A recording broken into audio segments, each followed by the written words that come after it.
Once again, Mutual Don Lee brings you the thrilling adventures of the Shadow, the hard and relentless fight of one man against the forces of evil. These dramatizations are designed to demonstrate forcibly to old and young alike that crime does not pay. June, the traditional month of weddings. June, the month when almost every American knows someone, either relative or close friend, who goes on that happy march down the aisle. As you see the blushing bride and her bashful groom, your thoughts naturally turn to the future. Will these young people, starting off so bravely in life together, eventually own their own home, say a pleasant white cottage in the country, or the more sturdy red brick house of the city? They will if they follow this advice. Save money regularly through United States savings bonds. There's no better investment in the world. Savings bonds are both safe and profitable. In just 10 years' time, they pay back $4 for every $3 you put in. Now is the time to back your future. Save today for a happy tomorrow through United States savings bonds. They are always conveniently available at banks, post offices, and on the payroll savings plan where you work. But now, the Shadow.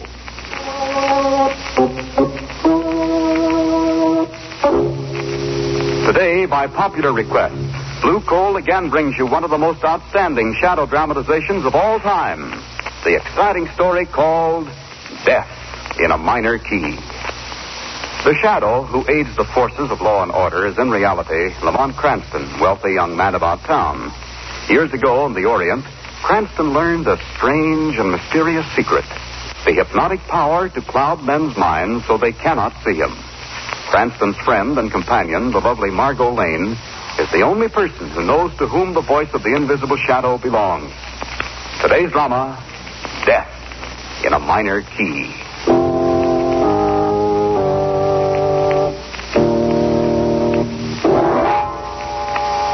Death in a minor key.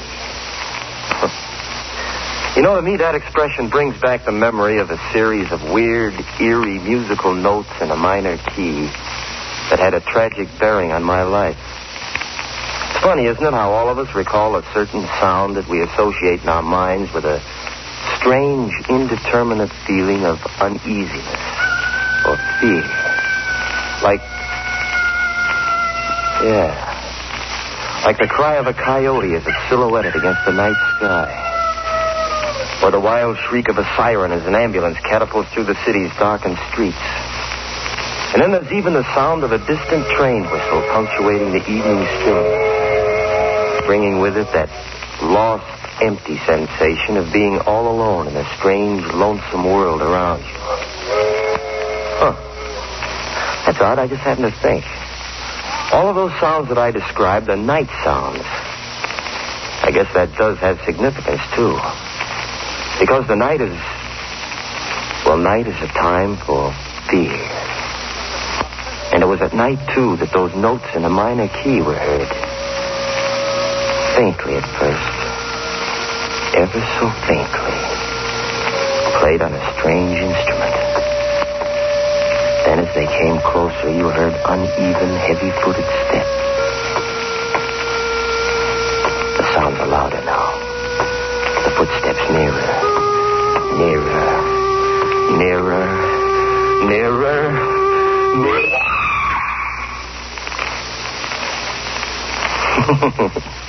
Well, I seem to be getting ahead of my story. It's one that I think will interest you, so if you'd like me to pass it on, suppose I start at the beginning. My name is Terry Mason. My mother and father died in an accident when I was 12, and I was brought up by an only uncle. My story really begins down in Santo Domingo, where I spent 2 years supervising one of the family plantations. Well, Santo Domingo was all right, but believe you me, I was a very happy guy when the day finally arrived for me to board a ship to return to the States. The main reason for that happiness was, because I was in love. Yeah. Not only in love, but on my way to get married.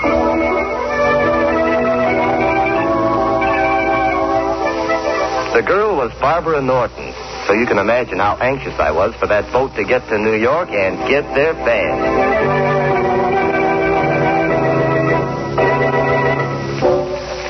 Well, I got to New York all right, and the following day in a little church downtown, Do you, Barbara Norton, take this man to be your lawful wedded husband? I do. I do. Yeah, it was a beautiful ceremony, I guess. But I wasn't the man who married Barbara Norton. What happened? Well, there were probably a dozen reasons. So let's just say that 2 years was too long for her to wait. Well, a thing like that's pretty tough to take. All my hopes and dreams of a future were wrapped up in Barbara. Then all of a sudden, boom, there's nothing. After she was gone, there was only one thing to do. Try to forget.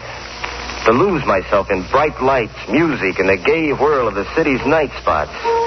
When one place would close, I'd dig up another. My favorite hangout was the Sky Room. Of course, I know I shouldn't have gone there because everyone knew me. But I just liked the idea of kicking it around 40 stories above the ground. I never took a table, just sat at the bar and listened hazily to the jumble of conversation around me. Care to dance, Margot? Not yet, Lamont. I'm having too much fun just watching. Darling. You see that young man sitting at the bar? You know, he's been staring at you for the past 10 minutes. Hey, wait a minute. I believe I know him. Of course, that's young Terry Mason. For heaven's sake, I haven't seen him in years. Well, if he's his friend, ask him over. You mind? No, I wish you would. Terry? Hey, Terry. Yeah? Oh, Lamont. Come on over. If he can make it. Oops, he almost landed on that table. Hello, Terry. I'm glad to see you. How are you, Lamont? Well, fine, thank you. This is Miss Lane, Terry. How do you do? How are you, Sit Terry? down. All right. Now, tell me, where have you been all these years? No, Santa Domingo plantation stuff. 2 years of it. Finally got fed up and came back, huh? Are you kidding? Well, what do you mean? You know why I came back. I'm afraid I don't. Hey, you see, Miss Lane, that's Cranston, always the gentleman. Well, I'll tell you, my friend, I came back to get married. But you want to know what happened? I was jilted. Oh, that's a shame. There was I, waiting at the church. Oh, come on, let's have a drink. Who was the girl? Barbara Norton. Barbara Norton? Yes, I know her. Nice kid. Good to her parents. Woman of her word, too.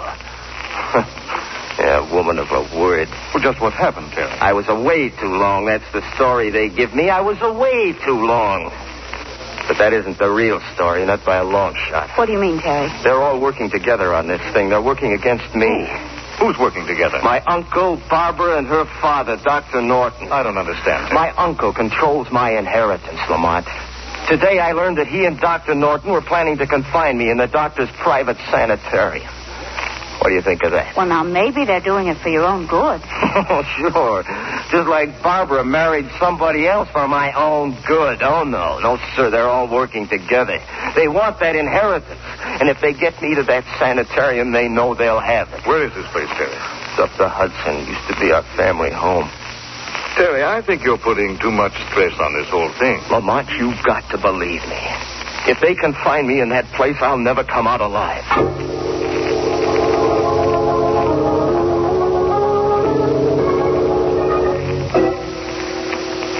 Well, in spite of all I could do, they put me in the sanitarium the next day. It's for your own good, Terry, they kept telling me. Oh, yes. What they really meant was that it was for their own good.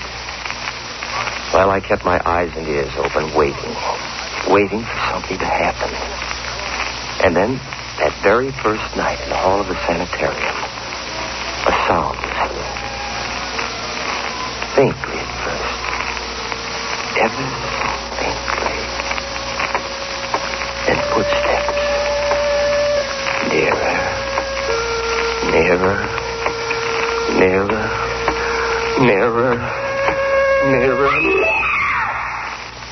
I rushed to the phone quickly. I knew that I had to call Lamont Cranston at once. He was the only one that I could turn to. The only...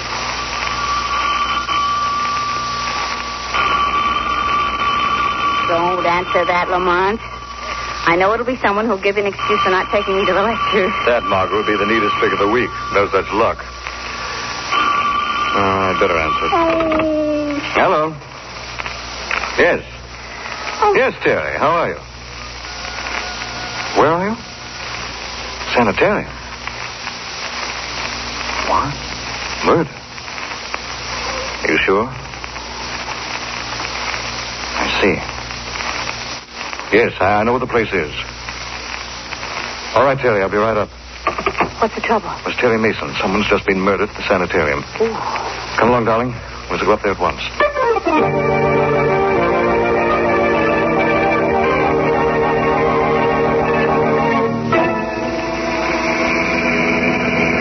You know, Mr. Cranston, when you're first telling me that I'm taking you my camp to house up the Hudson, I am thinking of only of one house, which is up the Hudson. And this house is not a house which I am fond of, indeed, on account of bars, which is on the window. Yes, I know, Shrevey. Turn left in this driveway. Yes. Oh, Lamont, is that the sanitarium up there on the hill? Yes, darling. Gee, it's a grim-looking place, isn't it? Old stone walls, high turrets. Almost looks like a prison. The house to which I'm referring is a prison also, although it ain't the same house in it. You'd better stop here, Shrevey. Yes. Why, aren't you going right up the door? No, Terry will meet us at the cellar door. He doesn't want anyone to know we're coming. Do you really think that a murder's been committed here, darling? I don't know, Margot. The whole thing may be a wild goose chase. Young Terry's in a highly nervous condition, but I do think it's worth an investigation. You wait here, Shrevey.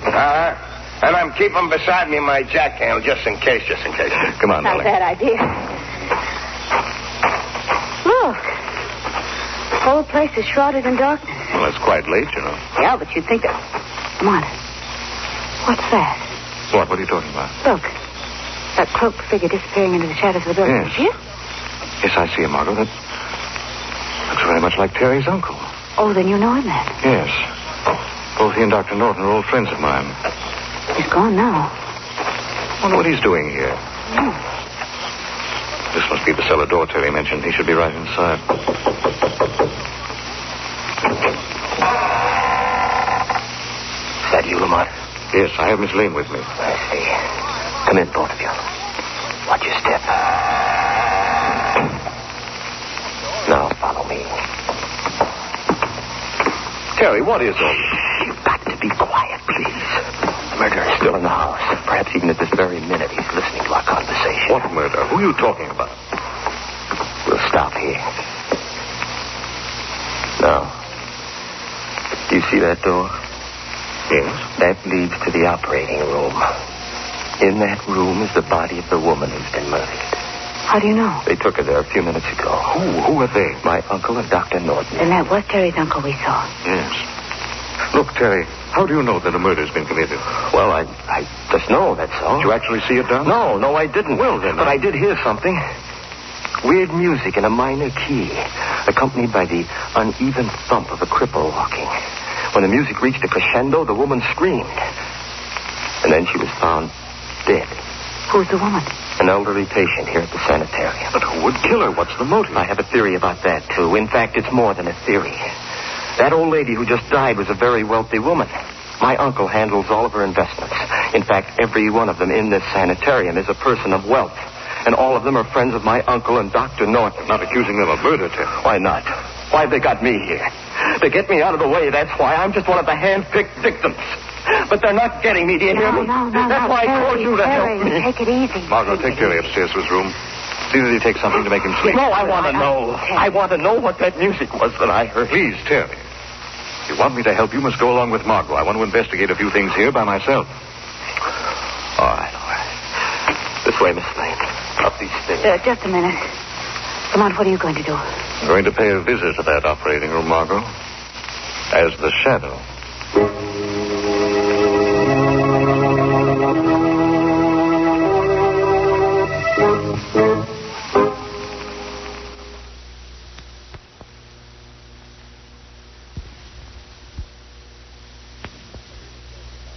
Have you examined the body completely, Doctor? Yes, and believe me, when the coroner arrives, he'll find nothing wrong. You're sure of that? Yes, I am.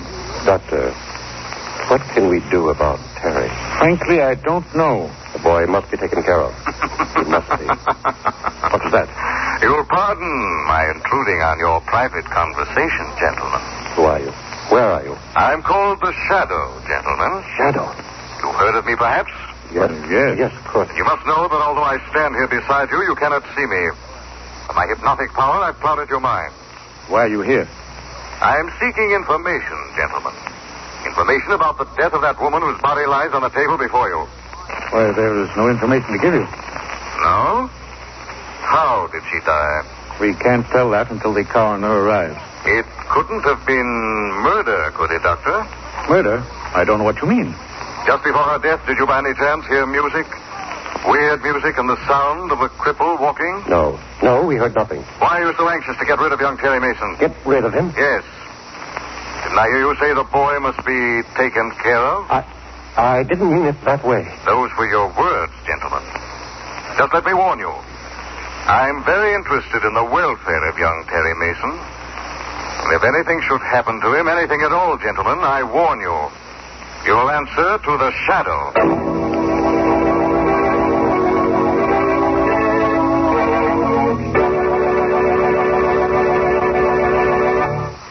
For many businessmen, few things in life add up to more pleasure than a good old fishing trip. There's that indescribable thrill you get when your wily game rises to the lure and strikes. There's the thrill of hauling him in. And later around the campfire as you fry the day's catch, there's the fun of telling your pals how the big one got away. Yes, fishing's a grand sport, and chances are you'll want to do more and more of it as the years roll on. Of course, more fishing means you'll need more leisure time, and more leisure time calls for money.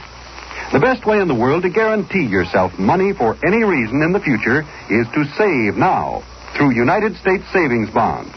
What a swell investment they are. It only takes 10 years for each $3 you invest to grow into 4. Try and match that. Besides, United States savings bonds make it so easy to save.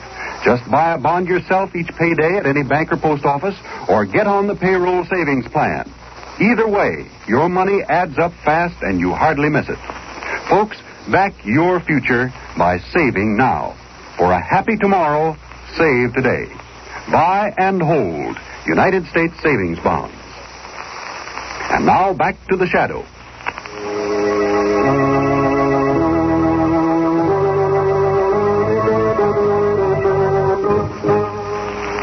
Ready to leave, Shrevey. Hop in, darling. Oh, thanks. Mr. Cranston, I ask you should ignore paying any attention to that taxi meter you should. Why, Shrevey? The jackhandle I'm holding for my protection slipped and fell against it and upset $20. Don't worry, I'll ignore it all right. I'm referring to it in my accounts as paper profit. Okay, Shrevey.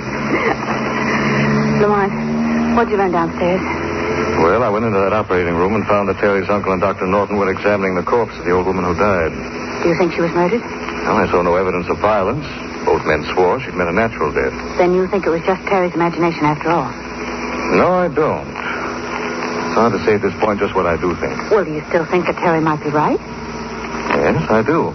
Well, then what do you propose to do? I think I'm going to call on you for help, darling. Me help? How? Tomorrow I want you to go to Dr. Norton's office, pretend you're verging on a nervous breakdown, and gain admittance to the sanitarium as a patient. Well, all right, but how does one acquire a nervous breakdown? How? Just watch the cabbie take these turns. Not a bad suggestion. No, seriously, Marco, I do this myself. Only Dr. Norton and Terry's uncle both know me. Now, what do you say? Well, sure, but... Sure, I'll do it. Good girl. You must see the doctor first thing tomorrow and gain admittance to the sanitarium no later than tomorrow night.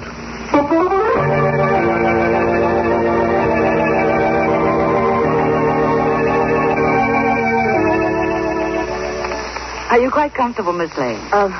Yes. Yes, thank you, Nurse. Well, there's a cord right above your bed if you wish to ring Yes, for I me. know. You told me that. Well, I'll just open your window and put out your light. There, now. Do try to get a good night's sleep. I'll try. Good night. Good night. Good night. Try to get a good night's sleep. That's funny. Well, I can try. What's that?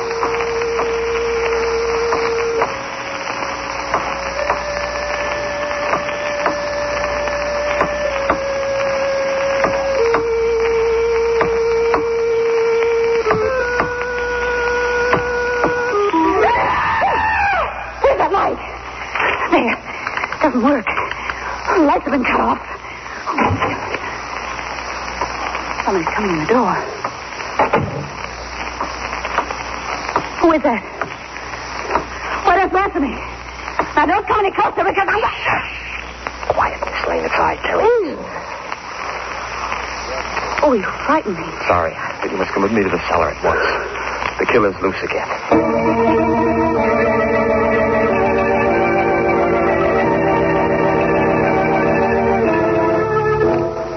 Margot, you all right? Oh, Lamont, what are you doing here? I was outside keeping watch, and I heard the scream. At first, I thought it might have been you. No, I'm all right, thanks to Terry here. I think the murderer struck again. Yes, and just the way that Terry described. The weird music, the footsteps, and then the scream. Who was it this time? I don't know. But there was one unusual thing that Miss Lane didn't mention. The footsteps seemed to be coming down a staircase. And yet, there are no stairs in that wing of the house. Yes, I noticed that, too. Anything else? Yes, there is. About 25 minutes ago, I heard the house phone ring.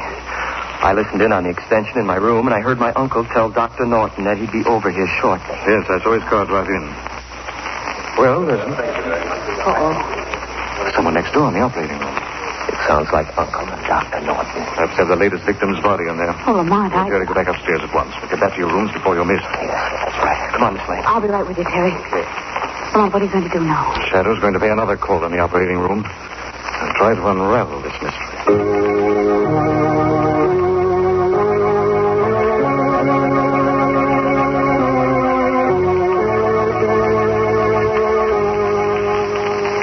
Now, see here, old man, I do think this thing has gone too far. Doctor, you promised me that we'd see this through together. I know, but the second death is too much. I should say that's understatement, Dr. Norton. Shadow again. Yes, gentlemen. And this time I shan't be as lenient with you. The body on that table should be examined by me, not you, Doctor. You fooled the police with your first murder. You do the same with this second one. Are you accusing us of killing? I am. Hello, what's this? So, step over here, gentlemen. That's it. Now, examine that mark behind the patient's left ear. Look, Doctor. He's right. That tri-cornered puncture was the cause of this woman's death. Then it was murder. So, you agree with me at last? But you don't think that we killed her? I'm not sure yet. I want you both to go to Dr. Norton's study. And do not leave there until the shadow calls.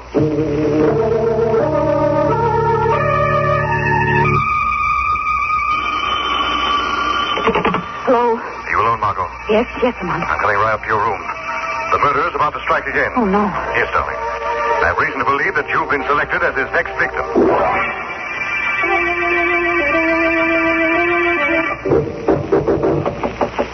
Who is it? Sorry, Lamont, open up. Oh. Oh, I'm so glad it's you. Out your light, Margot, quickly. Well, yes, surely, but... We must have darkness. Oh, There'll be enough light from the moon. You'll see. I purposely called you on the house phone, Margot, because I knew the murderer would be listening in. Then through his fear of my knowing his identity, he'll pick this time to try to kill us both. Oh, that's a pleasant little thought. But who is this murderer? I'm not mistaken. It'll be a long, black, highly poisonous snake. He's a tri-cornered mark on his victim. A snake?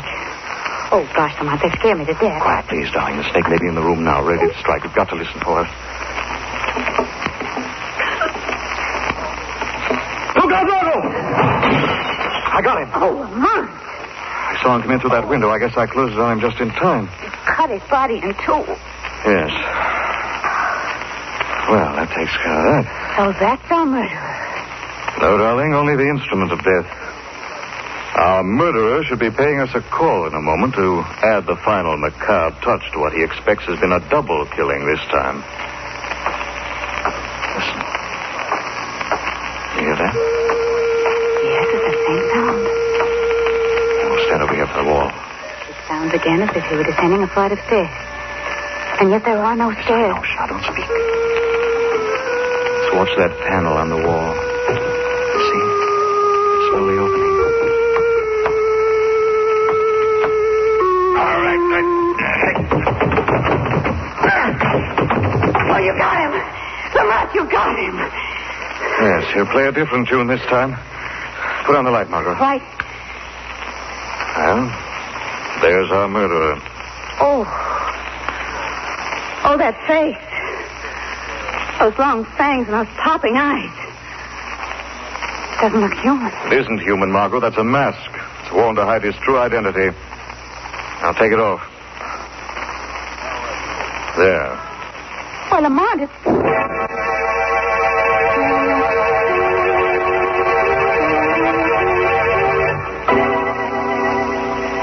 Well, that just about ends my story. But you can see what a mess I almost got Lamont and Miss Lane into. Fortunately for them, they found out the murderer in time. This killer's motive was a familiar one, revenge. Trying to implicate those he thought had wronged him.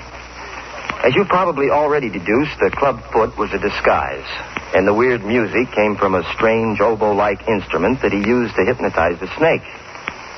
Yes, he thought he was being very smart. But, well, right on down the line, it's been pretty well proven that the smart guy in the long run gets just what he gives out. Time to go, Terry.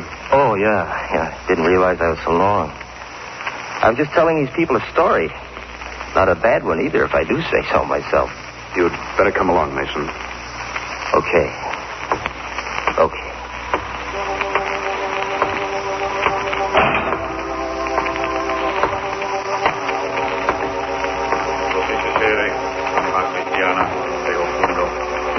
Dei patris omnipotentis, qui te creavit, odie sit in pace, locus tuus habitatus tuus.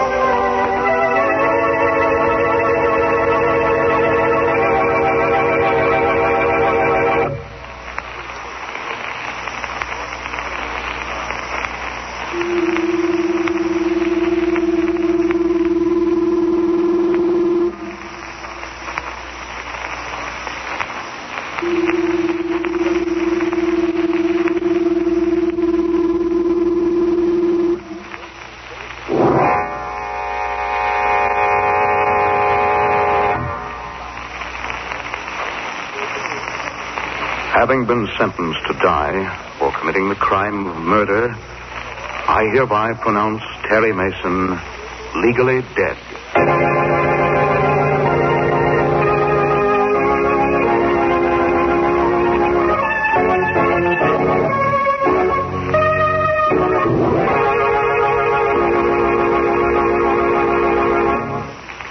Rome wasn't built in a day, as the saying goes.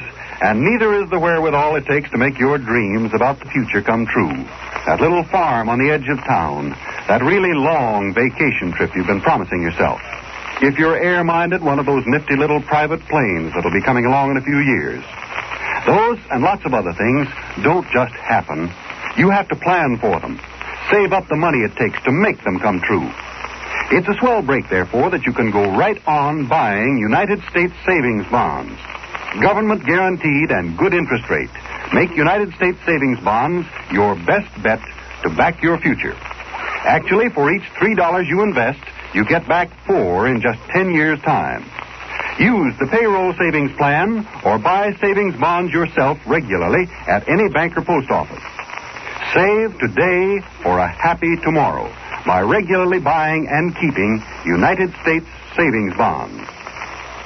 And now the shadow again.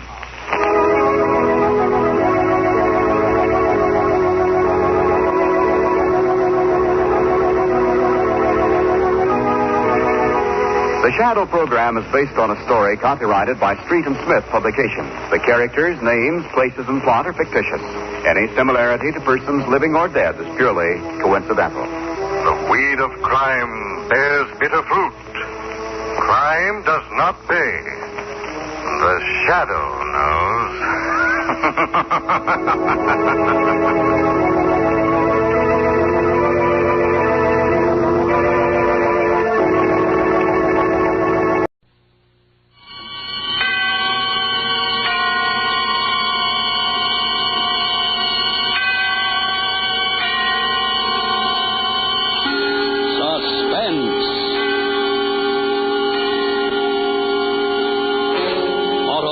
And its 96,000 dealers present radio's famous couple, Ozzie and Harriet Nelson, in Mr. Diogenes, a suspense play produced and edited by William Spear.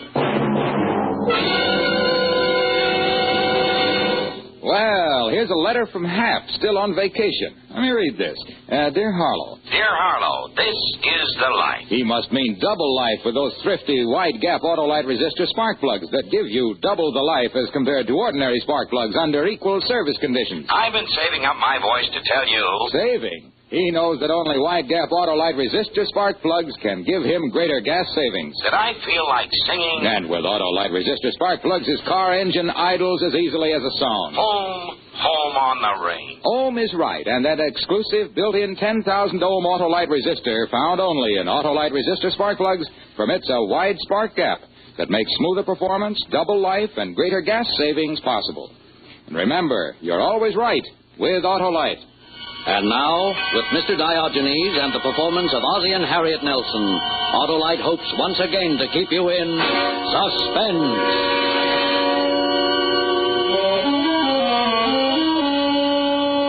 It was last summer. Dave and Ricky were at camp, and Harriet and I were spending a few weeks at our old apartment in New York. The excitement began with 6 cents, a nickel and a penny. I didn't find out about the nickel until later, after it was all over, but, that's the way things go sometimes. Caesar didn't know about Brutus, Custer didn't know about Sitting Bull, and I didn't know about the nickel. The conversation must have gone something like this. Hello. This is Hector. You crazy fool, I told you not to call me. But no one could be listening in on your switchboard, my dear. As you realize, we are on the very brink. Before proceeding further, I must have your assurance there have been no changes. I told you that. Nelson is still the one. Right. But gee, I'm getting worried. Oh, calm yourself, my dear. So he talks afterwards, so they start asking him questions. You have my assurance he won't talk. Yeah, but no one ever got a straight story out of a dead man. What? Dear me, I thought you understood that. No, I didn't. Listen, Hector, I don't want any part of it. Unfortunately, my dear, you already have a part of it. Nelson is down the street in a tobacco shop at this very moment. We'll be good friends inside of 10 minutes. Goodbye.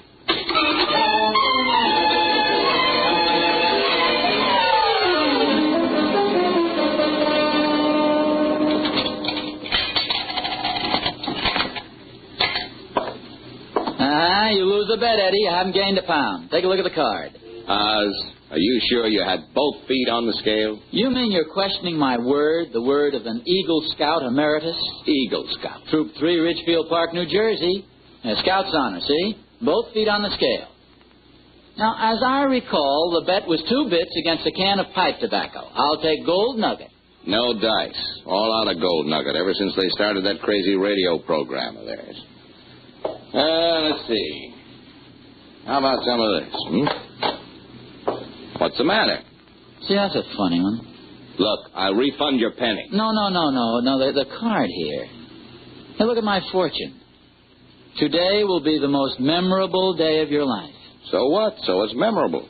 Today's our anniversary, you know. Yeah? No, it's just a coincidence. Sure.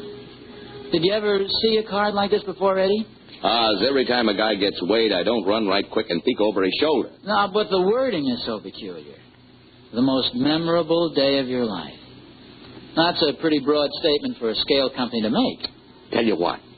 If it turns out a bust, come back tomorrow and we'll dope out a nasty letter to the scale people. Well, okay, Eddie. Thanks for the tobacco. Forget it. So long, Oz. So long.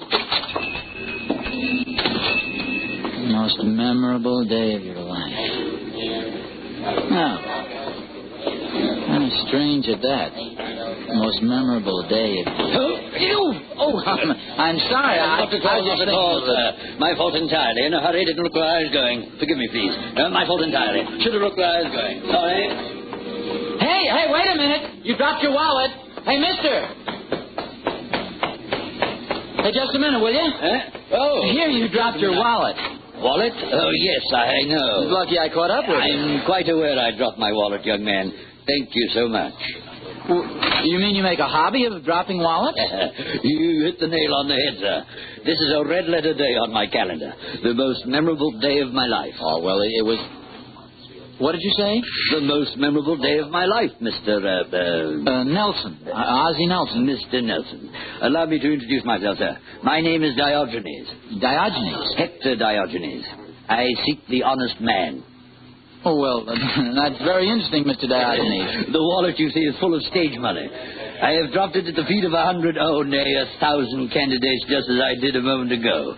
Allow me to congratulate you, Mr. Nelson. You are the first to pick it up and return it to me unhesitatingly. Oh, tell me, Do you plan to be home tonight? Well, as a matter of fact, no. It's our anniversary, and Mrs. Nelson and I plan to celebrate. Oh, dear. Too bad, too bad. You'll simply have to change your plans. There's no other way. I beg your pardon? I admit, sir, my methods may seem a bit eccentric, but this I permit myself.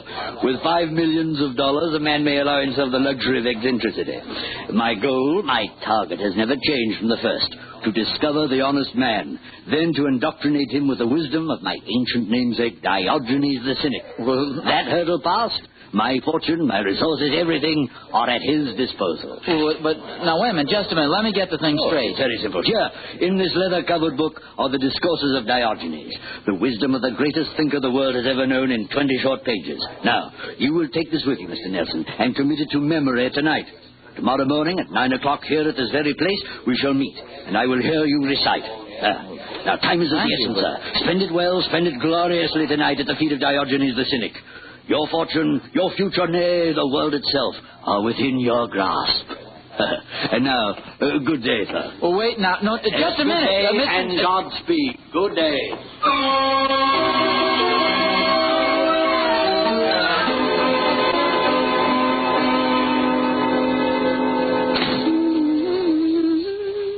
Harriet? Harriet? In here, dear. Oh, hi. Home a little early, aren't you? Yeah, I guess so. How's the new hairdryer work? Oh, wonderfully. See? All dry. Oh, well, for once I gave you something useful for Christmas. You certainly did. Oh, gosh, I'm so excited about tonight. Oh, that's nice. Dinner, a show, and maybe dancing afterwards. Shouldn't I be excited? Harriet, that brings up a very touchy problem. Oh? A strange thing happened to me today. Sort of weird, you might say. In fact, I don't know what to make of it. Well, you've heard about that already. About what? The tickets. Tickets? Oh, I thought that's what you meant. Everybody in the building here got a free pair of tickets to South Pacific tonight. You're kidding. No, sir. They were stuck under all the front doors. No note or explanation, just a pair of tickets in a plain white envelope. South Pacific? Holy smokes. They're worth a small fortune, you know. How come? Nobody knows. Well, but a thing like that just doesn't happen. There must be a reason. You say everybody got them? Well, not quite. 12 apartments, 11 envelopes. 3 guesses who missed out. Us? Uh-huh. But I took it gracefully. I told everybody we were still going to celebrate our anniversary, even if we had to buy tickets to something. Gosh. Harriet, does something about today strike you as kind of different? Well, sure, it's our anniversary. That makes a difference. No, I mean something strange.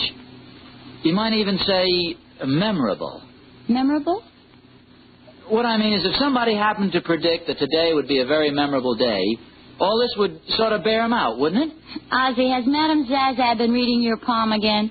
Well, not Madame Zaza, but a scale.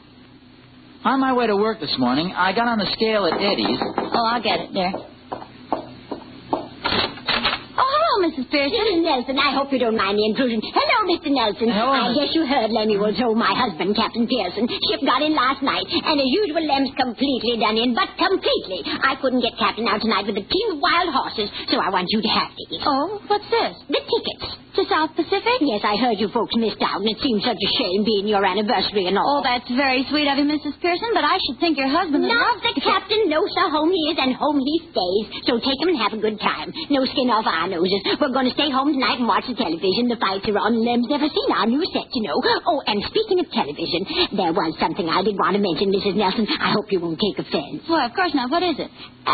It's that thing over there on the table. The hairdryer? Uh-huh. It's strange, but every time you turn it on, we get buzzing on our television. I was hoping while Captain's home you could use it daytime instead of nighttime. Why, of course. I wish you'd told me before. Oh, I don't mind for myself, but now with Lem home. Oh, I'll remember, Mrs. Pearson. And thanks for the ticket. Oh, sure, it's nothing at all. That's what neighbors are for, you know. Have a good time now and happy anniversary. Oh, thank you. And good night, Mrs. Pearson. Good night.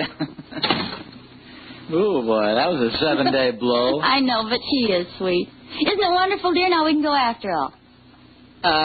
Harriet, before we go any further, I'm going to have to ask your full cooperation. That sounds like a speech. It is. A short one. To state it as baldly as possible, I don't know whether we ought to go out and celebrate or stay home and study Greek. Harriet, Say it again. Slower. I said we have one of 2 alternatives. To go out to South Pacific or stay home and study Greek. Now that I hear, I realize it calls for a short explanation. See, while I was at...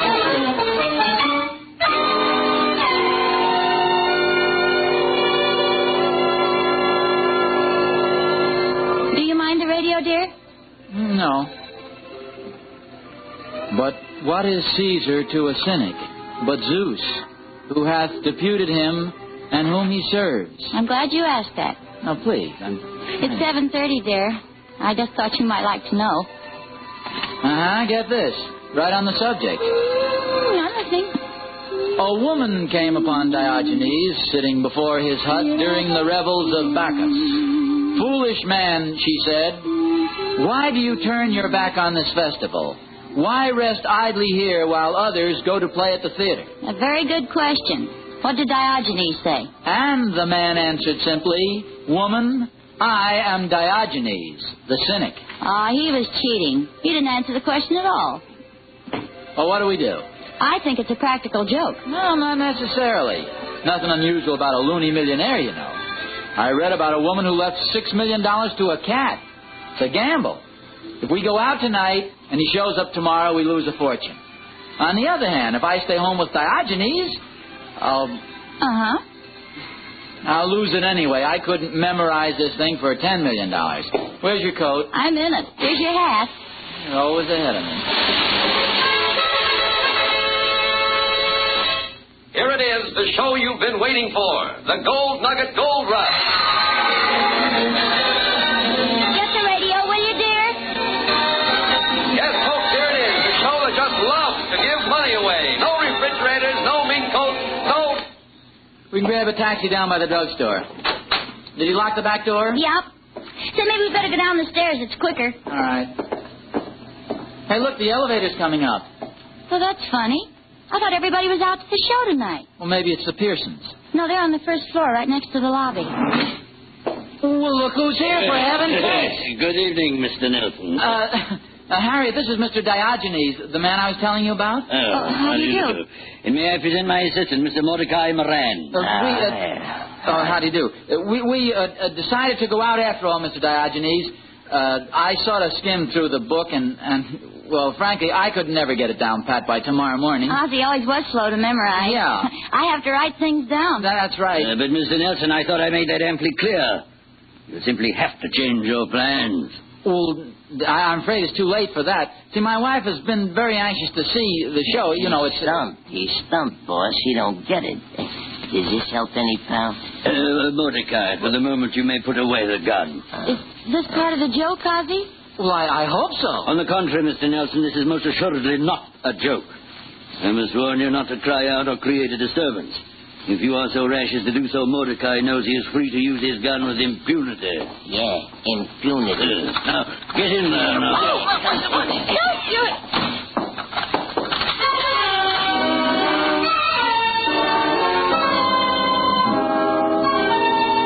It took a little while to get rid of the notion that Mr. Diogenes was pulling a practical joke. He had just walked out of a comic strip somewhere. But he wasn't kidding. His little pig eyes had greed in them now, and something cruel about his floppy, fat jowls and his thick lips. It was like one of those blown-up animals in Macy's Christmas parade. And Mordecai, he looked like he'd crawled out from under the reptile house at the Bronx Zoo. The minute the door closed, both of them headed for the radio. It's a nice radio you have here. Very nice. Where would the switch be, Mr. Nelson? Ah, yes, here. Now, listen to me. Before you settle down for the evening, whatever you want, we don't have. Can you understand that? It's some other Nelson. New York is crawling with Nelsons. There are more Nelsons in New York than there are in Sweden. Furthermore, we aren't rich. Mordecai. We don't collect plans for a comic That's enough, Mordecai. Everything in its place, Mr. Nelson, and in its proper time.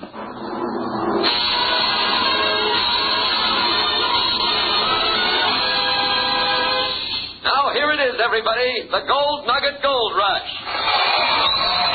Week number 16 of the Gold Nugget Gold Rush Bonanza. This now stands as the biggest prize ever offered on any giveaway program anywhere. Tonight, after 16 weeks, nobody has yet identified poor Mr. Hackaway, the man who smokes the wrong kind of pipe tobacco. And our Gold Nugget Gold Rush Bonanza jackpot stands at the all-time high of...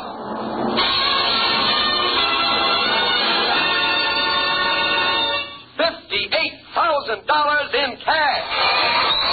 Ozzy, what is this? I don't know, but I think I'm catching on. Tonight, as usual, our phone call will go out to one of the thousands of discriminating men who long ago discovered the rich, bite-free mellowness of Gold Nugget pipe tobacco. And tonight, as usual, our Pony Express rider is waiting at his post with $58,000 in greenbacks in his saddlebags, ready to go if our contestant correctly guesses the identity of that unenlightened, misguided, long-suffering fella who smokes the wrong kind of pipe tobacco, poor Mr. Hackaway. Now, while we're getting Mr. Hackaway out of his wheelchair and up to the mic, stand by your phone. Turn that down, Mordecai. Yeah, boss. I couldn't help hearing you say you were catching on, Mr. Nelson. Ozzy, they're calling you tonight? Ask Mr. Diogenes. Exactly. Perhaps you didn't realize, Mr. Nelson, how lucky you were. Well, how did you find out about it? Boy, shall I... No, Mordecai. I don't think we need concern ourselves with the possibility either of these charming people will behave indiscreetly after it's over. I became acquainted a short time ago with the telephone operator on this program, Mr. Nelson, and she informed me, in return for a share of the proceeds, that you were selected early this week. It then became a simple problem of ensuring against intrusion by the other denizens of the building here. That's where the tickets came from. Precisely. And ensuring also that you would be at home at the time the call was made. Hence my little gambit with the wallet this morning. Now, attend me carefully. The call will come through in a moment. I shall take it. A word, an outcry from either of you, and Mordecai shoots. Is that quite clear? Yeah, but you know you'll never get away with it. Enough already. Yes, sir. Here's the big moment now, folks. The phone call is going through, and while we're waiting for the connection, here once again is poor Mr. Hackaway. He scratches a match. He lights his pipe. He inhales. And, of course, because it's the wrong kind of pipe tobacco, that's all there is to it. The rest is up to the lucky man who's getting tonight's call. Who is Mr. Hackaway? All right. Steady now. Don't take your eyes off the Mordecai. Hello. This is the Gold Nugget Gold Rush radio program, sir. For security reasons, we are identifying you only as Mr. O.N. Would you give me your name, please? Oswald G. Nelson. Fine. You, sir, are our lucky contestant tonight. Is your radio tuned to our program, sir? Indeed it is. Good. Then you know about poor Mr. Hackaway. Have you any idea who he is?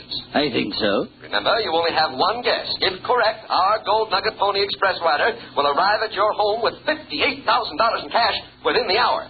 I don't need to point out that's a load of hay. So don't hurry. Think carefully. Think, Mr. O.N. Take your time and think. Now, who is poor Mr. Hackaway?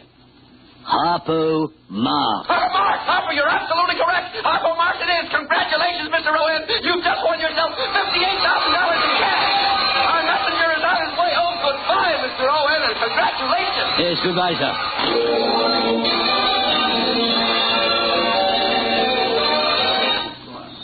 All right, what happens now? Mrs. Nelson and I shall remain here to receive the messenger. You will retire to the rear with Mordecai. All right, quickly now. Take him in back. Well, he shoved me in the bedroom closet and locked the door. And I heard his steps fade off a little, probably to the bed across the room. A string hit me on the nose, and I remembered the light in the closet. It was 8:15. The messenger'd be here in a half hour, maybe less. After that, I didn't want to think about after that, so I tried to fix my mind on something else. And that's when my eye lit on something lying next to a hat box on Harriet's side of the closet. It was the new hairdryer. For some reason or other, this made me think of Captain and Mrs. Pearson.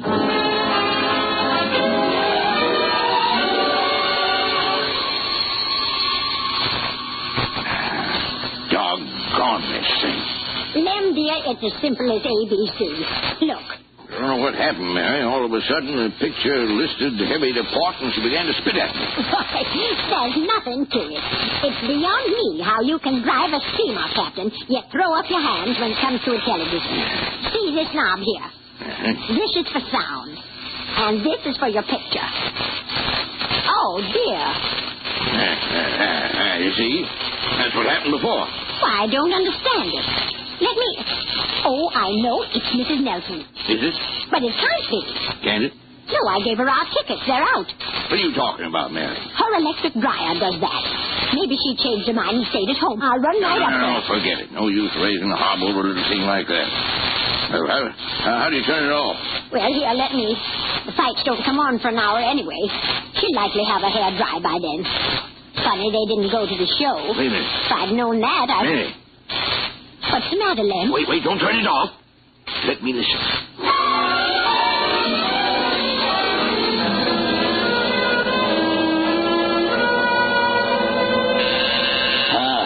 There's the messenger. Now remember, Mrs. Nelson, not a sign, not a move.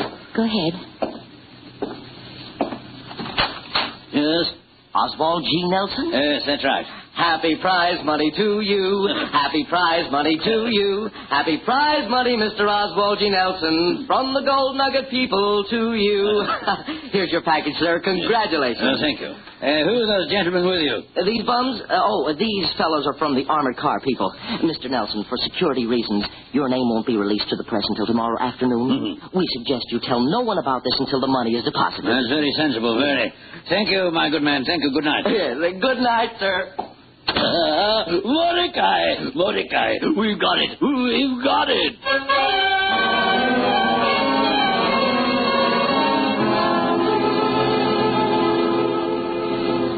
Ozzy, hold my hand, will you? Sure. Shut up, Mordecai. You bring the car around as quickly as possible, understand? Yes, sir. I don't want to seem nosy, but where are we going? Mordecai and I are going to Cuba. What about us? Where are you going? Oh, yes, indeed. Where? That's a good question, but perhaps a little beyond us, don't you think? More a question for a metaphysician or a philosopher, I should say. Yes.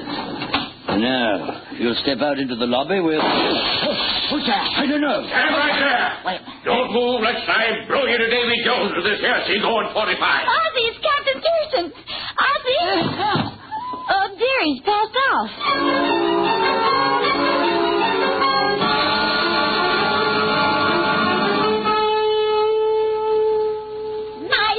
Mrs. Nelson, you certainly lived a lifetime in the last hour. That clever husband of yours making a Morse code SOS with that hairdryer. I get the shakes when I think how close we've come to turning the television off. Me too.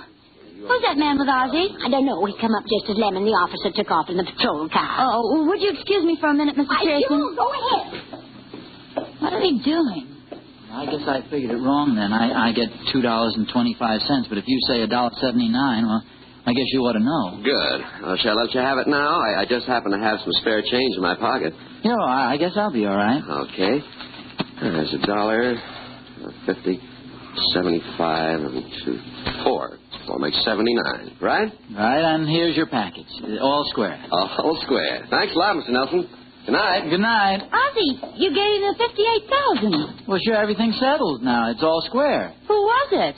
Well, the income tax man. Oh, no. Come on, silly, let's find a taxi. We've still got time to make the second act.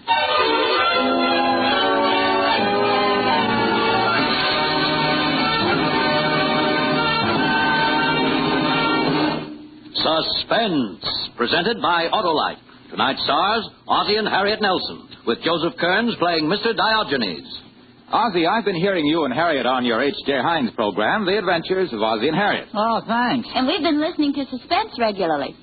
You want to quit while you're even, Harlow? No. I want to tell you about Autolite resistor spark plugs. Look out, Ozzy. The man's trying to tell you something. Oh, no, Harriet. Autolite resistor spark plugs sell themselves. Oh, then what do they need you for, Harlow, old boy? Yes, you're talking yourself out of a job. Maybe I should have quit while I was leaving. Oh, come on, Harlow. Now, we want you to keep on working. What else is there to tell about your Autolite resistor spark plug? Well, just this, Ozzy. They're one of more than 400 products made by Autolite for cars, trucks, planes, and boats in 28 plants, coast to coast. And these Autolite products include complete electrical systems, used as original equipment in many makes of America's finest cars. Batteries, spark plugs, generators, coils, distributors, starting motors, and bullseye sealed beam headlights.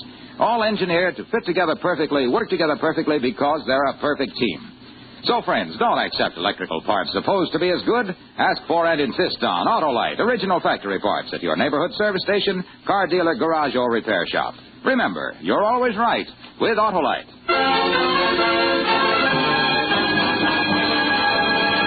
Next Thursday for Suspense, Russel and Russel will be our star. The play is called Consideration, and it is, as we say, a tale well calculated to keep you in suspense. Tonight's suspense play was produced and edited by William Spear and directed by Norman MacDonald. Music for Suspense is composed by Lucien Moraweck and conducted by Lud Gluskin. Mr. Diogenes is an original play for radio by Harold Swanton. In the coming weeks, you will hear such stars as Kirk Douglas, Marlena Dietrich, and Richard Whitmark. Don't forget, next Thursday, same time, Autolite will present Suspense, starring Rosalind Russell. You can buy Autolite resistor or regular spark plugs, Autolite stateful batteries, Autolite electrical parts at your neighborhood Autolite dealers. Switch to Autolite. Good night. This is CBS, the Columbia Broadcasting System.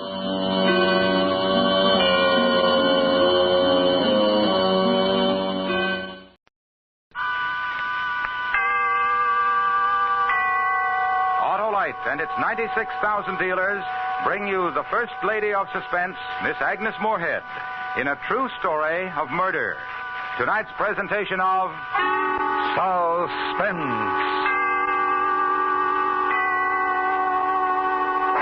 Tonight, Autolite presents a dramatization of the most famous unsolved American murder mystery.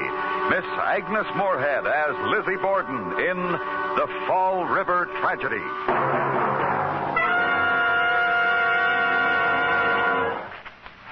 Hey, Hap, why the downcast look? My battery is dry, Harlow, and my car won't start. Well, Hap, that's one of the big reasons you should have an Autolite Stay Full battery, the famous battery that needs water only 3 times a year in normal car use. You mean? Why, the Autolite Stay Full has over 3 times the liquid reserve of batteries without Stay Full features. And this helps prevent one of the major causes of battery failure. The Autolite Stay Full gives longer life, as proved by tests conducted according to accepted life cycle standards. That's the battery for me, Harlow. Well, then, see your neighborhood Autolite battery dealer. He's equipped to give you the best service money can buy on all makes of batteries. To quickly learn his location, just call Western Union by number. And ask for me, Operator 25. I'll gladly tell you the address of your nearest Autolite battery dealer. And remember, from bumper to tail light, you're always right with Autolite. And now, with The Fall River Tragedy and the performance of Miss Agnes Moorehead, Autolite hopes once again to keep you in suspense.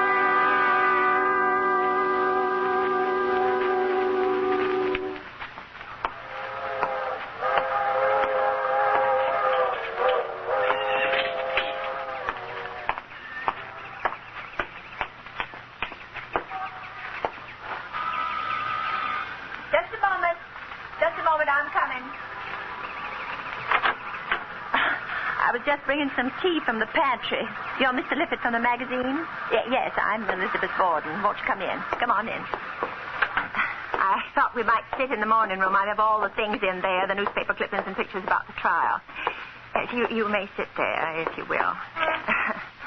Lizzie Borden took an axe and gave her mother 40 whacks. Then she took another one and gave her father 41. That child followed you here. They follow anybody who comes and shout their words. That has been part of my punishment. My whole life since the trial has been a punishment, the worst punishment that anyone innocent or guilty could ever face. They think I'm guilty. Everyone does. They always did, but I'm not. Jury said I wasn't. You must forgive me. I'll pour you tea and tell you all about it. It was my father and my stepmother who were killed, if you'll remember. It was a long time ago. Father, where he lay on a couch in the living room, and my stepmother upstairs, where she'd been attending to the making of the beds.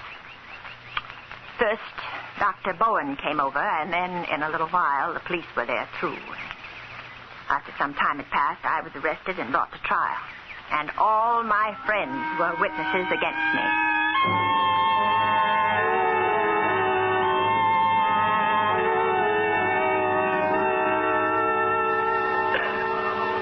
May it please Foreman, and gentlemen of the jury. Upon the 4th day of August, an old man and an old woman, husband and wife, each without a known enemy in the whole world, in their own home, upon a frequented street in the most populous city of this county, under the light of day and in the midst of its activities, were first one, then another, severally killed by unlawful human agency.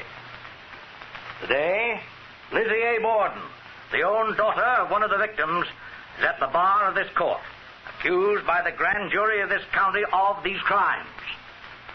As spokesman for the Commonwealth, it is my purpose to explain to you the grounds and the basis for that accusation. I believe the best way to do that is to call the first witness. Will Dr. S.W. Borden take stand? Dr. S.W. Borden? Yes, I'm here. Raise your hand on the book. You solemnly swear to tell the truth, the whole truth, nothing but the truth, so help you God? I do. Please be seated. Dr. Borden, where do you live? At 91 2nd Street. That is in Fall River. Yes, in Fall River. Am I right in believing that address is directly across 2nd Street from where the Borden family lives? Yes, that is correct. Do you know the Borden family? Yes, I had been their physician and friend for 25 years. Did you know Mr. Borden's financial situation? Financial situation? Did you know if he were wealthy or not? Mr. Borden's estate, I do not hesitate to say, is considerably more than $300,000. To be inherited by whom, do you know? According to his will, to be inherited by his wife.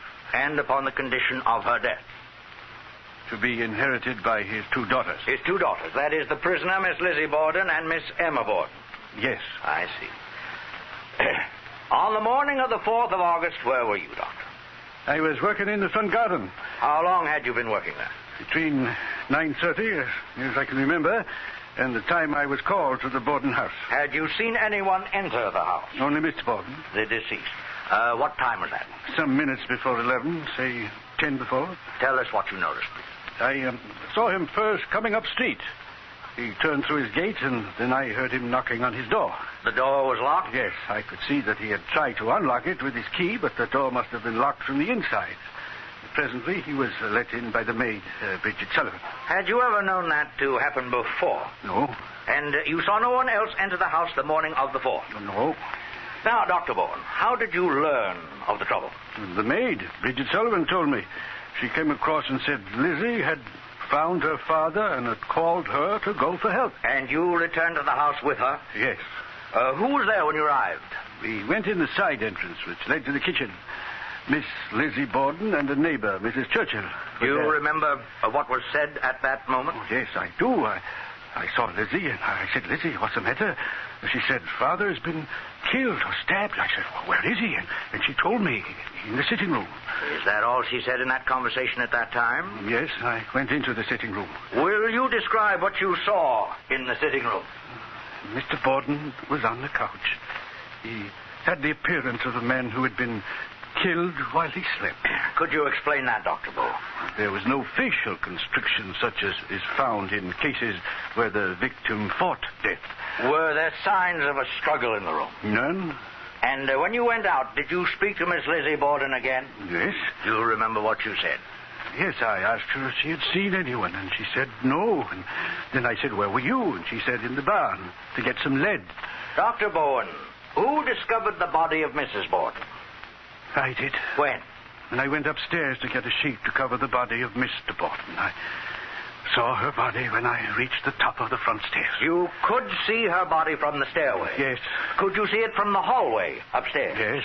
Did you examine the body? Yes, she'd been killed the same way as Mr. Borden. Do you know, sir, which of them died first? I believe it has been proved by Dr. Wood that Mrs. Borden died approximately an hour before her husband did. Thank you, Dr. Bowen. That will be all.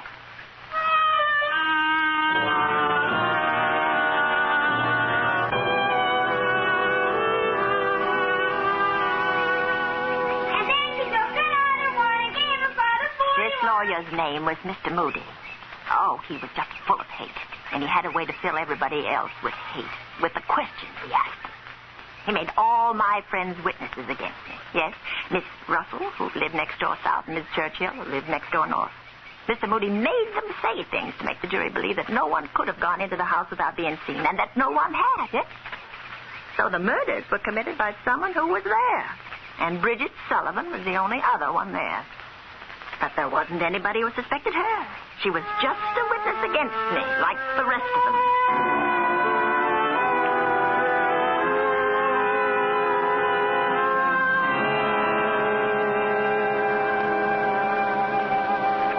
Bridget Sullivan. How long have you known the prisoner? I worked at that house for almost 3 years. Would you say they were a happy family? No, sir. Will you explain what you mean, please? There were feelings between Mrs. Borden and the two girls. Miss Lizzie and Miss Emma? Yes. Mrs. Borden was their stepmother. They didn't like her. Well, did they show their dislike in any definite way? Well, Miss Lizzie never called her mother. She always called her Mrs. Borden. Do you know why she did that? What started the feeling? Yes.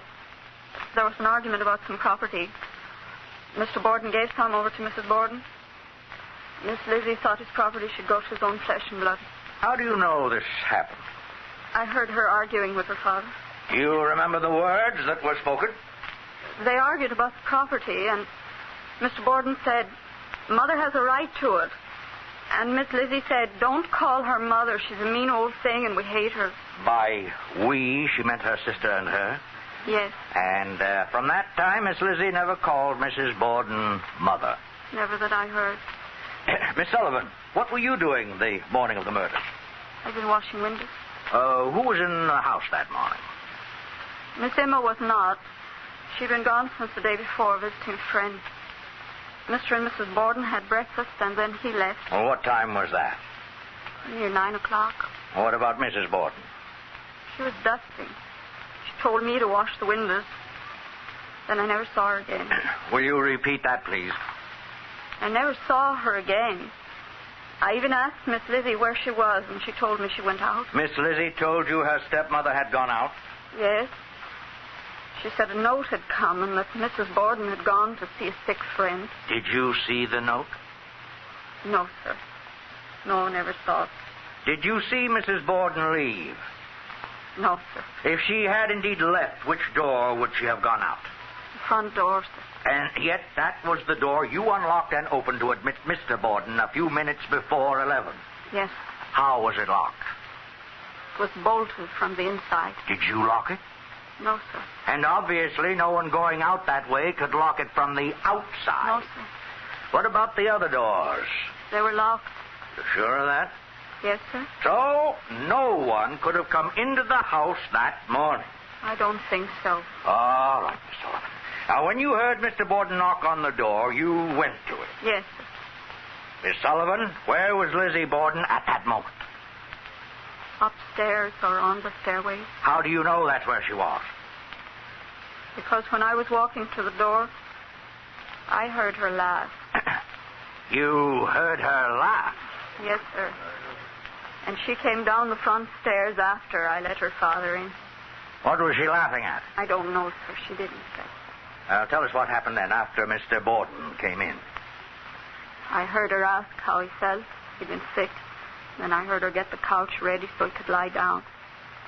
By that time, I'd gone through the kitchen to the rear stairway where I went up to my room. Now, how long did you stay there? 20 minutes, I think. Then Miss Lizzie called from downstairs to say that her father had been killed. Did you speak to Miss Lizzie? Yes, sir. When she told me her father was killed, I asked her where she was. And how did she answer? She said, I was up in the barn. Well, thank you, Miss Sullivan. That will be all.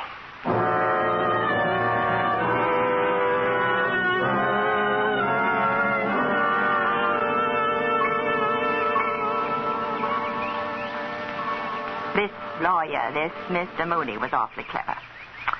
You understand, the Commonwealth had no physical evidence, nor any witnesses to the murders. And Mr. Mooney was trying to eliminate the possibility that anyone else could have done it, as they said. And I realized that innocence or guilt didn't make any difference anymore. Mr. Mooney would have tried to do the same thing no matter what.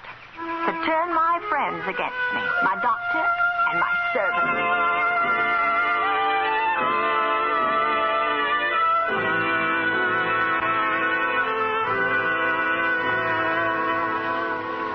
Captain Harrington, being in charge of the investigation of the day of the murders, did you question Miss Lizzie Borden?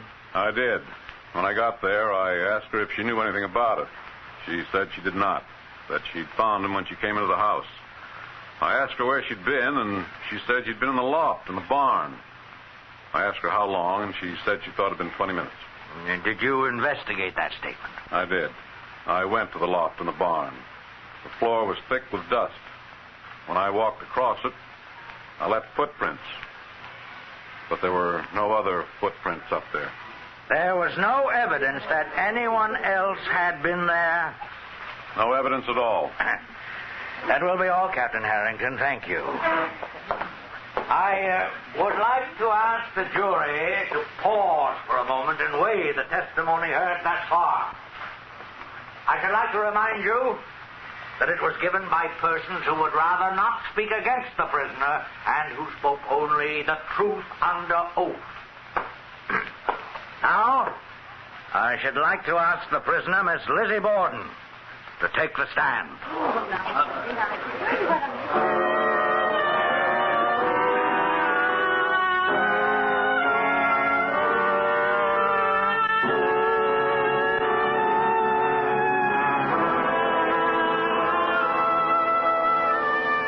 Autolite is bringing you Miss Agnes Moorehead as Lizzie Borden, with Joseph Kearns as Mr. Moody in The Fall River Tragedy. Tonight's production in radio's outstanding theater of thrills, Suspense.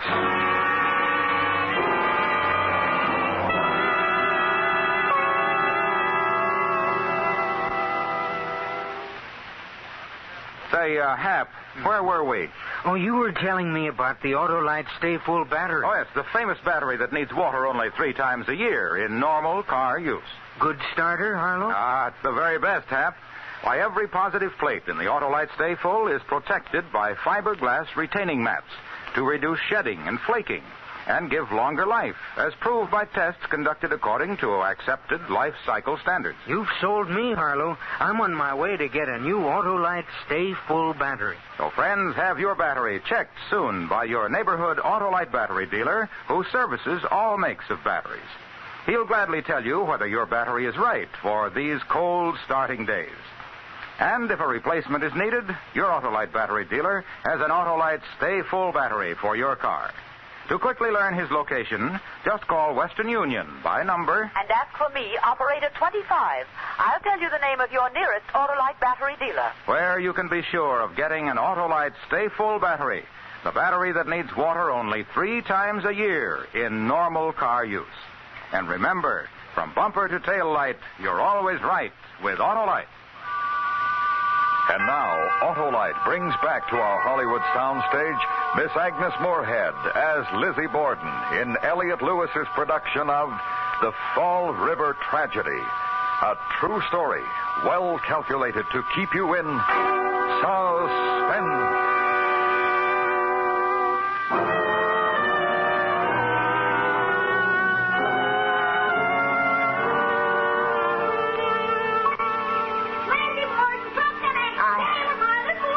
I remember the day so clearly when I was called to the stand. None of my friends would look at me, nor my sister. And then I realized that my father and my stepmother were more fortunate than I would ever be.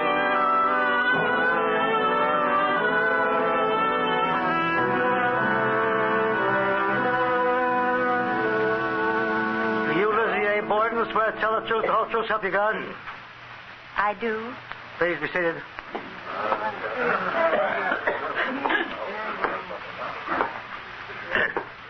Miss Borden, did you ever have any trouble with your stepmother? No. Miss Borden, do you mean not within that past year?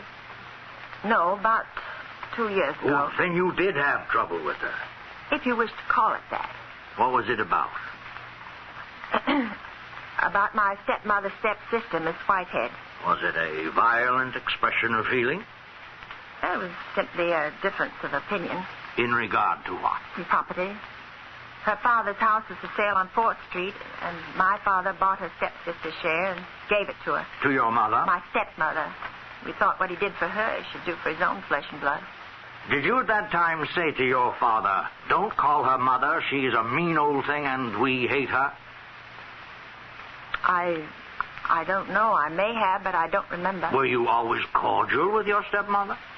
That depends upon one's idea of cordiality. Was it cordial according to your ideas of cordiality? Yes. I didn't regard her as my mother. I stopped calling her mother after the affair regarding her stepsister. Why did you leave off calling her mother? Because I wanted to. Have you any other reason to give me? No. Well, then that will have to be sufficient. Now, Miss Borden, we come to the morning of August 4. That morning, did you breakfast with your father and stepmother? No, I came downstairs at about 9. They had finished eating. Did you see your father? Yes. He was in the sitting room reading the Providence Journal. And your stepmother? Saw her in the dining room. She had a duckling cloth. That was about 9. Yes. When did you see your stepmother again? After I'd eaten a pear and come back into the dining room. She told me she had had a note and was going out to see a sick friend. She said she'd get the dinner. Did you see the note? No, sir. Did you see your stepmother leave? No, sir. Or did you hear her leave? No, sir. How long did you stay downstairs? Oh, I'm not sure. I ate a pear and drank a cup of tea and then went back to my room. Your room. That's up the front stairs to the rear. Yes. Is that correct? Yes. That is across the hallway and a few paces to the rear of the room where your stepmother's body was later found. Yes. How long did you stay in your room? I don't know. It must have been an hour. Did you see anyone up there? No, sir. Did you hear anything? No, sir. What were you doing? I was sewing a piece of lace on a garment. Do you know that medical examination has proved that your stepmother was killed approximately an hour before your father? Yes. Do you understand that to mean she was killed at approximately 10 o'clock? Yes. Were you in your room at 10 o'clock?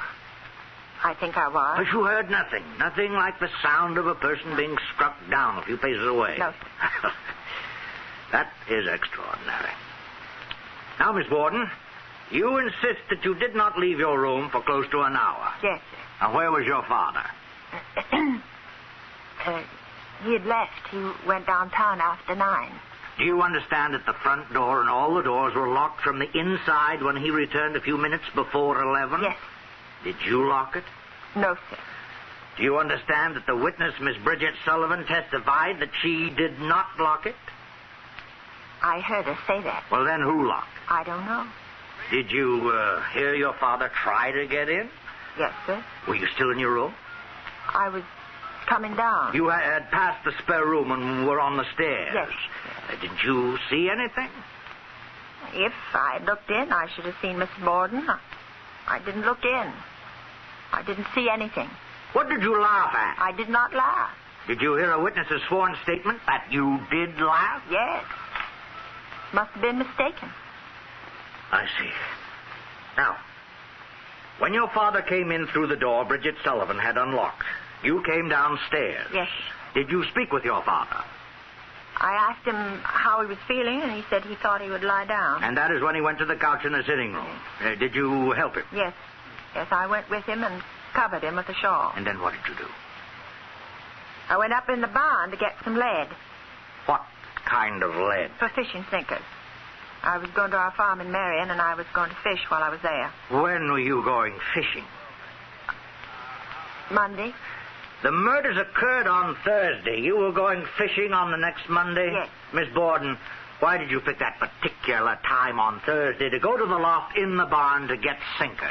I don't know. It occurred to me, so I went to the barn. Did you pick the loft of the barn as a place to keep sinkers? No. My father had once told me there was some lead up in the barn. Do you know that search for fishing apparatus in your house has shown there was none there? I had none there, but there was some at the farm. Then did not that apparatus include sinkers? No, there were no sinkers on the line. How long had it been since you used the apparatus? 3 years. And you remembered all those years that there were no sinkers? Yes. I see. How long do you think you were occupied in looking for sinkers in the loft? About 15 or 20 minutes. Did you do nothing besides look for sinkers in that 20 minutes? Yes, sir. I ate some pears. Would it take you all that time to eat a few pears? I do not do things in a hurry. Is that all you did? No. I went over to the window and I opened it. Why did you do that? Because it was too hot. I suppose that's the hottest place on the premises. Yes, don't you think it would have been more comfortable if you'd waited until late afternoon to look for your sinkers rather than choose the hottest hour of an August morning? Perhaps I would have. I'm sure you would have. From the window, could you see the house? Yes. How many pears did you eat in that 20 minutes? 3. Could you, standing at that window, see anybody enter the kitchen or the side door? No, sir. I thought you said you could see the house. Not after you pass the jog in the barn. It obstructs the view of that side of the house. Miss Borden, have you heard a witness, Captain Harrington, a policeman trained to make accurate observation, testify that there was no evidence whatsoever that anyone had disturbed the dust on the floor of the barn loft? That no one had been there? I heard him. And you still insist that you were there for 20 minutes during which your father was killed? Yes, sir. Then how do you account for Captain Harrington's statement? I don't know. I'm afraid that Captain Harrington must have been mistaken. I was up in the barn.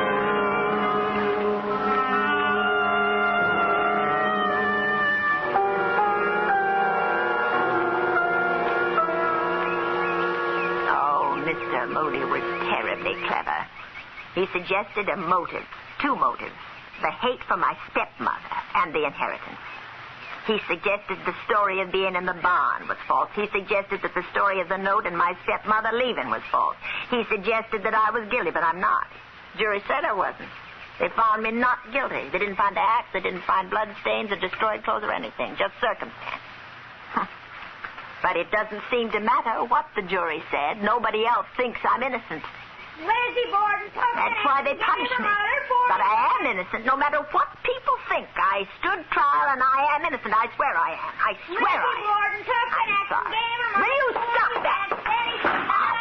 Stop it. She was not my mother. Oh, you're leaving. Don't go. I haven't finished. I haven't shown you the pictures or the newspaper clippings. I saved them all to show somebody. Why are you leaving like this, Mr. Lippert? You haven't even finished your tea. I didn't finish telling you my...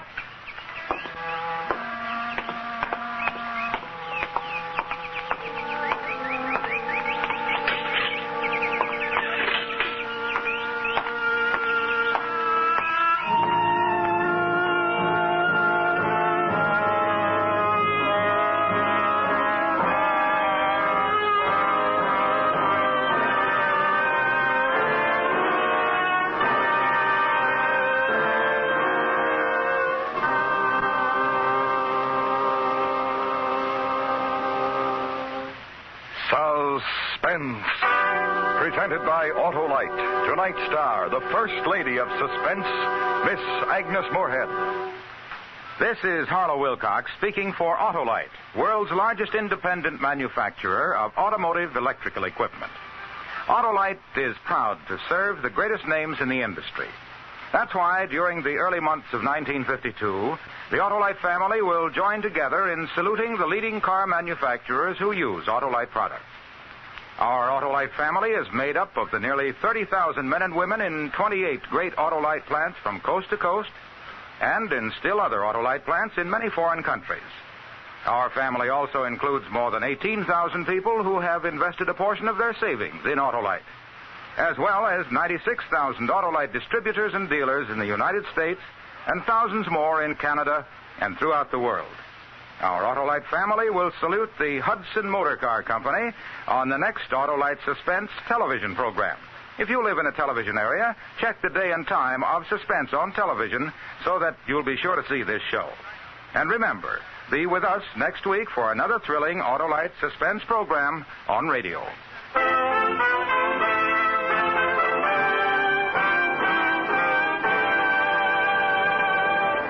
Next week on Suspense, our star will be Mr. Richard Basehart, who will portray a man who found it necessary to commit the perfect crime, a tale we call The Perfectionist.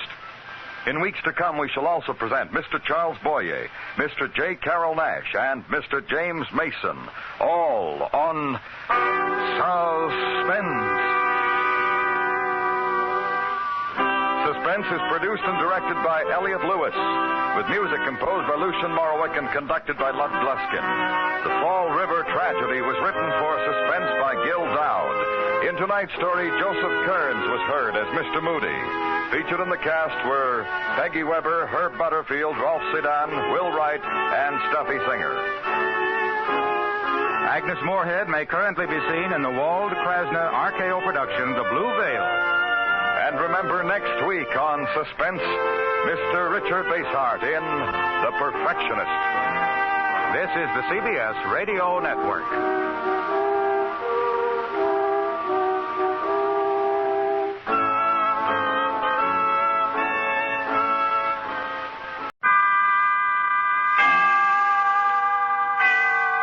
Autolite and its 98,000 dealers bring you Mr. John Hodiak in tonight's presentation of Suspense.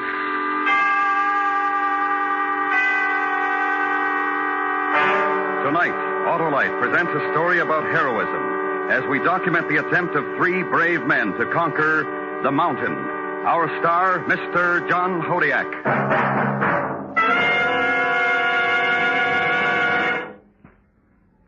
Hello, Harlow. Bottom of the evening to you. You mean top of the evening, don't you, Mr. McSorley? No, bottom. My spirits are low as the water in my car's battery. Oh, you mean it's dry? Dry as an Irishman's wit. Well, now, it's an Autolite Stay Full battery you're needing.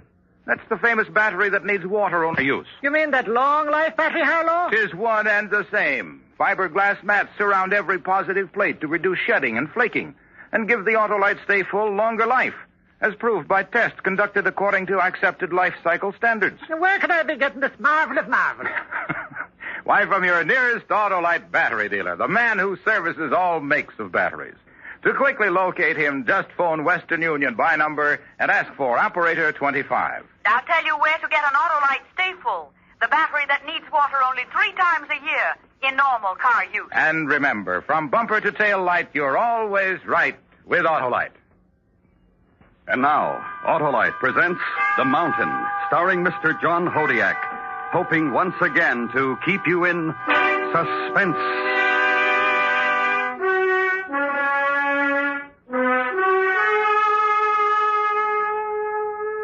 We made the fourth camp on the East Glacier, 22,000 feet above sea level. In that cold, thin air, we stood looking up. And in the great loneliness, we saw it. For a few seconds as the mist cleared, we saw it. The mountain, the peak towering over us, was beautiful and terrible. Then a swirling curtain moved around it and it was gone again. There were 6 of us and the porters. Manton and Leeds had been sent back to the third camp some 4,000 feet below. Both had been badly frostbitten. So then there were 6 of us left to make the attempt. Nobody had done it before. No one had ever reached the top of that tremendous windswept place. And now we were ready for the assault. That night we held our last meeting in the fourth camp. Gaines, Thomas, Feldman, Eldridge, Perucci, and myself. That's the best way. The most practical. 3 of us stay and 3 of us try to make it. We stand a better chance if we all do it together. What do you think, Bob? I don't think so. Thomas is right. 3 of us go and have to turn back. The other 3 will still be fresh. They can have a go. That's right. All right? Sure. Yes, of course. Okay, 2 parties. Thomas, you'll head up the second. Stay at the camp. I'll lead the first one up. Right. Now, wait a minute. Don't we get a vote on this? No, it's a waste of time. Start voting and we'll start arguing again. Those monsoons aren't going to hold off forever. Take it easy, John. Yes. How's your leg, Harry? Not bad. But I might hold you back. You better leave me down here. All right. Perucci, you want me to go? Feel up to it? Sure, you bet. Gaines? Okay. You're not acclimated. The cough? Nothing. It'd get a lot worse, higher. Better not. Well, look, why not let me go with you and leave Harry in charge down here? That leg will be all right in a couple of days, don't you think, Harry? It ought to be. He hasn't had enough experience for a lead man. Oh. There's nothing wrong with me. Or is there? Well? Well, I don't know, John. It's going to be pretty tough. Well? Well, listen, John. You keep out of this, Thomas. What about it, Bob? I'm in good shape. I guess so. Okay, you, Perucci, and myself. That'll be it. We'll start at daybreak.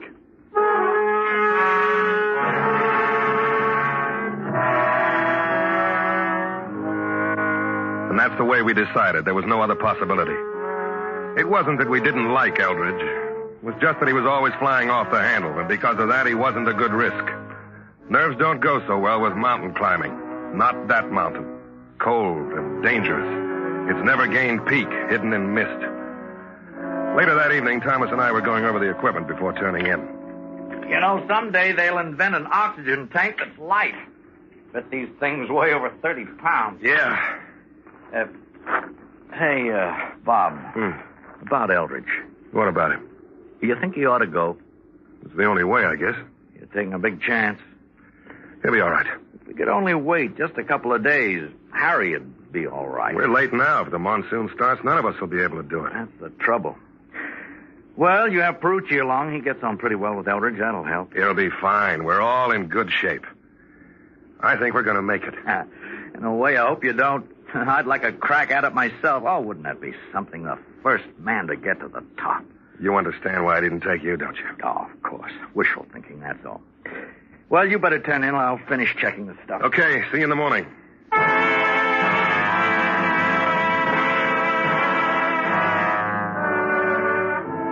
On May the 18th, we started to climb the Northwest Ridge. We were at 23,000 feet. Each of us carried a 30-pound oxygen tank. Besides the equipment went higher, the wind started to take it out of us, and we felt the cold more. They can, eh? Yeah. Boy, will you look at it up there? That's it. You almost feel like you could jump and touch the top. Big jump, Perucci. Yeah. What do you figure? About 3,500 feet more? Something like that. Well, if the weather holds, we might make it by tomorrow. That's what I thought. Not a cloud in the sky. Oh, will you look at that thing? Boy, what can you say when you see a mountain like that? Save your breath. We'll move in a few minutes. Then we hit patches of snow, and the pace slowed down. We'd spelled each other as leader, and it was my turn up ahead. Perucci was bringing up the rear when I heard him yell and felt that dreadful tug of the rope at the same time. Bob, Perucci's gone down. Dig in. All right. What is it? Crevasse? Yes. Use the ice axe. It won't hold. No, it's too soft here. I'm slipping, Bob. I'm slipping. I saw the snow crumbling away from beneath Eldridge's feet. I saw it, and I thought of a man I knew who slipped from an aerial ladder 100 feet up, and as he fell to the ground, his legs raced wildly, arms waving, trying to find the rungs to pull himself back up. And Eldridge was doing it now, his heels churning into the soft snow at the edge of the crevasse. Then he found solid ice. Bob? Yeah? Can you pull me back? I can't get Perucci out from here. I'm afraid I'll go over too. I'm right on the edge. Can he get a hold with his axe? No. He's hanging free. The wall closes in. Hurry! I'll try.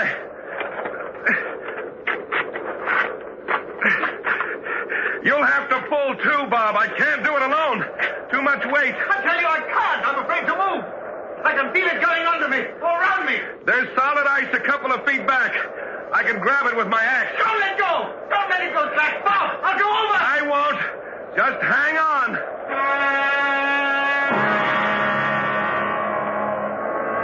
I knew that if I slipped when I reached behind me, it was the end. I looked at the figure of Eldridge below me, his body bent backwards away from the drop beneath him. I closed my eyes, reached behind with my axe, and dug into the ice. I can't! I'm slipping! I can't! And as Eldridge shouted, I thought I heard another cry. And suddenly the rope's weight was lighter. I saw Eldridge fall, then get up on hands and knees and crawl away from the crevasse, toward me. Norman! Where's Norman? He's gone. He fell. He's gone. He can't be. How? I don't know. Perhaps the rope frayed on some ice at the edge. Suddenly it went slack. I heard him, Bob. I heard him. Maybe it's not too deep. He might have fallen into a drift at the bottom. Stay here. I've got to see.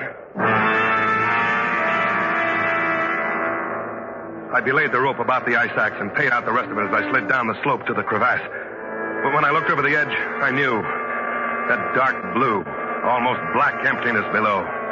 I knew. There'd be no snowdrift for Norman Perucci's body, unless it was perhaps 10,000 feet below us.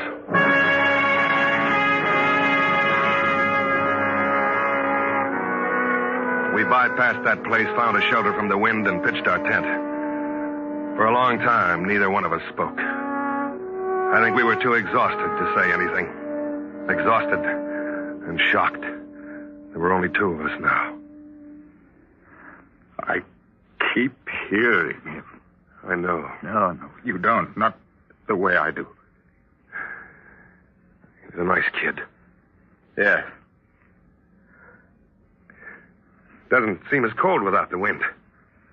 How high do you think we are? 24,000. I wondered. It's a little hard to breathe. Better use the oxygen. No, not yet.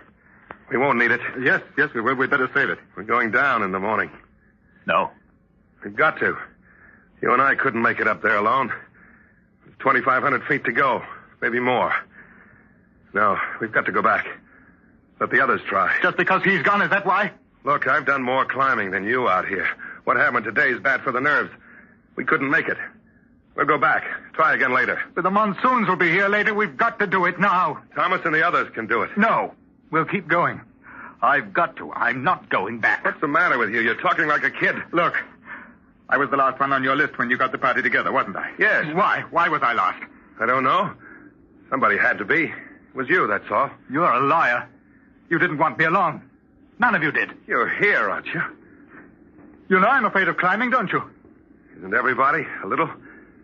Isn't that why we do it? Isn't that part of it? No, I mean really scared. I'm really scared. You know that. No, I don't. Look, something happened Something happened to me today. I've got to go on to the top now. You think I'll call you a coward if we don't? No. All right, then forget it. We'll try again. Maybe next year. You'll be along, too. I'll do it alone, then.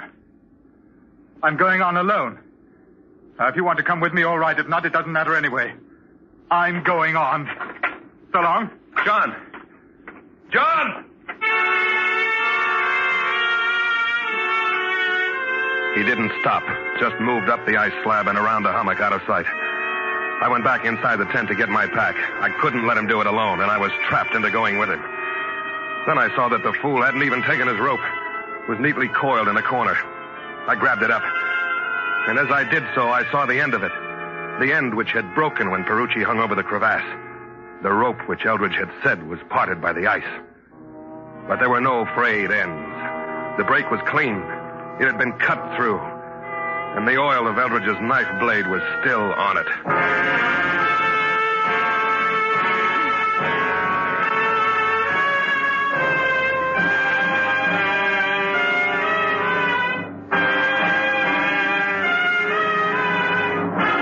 Autolite is bringing you Mr. John Hodiak with Ben Wright as Eldridge in The Mountain. Tonight's presentation in radio's outstanding theater of thrills, Suspense.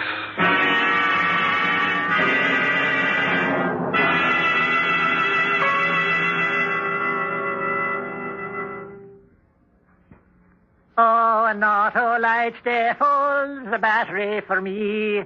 It's the finest fine battery I ever did see. Ah, 'tis the truth, Mr. McSorley. And that famous Autolite Stay Full needs water only 3 times a year in normal car use. And hello, me boy, would you be repeat about the glass of fibre? A pleasure it is. Those fiberglass retaining mats surround every positive plate to reduce shedding and flaking and give the Autolite Stay Full longer life as proved by tests conducted according to accepted life cycle standards. So, friends, visit your Autolite battery dealer. He services all makes of batteries, and he's got an Autolite Stay Full for your car if a replacement is needed. To quickly locate your nearest Autolite battery dealer, call Western Union by number. And ask for operator 25. I'll tell you where to get an Autolite Stay Full, the battery that needs water only 3 times a year in normal car use. And as they say on St. Patrick's Day, From bumper to tail light, you're always right with Autolite. And now, Autolite brings back to our Hollywood soundstage Mr. John Hodiak in Elliot Lewis's production of The Mountain, a tale well calculated to keep you in suspense.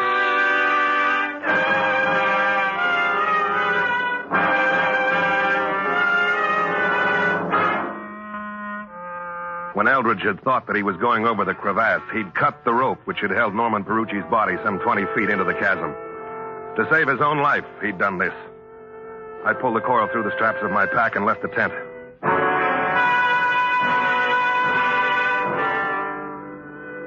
I caught up with Eldridge about 100 feet higher.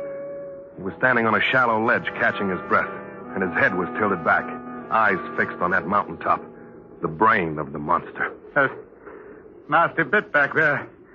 I was cutting steps up the cliff. I nearly fell. You didn't, though. No, I didn't. I say, you're coming with me, eh? I want to see that you get down alive. You forgot your rope. I found it in the tent. I didn't think I'd need it. You might. Here. Thanks. We better tie on together. All right. Do you want to go first? No. It's your party now. You lead. All right.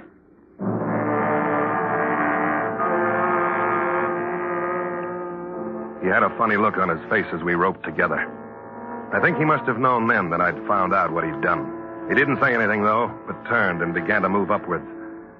At 3 o'clock that afternoon, we were at about 25,000 feet. It was hard to breathe now, terribly hard. We decided to rest for a few minutes. I remembered looking down from the ridge, looking down into the incredible scene below. Then up, and the peak which loomed over us, clear against the sky, perhaps 1,500, perhaps 2,000 feet over us. I remembered Perucci's excitement as he'd seen it further down. And even then, I thought it could be beaten, that we might do it. We'll use the oxygen from here as soon as we start again. Can't do any more today. Oh, yes. We can go higher. Then what? When it gets dark, camp. Finish it tomorrow, if we don't today. If a storm comes up, we'll be in trouble. It won't. We're going to make it. I know we are. And what? Well, it doesn't matter after that. We'll have to go down to the others. Yes, I suppose so. We'll have to tell them about Norman. Yes. We going to tell the same story? I think we will. You know why I followed you? Why I came along? Yes. Just like that. Yes. You murdered a man, and that's all there is to it. I was afraid. I knew if I went over, we'd all go. It was the only way. If you'd waited, we could have got him out. I didn't know it then. I felt myself going. I had to do it. What's all this for? To wipe out the sin? Get to the peak and be a man again? In a way, perhaps. You won't be. You'll never be. When this gets out, and it's going to, there'll be no place for you to hide. No place to go. We'd better get moving.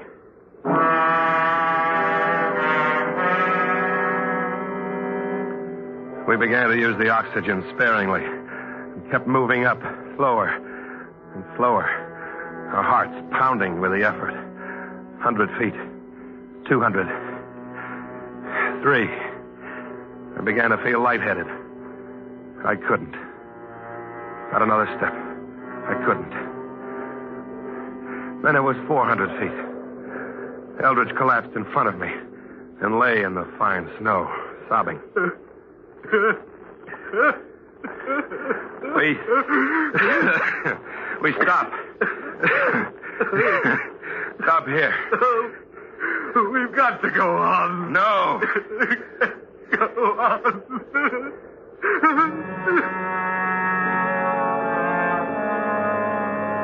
And he sobbed like a child. His mind willed him to keep going, and his body wouldn't allow it. We lay there, using our precious oxygen, because I think had we not done so, we'd have died of fatigue. The wind had died down completely. And there was a silence so complete that you could almost imagine it bore a sound in itself. Deadening. Awful. We made camp and tried to sleep. We were too tired to think of food. With the night came a heavy mist, and it began to grow much colder. The morning of May 20th was gray, clouded.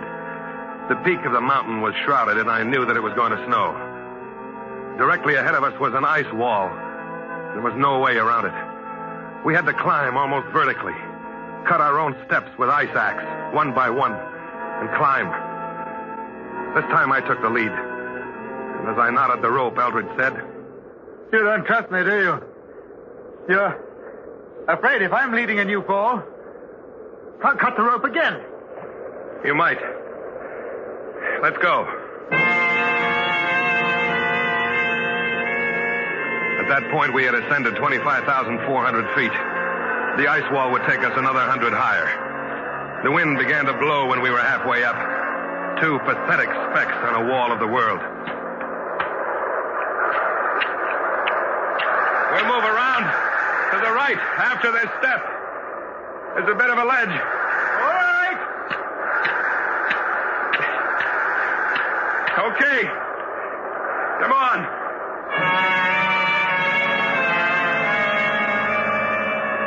The ledge was at most 10 inches wide, narrowing down in places to no more than a toe hold. I felt my way along until the ledge gave out. Then the hacking of steps began again. The wind tore at me, screamed, and like a great hand tried to sweep me off the wall. Once I looked down, and it was as though a white blanket were stretched out beneath. It was snow.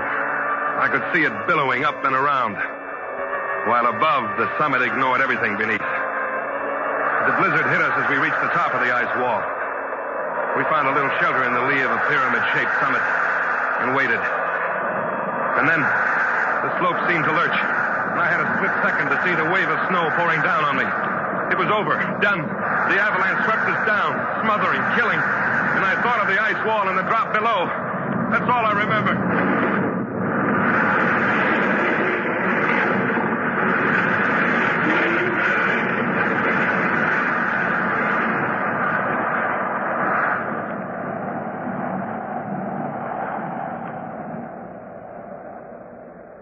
I had stopped falling. It was my first thought when I came to.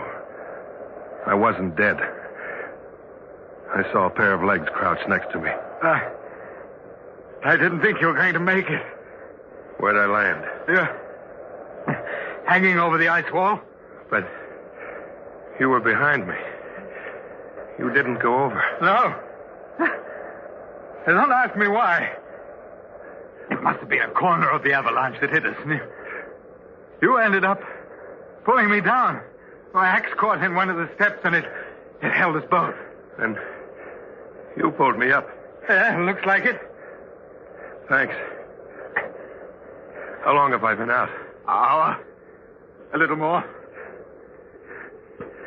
Blizzard's letting up. Here. Do you feel like going on? I think so. All right. You tell me something. What? Why did you pull me out of it? Why didn't you just let me go over the edge? Then you wouldn't have had me around to tell. Look, I'm not a murderer, Bob. I cut Norman's rope because I was afraid. If I thought there was even a chance of us not falling, I wouldn't have done it, but I didn't know. Look, that doesn't excuse me. But it doesn't mean I'd kill you to get out of it. No. Better save the talk. We'll need our breath. You want to lead, or shall I? I'll do it.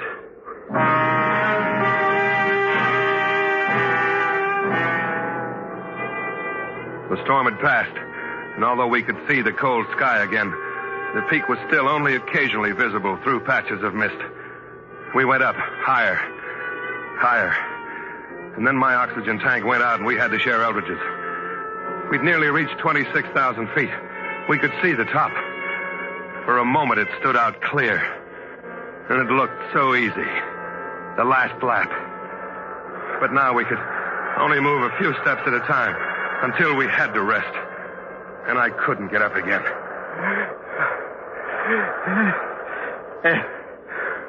It looks pretty easy past that ridge. I have to wait. All right. Wait for me. No. Now go on. No, together. Just wait. Couple of minutes. It'll be getting dark. I'll come back for you. No. Minute. Yeah. You? You take the oxygen. I don't need it. No, John, no. I won't need it. You wait here. No. I'll get down again. Wait. Look, I'm sorry I was afraid. Huh? I'm still afraid. That's why I've got to do it. You understand? So long, Bob.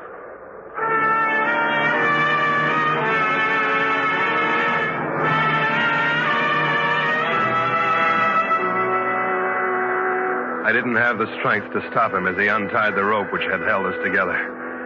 Then he was gone. And after a while, I felt stronger. I sat up. I could see him, a dark blob against the mountain snow. Smaller. And he was climbing upwards. He'd reached the final pinnacle and became a dot that was lost in the mist. I saw Eldridge once more. He couldn't have been more than 250 feet below the peak. For perhaps 10 seconds I saw him. And then he disappeared. I waited into the night. The next morning I began to look for him. But the oxygen was gone. I knew that if I had to climb another foot, I'd die. And so I turned back. There was no wind anymore. It was almost warm. Somehow I got down to the base camp, and I told him the story. Almost the whole story, but not quite. I changed a rope which had been cut with a knife into a rope which had frayed and parted on the ice. I remember as we started down to the valley below, I turned and stood a minute, looking back, looking up. Then a cloud softly poured over the peak. And in a moment, the mountain was gone.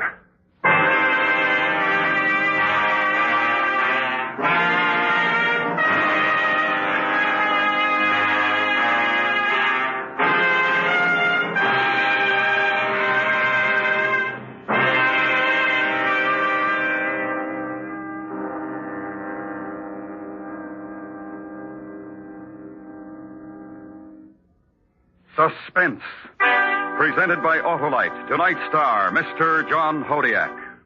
This is Harlow Wilcox again, speaking for Autolite, world's largest independent manufacturer of automotive electrical equipment. Autolite is proud to serve the greatest names in the industry. That's why during these early months of 1953, the Autolite family joins again in saluting the leading car manufacturers who install Autolite products as original equipment.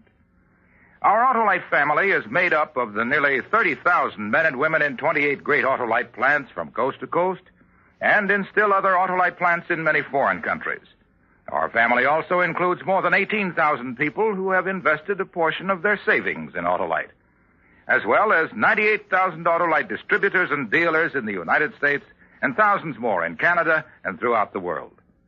3 weeks from now, as the climax of this year's Autolite Family Salute program, Autolite will present special programs on both radio and television, direct from the Easter Parade of Stars Auto Show in New York's Waldorf Astoria Hotel.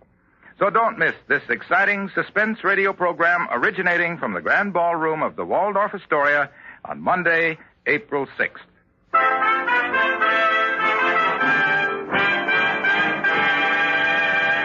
Next week, a story in the classic tradition of suspense as we present a new version of Charles Dickens' terrifying short story, The Signalman.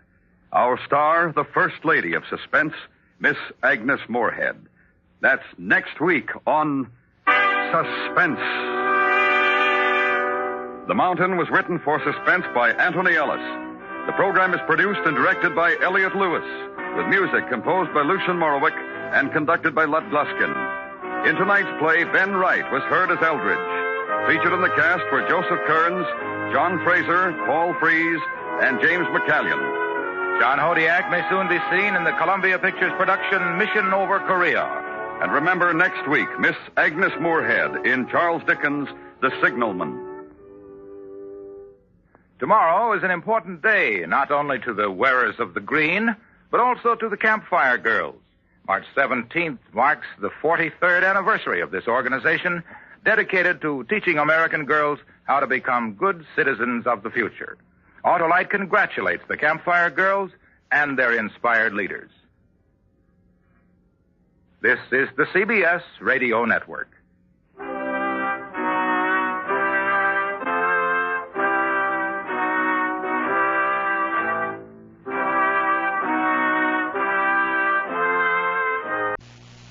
And now, another tale well calculated to keep you in suspense.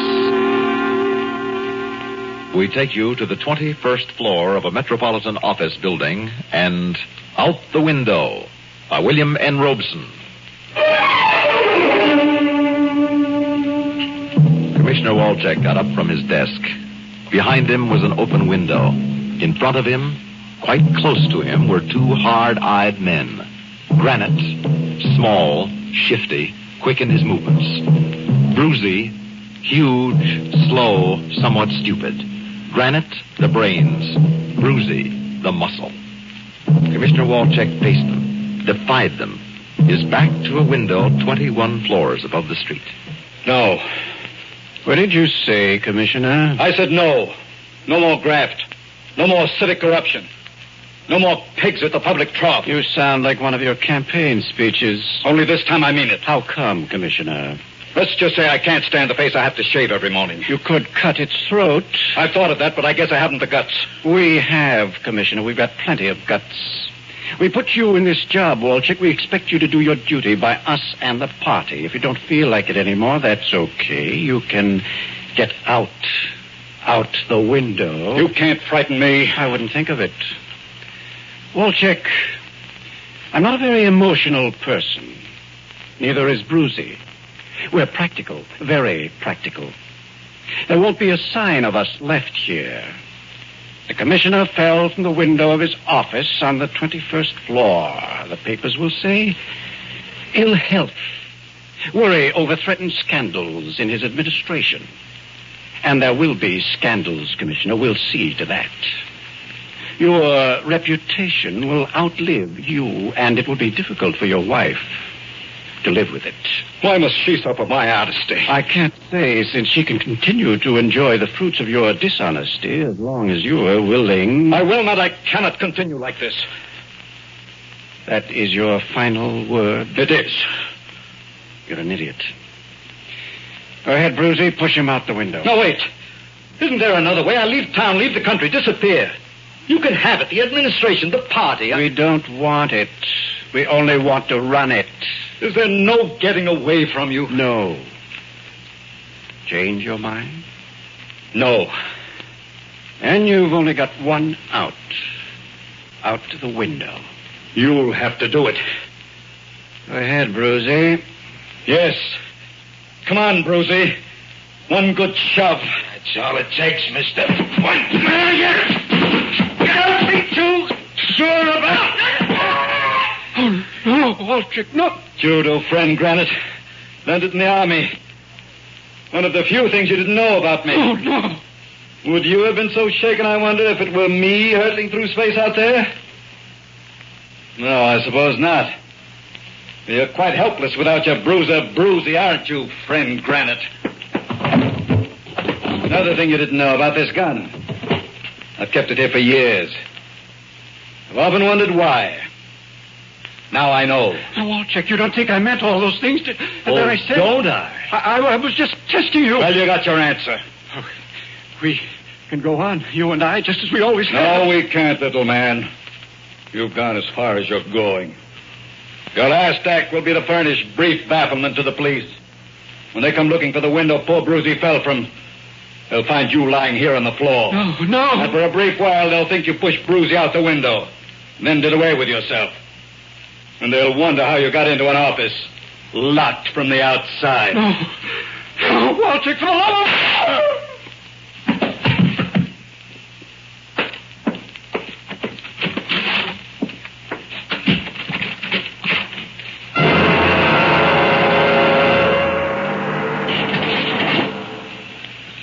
going down, Commissioner? Yes, please.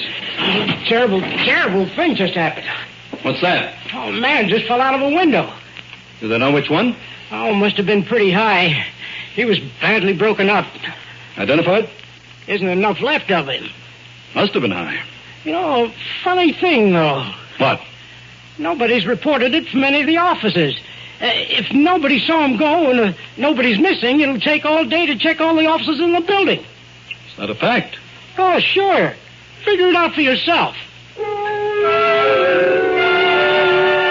I already had. Perhaps not all day, but hours. More hours than I needed. Certainly they wouldn't head for my office first thing. The elevator operator would tell them that I'd left my office shortly after the unfortunate accident. I was totally ignorant of it. Out in front of the building, the crowd 6 deep around the thing on the sidewalk. Cab driver on the edge, peering. I tap him on the shoulder. He turns, wearing the face of Brucey. What do you want? Careful. Don't let this throw you. Cab, are you free? I'm in a hurry. Get in. This you hadn't counted on. A cab driver looking like Brucey. But Brucey was lying there on the sidewalk where you might have been. Brucey isn't driving the cab. The driver doesn't look like him, really. It's you who's given Brucey's face. Your guilty imagination. Guilty of what? Brucey would have pushed you out the window had you not left him. It was you or him. What a mess a man makes when his skin isn't holding him in. You or Brucey, that's all. Survival of the fit. Law of the jungle. No place for guilt here. No reason. But this you hadn't counted on. The treachery of your imagination. The guard at the bank. He's not the regular one standing by the door smiling at the customers. They've changed him. This one's new. This one's Granite. He looks like Granite, but it can't be Granite. Granite's dead up there in that locked office. Steady. This is the hallucination of a guilty conscience. Your conscience isn't guilty. It isn't. Here now. The girl who opens your safe deposit box for you. She doesn't look like Brucey. Or Granite. Not even like their sister. And you silently thank her for not looking like either of them. And then, she's gone with a smile, leaving you two alone to stuff your pockets with the price of your escape. All this beautiful money so prudently put away, leaving you alone to walk as bravely as you may past the guard that looks like Granite, to the waiting cab whose driver looks like Brucey.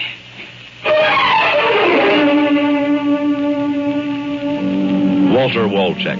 Till a few moments ago, Commissioner Walczek. Commissioner Walczek, embezzler Walczek, now melds into Walczek, the lover. Complete with golden key. Wally, is that you? Yes, kitten. Oh, you scared me. Didn't expect me, eh? Well, not exactly, lover man. Who did you expect then? No, honey boy. I mean in the middle of the afternoon. Who? No one, Big Daddy. There's no one but you in the whole world. Yeah. You got the key, lover. Only you. Yeah. Number one man, huh? Number one, Daddy-o. That's good. Good. Only how come you're so early in the day? I'm through. But you should have called, lover. There wasn't time. It happened so fast. What, lover? Never mind. I'm through. I'm finished. I'm getting out. When? Now. Where are we going? Well... You're taking me with you, aren't you? Oh, yes, sure. Where are we going?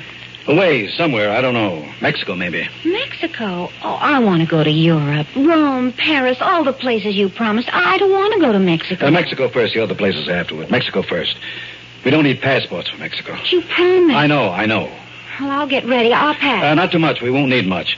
We can get what we want when we get there. Only, first, What first, lover? Let me put my hand on your shoulders. But you said we were in a hurry. There's time for that.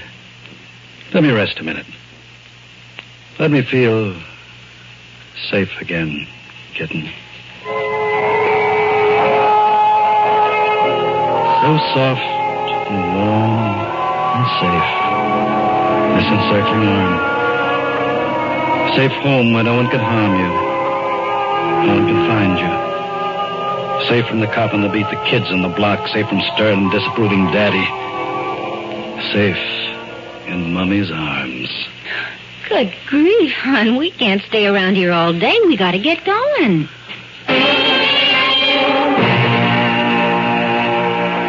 But it isn't Mummy at all. It's this ridiculous little blonde you call Kitten. And she's as loyal to you as any cat would be, so long as you feed it and stroke it regularly. No one can make you safe but yourself. No one can make you secure. No one can guard you. There's no one who cares but you. This piece of fluff, do you owe her the rest of your life? Do you owe her anything? She's got as much as she gave. Where are you going? I thought you wanted to... I gotta go. Where? Well, I gotta get tickets for the airplane. I thought I'd get the plane tickets while you get ready. I won't be a minute. Neither will I. Here. What's this for? $100 last minute stuff. I don't know. Pay the landlady or something. You're not coming back, are you? What makes you say that? I know it. I feel it. You're not, are you? I must go. You've got lots of money. Your pockets are bulging with money. Let me go. Give it to me. Give me money. Give me more money. Go. Give me more money.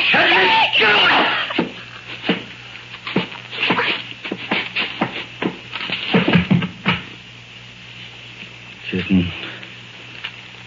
Soft like a kitten. Fragile like a kitten. Dead in a heap like a dead kitten.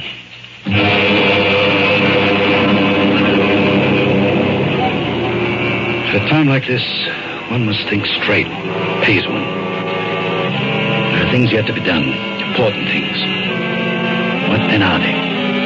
They're on the list. Checklist. Checklist. Things to do today. Choke kitten. Walk, don't run to nearest dispenser of escape. Buy a ticket to anywhere, because you're nowhere, man. Announcing the arrival of a just departed jet from here to there and back. Now offloading on ramp 7. Passengers incoming from offloading can claim baggage sooner than later. Yes, sir. What can I do for you, sir, in this jet-paced age of shrinking horizons? Name your destination and we'll put you there. You sound like Kitten. The subjects travel at supersonic speed. Don't change it. You look like Kitten. How many and where to? 2. To where? You know Kitten. I'm not Kitten. State your business and make it brief. Our clientele consists of men of decision, men of action. Others need not apply. Where to does you two wish to go? Mexico. Too easy. No further? No further, not now. Very well. With us, the customer is king, Your Majesty. Thank you. 2 tickets for Mr. King. And wife? Yes. Yes, of course. And wife. Wife. The last refuge of the scoundrel. She who, for better or worse, in sickness and health, till death do us part, did we take to wife. She who has grown old in the service of this benevolent tyrant. Who has a better right to the spoils of life than she whose life is spoiled? The little woman, the better half, the ball and chain, the old lady. Chubby's named Kitten. You can buy anywhere for a handful of what glitters is not. But a wife? You got a lot of investment in a wife. She's yours. All yours. Bought and paid for.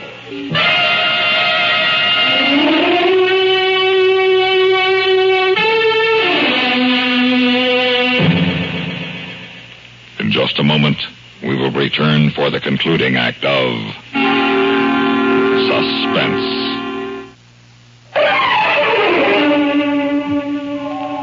On page 663 of Volume 10 of the Encyclopedia Britannica, it says, quote, "Few physical phenomena are roughly as well known to everybody as gravitation," end quote.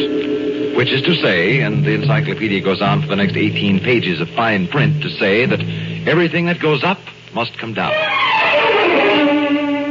Commissioner Wolchek, former Commissioner Wolchek, is a new man, a family man. purged of sin and delivered of temptation, shoulders squared, chest out.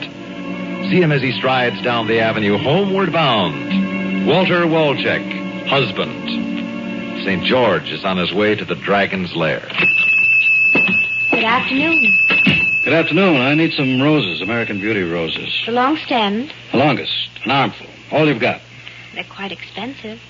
Money at a time like this is no object. How nice. Did anyone ever tell you you looked like my wife when she was your age? Not that I can recall. Well, you do. Of course, this girl doesn't really look like Nellie when she was young. It's just that she is young. And it's a good thing to remember Nellie when she was young and pretty. To remember her soft brown hair and her laughing dark eyes. To remember her as she was before life pounced on her, demanding to be lived. That you, Walter? Yes, Nellie, I'm home. Early, aren't you? Little. Here, for you. Roses, how nice. Why? Must there be a reason? Oh, I suppose not really, but there usually is. Birthday, anniversary, guilty conscience. Can't a man bring his wife roses just because he loves her? Love? After all these years of silent sufferance? I was never a very demonstrative person. That you weren't. But I shall change. You'll see. It's not too late. What do you say? How about a little kiss, sweetie? Perhaps you'd better not try to change so suddenly. I bought you something else. What? Tickets. Airplane tickets. We gotta go away. Where? Mexico. First. Later, further. I don't know. Why? I killed some people this afternoon. Who? Granite and that bruiser of his, Bruzy, to name two. It's about time. I never did like them, either one of them. Me neither. I tossed Bruzy out the window. I shot Granite with this gun. Had that thing in the top drawer of my desk for the last 10 years. Thought it might come in handy someday. Did. Didn't I give that to you on our 10th wedding anniversary? Yeah, come to think of it, you did. Before you got respectable, when you still had enemies, and I was afraid for you. You were, weren't you? I guess you did love me at that. I guess so. But that was a long time ago. I've been busy, Nellie, these past years. Yes. But I'll make it up to you now. We'll go wait tonight. I can't tonight. I got a dentist appointment tomorrow morning. There are dentists in Mexico. Not this dentist. You ought to give me some warning. It was unpremeditated murder. I didn't have any advance notice myself. It's bad. Impulsive. You might almost call it a crime of passion. No passion. I was pretty cold-blooded. But you just said it was unpremeditated. As to time and place. But I've been planning the removal of those two for a long, long time. And when I accomplished it, as you see, the rest of the plan followed. The safe deposit box emptied and our plane reservations waiting for us. And the roses. They were part of the plan. No, I guess you could call them an impulsive gesture. Bad, Walter. Very bad, impulsive. Not thought out. Really. Believe me, if I were planning a murder, I would be more thorough. Suppose, for instance, I wanted to murder you. Why me? Why not you? Haven't you given me sufficient reason? For 20 years, I've played the empty role of your wife while you husbanded one floozy after another. Oh, now, Nellie. There's no room for argument. I don't want to discuss it. It's true. We both know it. True. And it's grounds for murder, isn't it, Walter? But murder would get me nothing just any day of any week, would it? So I would have to plan carefully and wait patiently if I wanted to murder you.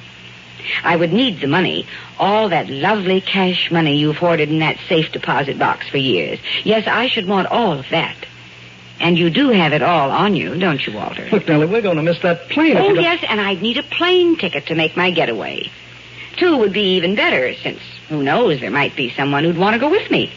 And you've been good enough to bring 2 plane tickets. Please, Nellie, pull yourself together. And then I'd need a murder weapon, and you've provided that with unaccustomed thoughtfulness, Walter. Your own gun. The gun with which you killed Granite, Prince. Notice I wrap my hand in a handkerchief before I pick it up. So if I were to shoot you and leave the gun by your side, it would look like suicide. Nellie, this joke has gone far enough. Joke? I see nothing funny about it, Walter. But there remains one thing lacking in my premeditated murder of you, my dear husband, and that's motive. Immediate motive, that is. Say, proof of infidelity sufficiently humiliating to make me want to murder you now. Millie! And this, too, you've provided. The roses to cover the guilt. But they didn't wipe away the lipstick from your collar, Walter. They weren't strong enough to overpower the cheap perfume of your little kitten, Walter. Millie, for God's sake, put that gun down!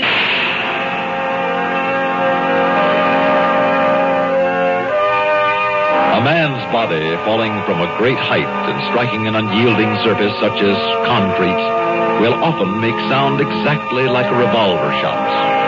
Commissioner Walcheck's body did. Suspense.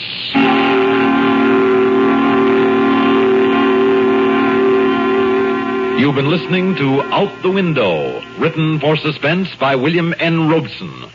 In a moment, the names of our players and a word about next week's story of Suspense.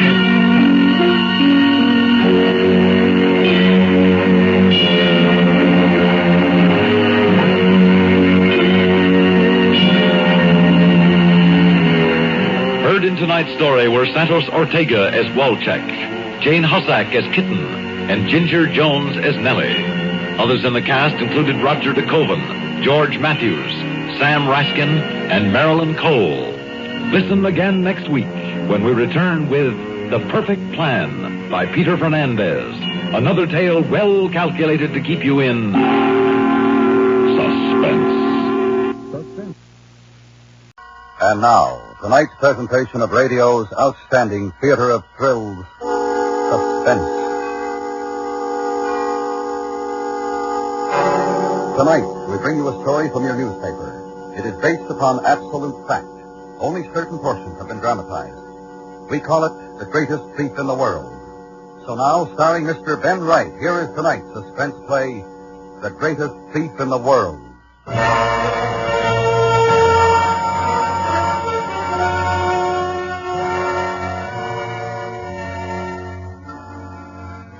The files of Criminal Record Office in Scotland Yard contain two bulky folders. One relating to the evidence against Peter Marriott, the other against a criminal known only as the Squire. Concerning Peter Marriott, we're in possession of a number of facts. Some we gained through our own investigation, others through interested parties. Concerning the Squire, we know a good deal less. That for some 5 years he committed jewel theft amounting to £500,000 is common knowledge. That at no time until the end did we find one scrap of evidence is further stated in the file. The question that the Yard has not been able to satisfactorily answer is whether Peter Marriott and the Squire were one and the same. The case is a mathematical fantasy. For example, we know that Peter Marriott attended a shooting party in the West Riding as a guest of Sir Leslie and Lady Bandry. We know the gist of what transpired, but was the Squire present at that time?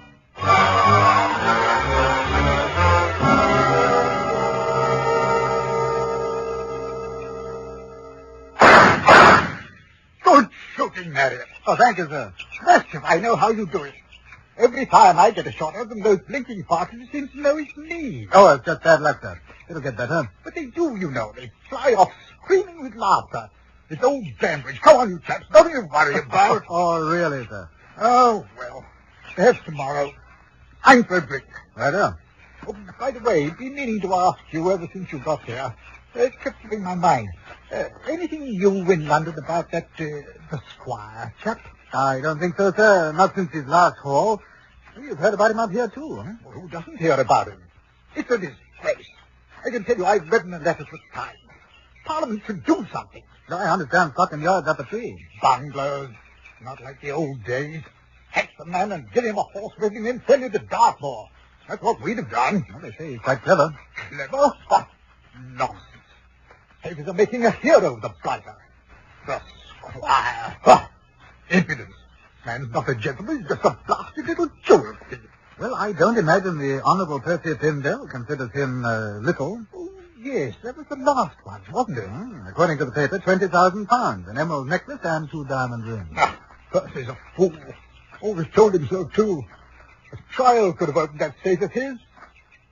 Let's see this Squire try his game with me. It's a different story, I can tell you. Well, I imagine it would. By the way, did you tell me that you used to dabble in the diamond market? Oh, that was a few years ago, sir. Nothing much. This evening I must show you one or two nice little things I bought Lady Pamela in Italy. I'd love to see them, sir.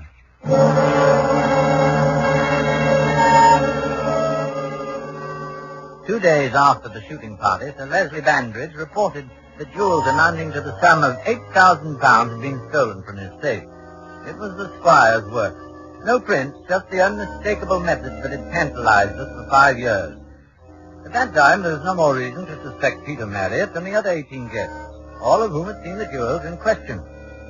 We know now that there was a girl in Peter Marriott's life, a girl whom we felt to be a rather odd acquaintance for a man in his position.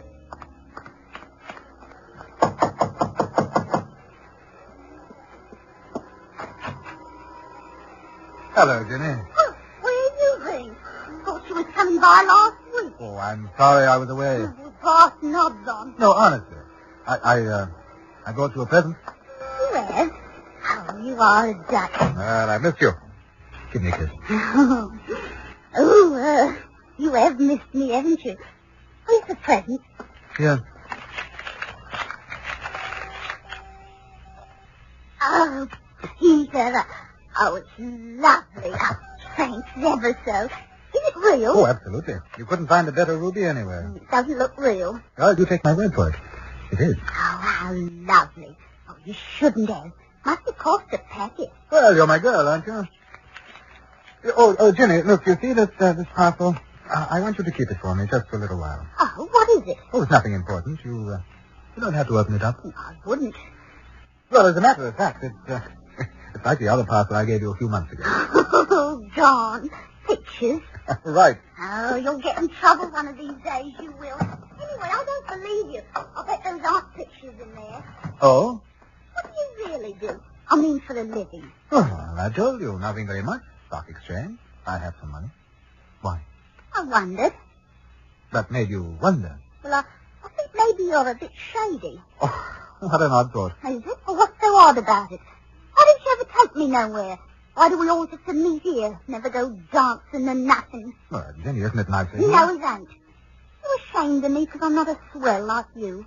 Jenny, it isn't that. It's only that I want to be with you alone. Yes, I don't think. Well, what do you want me to say then? I don't know, but there's something funny about you. Oh? A man was here the other day. A man? Who? What do you mean? Ah, so there is something. Jenny, tell me about it. He was just asking about the gent who visited me last night. That was you, Peter. What did you say? I told him I wasn't the habit of gassing with strangers and half it. Well, what did he look like? And look here, I don't like the way you're talking like a ruddy copper. I don't think I'm going to tell you anything. Well, I'm sorry, Jenny, but please, go on. No, I don't feel like it. Now, look, I've got to know. It's important. Dial 999. Ask the police. I think you'd better tell me. Sweet me. What did he look like? Jenny? Was he all right? Maybe a little thinner, black hair. Looked something like you. Well, how was he dressed? I don't know. All right, I suppose. Grey overcoat, bowler. He wasn't a copper, I don't think, if that could worry you. Too polite. Any name? No. Said he was a friend of yours from abroad. Said when I saw you to say something about Canada. You know what he meant. It can't be. He's dead. It can't be.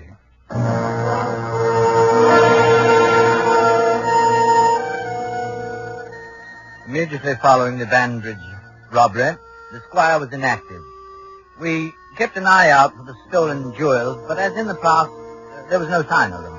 However, we learned one interesting fact, that Peter Marriott had attended several parties given by victims of the squire. Although it was a very slight chance and quite possibly coincidental, we felt it advisable to assign a plainclothesman to watch him. On September 7th, 1949, the detective made his routine report. Followed suspect, Alliance Tea Shop, Notting Hill Gate.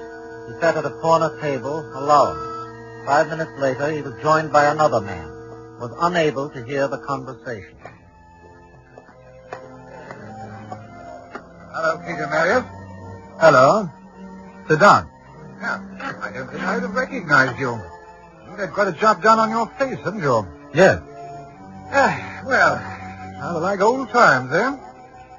What happened? I thought you were... not now, my dear fellow. It's a long story. Don't worry, you'll hear about it. How long have you been in London? Ages. Nearly 6 years. Funny you took so long getting in touch. Yes, isn't it? Well, you look prosperous, I must say. So do you. I suppose that girl told you I'd been inquiring. Yes. Well, I thought it best to make sure. One doesn't want to make mistakes, does one? Look here, will you get to the point? What do you want? Clean, dear fellow, aren't you? All right. First, what about my name? Well, I thought you were dead. There's no harm there. You know I couldn't use my own name after I left Canada. Yes, but my dear fellow, Peter Marriott, there can't be two of us, you know. Why not? Because when I found out 5 years ago that you were calling yourself that, I had to change my name to something else. Well, now I think I want my own back. Well, you can have it. There must be more than a few Peter Marriotts in the world. Definitely, but we're special, you and I. Very special. Oh, you see, I've been reading a lot about you. You're quite a tough. Races, hunt balls, and all that. I've followed you very closely. You can be a great help to me, old man. Great help indeed. What's the game? And we can do business together. Just like old times. I don't think so. But I do. You and I, and the squire.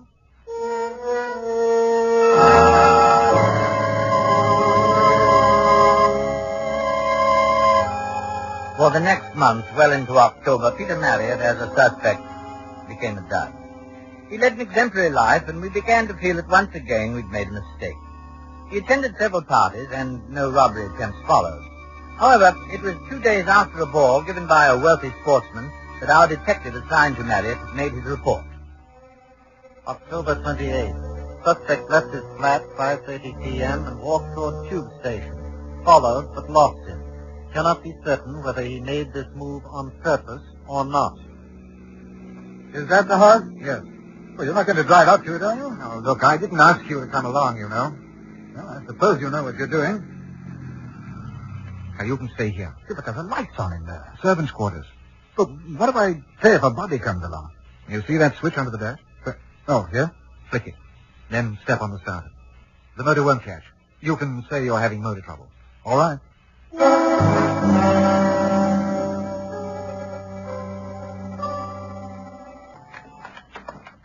Come on. Did you get it? Come on. Oh, she won't catch the ignition, you bloody fool. Oh. Did you get it? You think I went in for a cup of tea, do you? Of course I got it.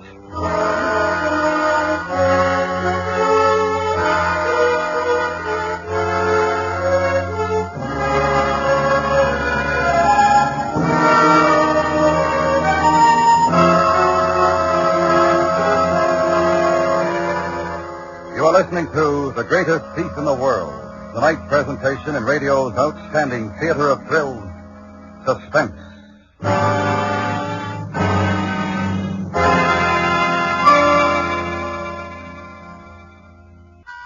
Now we bring back to our Hollywood soundstage Mr. Ben Wright, starring in tonight's production, The Greatest Thief in the World, a tale well calculated to keep you in suspense.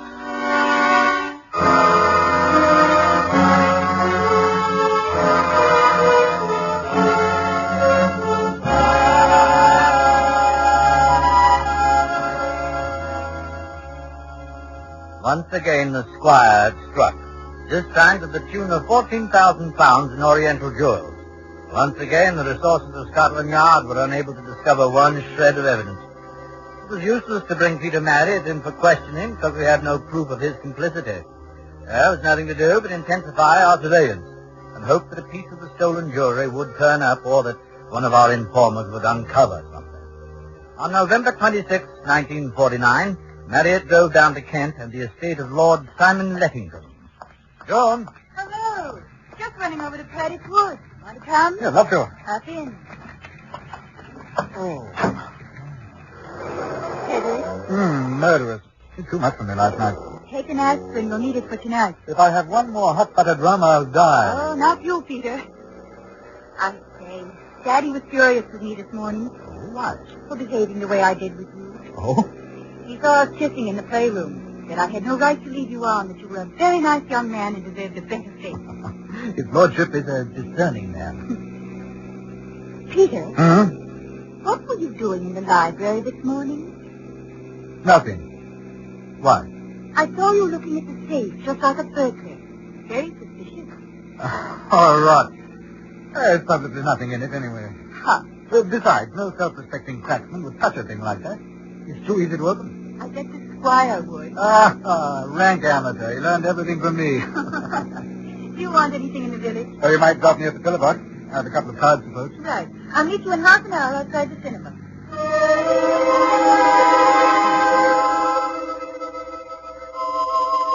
Our man followed Marriott when he left Lady Joan Lettington's car in Paddock Wood. Marriott posted 2 cards, then strolled down the road to the Hotel Rackham. He entered there, went into the tavern. Our man remained outside. And what do you have, sir? Oh, double scotch. Double scotch, yes, sir. Then make it Johnny Walker, will you? Right you are, sir. Yeah, a bit of pre-Christmas cheer, eh? Listen, I don't like this. Outside. See in the mirror? I think it's a man from the yard. I've noticed him hanging about. Yeah, this won't do at all. What does it look like in the house? How the devil should I know? Give me time, can't you? Oh, you're a bit touchy, aren't you? My dear old boy, in this business one can't get nervy. You ought to know that. You should have stayed in London. No, it's better this way. We can keep an eye on one another, eh? Oh, this will buff you up. Double scotch, sir.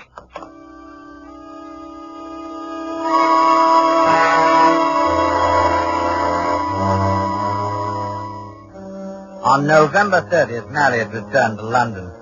We had an idea that he'd contacted someone in Rackham Hotel Tavern. Possibly the elusive stranger we knew to be meeting Marriott from time to time. In any event, we kept a man at Paddock Wood. No attempt was made during the next 3 weeks upon Lord Lettington's house, and we could do nothing but wait. On December 21st, it was noted that Peter Marriott visited Virginia Hibbert in Hammersmith at a late hour. You really have no consideration for me at all, really you haven't. A fine time of night to come calling. Well, I'm sorry, Jenny, but I had to talk to you. Oh, what's up? Please listen. Now, I may have to go away, and I may not be able to see you again. Ever? Ever. You're a good girl. And sometimes I haven't been kind, but I've always known that I could trust you. It hasn't just been making use of you. I hope not. Jimmy, that man who came to ask you about me. Has he got something to do with it? Yes. I knew him a long time ago. In Canada. Cool. We worked together. It was in a mining town. One night there was a game. A poker game. It ended in a fight. My face was badly slashed, and I shot a man. Lummy. I ran away. The doctor did plastic surgery on my face. I changed my name, too. The bloke who came back, is he the man you... No. No, the man I shot was a miner. The fellow who came back was the one I worked with. I thought he'd been killed in the fight. Now, you see why I was afraid when you told me about him. He knows about that man that I killed. Oh, dirty rotter. Blackmailing you, eh? Yes, Jim. And I'm going to have to do something about it. The police are following me. You see, I can't let this go on. Now, look, there's some money in here, and I want you to take it. Oh, you don't have to do that. You've treated me all right. I don't want your money, and I don't want you to go away. No, please, it's for you. There's £1,000 here. No. Take it and get out of London, Jenny. Go to a nice little town and get married. No, I want to be with you. Oh, take me with you. I could learn to be a lady, honest. I'd try. You are. Dear Jenny. Oh, don't go, Peter.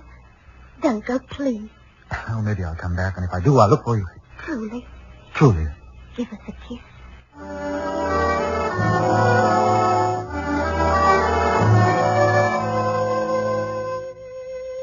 On the morning of December 22nd, 1949, our file on Peter Marriott was still inconclusive. He was a strong suspect, but there was the other man whom we knew he had seen from time to time. There was now the possibility that he was the squire. We expected an attempt on Lord Lettington's house and kept our detective in Paddock Wood. That same night, on the 22nd, Lord Lettington's safe was opened and a large amount of currency as well as jewelry was stolen.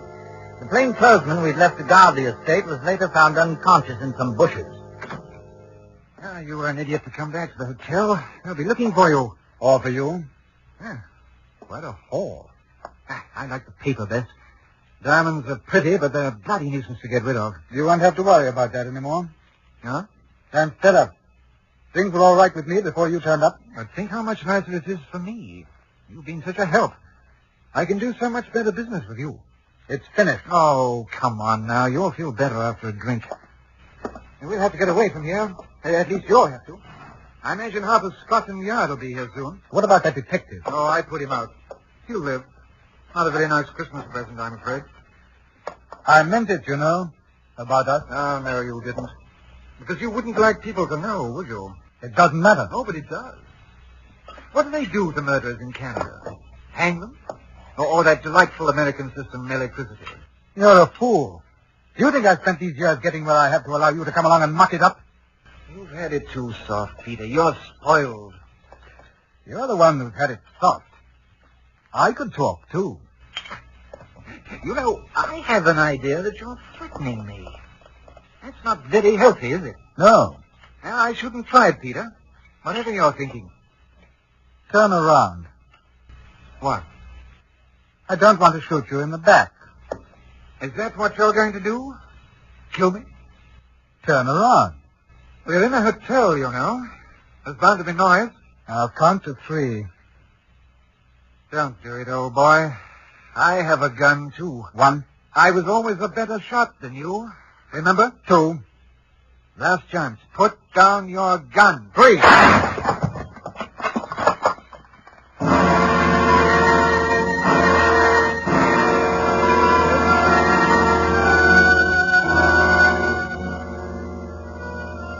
We found the body in the bedroom of the Hotel Rackham, Paddock Wood, Kent. A single shot had been fired through the head. The pistol lay on the floor. The jewels stolen from Lord Lettington's safe were on the dressing table. The currency was missing. However, there were 1 or 2 points still left unanswered. The gun was devoid of fingerprints. The deceased was not wearing gloves at the time his body was discovered. There was further the question of an open window and scuff marks on the sill.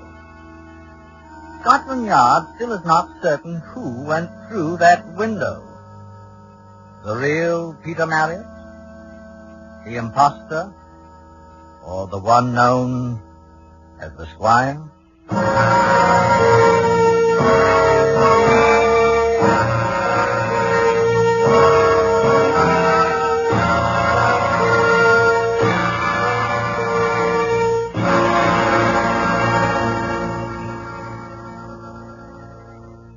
Suspense, in which Mr. Ben Wright starred in tonight's true story of the greatest thief in the world.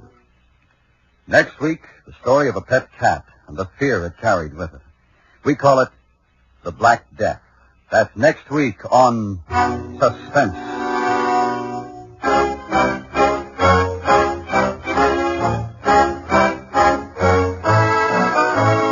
Suspense is produced and directed by Anthony Ellis, who wrote tonight's script.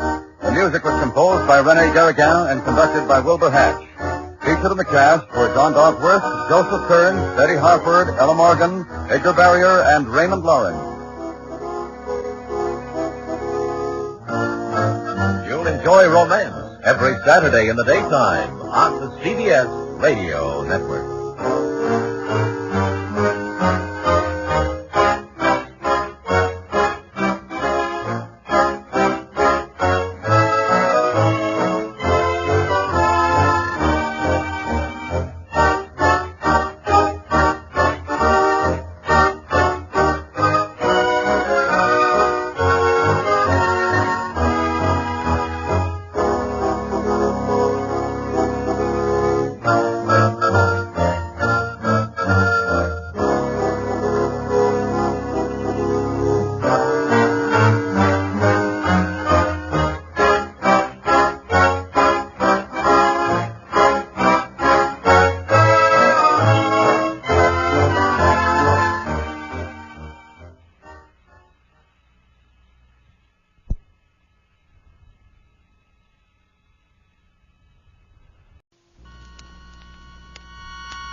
Suspense.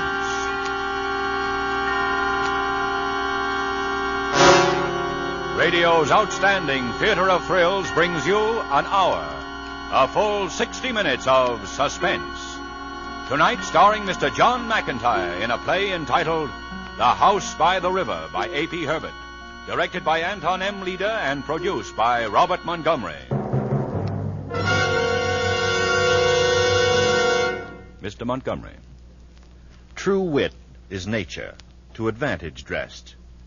What oft was thought, but ne'er so well expressed. Alexander Pope was speaking about poetry when he said that. And most of us, when we think about poetry, think of it in much the same way, as beauty, caught and held captive in a skein of words, as something soft and lovely, and without violence. But that's not always true. Poetry can be violent, and hard and dark, with tales of terror and horror. The popular idea that a poet is always a soft and fragile fellow is also untrue. Poetry grows from the stuff of life, and the poet is heir to all the ills of other men. He is a frequent walker upon the dark paths of life, as well as in the sunlit fields. And finally, it's not true either that a poet worth that name must live in a lonely garret, in obscure poverty, sleeping on the stacks of his unread rhymes. Some poets find fame and fortune early, and live richly in comfort and adulation. In fact, that's the kind of a poet we have in our story tonight. Stephen Burns, who, at 35, was already being compared with Keats and Shelley, who had, in a few slender volumes, made himself the voice and the conscience of all England. His home, standing on the bank of the Thames, was known to 1 million Englishmen as the House by the River. Here he lived in peace and contentment with his wife, Marjorie, and his brother, John, a civil servant in London. Here, on the breast of the great sluggish river, he lived and studied and worked until the evening of June 15th, last summer. Marjorie was out of the house, visiting her people in Cornwall. John was not yet home from work. It was cook's night out. Stephen stood at dusk in his garden, watching the water beneath him turn black as night came on with a rush. His neighbor, Mrs. Ambrose, was watering her tulips in the garden next to his. The scene was set for a strange adventure. Tonight, Mr. John McIntyre returns to our cast, following his sensational performance 3 weeks ago in Donovan's Brain. With him is a new young star from the Abbey Players in Dublin, Mr. Dan O'Herlihy. And so with the performances of John McIntyre as Stephen Burns and Dan O'Herlihy as John Burns in A.P. Herbert's The House by the River, we again hope to keep you in Suspense. Anything wrong, Mrs. Ambrose? Look at that, Stephen. Why, it's a cat. A dead cat. Much as I love living on the river, Stephen, this is what it casts up on our property. This and worse. Yes, I know. I've seen it passing up and down the river for weeks. Yes, what's happened to the world, Mrs. Ambrose, when it can become so indifferent, so menacing and cruel to a little yellow kitten? I'm sure I don't know about the world, but I do think a letter to the authorities would help. Yes, it might at that. Oh, is that Marjorie up there in the house? I thought she was away for the evening. She is. No, that must be the new maid. Oh, Emily Gaunt. Seems like a very nice girl. Well, she's a nice, clean girl, at any rate. She's probably in the bath right now. Well, I'll have to get someone to take that cat away. Good night, Mrs. Ambrose. Good night. Yes. Cruel, menacing, indifferent world. Even to a tiny, yellow, innocent little kitten. Where? Good evening, Mr. Burns. Good evening, Emily. Have a nice bath? Yes, thank you, sir. Very nice. Are you looking for something, Well, Emily? I just thought I'd put my hair up tonight. You have very pretty hair, Emily. I don't wonder you tend it so carefully. It's the bother more than anything else, it is, sir. Men are so lucky when it comes to things like that. As a matter of fact, Emily, you're a very pretty girl. Thank you, sir. Pretty enough to kiss. Oh, sir. Would you mind if I kissed you, Emily? You must be joking, sir. No, Emily, I'm not joking. Please, sir. What would Mrs. Burns say? Never mind, Mrs. Burns, Emily. Never mind. Come here. Oh, no, please. Quiet, you little fool. I'm not going to hurt you. Hasn't a man ever kissed you before? Oh! Will you be quiet? No, you're hurting. Listen to me. You're perfectly safe, Emily. I'm sorry. I was a fool. I didn't mean to hurt you. All right, then. I'm going to let you go. But I want you to be quiet. Help! Oh, will you be quiet, you fool? You'll wake everyone. You'll have everyone here. My wife, my neighbors. Stop it. Stop it, do you hear? Stop it. There. That's better. Emily? Emily? Emily? Anybody home? Open up. It's John. John. Oh, it's about time. What kept you so long? You know, I've got to stop forgetting my key like this. Come in, quick. Is anything wrong? I need your help. I'm in a hole. All right. What's the trouble? It's our maid. It's Emily Gaunt. I'm afraid she's dead. But why haven't you picked her up? Why haven't you called a doctor? Listen to me, John. I say she's dead. Emily? Dead? Yes. You ought to throw something over her. What? Well, I didn't think. All right. How did it happen? I hardly know. I was playing the fool. I was pretending I was going to kiss her. Go on. Well, she got frightened. She thought I meant it, and then she bumped her head. I had to keep her quiet at this scandal. She didn't seem to understand, lost her nerve. I kept trying to quiet her, and then she bumped her head. I said that, didn't I? Shall we call the police? You don't understand, John. It's murder. Yes, it is. What am I going to do? I don't know. I don't know. I was thinking, the river. Slip out in a rowboat and do it now. It'd be easy that way. Take only a few minutes. Emily Gaunt. In the river? We've got to get her out of here. Marjorie will be home. Anyone could walk in. I want you to help me, John. If you don't, I'm finished. Couldn't you throw it over the wall, into the water? No. The tide would throw it up again in the morning. It's got to go out, John. It's got to be sunk. All right. Let's get it over with. I knew you'd help. Let's get it over with. Yes, you're right. I'll just run down to the basement for a moment. We have a large sack there.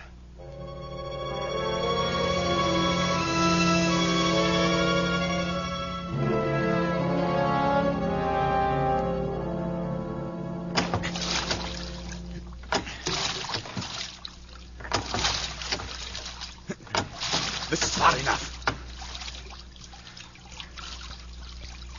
What are you doing now? It's got to sink, don't you understand? The anchor will do it. Hurry up, Stephen. Hurry up.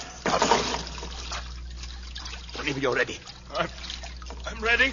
All right, now, together.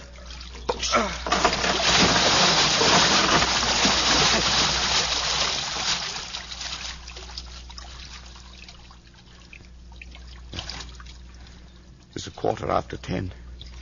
Emily's been dead an hour. Johnny, what have I done to you? Nothing. I'll be all right. Are you sorry? Of course I'm sorry. What do you take me for? But it couldn't be helped. Thanks. Don't talk about it anymore. The sack is missed. I'll take the responsibility. I'll say I lost it. No, I won't have you involved anymore. Besides, it won't be necessary. Let's go home.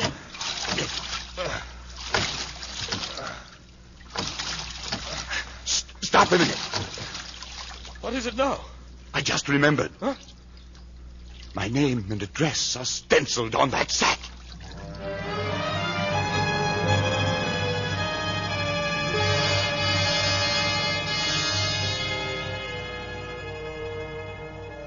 Good morning, Mr. Burns. Oh. Morning, Mrs. Beach. If you please, sir. Yes, what is it? It's Emily, sir. Anything wrong with her? I don't know, sir. She's not in the house. It was my night out yesterday, and when I came in this morning, I noticed as how her bed wasn't slept in. I think she's been gone all night. Really? Gone without her mackintosh, too. I wondered as how maybe you'd seen her, sir, or sent her on a errand like. No, there was no errand. Oh, youth will have its fling, they say. I hope you won't be too hard on her, Mr. Burns. Emily's really a good girl. Yes. Nonetheless, it's a naughty thing for her to have done. I'll speak to her when she comes in. Thank you, sir. Yes. Well, it's begun.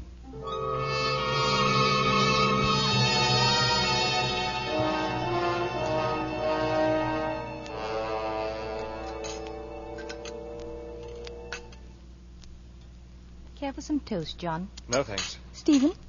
No, darling. I'll ring for some fresh. Don't bother. I'm not very hungry.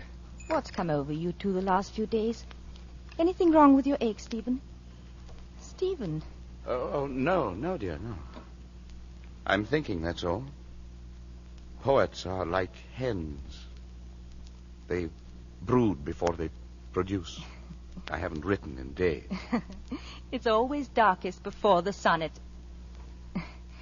Well, I know it wasn't a very good joke, but you might smile. Oh, it's no use, Mum. It's doing the work of two that's made me so muppish. And that detective fella poking around in my kitchen under my feet all day. What detective? Oh, the one who's been nosing round the back door asking after Emily. Wicked girl. She's probably off with some toff, she is. What did you tell him?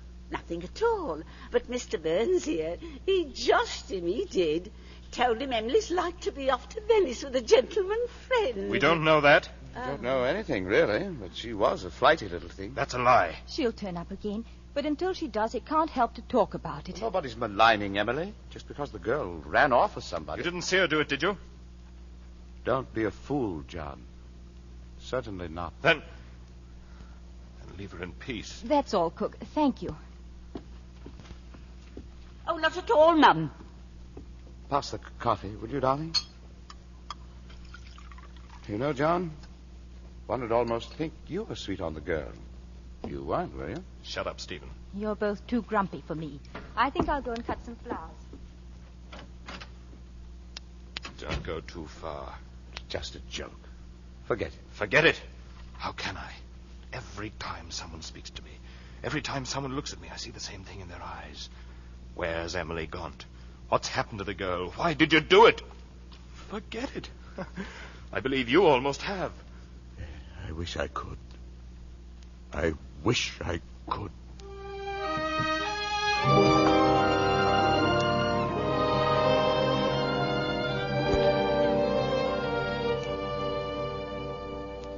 Blast it. What's that, darling? I said blast it. Finished writing? I can't start. Oh, I'm sorry. I wish it were a tap and I could turn it off and on, but I can't. I've carried an idea in my head for a month now. It's been growing and swelling and clamoring to be born, but I... You'll get it, Stephen. Not in this room. I'm going out in the river. Does that help? I need the river. It seems to flow through my life, just as it does through the heart of London. Anyway, it's good exercise. Darling, I'll come with you. I'd rather go alone. Oh. If you don't mind. No, I don't mind. Well, then. Stephen. What? Nothing, Stephen. Nothing. I'll be back late.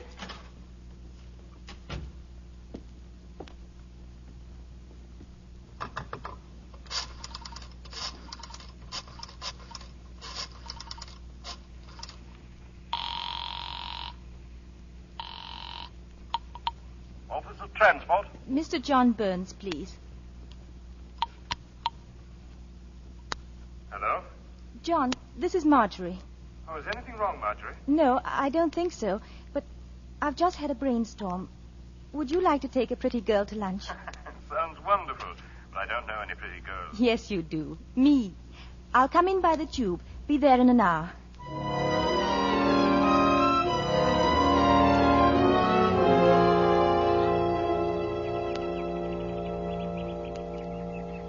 It's lovely here. Who'd think there was such a beautiful spot right in the middle of the city? I think they designed this park for lovers primarily. Sometimes when I walk here, I feel like an intruder. But you're acting the part quite nicely. Luncheon at Pym's, corsage of violets. You're getting the grand treatment. After all, this is our first date. I've kept you a terribly long time. Won't they mind? I don't care if they do.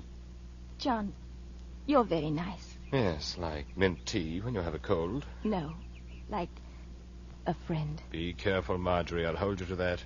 I want you to. What's the trouble? Trouble? You didn't come all the way into the city just to have lunch with me. I suppose I wanted to talk, but somehow now it doesn't seem so important. Is it something about Stephen? Yes. You must have noticed that our marriage hasn't been exactly perfect. Oh, you mustn't let Stephen's moods upset you. It's more than that. No woman has a chance with Stephen. His only real love is his work. I sometimes wonder why he ever married me at all. Perhaps because he needed you. Perhaps. And you, John, don't you need anyone? Me? That's the other way around. It seems nobody needs me. Except Mr. Forsyth at the office. Come on, I'll take you to the tube station.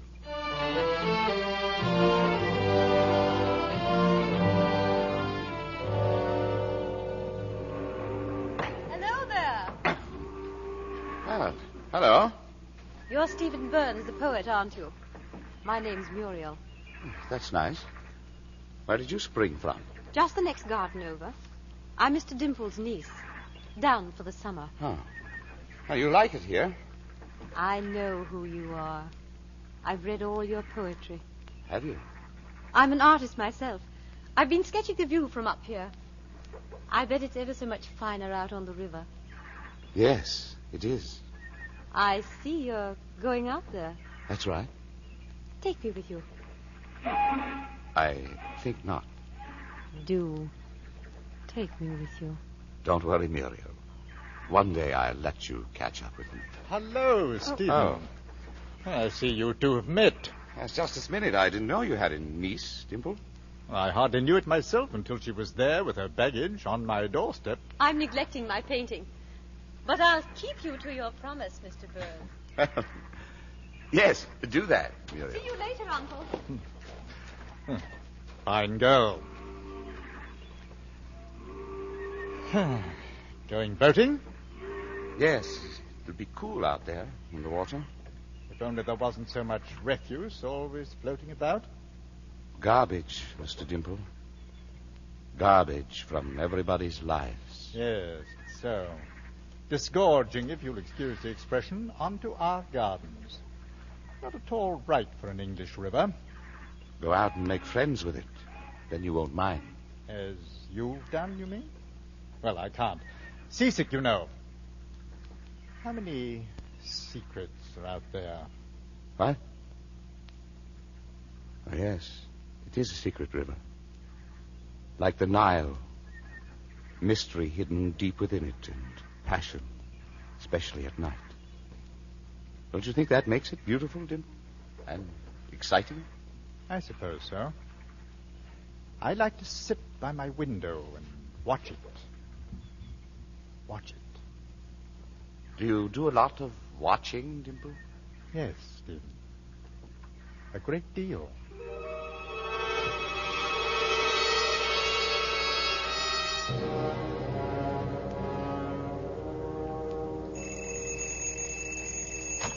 Hello?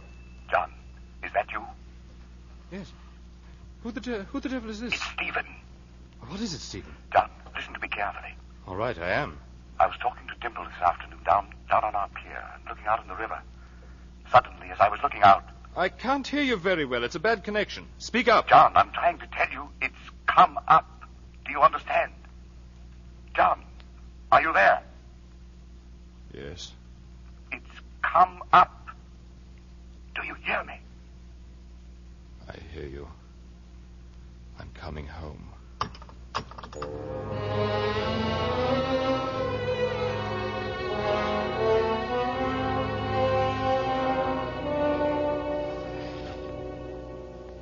All right.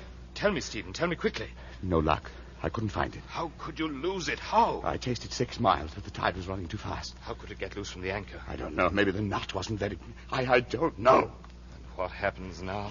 Now it'll be passing up and down the river until it's found. Up and down the river in plain view of 50,000 Londoners. Sucked at by liners and churned up by tugs. If it would only escape. Out to sea. Not much chance. This might go on for weeks. Don't think about it. Well, it might. And if it does, can you hold out, John? Can you? I'm not sure you can. As long as you can. I'll be out on the river from now on. I'm going to watch for it. I'm going to watch for Emily.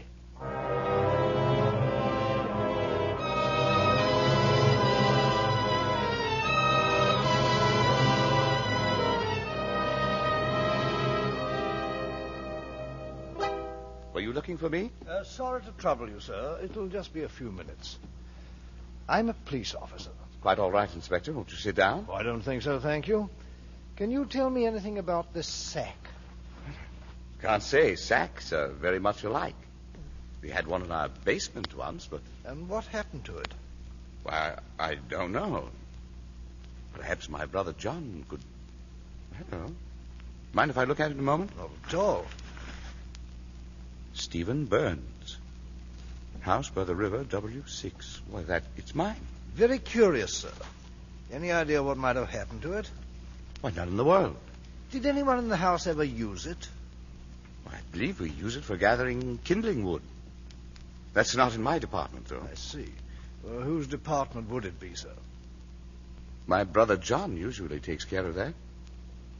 Well, I'm much obliged to you, Inspector, for bringing it back. Where did you find it? If you don't mind, sir, I'd like to keep it a while longer. A little matter we're clearing up. Certainly, as long as you like. I must remember to tell John it's been found. Does he happen to be home now? John? Oh, no, he's at his office in the city. Well, then I won't be bothering you anymore, sir. Not at all. However, it seems I must speak to your brother John. Suit yourself, Inspector. Good day. My brother John, Inspector. My brother John.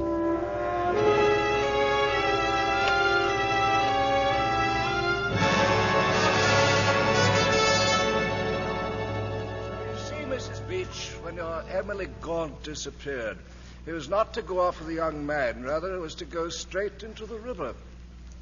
Yes, Mr. Coroner. And you've nothing further to tell this inquest concerning that disappearance? I've told it all, sir. Thank you. Step down, please. Mr. Henry Dimple.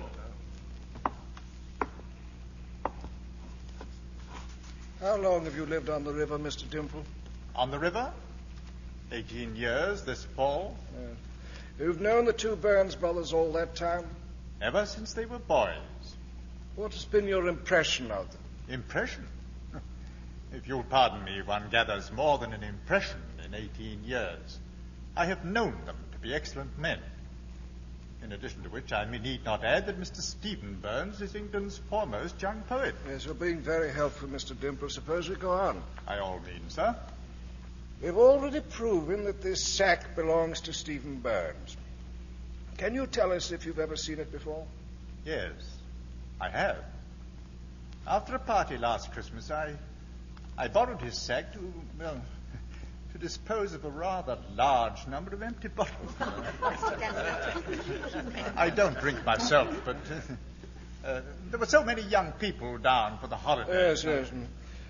And then did you return the sack immediately? I did.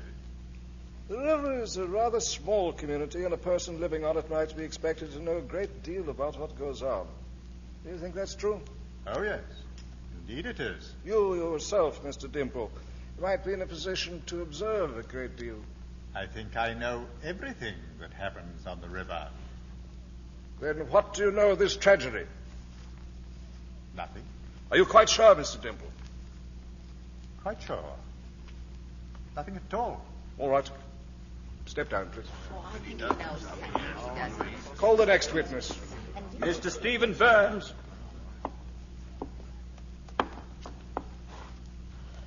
Mr. Burns, you recognize this sack, of course. Yes, I bought it at Selby's 3 years ago. And it is hung in your basement ever since? Well, except for brief loans, yes. Now, according to the testimony, this sack was used for the collection of kindling wood. As I understand it, you people living on the river simply go out in your boats. And the wood is part of the general refuse that floats on the water. You select what you like. There's always enough. And you generally use a large sack for the purpose. That's right. Now, In your household, that job, the collection of firewood, has usually been your brother's task? Yes. John collects the wood. Therefore, in your house, it was your brother who used the sack. Well... Tell me, Mr. Burns, when was the last time your brother went out for wood? Some weeks ago. It's hard to say. Would you say 2 weeks ago? What you mean is about the time Emily Gaunt disappeared. I must ask you not to mind what I mean, Mr. Burns. Would you say 2 weeks ago? I couldn't be sure. Thank you, Mr. Burns. That'll be all. Oh, I think he knows something about it. Mr. John Burns. Mr. Burns, you're a bachelor living in the house by the river with your brother and sister-in-law? That's right. What day did you last collect kindling wood, Mr. Burns, and how close was that day to the disappearance from your household of Emily Gaunt? I don't remember. The collection of firewood, unlike a marriage or a birthday, is not a festive moment in my life. I do not fix those days in my brain. Yes, just so. And yet it strikes me as a rather unique activity for the middle of the summer. It may strike you as it likes. Evenings on the river are cool, summer and winter. I like a fire in my room. Let us come to the sack, Mr. Burns. You said that you lost it. How does one lose a sack? How? By having it one moment and not the next. By losing it. Well, I'm aware it seems a little thing, but I promise you it isn't. Could you be more specific? Well, it must have slipped off the boat. Yes, of course. And then perhaps it was found by someone else who used it to contain the body of the poor innocent girl who was once Emily Gaunt. But I'd like to leave that day for a moment. Ordinarily, after you'd picked the wood out of the water, would you stuff it into the sack then and there in your boat? No, I'd just throw it into the bottom of the boat. I see. When would you put the wood in the sack? In the garden, just before I took it indoors. Mr. Burns, ordinarily you carried the wood out of the boat, and in the garden you put it into the sack. Then, Mr. Burns, would you be kind enough to tell me why it was that the last time you went for wood you found it necessary to take the sack out on the river at all? It seems I just forgot.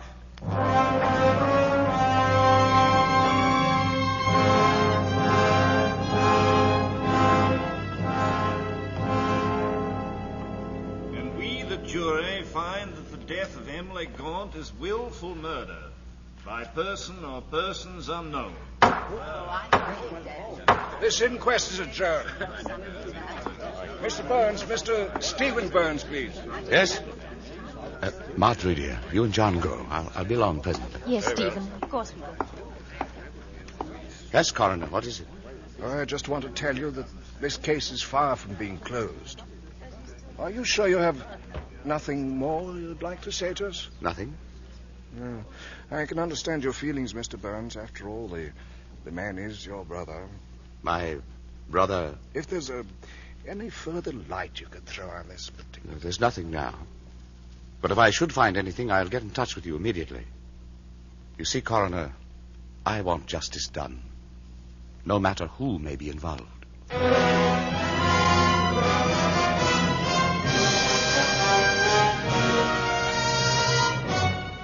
In tonight's full hour of suspense, Mr. John McIntyre appears as Stephen Burns and Mr. Dan O'Herlihy as John Burns in The House by the River. Tonight's study in Suspense.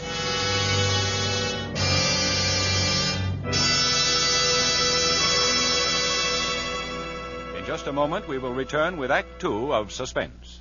This is CBS, the Columbia Broadcasting System.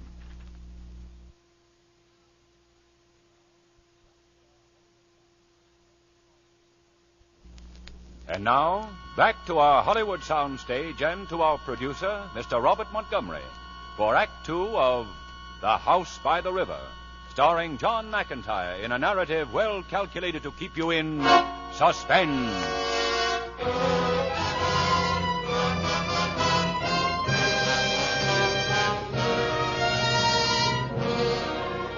Stephen Burns walked home slowly after the inquest. Down the main street of the little suburb, past the greengrocer's, past the lending library, past the tube station with its roar of express trains racing down from London, down the little street toward his house by the river. John and Marjorie had gone on ahead of him, and he was alone, listening to his heels clicking on the pavement, listening to his thoughts whispering in his head. The police felt John was guilty, that was evident. Hadn't Stephen been hoping for this, secretly, in his heart? Hadn't he nudged suspicion gently toward John by a raised eyebrow one time and deliberate inflection of his voice another time? Those were his thoughts as he walked home, now and then looking up to the sky that had suddenly turned so black and glowering, forecasting a heavy summer rain. Then, almost at his elbow, someone was calling his name. Stephen! Stephen Burns! Oh. Hello, Miriam. Why don't you stop a while? Your wife and brother just went by. Oh, did they? I hope you're in no hurry. No, I'm not. It's awfully hot, isn't it? I like it this way. I don't. I'm stifling. You don't look it. In fact, you look very cool and fresh. Thank you, Stephen. What I need is a cold drink. Make one for me. All right. Come on in. Won't you sit down? I'll only be a minute. All right. You might look at that scrapbook. It's got all kinds of interesting clippings. Mystery in Stephen Burns' house. She went out into the world, innocent and fresh, to help her family in the battle of life with the few poor shillings she could earn by menial labor in a strange house. And for this she was brutally, horribly murdered by an unknown man whose vicious struggle... Isn't it rotten? There wasn't any ice. It'll be a few minutes. Are you keeping this scrapbook? There? Well, it's Uncle's. Why should Mr. Dimple be so interested in the Emily Gaunt case, to the extent of cutting clippings from the newspapers and making a special little book? Do you know why, Muriel? Oh, I think he's a little morbid. But let's not talk about him. What would you like to talk about? I don't want to talk at all. It's so hot. Yes. It's hard enough just trying to breathe. Do you like it here, Muriel? Here? With you? No, here on the river. Are you enjoying your vacation? There's nothing much to do here, is there? Not much. For anyone as young as you. Oh, you're young, too. You can't be writing your poetry all day and all night. How do you manage? I suppose I don't. Oh, that's a shame. You know what, Stephen? What? I think I've caught up with you at last. What was that? It's only thunder. Yes, you see how we spend our days, our time on Earth? Going around under a blue English sky, safe and blunted, half alive.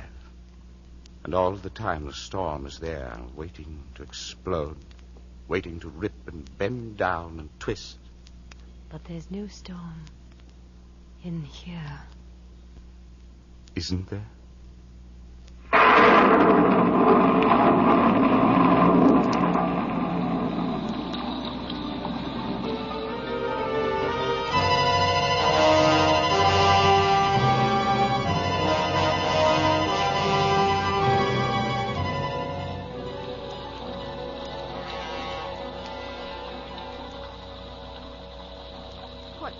Keeping Stephen. I beg your pardon? Nothing. It wasn't important.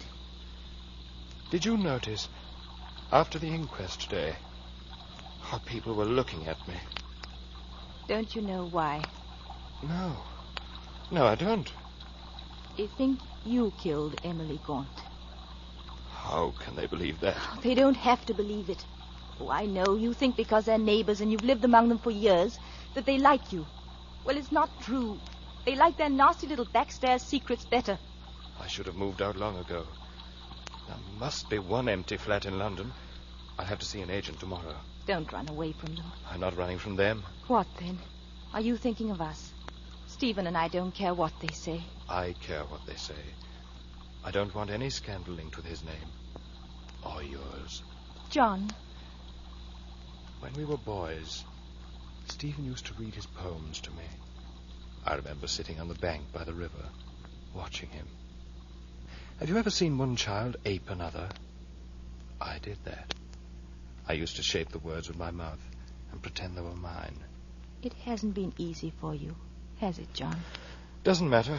It's not only that he's my brother, it's also that I admire him.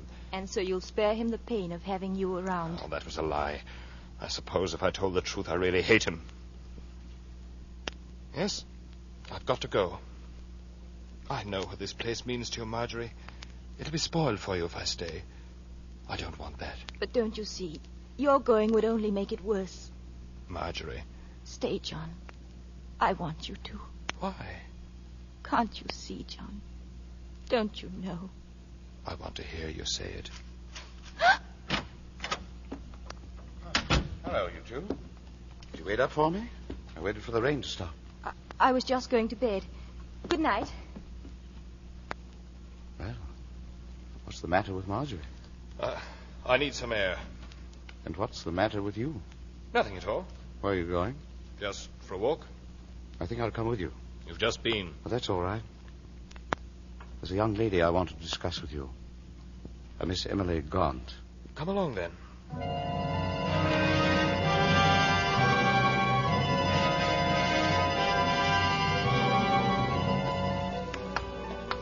It's starting to rain again. We'll be soaked through in a minute. Let's go back. Here's the tube. Let's duck down at the station. All right. This way.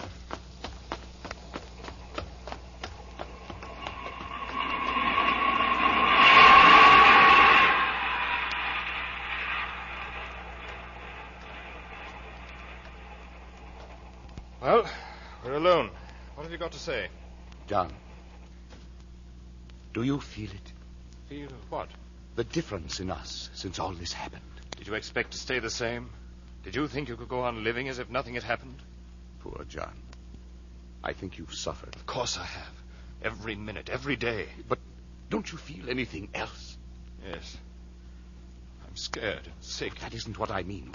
With me, it's as though I can see better and smell and feel. Everything is so much sharper than it was. It took a murder to do that. Yes, a murder. That's the amazing thing. That's why I'm going to put it all into a poem. Yeah. What? That's right. A story of two men. The Black Knight and the White. It'll be called Death in the Woods. What happens? The Black Knight meets a girl in the forest. During the encounter, by mistake, he kills her. He's torn with grief. Now, the White Knight is his best friend. He comes upon the scene after the tragedy. And he helps the Black Knight hide the girl's white, mutilated body. They carry her to a dark, mysterious lake in the heart of the forest, just within the boundaries of the Black Knight's castle. And here, in the lake, they put her corpse. You must be out of your head. You must be insane. Why? You think you're being clever? It's transparent. 10 million English readers would look at the first page and know who killed Emily Gaunt. No one would. I'm not going to have it published. I just write it. Why? Because I have to. No matter how terrible a thing is he carries in his head, if a man is a writer, he can somehow get rid of it. He can write it out of his system and be rid of its nagging forever. Whether it's a love affair or a disease or a murder, he can be rid of it. It's not that easy. It is for me. Don't do it, Stephen. You know how you are. You'll show it to someone. After a while, you'll want to. Don't worry about me. Shouldn't I? How did it feel, Stephen, when you were lying about me? About you? Well, you're imagining things. Suppose a policeman were to come up to us here, right now. Suppose he were to ask which of us two gentlemen killed Emily Gaunt. Do you know what would happen? Tell me. You'd point to me. John, let me ask you. Which of us two would the world miss the most? The world! Blast the world! I care about me. Me, John Burns, who's never written a poem in his life and looks like anybody else in the street. What are you going to do about it? Nothing. I'm not going to do a thing. But You can do as you like. No. I won't do anything either. You're not afraid, are you? I'm in love with your wife. So that's it. Very convenient, isn't it? Is it? And does she love you? I don't know. Doesn't matter. You could have had her, you know. I might have been on the gallows by now, and you could have had her. Instead, you come down into the pit with me and help me. Why? We've been through all that because you're my brother. We've been here long enough. Are you coming with me? All right, I'll go alone.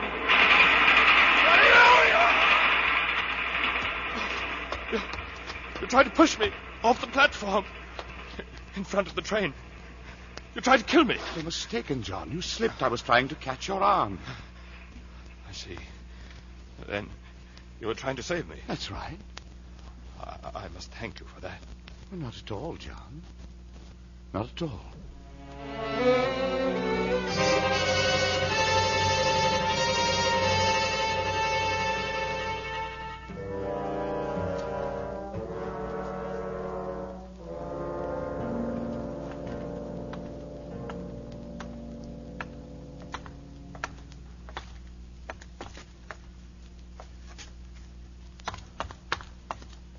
How much longer do we play this game?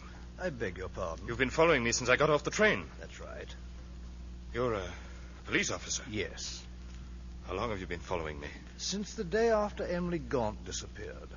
You mean you've been with me since then? All these weeks, every day, every minute? You're an active young man, Mr. Burns. You've got a long stride. But me? Why me? I take my assignments from Scotland Yard. They don't always tell me the reasons. I tell you there is no reason this time. As you say, Mr. Burns. No, you leave me alone. No, Mr. Burns. Ah.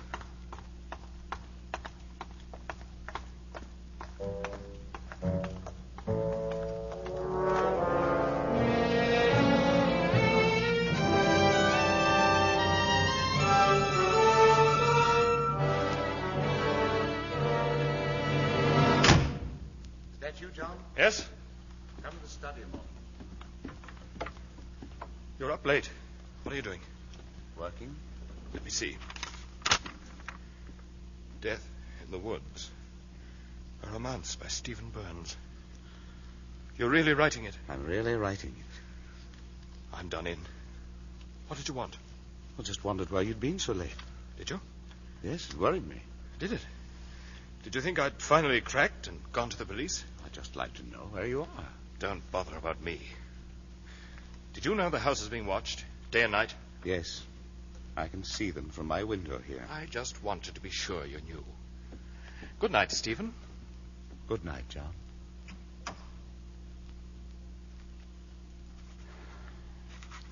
While moonlight glinted on her body there, while waves washed gently o'er her body fair,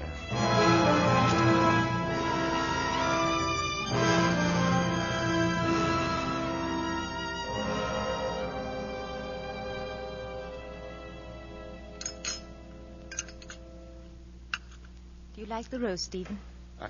I'm not very hungry, I'm afraid. You look exhausted. Is the poem finished? Yes, all finished. You don't look very happy about it. It's good. When can I see it? I'm not going to show it to anyone. I see. We used to share things. This is different. I'll probably destroy it anyway. Stephen. Yes? What about us? What about us? We don't seem to have very much of a marriage. You must have noticed that. Yes, I suppose I have. I've discovered something important about you. You live your life on paper. The things you feel and know, even the people you love, they're all raw material. And when you get them into a poem, you're finished with them. When we were first married, you composed a lovely sonnet sequence. Songs for Marjorie. And when you'd done it, you didn't need me anymore. Stephen, aren't you listening? It's about time he came down to dinner. What's he sulking about? Do you mean John? He went out some time ago. Where did he go? He didn't say. Anyway, we were talking about us. Stephen, Where are you going? Bring him back.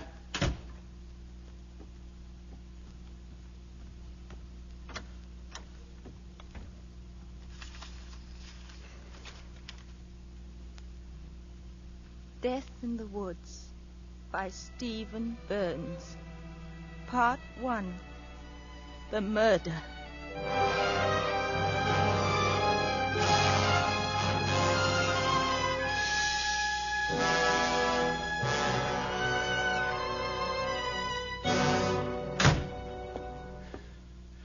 Well, I couldn't find him.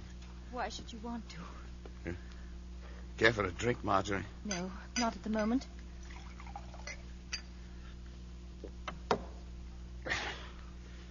That's better. We were talking about us before I made that sudden exit. Yes. As a matter of fact, you ought to know about it. There's another woman. Her name's Muriel. A rather silly little thing. Is that so? Not even a little bit jealous? No, Stephen. You're never jealous of someone you don't love. You make it sound very final. It is. Just like that. Should I say I'm sorry? There's no need. I know it doesn't matter to you. You're in some kind of a mood tonight. I can sense it. Why are you so strange, Marjorie? While you were out looking for John, I read some poetry. Was it mine? It was signed by you. I went into the study. It was lying on the desk. I read it. Did you like it? Did I like it? How can you ask that? Why not? You can appreciate a thing aesthetically, quite apart from what it says. No, you can't. Not when it says... Not when it says? That you're a murderer. Yes, it's true. I thought I might have disguised it a bit, but you read between the lines, didn't you? And you dragged John into it, too. John's been wonderful. He's kept the secret very well. Why? Why should he? Well, he's very old-fashioned, really. He believes in chivalry. And you see, he loves you. I know. Oh, then we all know. Splendid. I must have another.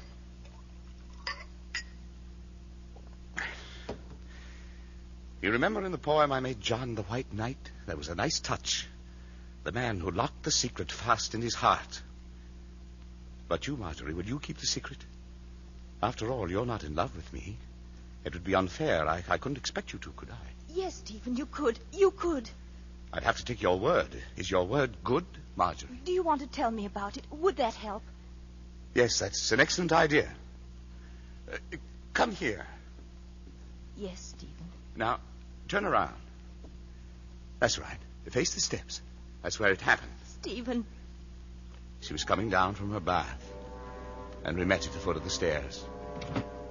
She looked rather pretty, and I wanted to kiss her, and so I did.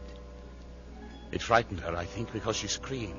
I kissed her again, and she screamed even louder. I had to stop that. I put my hands on her throat to shake her out of it. She tried to break away, still screaming, and I had to hold tighter. It was ridiculous. You'd be home any minute, and the neighbors would hear. Let me see. Just exactly where was she standing? Right about where you are now, Marjorie. That's right, exactly the same spot. Then I put my hands around her throat with my thumbs on her windpipe like this. Stephen! Just like this, and I began to press harder. Stephen, they'll know. Oh, well, no. What do you mean? I mean, your poem. The manuscript? Where is it? What have you done with it? It should be... What is it? At the publisher's by now. I called a messenger and had it sent around. You did that? To me? Yes, while you were gone. All right. Let them publish it. Let the whole world read it. What could those fools ever know? 2 knights kill a girl by accident in a wood. They lay her body in a lake at the foot of a castle. What can they make of that? A fairy tale called Death in the Woods. I took the liberty of making a change in your manuscript. You did? I wrote a new title. What did you call it, Marjorie? I called it Emily Gaunt, A Confession of Murder. Go to your room. Now. Stephen, I'm sorry. You frightened me so. Stephen. Go to your room, Marjorie. Yes, Stephen.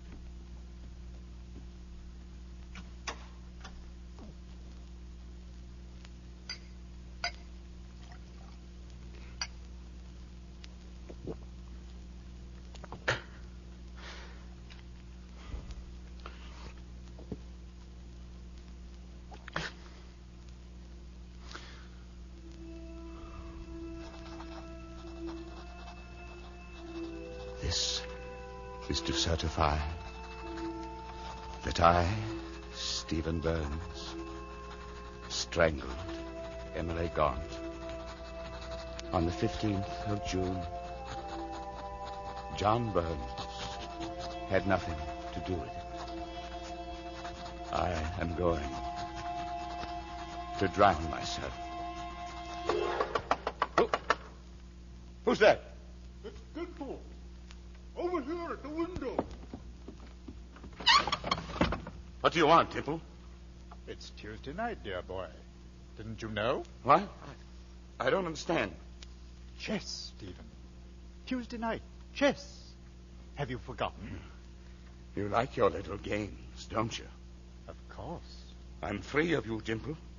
You've been holding the secret in for a long time, but you can tell them now. Go on, tell them what you saw. You've played your last game with me. My word. Your friend coming? No. No, evidently not. I don't know what's come over Stephen lately. He acts exactly as if I don't know, as if I'd done him some harm. Erratic chap's poets. I suppose so. Too bad. I did want to meet him. The famous Stephen Burns. Well, I'll arrange it again, sometime when he's in a better mood. Oh, well, we'd better be getting to that game. By the way, how are all those scrapbooks of yours coming? Oh, first rate. I've been collecting these murder cases since I was a boy. It's an odd hobby you've got there. All hobbies are a bit odd, I suppose. At any rate, I've got 40 of them now with this Emily Gaunt affair. I dare say I'm the only one on the river interested in that sort of thing.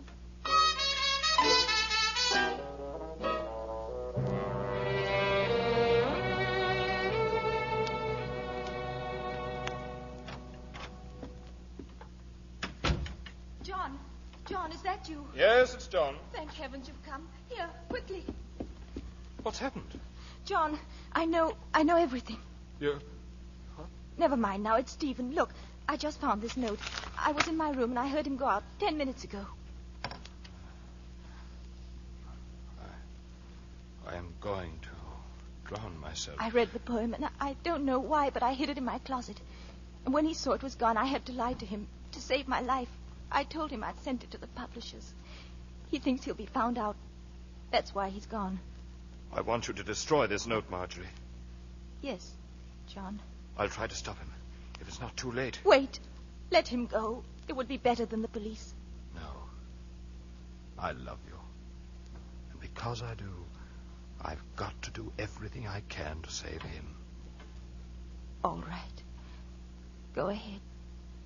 I'll wait here.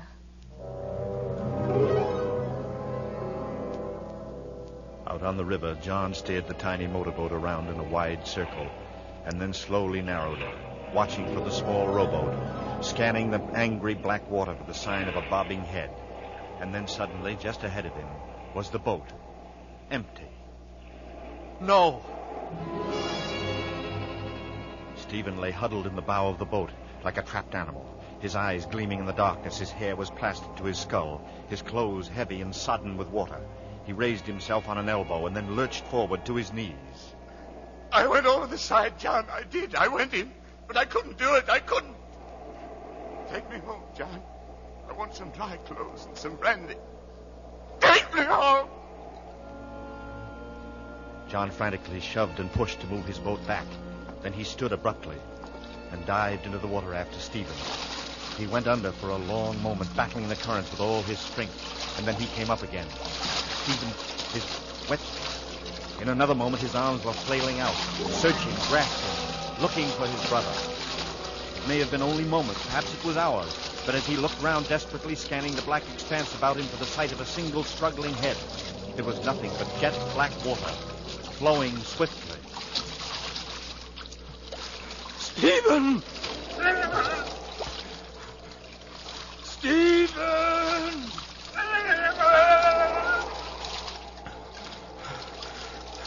Marjorie.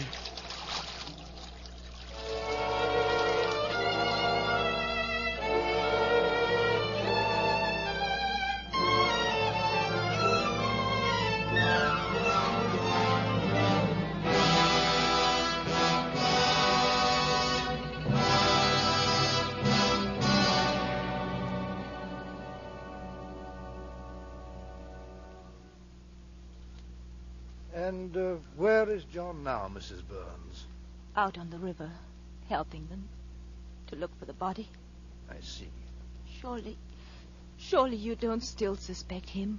I have a few questions I want to ask him.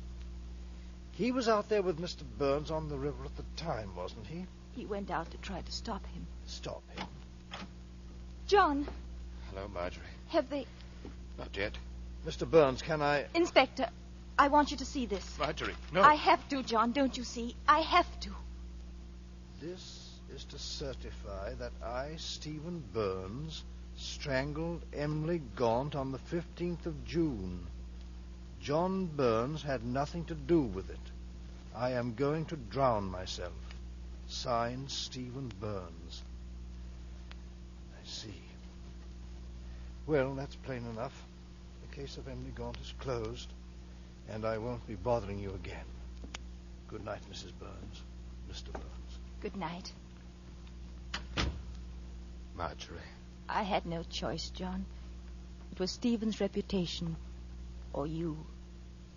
And I love you.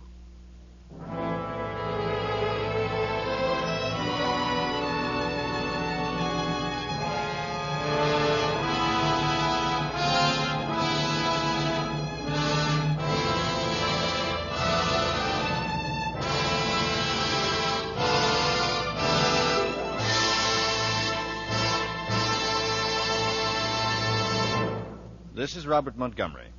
Our congratulations and thanks go to John McIntyre and Dan O'Herlihy for their excellent performances in The House by the River, and to all the other players for their fine support. Next week, for Suspense, we have selected the latest story by Dorothy B. Hughes, who wrote The Fallen Sparrow and Ride the Pink Horse. This one is a chilling mixture of many suspenseful ingredients. A charming young man, as ordinary as the smiling gas station attendant around the corner. A young lady who understood him too well. Another who loved him too blindly. A detective with a hunch he dreaded to follow up.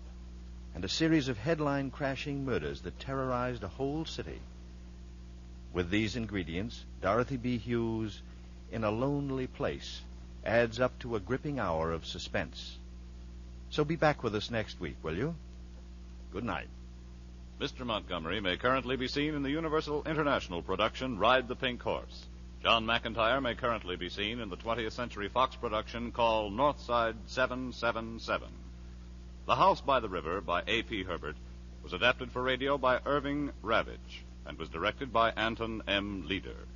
Lud Gluskin is our musical director and conductor, and Lucien Morawek composes the original scores. Next week, here, In a Lonely Place, on radio's outstanding theater of thrills, 1 hour of Suspense.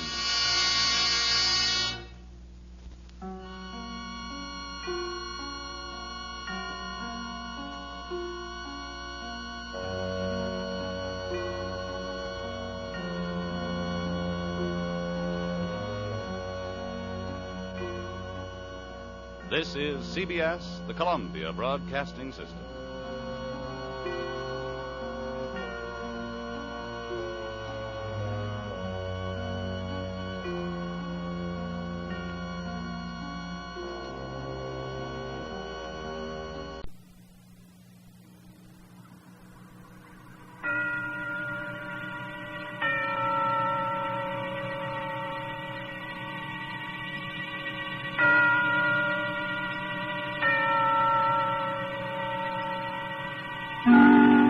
Suspense.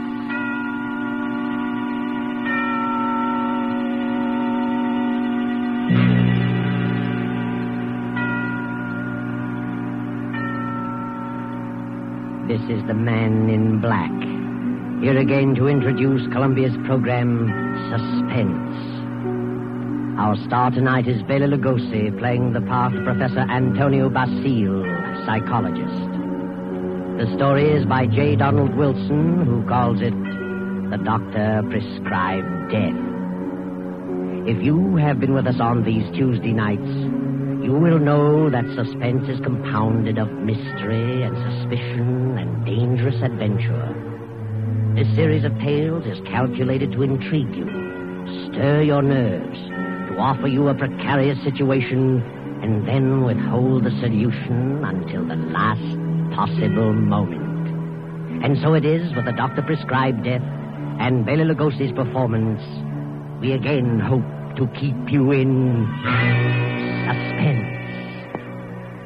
Professor Antonio Basile has a theory, but let him tell you about it. As a psychologist, I have worked out a theory I know to be sound. I contend that a person who has decided to kill himself can very easily be turned from this desire to the desire of taking the life of another. I can prove my theory, and if necessary, that is exactly what I will do.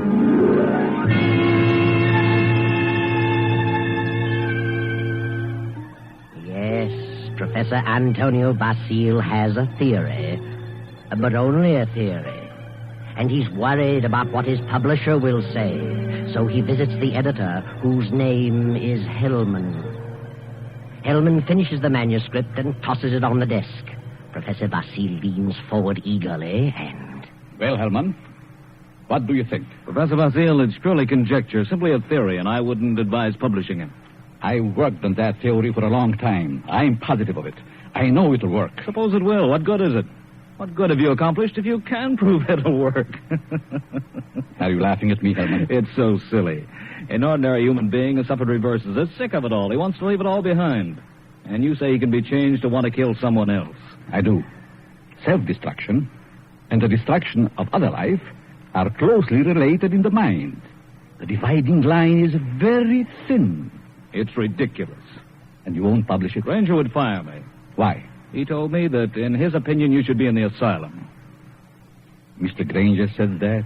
Does he think I'm insane? How do I know? Hellman, Mr. Granger didn't say that. It's you who thinks I'm crazy. You've never liked me. For some reason, you are trying to tear me down. Well, we'll see, Mr. Hellman. We'll see. Now, wait a minute.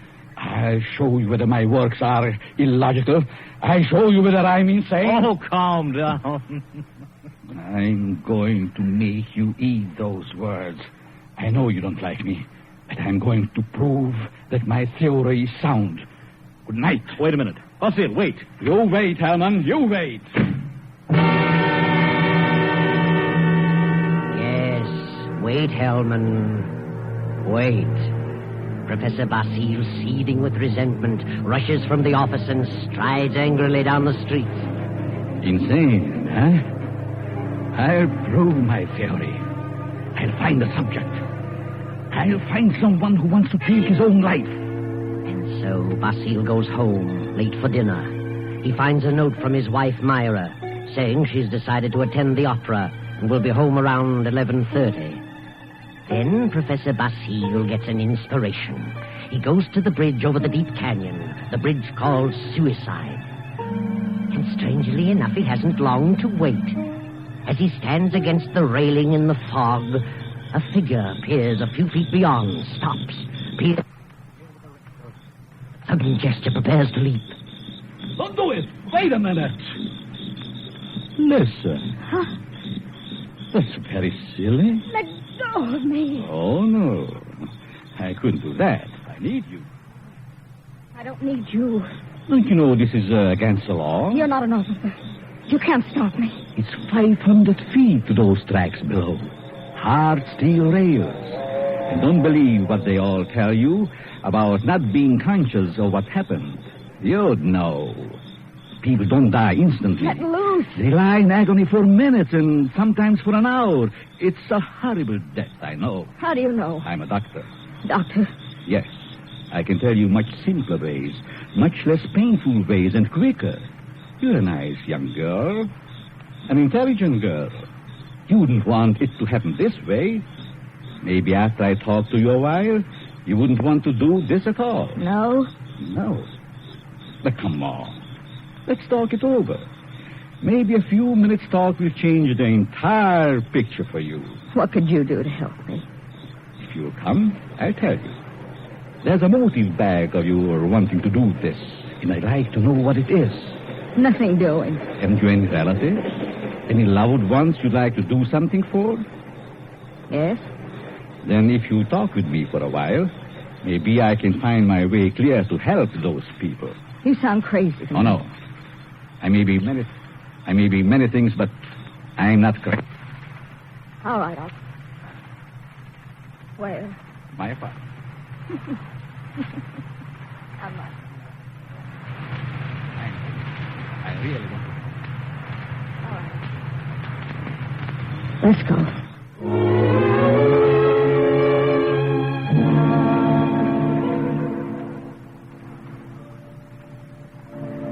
Well, here we are.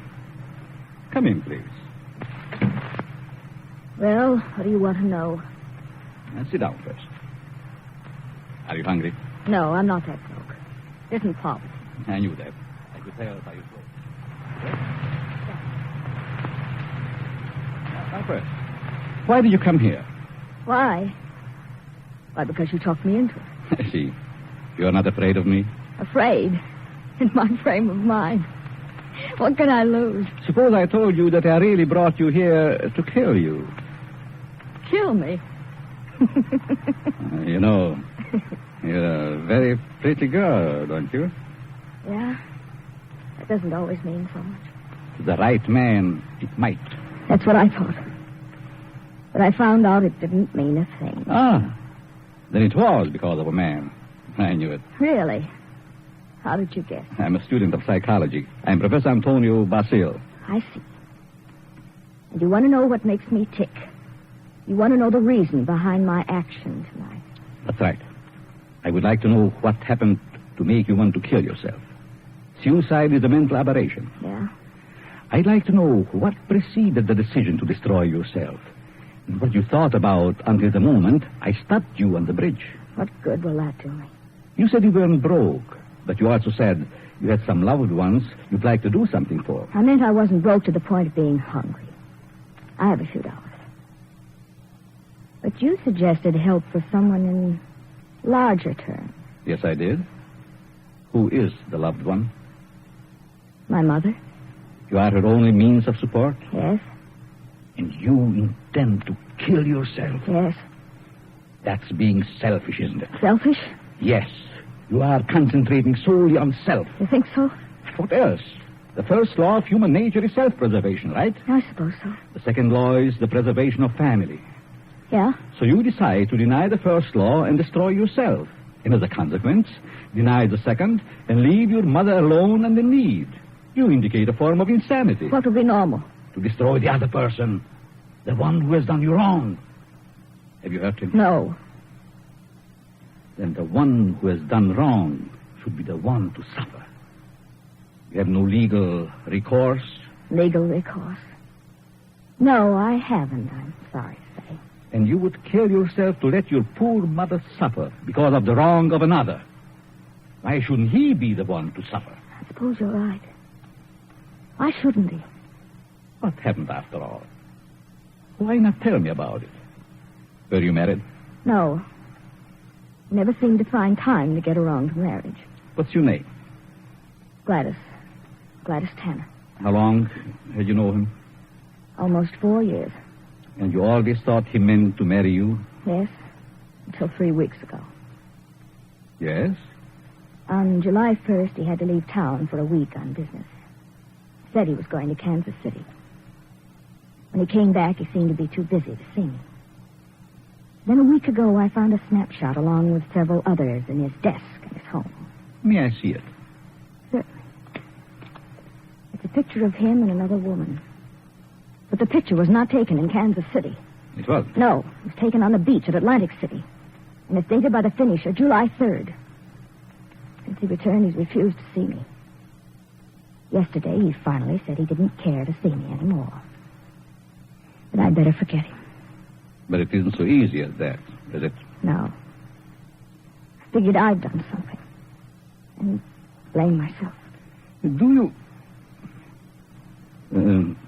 you know this blonde woman in this snapshot? No. It must be a woman he has met recently. You've known him for 4 years. I don't think you are to blame. He's the one in the wrong, and he should be made to suffer. How? You were going to kill yourself. Why should you? Kill him instead. He double-crossed you. He deserves it. Now, let me go a little deeper into the situation. Whenever a person has reached the conclusion to take his life...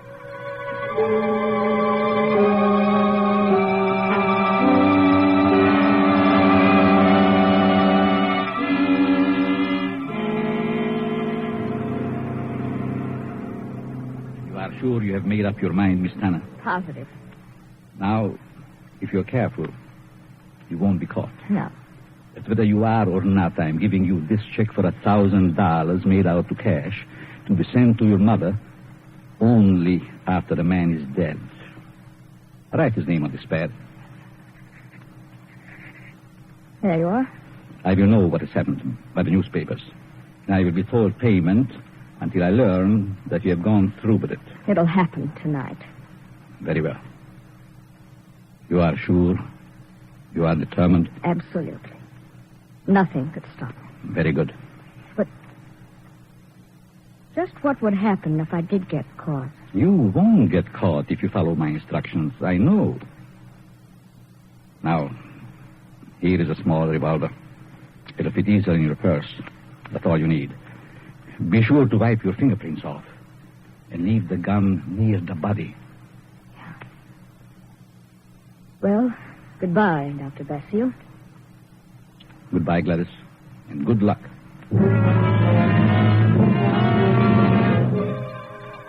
Professor Basile watches Gladys as she crosses the street to the dimly lighted bus stop. Then he rushes to his car and drives away. A few minutes later, he comes to a stop at Hellman's house. Hellman, the editor who ridiculed his theory. Just a minute. Oh. Hello, Basile. Good evening, Herman.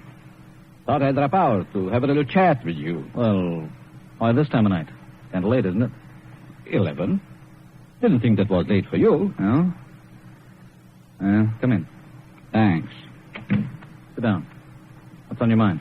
I want to talk to you about my theory you ridicule so definitely. My theory about suicide. Oh. Well, I just don't believe it, that's all. And I said I'd prove it, didn't I? Yes, but what are you getting at? It's going to be proved. My theory is going to be proved tonight. Well, that's fine. Go right ahead and prove it. I don't like you, Hellman. I'd never liked you. And I know you don't like me. I can't help that, Basile. What are you staring at? Is there someone here with you? Certainly not. Why? That's a woman's purse on the davenport. Oh, my secretary dropped by earlier this evening with the manuscript. She must have forgotten it. She's not here now? Of course not. Then I'll continue. I found a subject. A girl who was ready to commit suicide because a man jilted her. In a few hours, I was successful in changing her thoughts from suicide to homicide, and she is going to kill the man tonight. What do you think of that? There may be a dozen murders tonight. But you'll know which one I mean. You'll know about this murder. What do you mean? Because I'm going to tell you who the victim is going to be. You know who the intended victim is? Why don't you stop it? But then I wouldn't have proved my theory. If you put this girl up to it, you're as guilty as she is. You're insane, Basile. Hopelessly insane. You think so, Herman? The whole idea is mad. Too utterly ridiculous for words. No sane man would ever think of such a useless, senseless idea. And for heaven's sake, stop laughing. I'm thinking about the victim. Then he learned. Who is the victim? Martin Hellman. Me? Yes, you. I don't believe you. You will this time. Who is this girl? I know no girl who'd want to kill me. This one does. Now. Oh, nonsense. However, I wouldn't put it past you to hire someone to do something like this. Oh, no, this girl is no fake. This girl is serious, deadly serious. You probably hypnotized some poor woman, figuring she'd never remember what happened. Oh, Hellman, you underestimate me. Maybe I do underestimate your evil mind. But believe me... Put up your hands, Hellman. Get away from the desk. I'll just take care of that gun, Hellman. That's better. Well, since when did you start carrying a gun, Basil? A gun? Don't be silly. This isn't a gun in my pocket. It's just my pipe. See? Well, what do you hear, Hellman? Nothing. Oh, yes, you do. I heard it, too. A sound on the porch. I leave now. The back way. I put your gun in the kitchen. And I'll be very careful to remove all my fingerprints. You insane fool. Oh, fancy you. You, Hellman, you are going to help prove my theory. Good night, Hellman.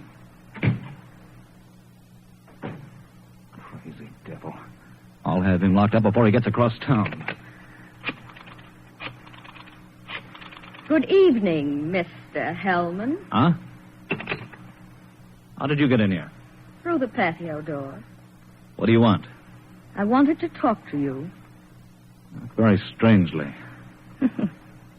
You're just imagining things. And what are you doing here? I wanted to tell you something. Yeah? What? When you first indicated to me that you were through with me, I was terribly hurt. I thought all along that we were to be married. I couldn't understand. I tried and tried to think of something I'd done to cause our breakup.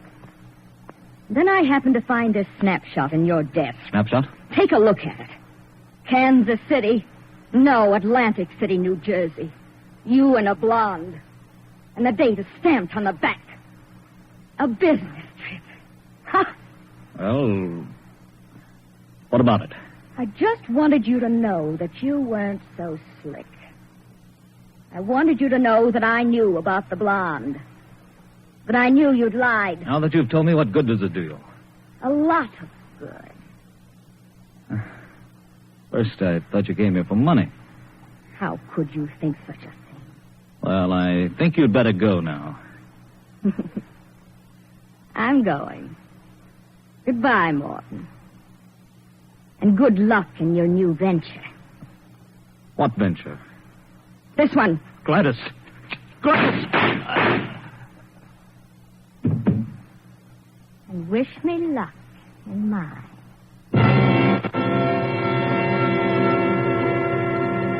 Gladys stands staring a moment at the body of Hellman, then wipes off drops it to the floor, takes the professor's check from her purse, steps to Hellman's desk and writes a note. Then she puts the note in an envelope with the check, addresses it, stamps it, turns out the lights, and steps out into the dark street. At the corner, she drops the envelope in the mailbox and disappears. Professor Basil heard the shots. His theory worked. Hellman will torment him no more. The perfect crime. So he can go home to his wife now and go to sleep. Myra. Myra. Huh? What? Oh, Antonio. What are you doing asleep on the Davenport? You know what time it is? It must be after midnight. I've been waiting for you. How was opera? Oh, fair. Nothing to brag about. Who sang the lead? Belchiati. He wasn't very good. Belchiati? Mm-hmm. He's a poor Othello. Othello? I thought they were doing Aida tonight. No, they switched because someone was ill. Ooh, they just as soon have stayed home. Have a nightcap, Myra? No, thanks. I'm tired. I think I'll go to bed. I belong presently. Good night.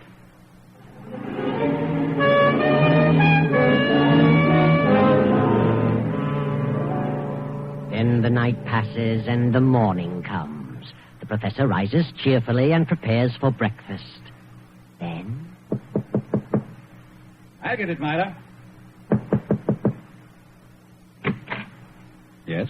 Are you Professor Basile? Yes. May we come in? We'd like to talk with you. Of course. What is it you want? Is your wife in? Yes. We'd like to see her, too. What? Oh, I'm Lieutenant Davis, who's Sergeant Blanket. Detective, that's it. Well, what do you want? Will you call your wife? Why, certainly. Myra. But what's this all about? What is it, Antonio? These men are from detective headquarters. They want to talk to us. Really? What about? May I ask where you were last night, Mrs. Basile? Certainly. I went to the opera. And what time did you get home? Oh, I imagine it was around 11 or shortly after. Mm-hmm. Were you at home last evening, Professor? Well, I was at the club and got home about 12:30. By the way, do you know a Morton Hellman? Certainly. What about him? He's been murdered. Murdered? Good Lord. When? Around midnight last night. I found him this morning. How terrible. Why, I've known him for years. He was editor-in-chief of the company publishing my writings. I'm a psychologist, you know. Yes, I know. But what do you want to know from us? We weren't connected socially with Hellman. Just in business. Did you know him, Mrs. Basile? Yes, I knew him very slightly. Do either of you know of anyone who'd have reason to kill him? Certainly not. Everyone thought highly of him. Did you ever hear of a girl named Gladys Tanner? Gladys Tanner? No. Did you know of a Gladys Tanner, Mrs. Basile? No. Is this your purse, Mrs. Basile? Why, of course it is. That's the one I gave you last Christmas, Myra. Oh, yes. I must have lost it downtown. Where did you find it, Lieutenant? Hellman's home. Hellman's home? Well, how in the world? Good heavens, but We found it on the sofa. Well, I can't imagine how it could get there. And this is the revolver that killed Hellman, found on the floor beside him. What? No fingerprints on it, however. What?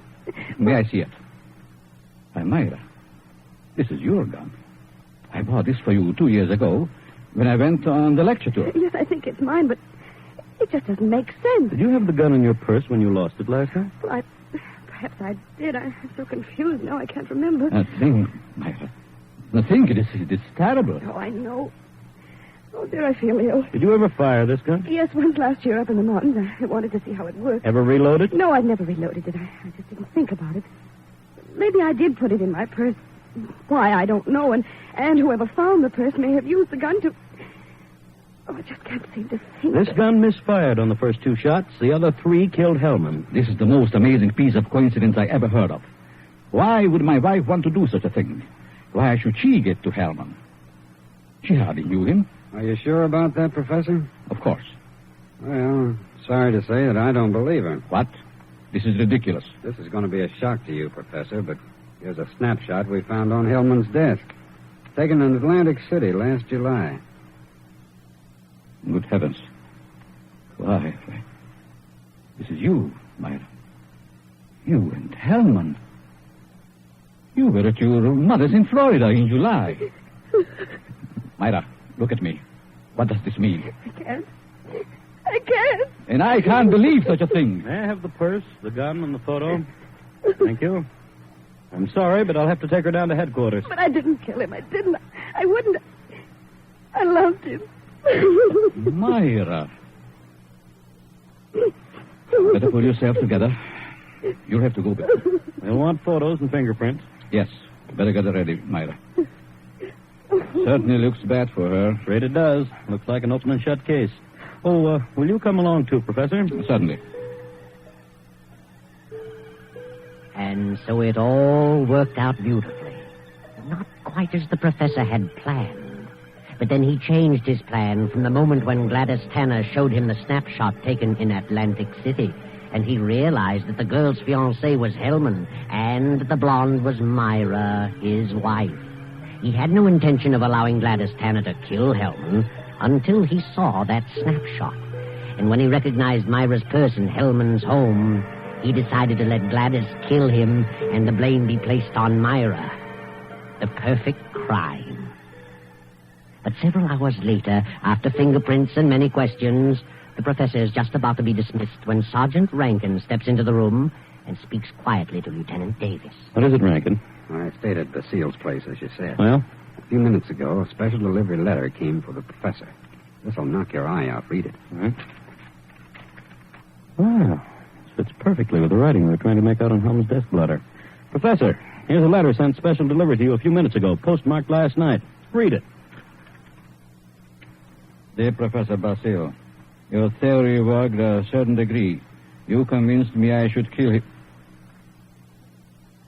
I should kill him, but when that gun you gave me misfired twice, I almost quit.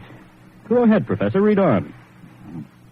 Then as I looked at him on the floor, the feeling of self-destruction came back. I'm going ahead with my plan. Here's your check. I won't need it. Besides, I lied to you. I lost my mother long ago. Better luck next time. Gladys, Tanner.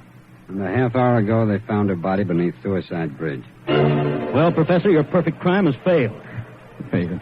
Yes, failed. Wonderful setup on paper, but your theory backfired and you're up for murder. But I didn't kill him. But you planned it, and you're as guilty as Gladys. She's paid her penalty, now it's your turn. No.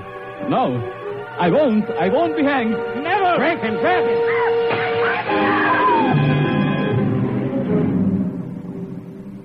And now the doctor lies on the sidewalk 17 stories below. His entire theory worked in reverse.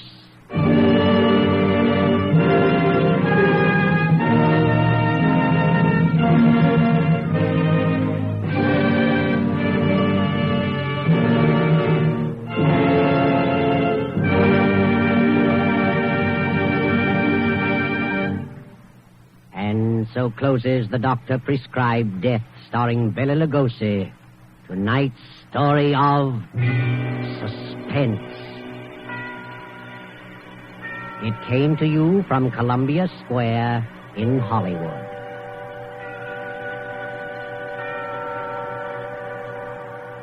This is the man in black who conveys to you Columbia's invitation to spend this half hour in suspense with us again next Tuesday, when we present the noted actor, Mr. Sidney Greenstreet, in The Hangman Won't Wait.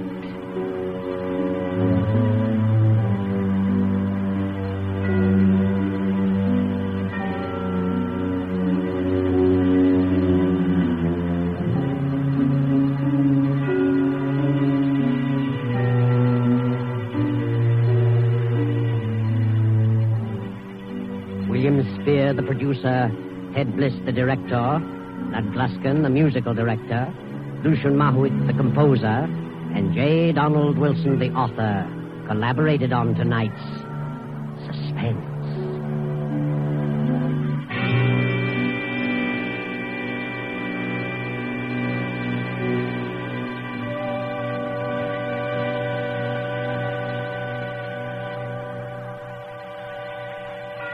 This is the Columbia Broadcasting System.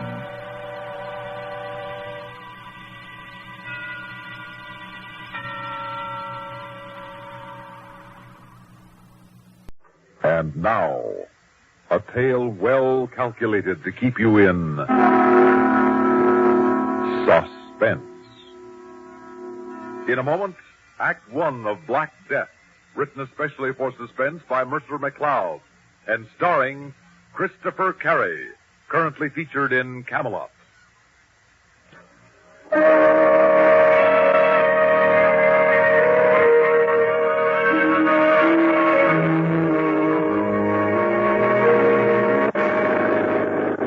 rain, is it getting worse? Well, it's not getting any. I can't understand why the lights should be so dim. Oh, dear. What? That might be my fault. Why do you say that? When I took the car for petrol last Thursday, remember? You said be sure and have the battery checked? Oh, say no more. Yes, I'm afraid I forgot. Then that's it. If I stall, I don't think we'll get started again. I'm sorry, darling. Oh, what was that? I don't know. I hit something. Can hardly tell whether we're on the road or not. Don't you think we should... Are we stalled? We are. Well, here goes.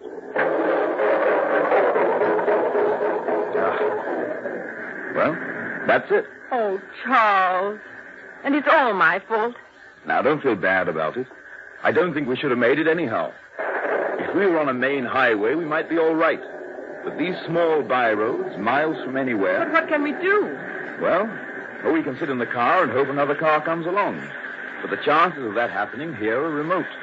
We might be better off to walk to help. I'd hate not to make our appointment in Dwolding. In this rain? It's a cold night, Nora. If we keep walking, we can at least keep warm. We're almost certain to find a farmhouse or something. Are you game? Well, I think I am. Then bundle up and let's get on with it, old girl. Right. Well, come on. I'm afraid we won't make Wolding tonight. This is beginning to look a little ominous. Yes. We'd better try calling out, Charles. All right. Hello! Hello there! I think I'm a little frightened, Charles. Well, come on, let's both call out. Hello! Hello! Charles, it looks as if we... Quiet, Nora. Now, where that dog is, there must be shelter. Yes, there's a light blinking over there. That's for us. Come on. Who's there? Oh, thank goodness. Are we glad to see you? Why? Why? Because we're lost, that's why. How far are we from Dolding? No, about 20 miles. Where do you live? Just over the hill there. But it's no use. He won't let you in, not him. Who are you talking about? The master. And who is the master? Now, wait a minute. You can't leave us. Here, wait. Yes? Now, listen, you. Whether you like it or not, we're coming with you. And whether the master likes it or not, he's going to give us shelter. You go on ahead. We're following you. Come along.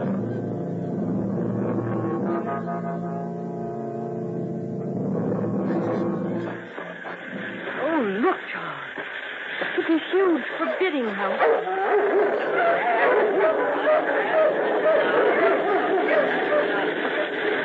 Here we are. What little good it'll do you. Here, take this for your trouble. Yes. Hold this light when I find the key. All right. We'll be inside soon, Nora. And don't say that I let you in.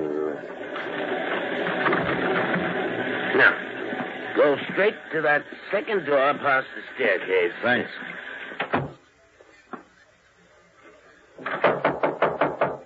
Yes? Well, here goes. What is the meaning of this? Who let you in? We lost our way on the moors. My home is not an inn. Yes, but surely Just a minute, Charles. If we were drowning and your boat happened by, we'd try to save ourselves by clinging to it. And look at us. We're practically drowning. That's scarcely my concern. And furthermore, my husband is a doctor. And he was scheduled to lecture in... Oh, a doctor, eh? Well, a scientific man, huh? Well, yes. You'll need dry things. There's food on the buffet here, and I'll get hot coffee. Do sit down. Make yourselves comfortable. Do you mind if we hang our coats in front of the fire? A capital idea. Give me your coat, Charles. I'll spread it out. Thanks, Nora. I'm going to take my shoes off, too. Yes, sir. Oh, more coffee, Jacob. Very good, sir. What are you finding so interesting, Doctor? These strange diagrams drawn on the walls and floor. Oh, yes. Those are the nuclei of my science. White mice in the cage. And what's this contraption? What does it look like to you? It bears a rough resemblance to a huge camera. But the sides, all this multicolored glass. I don't know. I'm quite baffled. In there, my friend, is the element black. Black? Black. One of the greatest destructive forces in the universe. But how about you two eating something, eh? Just help yourselves. Coffee. It won't be long. Oh, thank you very much. Right, thank you. It may interest you to know that yours are the first strange faces I've seen here in 4 years. Really? I spend most of my time hard at work. Very, very hard at work. The results of this work may well benefit humanity. Oh, I'm glad to hear. Oh, don't misunderstand me. I don't give a rap about humanity. However, I'm more productive to your humanity than I should be if I were full of gush as the sentimentalists, speechifying to get murderers out of prison. Do you follow me? Well, yes. You noticed my man, Jacob? Of course. He's a perfect servant. Makes me comfortable. I have no feeling for him. I treat him civilly, pay him, but I never concern myself with him as a human being. I know nothing of his character except what I read of it in his last employer's letter. There are, you see, no truly human relations between us.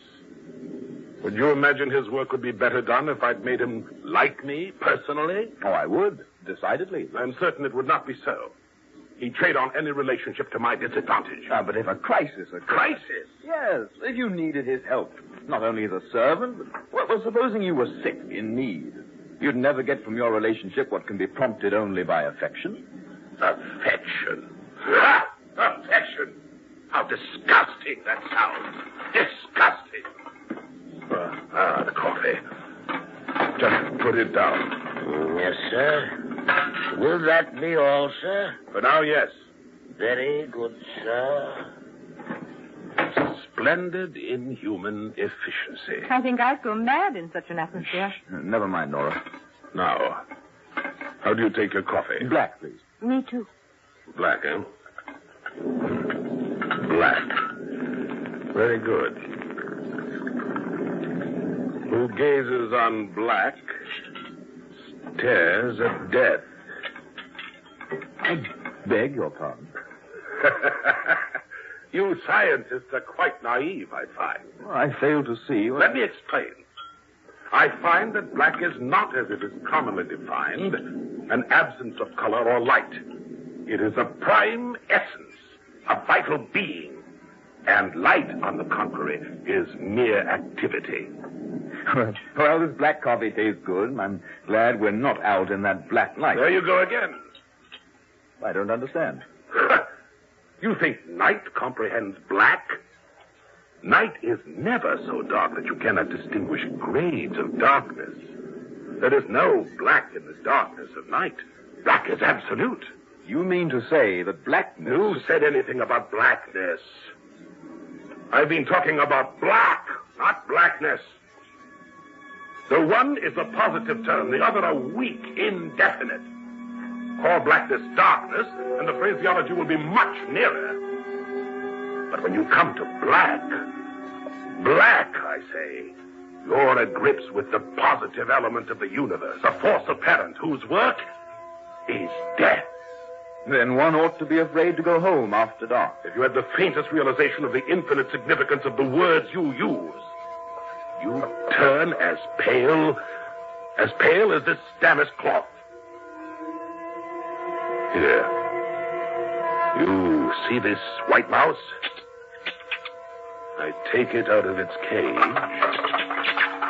hold it by its tail, and set the black to work. I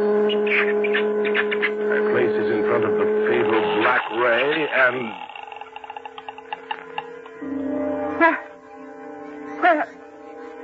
Where did it go? It vanished. Exactly, it vanished. And you, Doctor, what do you have to say? I believe I saw something like that years ago at the Palace Theater in New York. You stupid man of science! I'll show you. Jacob! Palace Theater in New York, eh? Yes, sir. Jacob, bring in Damon immediately. The dog, sir? That's what I said. The old hound dog, Damon. That is the old one, isn't it? Yes, sir. Then quickly, bring it here. Yes, sir. Right away. Doctor, you look at me with the eye of a diagnostician. You would condemn me as a hysteric or a madman, wouldn't you, Doctor? How would you put it? Suffering from delusion. That would be your diagnosis, wouldn't it? Why, Exactly. And having placed a tag on me, you'd wash your hands of the whole business. Oh, I know you men of science. Jacob. Bring that hound over here. Master, you're not... Leave us, Jacob. But, sir, not David. I said leave us. Yes, sir.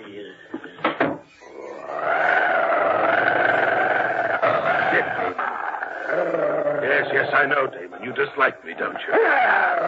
You all do. Sixth sense of the animal. Now, as before, Doctor, we set the black to work. See? The sixth sense of the animal. Jacob! Make people sound quiet. Get out of here, Charles. No, as soon as we can. That's better. Now we can proceed. You see, the larger the subject, the more power we need. Subject? Yes. Humans will require even more power. Humans? Why, yes. That will be my most noble achievement. Now, Damon, sit.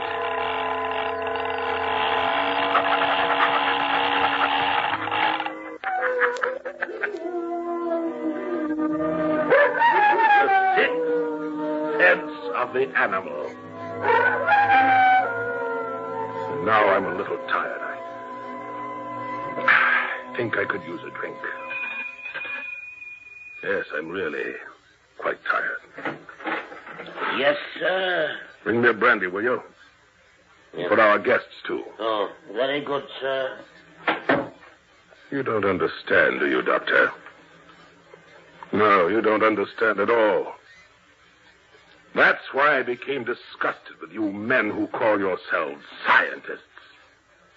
Yes, you condemn everything that resists experiments. You reject as false any theory which cannot be proved in the laboratory or the dissecting room. You refuse even to consider my findings in regard to apparitions. Apparitions? Ghosts, if you like. For thousands of years, mankind has persisted in believing that apparitions are fact. But mention them to you, scientists. But there's never been conclusive proof. If I were to tell you that for 23 years I have been investigating the supernatural, and that I know, past all doubt, that ghosts, apparitions, and supernatural beings exist, what would you think? Huh? That I have lost my mind? Well, unless, of course, you could show me an apparition or some supernatural event. Show me. Proof. The brandy, sir. All right, put it down. The storm is over, sir. Has it now? Has it? Yes, sir. Nora, did you hear that? The storm. It's over. Yes, I heard. I think we should get out of here as quickly as we can. Oh, so do I. Take a good swig of brandy. It'll help. I did. I don't know how you feel, but I'm ready for that 20-mile walk to Dwolding. Those 2 demonstrations have convinced me. Darling, I'm ready. Dwolding, did you say? Yes. Why walk? I don't follow you. Why not take the local? The local? Yes. Do you mean local train? Of course. I didn't know there was one. Just one a day. It carries mostly freight. Just one passenger coach. About a mile from here. 11:10. I'll show you the way. Oh, this is splendid, Charles. You'll be able to give your lecture after all. Scientific lecture? Well, sort of, yes. With proof, Doctor? Of course. You know, 17 years ago, I ran away from you scientific fellows and your proof. It seems funny that one should walk in on me tonight. Oh, you and your proof. You think I'm a little mad, don't you, Doctor? Well, I shouldn't say that, sir. I'll get our coat.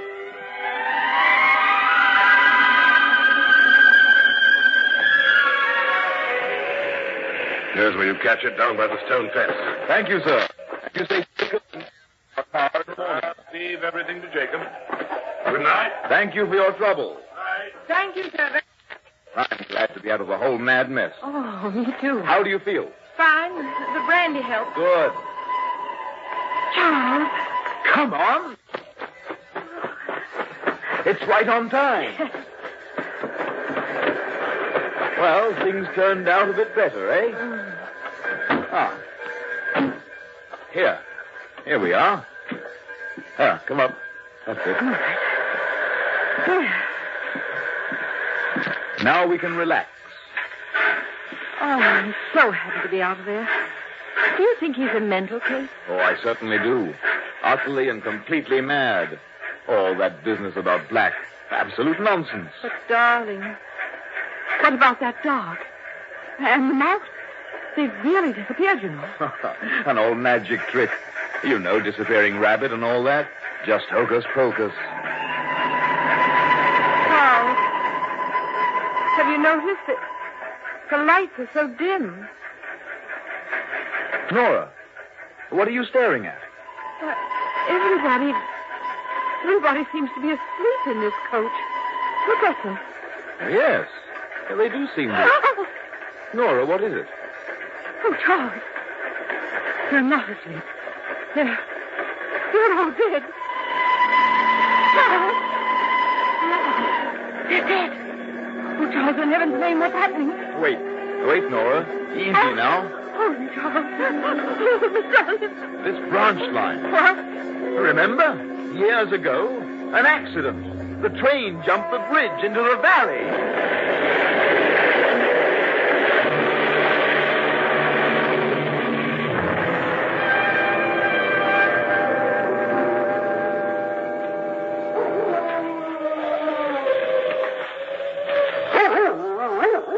Over here, sir. Yes, Jacob? Over here. Now, down. How are they? A little shook up, but both in one piece. Think we can get them to the house? I think so. Can you help the woman? I think so. All right. Up we go now. There. Now, can you walk? Yes. That's the way. Now, off we go. There. It feels better, doesn't it? Here, have another sip. You too, sir. You all right, Nora? Yes. Where are we? We are in the sunroom of the master's house. Back here again? Yes, you're both very lucky. Bruised and shook up a bit. Could have been lots worse. Am I dreaming all this? And what about that train? That's what you were ranting about when I brought you in. There was no train. There's no line there. Hasn't been one for years. There was a bad accident there years ago. Train jumped the bridge into the valley. Hasn't been used since. But you and your wife were in that accident. I brought it back to demonstrate another power of black. Doctor, listen carefully. I made it happen again. Remember what I said about my findings regarding apparitions? Well, what do you think now? And now, if you'll excuse me. Now what's going on? Couldn't tell you, sir. I've long since given up trying to understand the master. Well, you're both looking much better. Let me pour you some more brandy. We'll both feel much better when we can be on our way. Here you are. Thank you. Oh, I'm dreadfully tired, Charles. What's he doing with that contraption now? Don't know, sir. He said something about his most noble achievement. What? Charles. He means humans. Listen, Jacob. We've got to get out of here, and quickly, you understand? I cannot go against the master's orders. Jacob, I want to start with a dog. Bring me one of the older hounds. Jacob! Yes, sir. A dog. You heard what I said, Jacob. We've got to get out of here. I think we'd all better get out. Follow me. Come along, Nora. Where are we going? Any place as long as it's away from here. He wants a dog. I'll get him a dog. Follow me down this corridor. He shall have a dog, all right. Charles, what's happening to us? I don't know yet. Now stand aside of the door. I'm going to open this cage. They won't harm you. They won't even see you. Now, down there. Down there.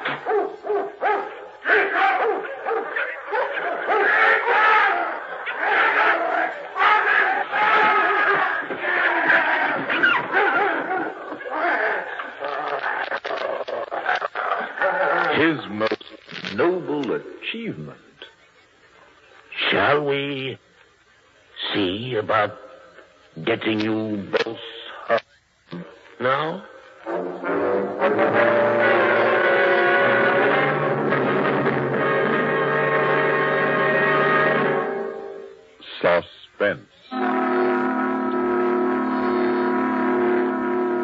been listening to Black Death, written especially for Suspense by Mercer McLeod, and starring Christopher Carey, currently featured in Camelot.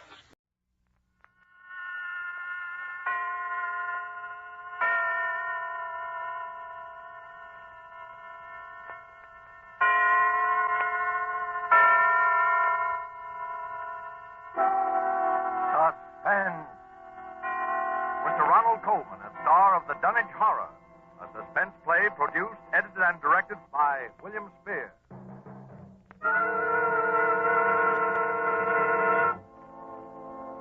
Come in, Dunwich, Massachusetts.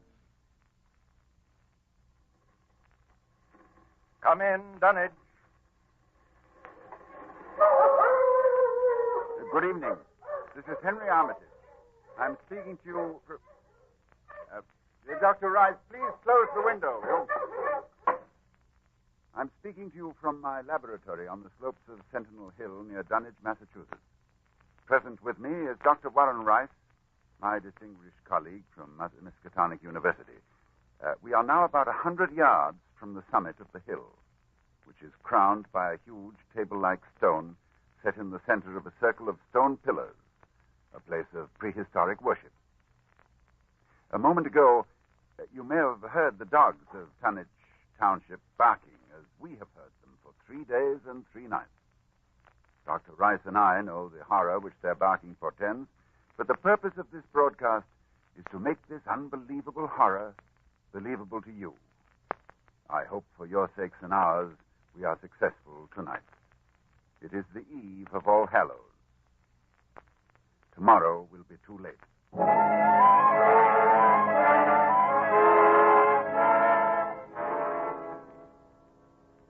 Our time tonight is very short, so I'll speak only of those more recent events which, believe me, may culminate at any moment in a climax too frightful to wholly contemplate.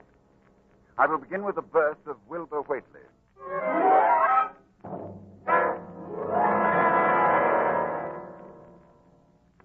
It was the night of February the 2nd, 1921, Candlemas.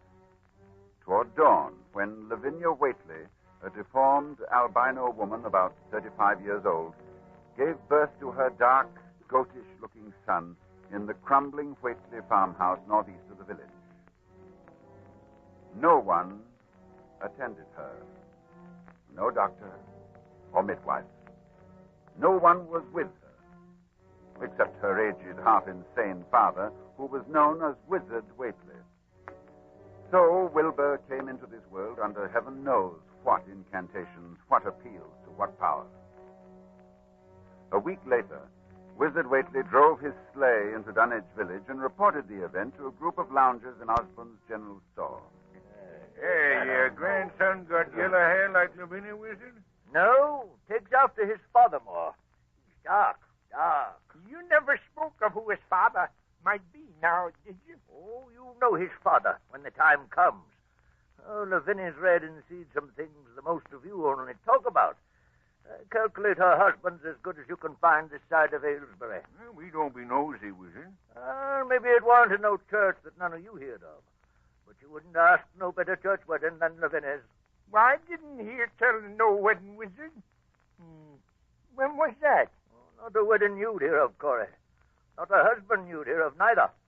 But let me tell you something. Someday you folks will hear a child of Lavinia's calling its father's name on top of Sentinel Hill.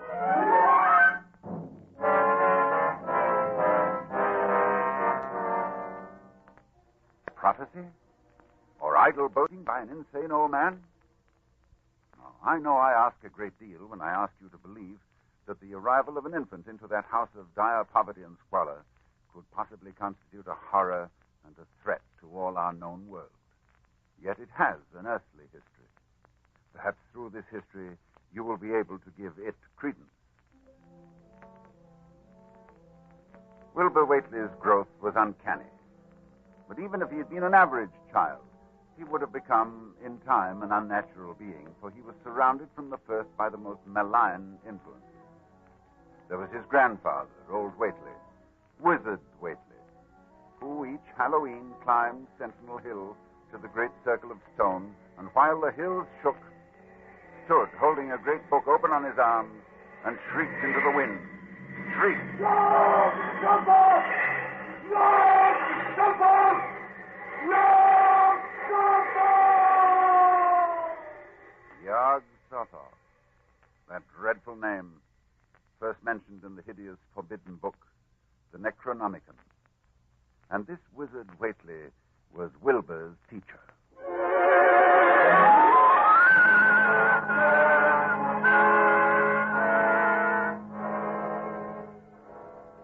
The villagers began to notice curious things that were going on at the Whately farmhouse.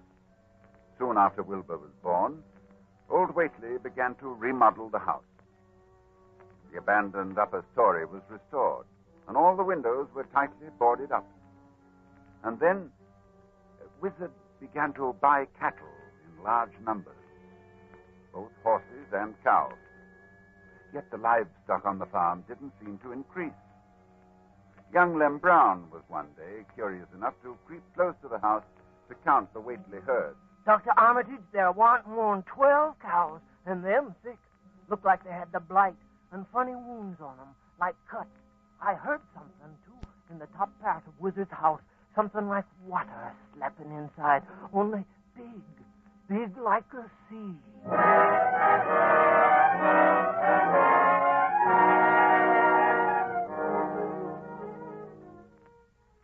One other person went to the Whately farm in the years before I met Wilbur, Dr. Ken Houghton of Aylesbury, who was called by Wilbur himself, who said that his grandfather was dying.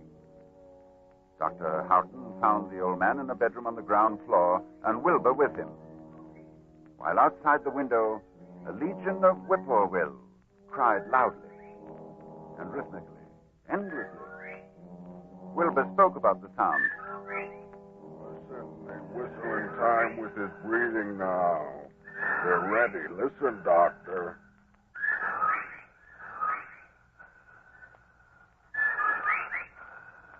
They know his soul's going out. They're waiting. Yes, Wilbur, that's an interesting superstition. Late in the year for them, too. When he goes, if they catch him, they'll keep laughing till break of day. If they don't catch him, they'll quiet down. You mean you believe that... Just a minute. I think he's conscious. Yes, the birds changed when his breathing changed. Like I say. Willie! I'm here. More space, Willie. Remember, more space soon. Yes, I'll build it. You grows, but that grows faster. It'll be ready to serve you soon, Willie. I know. But remember, when it's time, you open up the gates to Yog-Sothoth with the long chant, the one on page 751 of the book. But mind you, feed it enough, because if it gets out before you opens to Yog-Sothoth, it's all over. It's no use. He's going now. He's dead, Wilbur. Listen.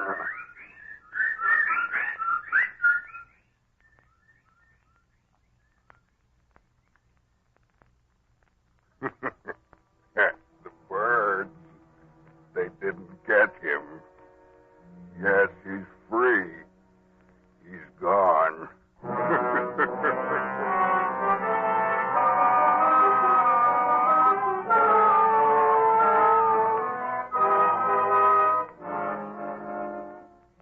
It was the winter following Wizard Whately's death that I first met Wilbur. He came in person to the library at Miskatonic University to consult a copy of the hideous Necronomicon, which was kept there in its Latin version, as printed in Spain in the 17th century. I tell you, when he came into my office, I was appalled at his appearance. 8 feet tall, shabby, dirty, bearded. But I was even more appalled by his voice when he spoke to me. I wrote you a letter a month past, Doctor. I wanted a loan of the book. Well, that's a book that's never loaned from this library. I doubt if it is from any library. Well, I have to see it then. Very well. It's kept right here. you know, there are only 3 copies of this book in existence. That's why we're careful. Here, you can look at it on this table. Wizard said it would be on page 751. What? What is it you're looking for? The formula, the long chant. The one that opens the gate to Yog-Sothoth.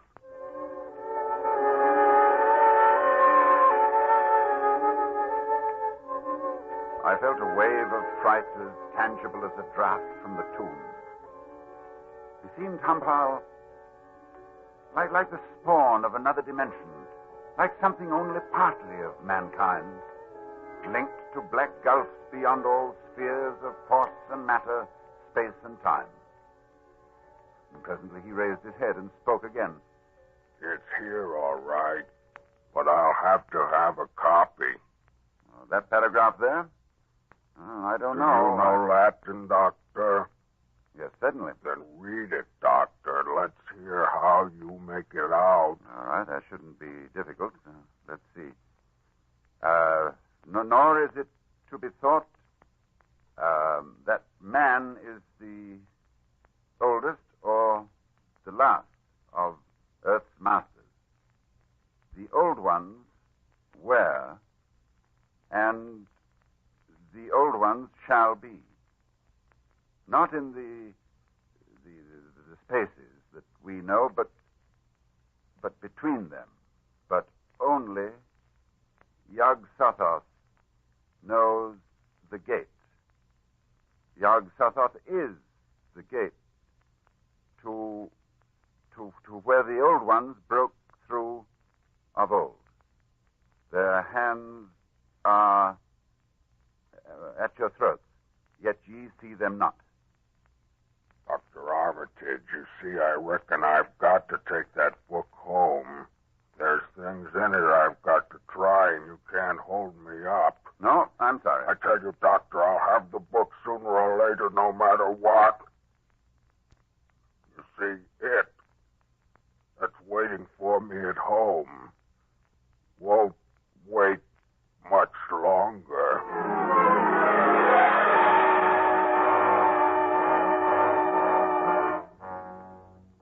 It was a week later that I was awakened suddenly by the fierce yelping of the great watchdog on the campus, followed by a sound from a wholly different throat, a scream. And I knew instantly that Wilbur had come back for the Necronomicon. I hastened into my clothes and rushed across to the library where a crowd had gathered before the smashed window of my office. Inside, there was a fearful groaning and growling, and some instinct warned me that what was taking place there was not for unfortified eyes to see. I brushed back the crowd, motioning only to Professor Rice to come in with me. When we opened the study door, Professor Rice screamed. No, Dr. Armitage, no, I can't. Come, close the door. We can't let them see. He's alive, but Lord, what a job that dog's done. Torn him to bits. Oh, it's a horrible sound, that moaning. You suppose we ought to call a doctor? A doctor? A doctor for that? No doctor in the world would know what to do for that. Look, Armitage, it's not human, nor animal. Where did it come from? Can you tell me? Can you tell me what it is?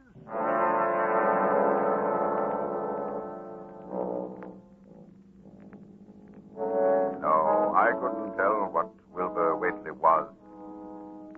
The thing that lay half bent on its side in a pool of greenish-yellow stickiness was 9 feet tall. The dogs had torn off all the clothing and some of the skin.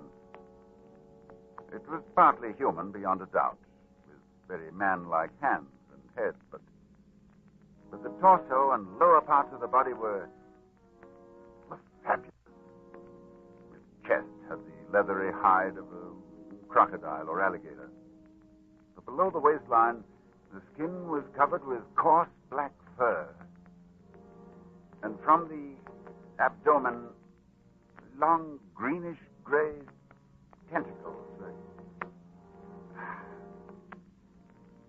The limbs terminated in ridgy-veined pads that were neither hooves nor claws.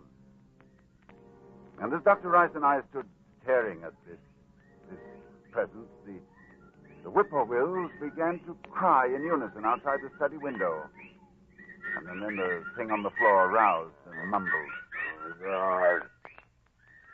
God. God. God, shut up. God, shut up. Armitage, in heaven's name. Listen. The whippoorwill. Listen. He's dead now. Look, Rice. Look what's happening. He's disintegrating. Of course. Fast, too. Fading away. Because he isn't made of matter as we know it on Earth. I guess he took after his father. So there'll be nothing left. His father? What was his father? I daren't think.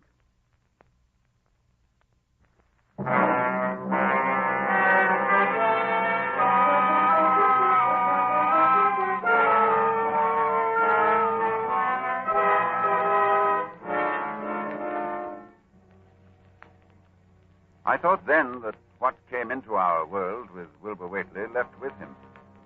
I forgot what he himself had told me of it, which was waiting in the sealed house Wizard Whately had built, where the cattle were driven to disappear. But Wilbur Whately left a diary, written in a strange alphabet resembling Sanskrit. And I worked off and on for weeks to decipher it. And finally, I read the following passage written by Wilbur when he was no more than 8 years old. That upstairs is more ahead of me than I had thought it would be, and is not like to have much earth brain. I can see it a little when I make the sign or blow the powder of Ivengatse at it. And it is like them I see Halloween on the hill. I wonder how I shall look when the earth is cleared and there are no earth beings. Maybe like that upstairs looks, which has no body, even fed with all the blood. Toward morning, in a cold sweat of terror, I called Dr. Rice to my house and told him we have to destroy what's in that farmhouse. Why can't we just leave the thing locked up there? The house is boarded tight. Yes, but you think boards will hold it? Don't you realize, man, it hasn't been fed? It hasn't had blood since the 18th of September, when Wilbur Whately came here to die.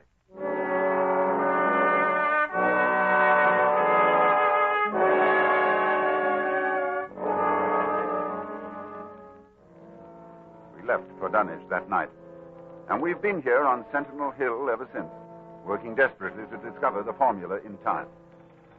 But a week ago tonight, shortly after dawn... Yeah, hello? Dr. Armitage, this is Lem Brown. I was just up beyond the glen, Doctor, looking for cows I lost last night. Yes, Lem? Well, Doctor, something's been there. Smells like thunder, and there's prints in the road. Great round prints, big as barrel heads, like a elephant has been along.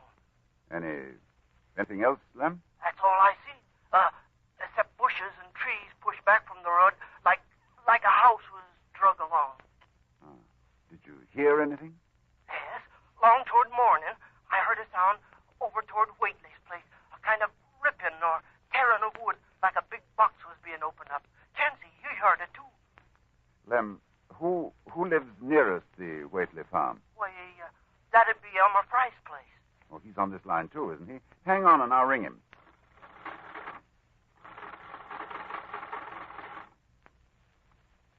Yes, Dr. Armitage, this is Central.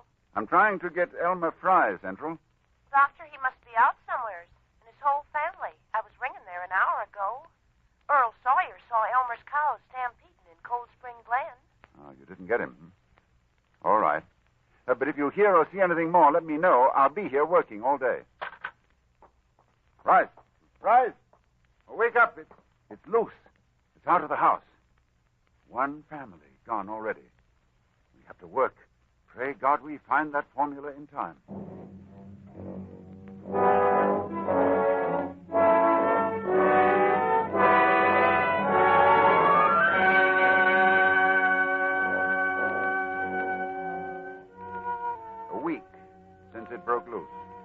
week of terror and panic here in Dunwich Township.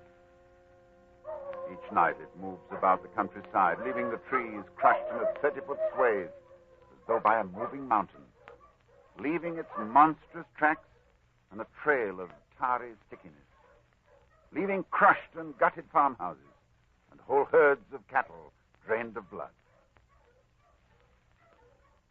Well, ladies and gentlemen, that is the story to this moment. And tonight is Halloween. Tonight we are here to... Just one moment, please. Dr. Rice, did you hear something? With the window closed, no. Well, throw it open. I thought so. Listen. The sound from 1,000 bending trees. A sound like the sea moving across a forest. Yes. Yes, it's coming here, of course. All Hallows, it comes to Sentinel Hill. Dr. Rice, I'll try the formula and the powder from the altar stone. I want you to stay here at the microphone and report what you see. Very well, Dr. Armitage. Oh, wait a minute before I go. To any scientists who may be listening to me, if I fail, there is a possible alternative formula in Falconer's mystical formulae of the Middle Ages on page 24. Listen. Well, there are the whippoorwills. I better get out there. Take over, Dr. Rice. Yes. I'll do as well as I can, Armitage. Good luck.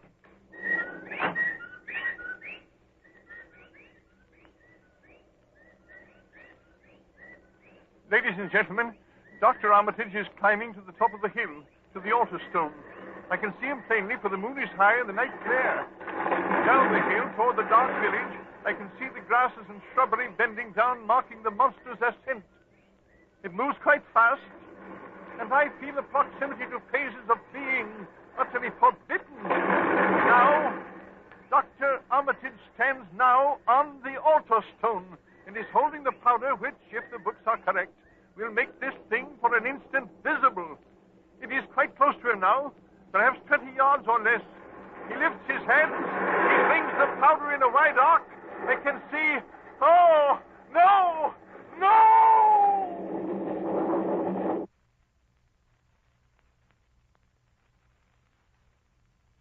Dr. Rice, come in, Dunwich. Ladies and gentlemen, this is your suspense announcer. Due to conditions... Oh, just a moment, please.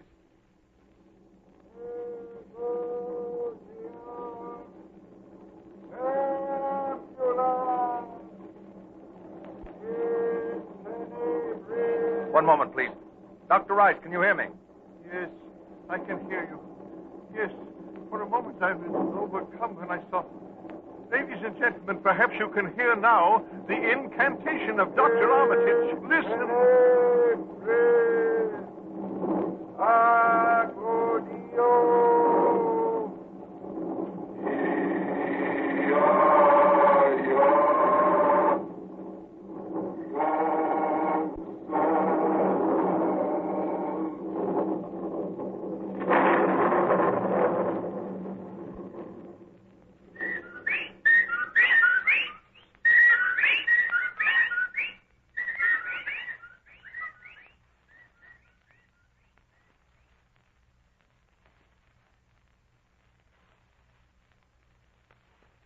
The whippoorwills mean death. And Dr. Armitage is walking back here now. So we know that whatever it was, it is gone. It is dead. We can be thankful indeed. You see, I saw Dr. Armitage. Yes. Did you see it, Dr. Rice? I saw it large, yes. What did it look like to you? It looked here.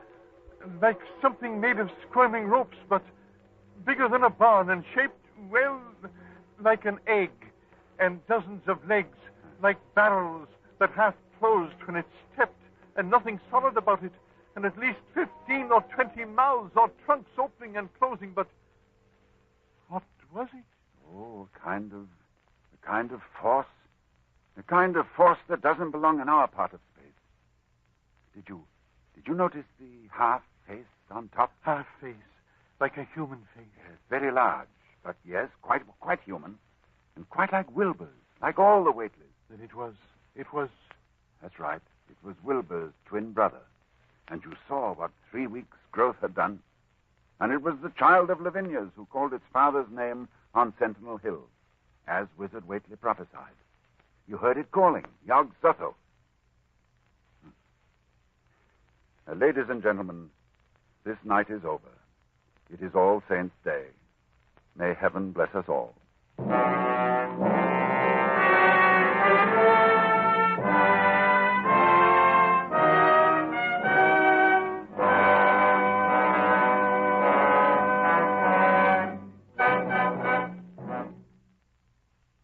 Dunwich Horror, with Ronald Colman as your star of Suspense.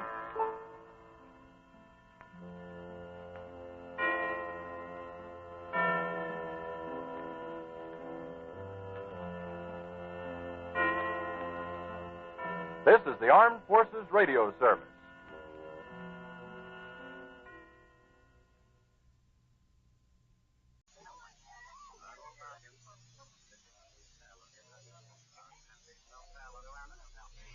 Now, Roma Wines, R-O-M-A, made in California for enjoyment throughout the world. Roma Wines present Suspense. Tonight, Roma Wines bring you Mr. Vincent Price as star of The Name of the Beast, a suspense play produced, edited, and directed for Roma Wines by William Spear.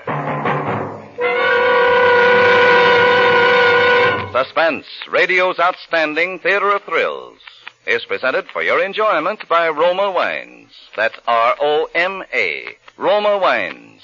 Those excellent California wines that can add so much pleasantness to the way you live, to your happiness and entertaining guests, to your enjoyment of everyday meals. Yes, right now a glassful would be very pleasant, as Roma Wines bring you Vincent Price in a remarkable tale of Suspense. News and views in the world of art. Yesterday at the Deauville Galleries, a record-breaking crowd attended one of the most sensational exhibitions of recent years. Masterpiece of the show is a portrait by James Dorrance titled The Name of the Beast. It's a savagely candid work, a face from which violence has shattered the last vestige of humanity. The tragic circumstances of the artist's death are too well known to review here. But at the same time, one cannot help speculating upon the essential mystery surrounding this remarkable canvas. What is the name of the beast?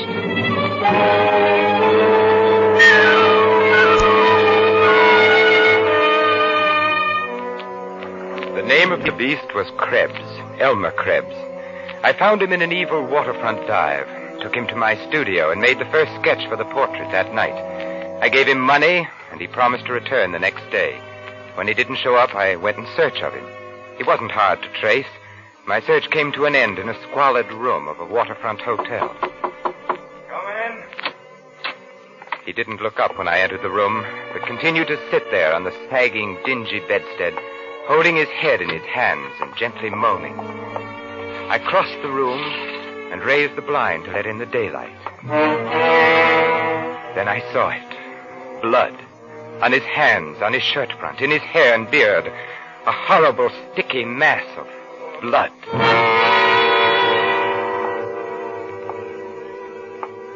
You didn't show up for our appointment today. I'm the painter you met last night, remember? You were going to sit for a portrait. What do you want? You want your money back? Certainly not. I want to finish my painting. I want you to come back to me to finish that painting. I'll make it worth your while. Money?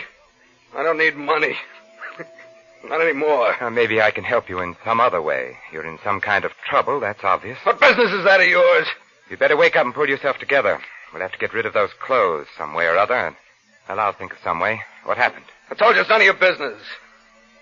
Why don't you leave me alone? I'm sick. All that blood.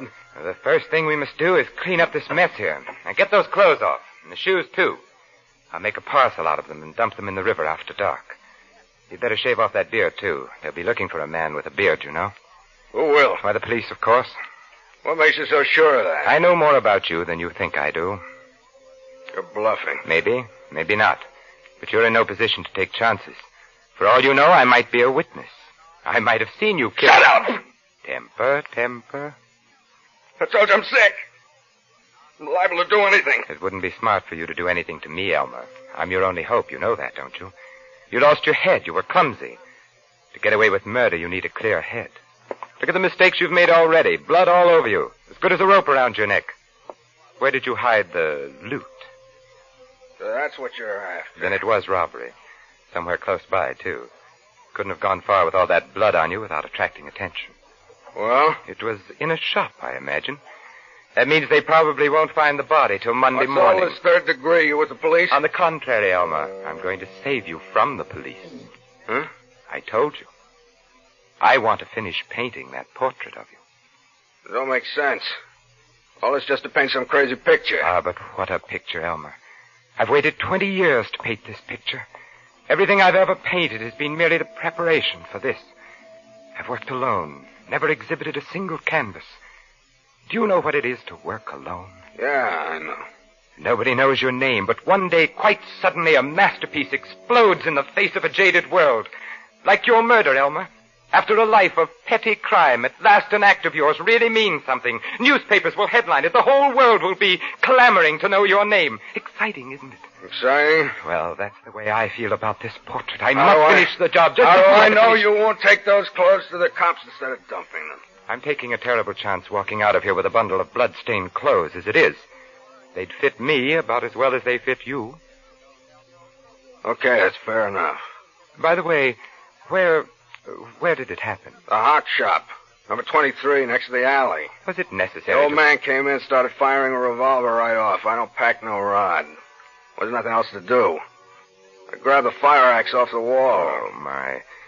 And I suppose the police have your fingerprints on file? Yeah, I done time once. What did you do with the axe? Just dropped it there. I was sick, all that blood. I suppose you left nice red fingerprints all over the place. I didn't touch nothing.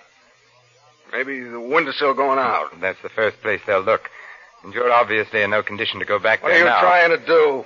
Buy yourself a nice murder rap? My dear fellow, any intelligent man can get away with murder if he keeps his wits about him. You ought to be very grateful to me, Elmer.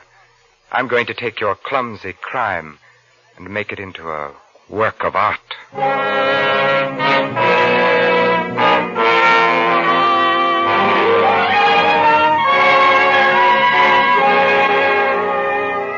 For Suspense, Roma Wines are bringing you as star Vincent Price in The Name of the Beast by Robert Tallman. Roma Wines' presentation tonight in radio's outstanding theater of thrills, Suspense.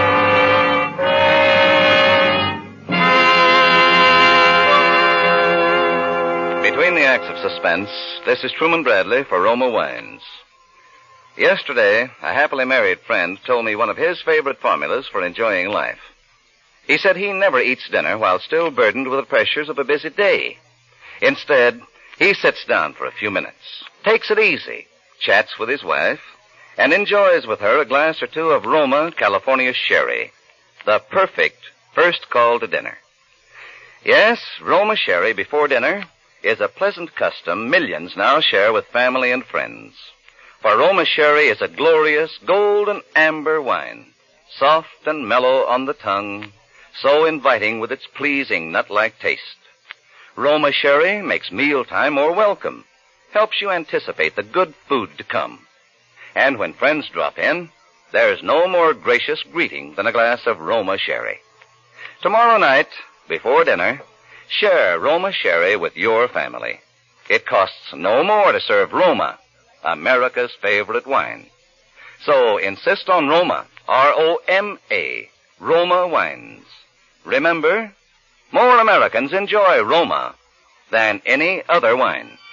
And now Roma Wines bring back to our Hollywood soundstage Vincent Price as James Dorrance with Elliot Lewis as Krebs in The Name of the Beast, a tale well calculated to keep you in suspense.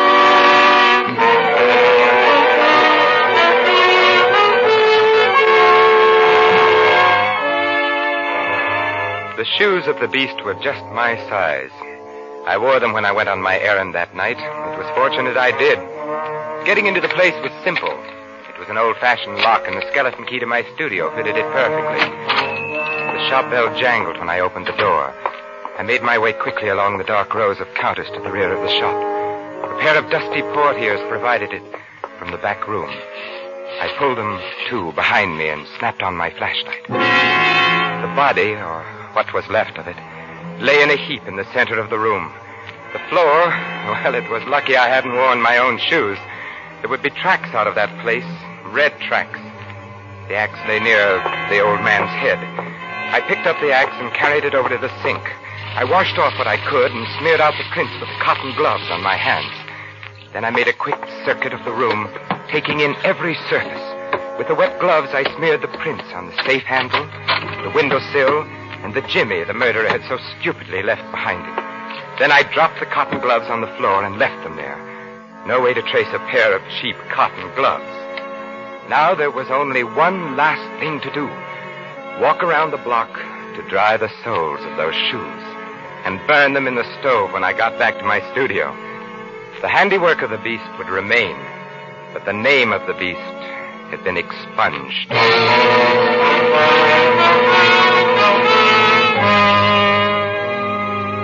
But I didn't burn the shoes, nor did I throw that bundle of clothing into the river as I had first planned to do that night.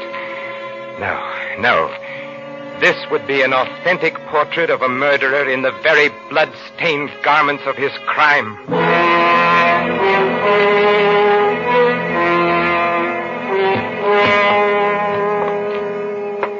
That will be all for today, Elmer. How much longer does this go on? Until the painting is finished. You can't set a time limit on the completion of a masterpiece, you know. That don't look much like me. You've forgotten. I made the first sketch before you shaved off your beard. I don't like this picture.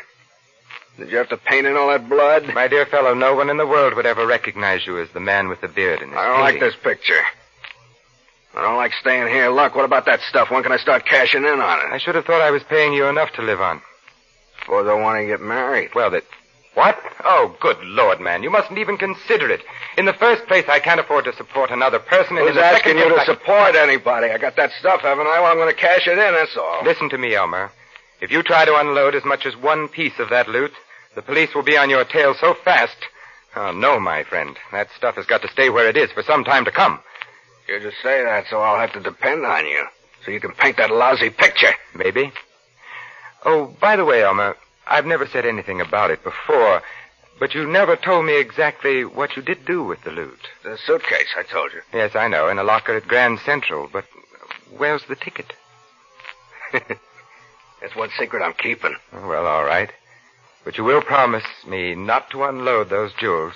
Not for a while She keeps asking me, when are we going to get married? What am I going to tell her? Oh, by the way, who is the lucky lady? Jeannie. Her name's Jeannie Baker.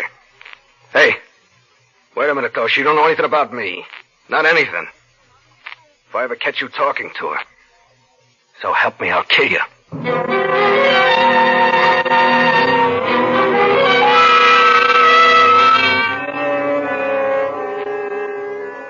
You're a friend of Elmer's? Well, not a friend exactly. I'm afraid this will be rather a shock to you. You're very close to Mr. Krebs. Well, we're engaged to be married. What is it? Is he in some kind of trouble? Are you a detective? Well, not exactly. You see, I represent the insurance company. What insurance company? State indemnity. Our policyholder doesn't want to prosecute, but at the same time... Prosecute? Well, after all, the jewels were of considerable value. What jewels? Why, the jewels in the suitcase, in the locker at Grand Central. He did leave the ticket with you, didn't he? Oh, well, yes, but I mean, he didn't tell me that... Well, he did say it was valuable and he didn't want to risk losing the ticket, but... How did you know about it? My dear Miss Baker, we insurance investigators have ways of finding out these things. Now then, if you're a sensible young woman... And I can see that you're not only a sensible young woman, but a very beautiful one as well. Mr. Dorrance, what has he done? Well, I don't think he regarded it as a theft exactly. More of a loan, in all probability. After all, his aunt was a very old lady, and... You mean he stole this jewelry from his aunt? Well, I wanted to spare you those exact words if I could. Actually, the lady would prefer not to prosecute. But, of course, if we can secure the return of the property in no other way... I suppose I'd be arrested, too, as an accessory or something. I must say it was rather thoughtless of him to have involved you in this manner. How do I know you're what you say you are? I have credentials, of course. But I would rather take care of this unofficially, especially since this little talk with you.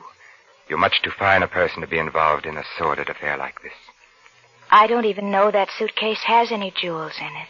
Then supposing we go there together and get it, Jeannie?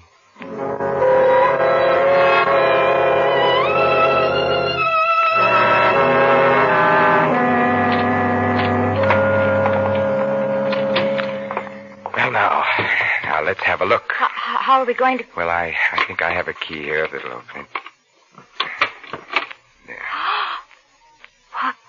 Those must be worth a fortune. Yes, they are, Miss Baker. Do you understand our concern? Yes. Close it up. I don't want to look at it anymore. I'd like to have spared you this. You understand, of course, that I wouldn't dream of prosecuting. Not now that I've met you. I don't know how to thank you, Mr. Dorrance. This is such a shock to me. How could he? How could he? There. You're not the first innocent girl to be deceived by an unscrupulous fellow like that. How did you happen to become involved with him in the first place? Oh, I was lonely. I have no friends here, and he came into the cafe where I wait tables. Oh, there now. You won't let anything happen to me. I promise you, I'll do anything to keep you from knowing another moment's unhappiness.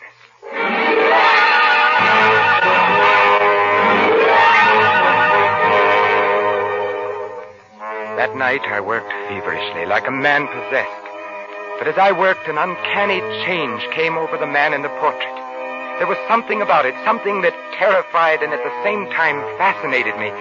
Yet the more I tried to make it come right, the less it really looked like Krebs. I began to regret I had had him shave his beard, in spite of the risk involved.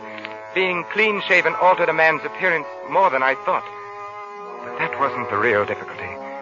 The real trouble was Jeannie Baker. How could she ever have loved a beast like Krebs?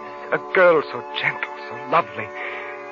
I tried not to think of her, but the image of Jeannie stood between me and the canvas, and the painting just would not come right. And as Krebs sat there sullenly posing for me, his eyes began to grow more and more cunning and suspicious, as though he could actually read my thoughts. He would jump up every time I laid down my brush and circle the portrait like an infuriated animal, until finally, around 4 a.m, he dropped off to snoring. I let him stay there. In the dawn light, I looked at the picture for the last time and draped the easel to shut it out of my sight.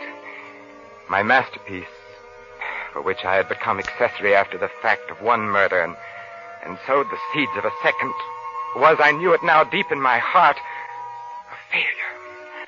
I was obsessed now with only one resolve: to prevent the second murder, which by some instinct I knew was in Krebs' mind. At whatever cost to myself, no harm must come to Jeannie.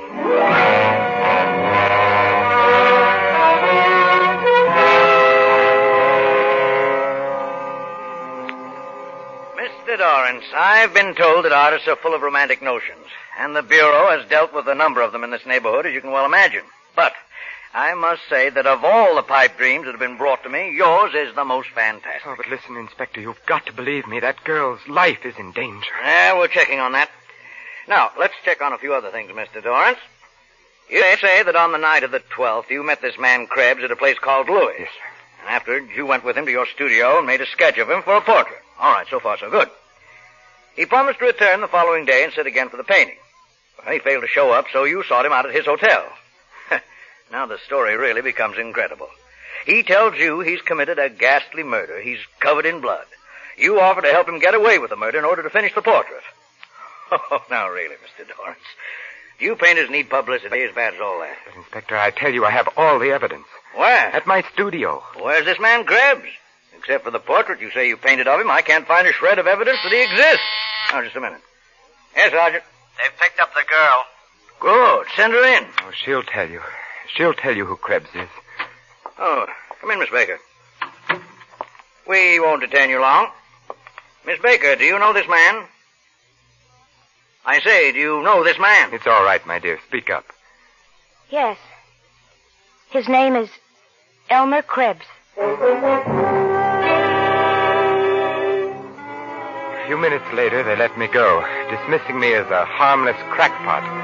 Jeannie walked out of the station with me, clinging to my arm with solicitude, as one might act towards a beloved and mentally ill relative. Why did you do it? Elmer came to my apartment last night. He told me the whole story. But then why? He was boasting about how he's pinned the crime on you. Don't you see? Everything you've done to save him has incriminated you. The blood-stained clothes, even the loot. Oh, I'm tired. I don't know. Oh, listen to me. He'll always be a threat to us, to our happiness.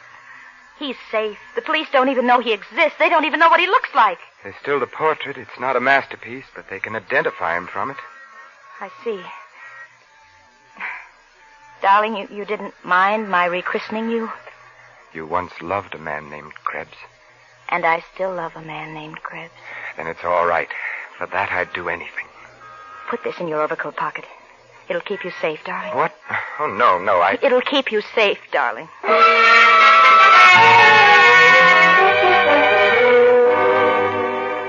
He was there in my studio when I got in that evening, waiting for me. I had more or less expected it. I hadn't expected to find him in such a cheerful frame of mind. He had pulled the drape off of the painting and was walking round it, viewing it from every angle. Hi, Dorrance. How did you get in here? Through the door. No more window jobs for me, Dorrance. A picture. How about that? Got a new model, huh? What? The picture? Oh, it's no good. By the way, it's finished now. You won't need to come here anymore. You don't say. I'll get you the suitcase. I suppose it'll be safe for you to cash that stuff. I already found the suitcase, Dorrance. Oh? Well, take it along with you then. It's over there on the table. I opened it up. Well... You think I'd take it without checking on the contents? What are you talking about? What'd you do with the rocks, Dorrance? Rocks? You took the rocks, the jewelry. There's nothing left there but the settings, a pile of junk. Listen, Krebs, I swear I never opened that suitcase but once, just after we took it out of the locker. She's in it with you. Listen, Krebs, you can think whatever you want to about me, but keep Jeannie out of it. Keep Jeannie out of it? That's a laugh. I mean what I say. Krebs, where are you going? To her place. If she has those rocks, I'm going to get Krebs, them. come back here. I've got to do. Krebs, if you go out of that door, I warn you. All right.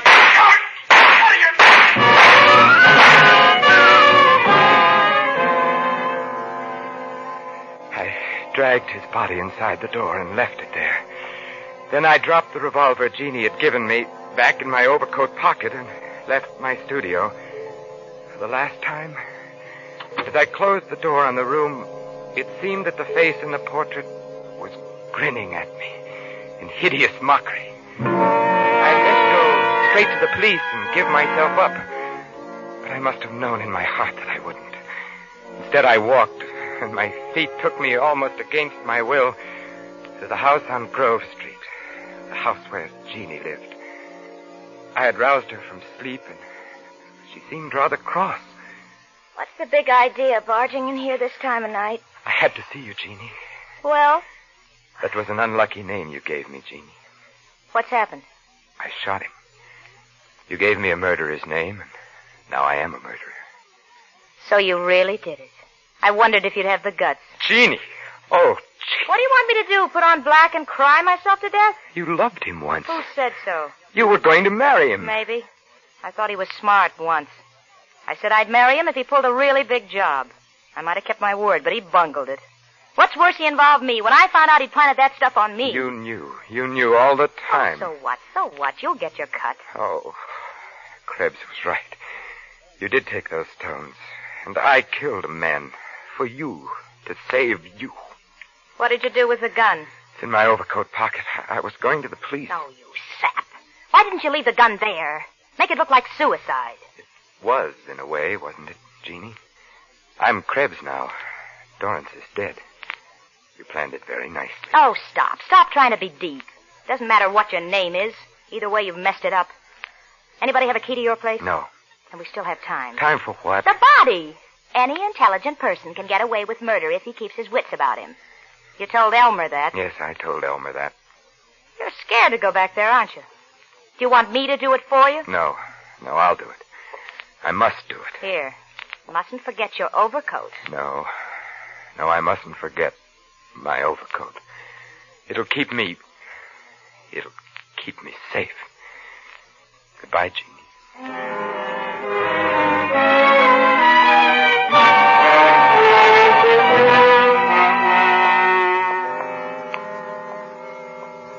Two stiffs. What a shambles. Looks as if he shot this guy and then bumped himself off. Who are they? I don't know the other one. This is the guy that came into headquarters Saturday. You know, the artist. Huh? Well, there must have been something to his story after all. Here's a note he left. You see. Dear Inspector, the portrait I told you about is standing on the easel facing the window so you can see it in the light. James Dorrance. I guess this must be it here. He said it identified the murderer. Is it a good likeness? Gee, I don't know. You look at it. Why, that's a woman. Yeah, it's that dame we picked up. The little waitress. Hey, but look, it's got men's clothes on. Bloody. And the way he's made the face all twisted and ugly. She was a good-looking kid. Yeah, she was. He must have been cracked. I guess he must have been. A thing like that makes you wonder, don't it? Yeah, a thing like that makes you wonder.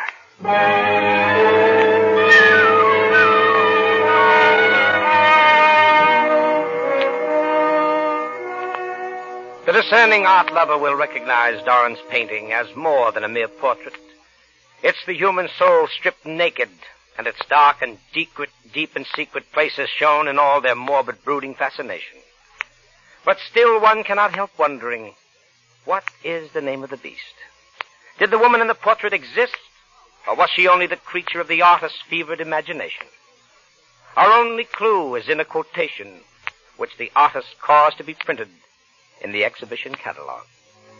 And he causeth all to receive a mark in their right hand or in their foreheads, and that no man might buy or sell, save that he had the mark, or the name of the beast, or the number of his name. Let him that hath understanding count the number of the beast, for it is the number of man.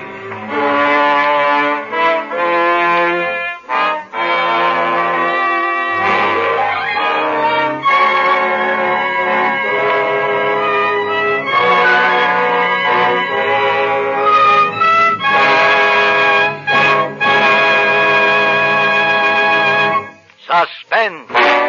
Presented by Roma Wines. R-O-M-A. Made in California for enjoyment throughout the world. Before we hear again from Vincent Price, the star of The Name of the Beast, tonight's suspense play, this is Truman Bradley for Roma Wines with a tip for you men. Every wife loves surprises. Little unexpected deeds that reflect thoughtfulness. So tomorrow night, boost your stock with her. Solve her problem of how to brighten weekend dining. Add to your own mealtime pleasure, too. Take home a bottle of delicious Roma California Burgundy. One sip will convince you both that red, robust Roma Burgundy is the perfect table mate for stews, spaghetti, or baked beans. For Roma Burgundy brings out hidden flavors, adds rare goodness to every morsel. Yes, gentlemen, Roma Burgundy can make a hero of you on 2 counts. For being thoughtful and for solving a mealtime problem. And Roma wine, America's first choice, costs no more than ordinary wines. Remember, for greater dining pleasure tomorrow, take home Roma Burgundy. Insist on Roma, R-O-M-A, Roma wines, made in California for enjoyment throughout the world. This is Vincent Price. Next Thursday, our friend Keenan Wynn will be your star on Suspense in what sounds like a very exciting play, which all takes place on a bus making a return trip from the State Insane Asylum. I know you won't want to miss it next Thursday. And now, let me add my voice on behalf of a very great and wonderful cause. The pennies, the dimes, and the dollars that you give when you buy Easter seals give crippled children their chance for happy living. Help a crippled child to walk again. Buy your share of Easter seals tomorrow. Thank you. Vincent Price appeared through courtesy of 20th Century Fox and will soon be seen in their production Dragonwick. Next Thursday, same time, Roma Wines will bring you Keenan Wynn as star of Suspense, radio's outstanding theater of thrills. Produced by William Spear for the Roma Wine Company of Fresno, California. This is CBS, the Columbia Broadcasting System.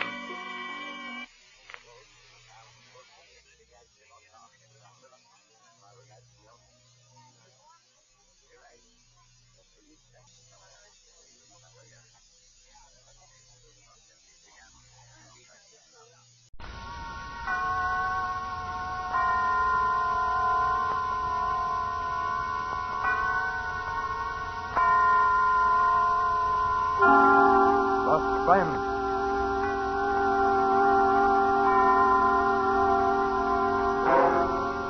Autolite and its 96,000 dealers present Miss Ida Lupino in The Bullet, a suspense play produced and edited by William Spear.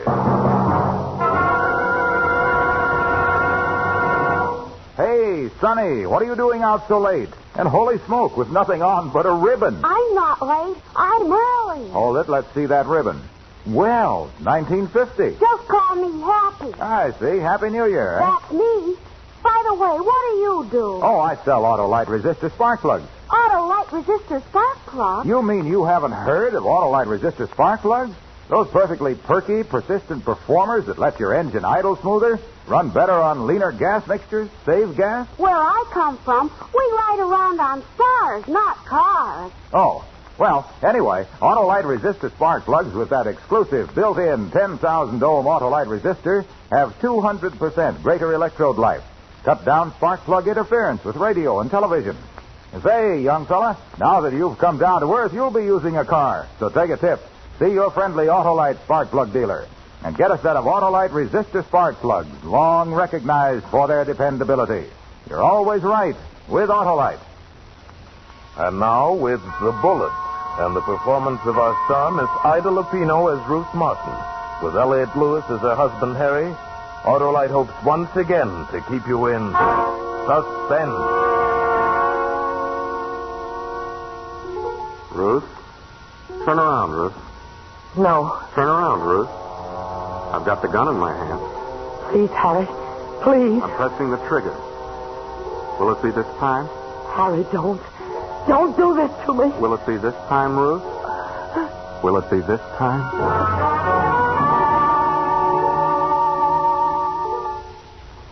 Yes, Harry. Yes, this time. This time I'd die, and it was like drowning. Going down for the last time. Everything's flooding through my mind. How step by step we've come to this point. Neither one of us wanting to. From the day Harry came back from prison, meeting me in the station. Pale, haggard, in a suit 2 sizes too big, nothing left but his stupid pride. And me. Well, I suppose I was quite a shock to Harry. He looked at me so strangely all the way as we walked back to the parking lot to the car. What'd you do to yourself? You're so changed. For the better, I hope. Just changed. Now, is that being gallant? Gallant? When I came out of the kitchen to take over the business, Harry, while you were away, I had to change from my apron. Had to dye your hair, too. Had to become a real glamour girl, huh? And that dress, is that one of ours? How's the business going? You hardly mentioned it in your letters. Holding its own? Better than that. Just about tripled our volume since you went away. Well, here we are. What? The car. Here's the car. This chromium wonder? Sure, it's yours. Here's the key. Go on. We can afford it. Little lady really took over.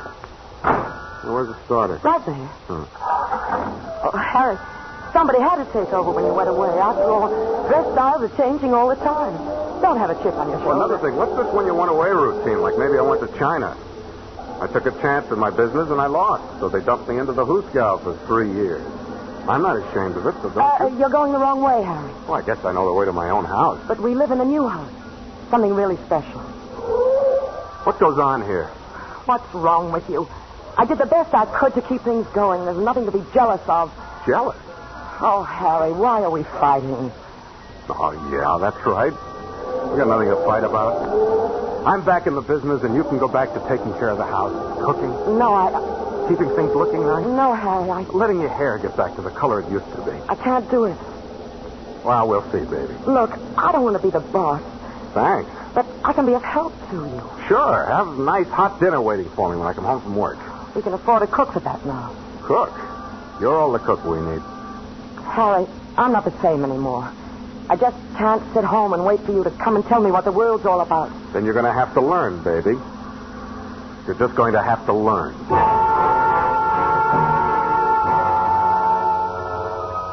But nothing worked out the way Harry planned it. He found he couldn't keep me home. He put me in a corner in the office. Set out to prove he didn't need me at all. Only 3 years is a long time to be away from anything. When you buyers. The buyers didn't know him. They knew me. No, this is not what I wanted, Mr. Martin. Well, I'll show you something else. Got plenty of time. Can't really say that I have. Didn't I see Mrs. Martin in your office when I came in today? Well, she's just getting things in order before she retires back to the kitchen. She always knows exactly what I want. Could you send for her, please? But I'm sure I can show you. Would you mind? No, I wouldn't mind. One blow after another of his stupid pride. Most of the workers had never known Harry. They were used to taking their orders from me. But he had to show them he was still the big shot. Stop that machine. Huh? Oh, yes, sir. I want these coats cut with a flare 3 inches longer. Oh, but Mrs. Martin... Don't tell me what Mrs. Martin worked out. That sign out on the front window says Harry Martin. Oh, yes, sir, but... nothing. Cut it the way I told you. But these new machines Mrs. Martin installed, they don't operate like that. What? That's why we changed over. I see. So, shall I do it like Mrs. Martin said, sir? Yeah, just like Mrs. Martin said.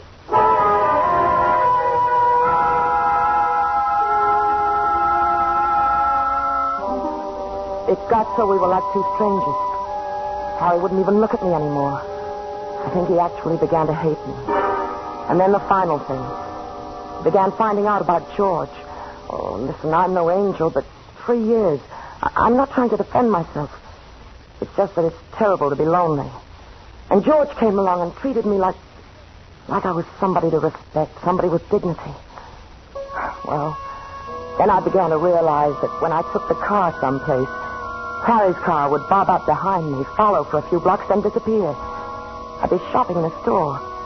Suddenly, Harry's face would begin to weave in and out of the crowd, then disappear. Or coming into the office one day and finding Harry had put an extension on my phone. I was being stifled. I couldn't breathe anymore. I didn't dare see George anymore. I hardly dared phone him. So it's like prohibition of any kind. It began to be important. George had never really meant very much to me. But now I started thinking he was the only thing I had to hang on to. And Harry, always playing little jokes, setting his little traps. Like the morning he left for the office early. Some business to take care of. Hearing his car back out of the garage, move down the street, thinking I was free for a few minutes. Free to call George after all these days.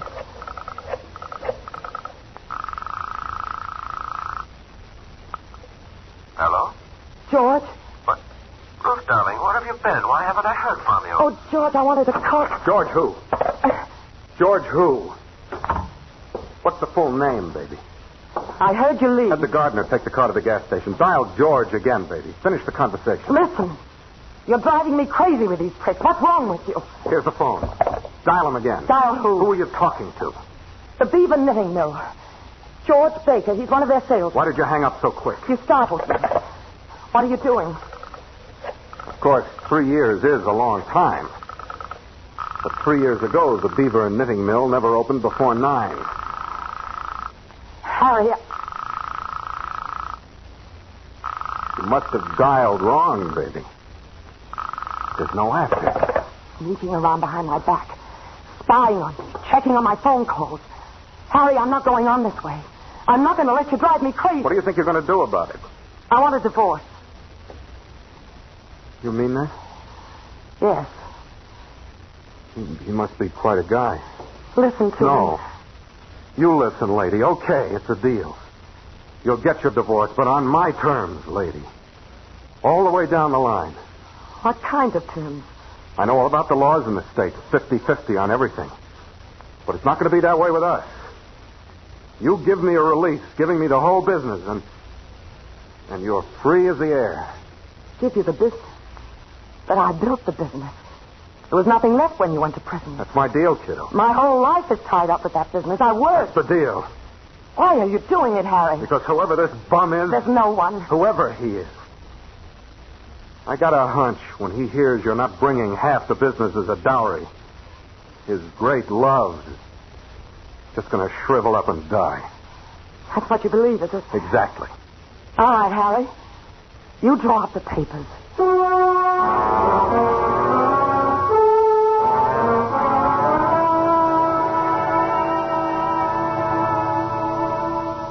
Ruth, I just don't know what to say. But to be free to be with you, darling. Oh, what kind of freedom is it when you have to grub for $1? That kind of freedom you can feed to the pigeons. George, don't talk like that. We're not a couple of 19-year-old kids running off on a motorcycle. If you give up your business, how are we supposed to live? That's the only way he'll let me go. Then don't go. He was right. What he said about you was right. If he said I didn't care for you very, very much, then he was wrong. But if he said I like it nice with enough money coming in to make it comfy, and how he was right. Shut up. What was that for? Because I'm honest with you? Aren't you even going to say goodbye? You know, I can't say goodbye. Not now. I can't be alone. I've got to have somebody. Well, it isn't me, baby. Never was. Oh, baby. Will I see you tonight? No, Will you call me? I feel, I don't know, lost. I'll be at the office tonight. I'll be there alone waiting for your call. George, will you call me? All right, Ruth. Be there at 10. I'll call you.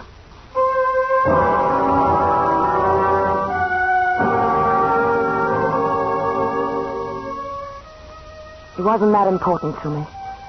I wanted affection and love from somebody. So much.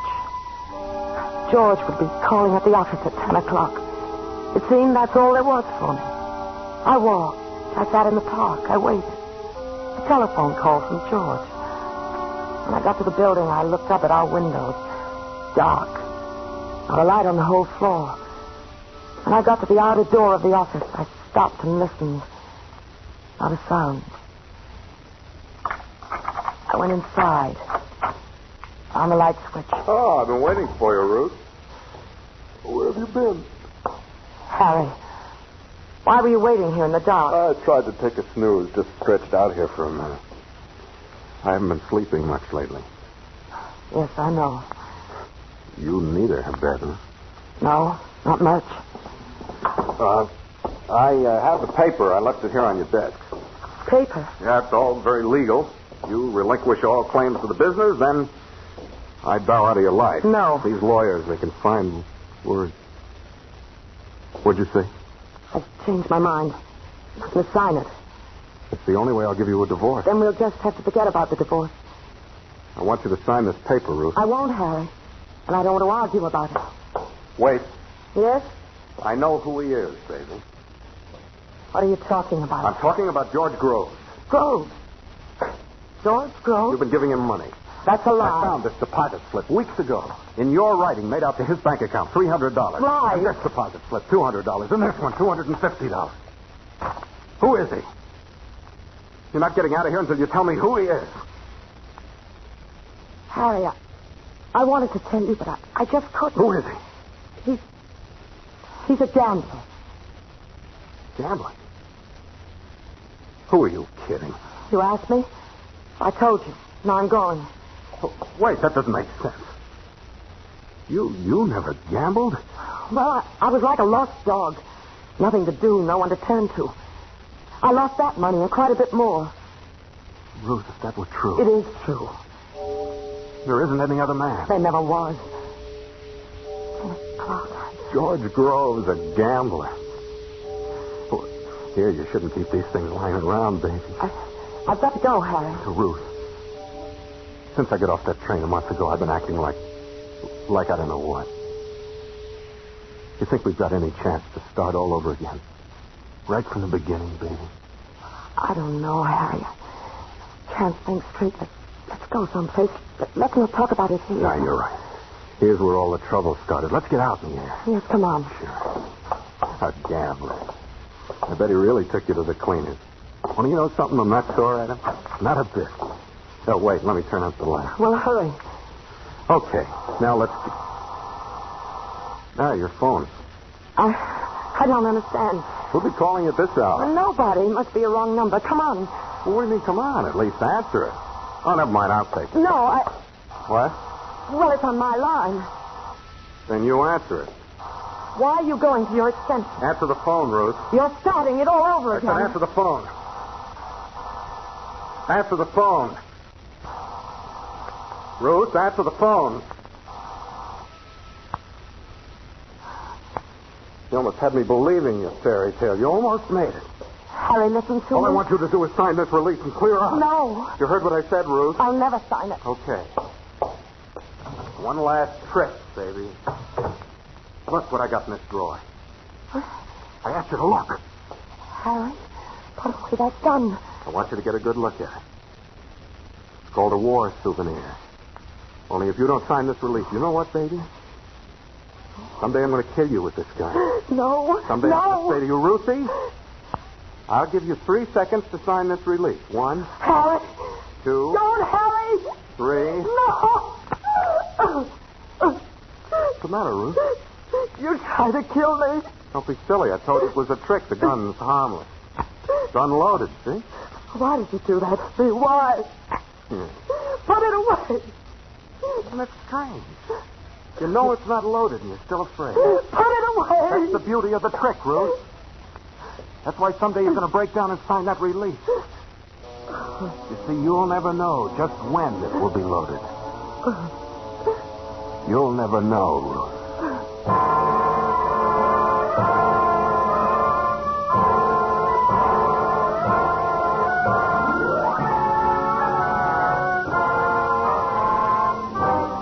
Autolite is bringing you The Bullet, starring Ida Lupino with Elliot Lewis in radio's outstanding theater of thrills, Suspense.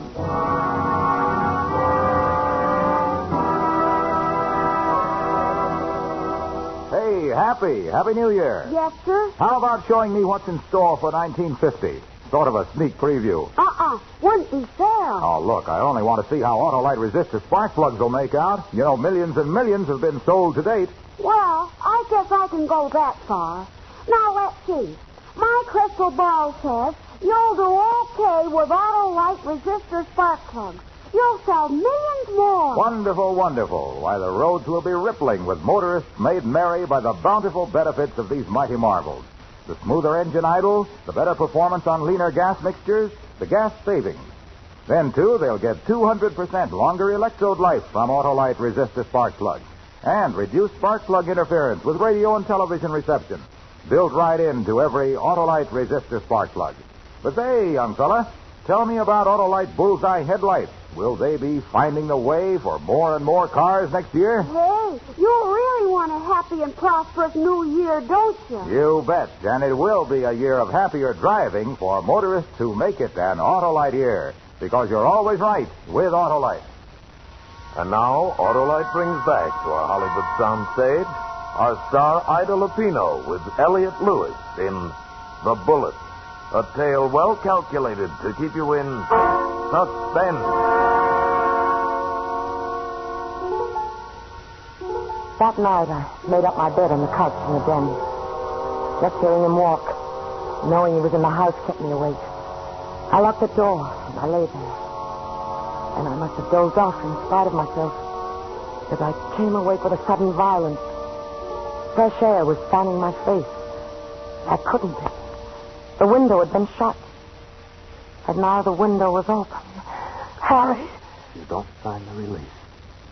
Someday I'm going to give you 3 seconds. 1, Harry! 2. Don't shoot me, Harry! Shoot you? You must have had a bad dream. I don't even have the gun. Oh, no.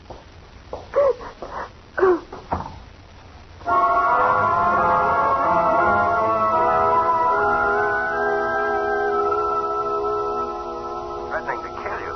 Yes, he has a gun. George, I'm coming to you. You've got No. to... But If he follows you here and kills the both of us, does that make everything just dandy? Look, Ruth, do me a favor, will you? Kind of forget this address from now on. But, George, don't say that. I'm sorry. But you've got to help me. What can I do? You can go to the police. Police? You know, threatening somebody's life is slightly illegal. Yes. Yes, the police. Yes, of course, they'll help me. Oh, yes, George, that's very smart of you. They'll help me.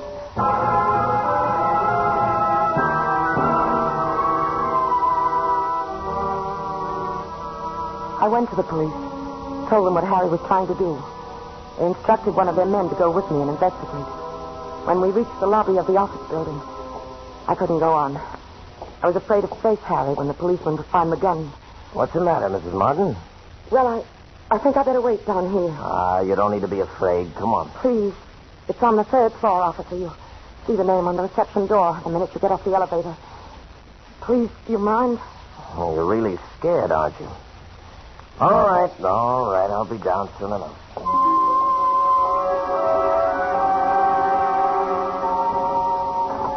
I began to feel a sense of relief.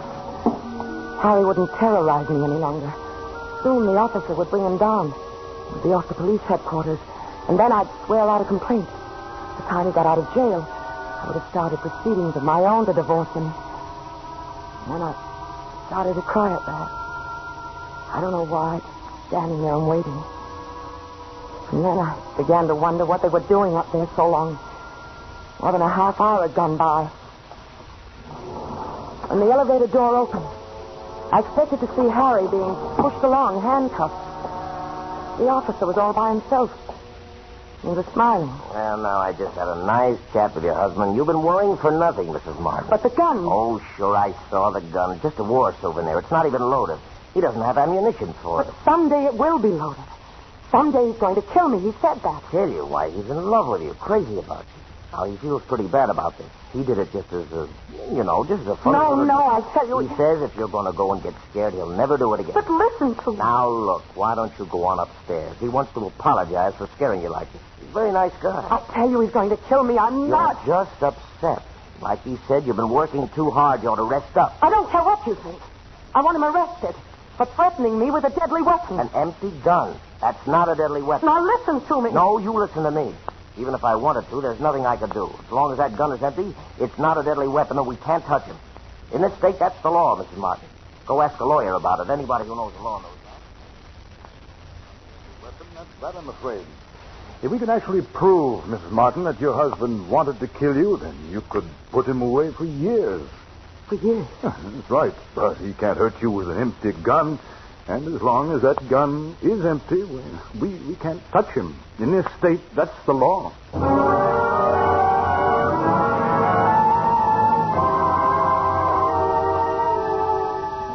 there was nothing I could do. Nothing. Until there was a bullet in the gun, I could do nothing to it.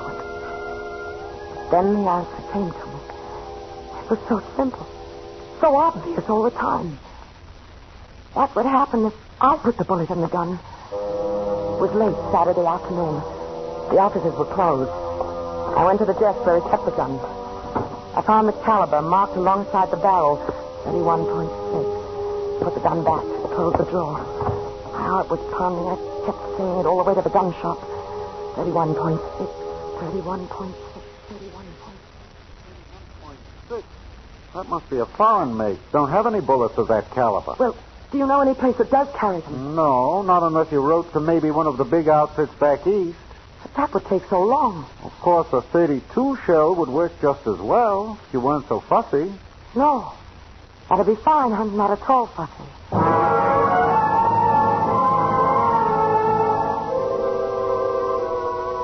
I went back to the office. Took out his gun and broke it open.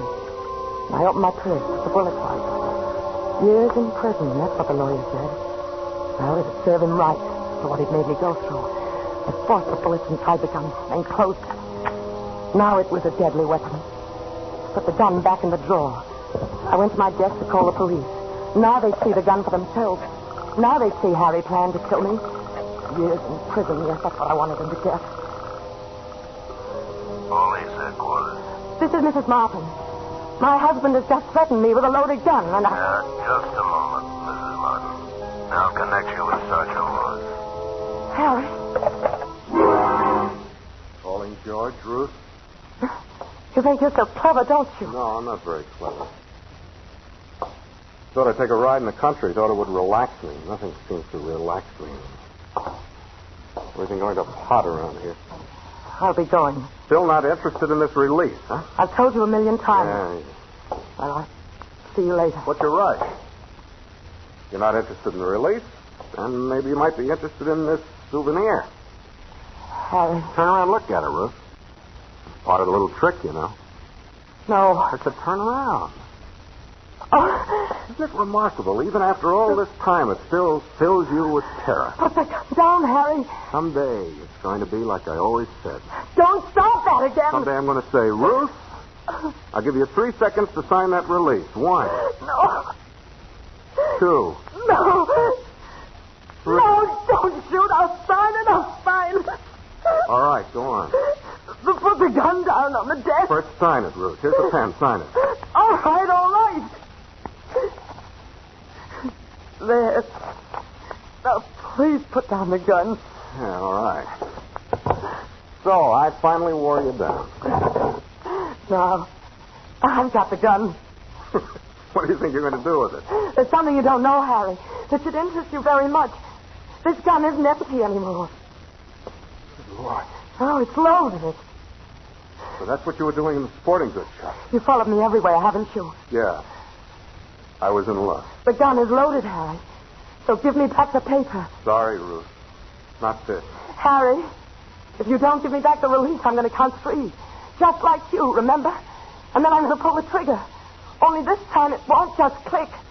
So give me back the paper. All right. 1. I tell you, there are bullets in this gun. May have it, Ruth. Give me the paper. Give me the gun, Ruth. I mean it, Harry. I'll kill you. Ruth. Ruth. I can't. I can't hurt you anymore. I can't. Here, stop the crying. Ruthie, baby. If you want the guy, you can have him. And your share of the business, too. The whole works if you want. I never wanted anyone but you, Harry. I must have been crazy. The things I've been doing. Like a crazy dream, like it wasn't really me. Could you ever understand what went on inside me? Could you try to understand? Do you think you could, Ruth? Yes, I could try. Baby. Hey, did you hear what I said? Don't cry. Please, don't cry. Oh, let me, Harry. Please let me.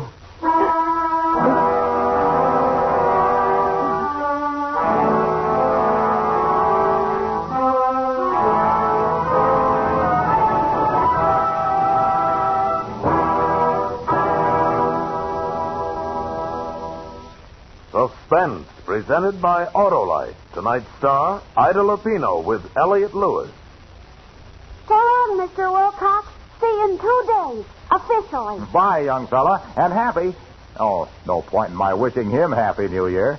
But to you folks listening, let me and Autolite's 96,000 dealers extend hearty wishes for a very prosperous 1950. From Autolite, makers of Autolite resistor spark plugs and over 400 other products for cars, trucks, planes, and boats in 28 plants coast to coast. These include complete electrical systems used as original equipment on many makes of America's cars. Batteries, spark plugs, generators, coils, distributors, starting motors, and bullseye steel beam headlights. All engineered to fit together perfectly, work together perfectly, because they're a perfect team. So don't accept electrical parts supposed to be as good. Ask for and insist on Autolite original factory parts at your neighborhood service station, car dealer, garage, or repair shop. Remember, you're always right with Autolite.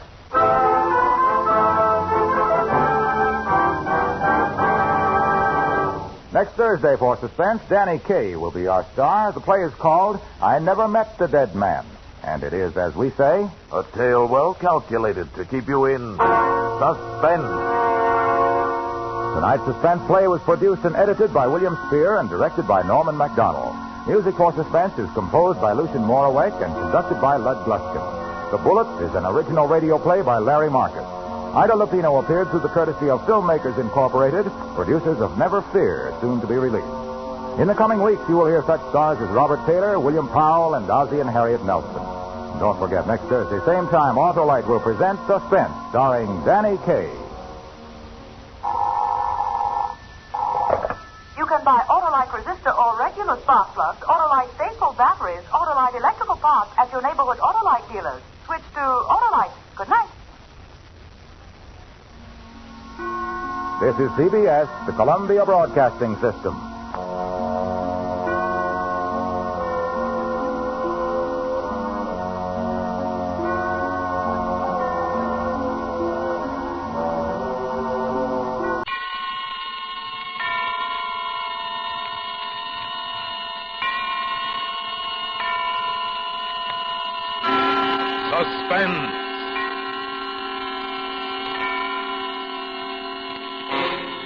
Autolite and its 96,000 dealers present Miss Betty Davis in Goodnight, Mrs. Russel, a suspense play produced and edited by William Spear.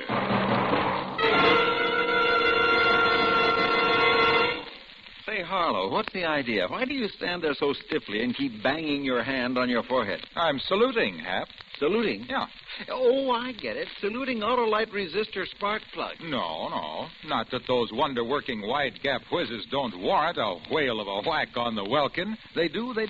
But tonight, I'm saluting the truckers of America, the nifty nonpareil purveyors of conveyors who are holding their annual get-together and Gabfest in Boston, Massachusetts, starting tomorrow. Oh, you mean the American Trucking Association? The same. Why, they've got millions of accident-free miles to their credit. Seldom, if ever, make a mistake on the road. How do they do it? I'm not sure, but I think Autolite resistor spark plugs must be behind it. Because you're always right with Autolite. And now, with Goodnight, Mrs. Russell, starring Miss Betty Davis with Elliott Reed, Autolite hopes once again to keep you in suspense.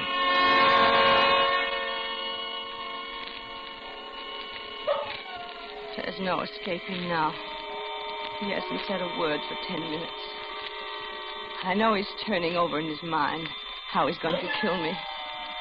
Argument and reasoning are useless. Almost dawn now. In a little while, the milkman and the paper boys will be making their rounds.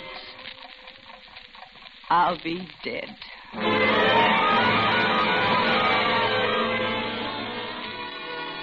Cafe was just half a block away from where I worked.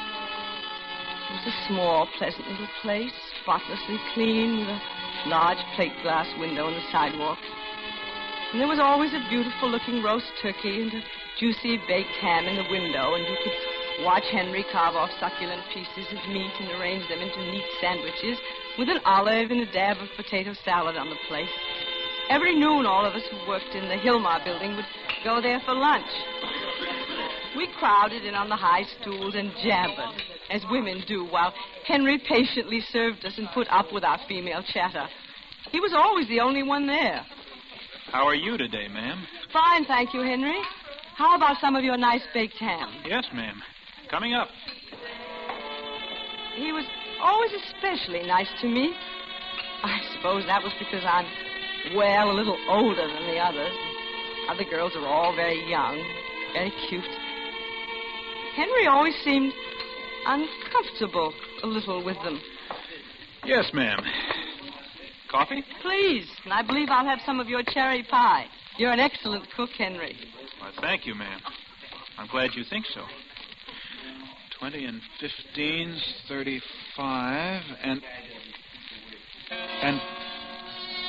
Henry'd been right in the middle of adding up my check when he stopped and stood very still and looked out of the corner of his eye with his head cocked on one side as though he were listening to something. His expression was a little horrified. I thought maybe he'd heard a sound that meant something to him, like the refrigerator out of order or something. And then all of a sudden he shook his head and brushed away whatever it was he'd heard. 20 and 15's 35 and 45.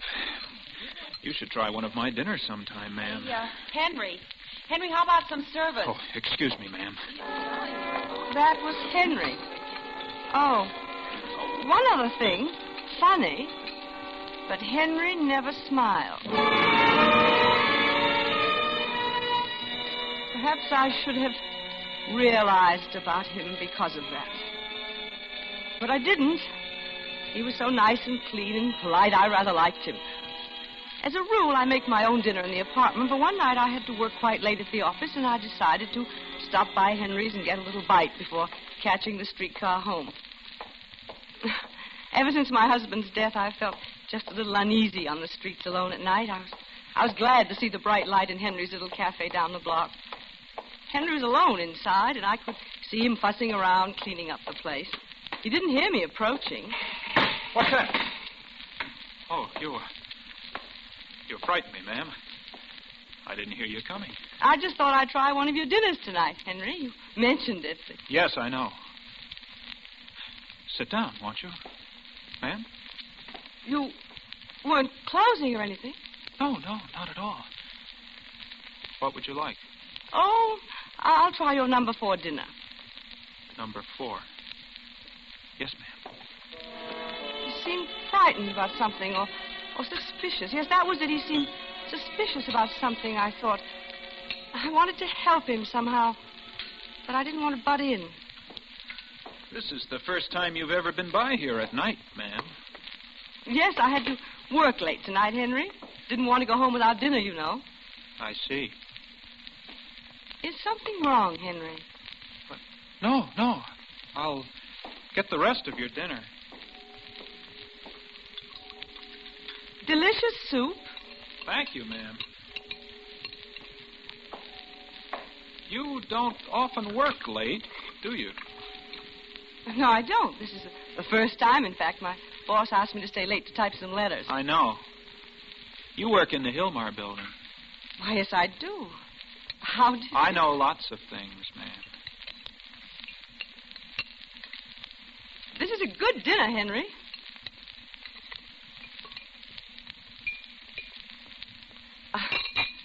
I guess I'm not as hungry as I thought I was. I'm afraid I'm going to have to leave some of it. I thought you liked my cooking. You said so just the other day. Oh, I do. I think you're a fine cook, Henry. I'm just not hungry tonight. I waited too long to eat, I guess. You don't have to make excuses, ma'am. If you didn't like it, just say so. Oh, no, I mean it. Your food is wonderful, Henry. If it weren't, I wouldn't have come here. Wouldn't you? No.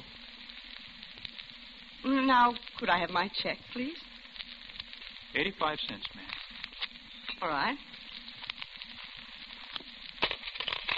There you are, Henry. You may keep the change. I'd rather not, ma'am. Here. Very well. Good night, Henry. Good night. And, ma'am. Yes. Next time you come, I'll have something you like. But I did like. Oh, good night, Henry. Good night, Mrs. Russell. It was good food, but I felt ill at ease in there for some reason. That's why I couldn't eat. I decided not to go back there alone.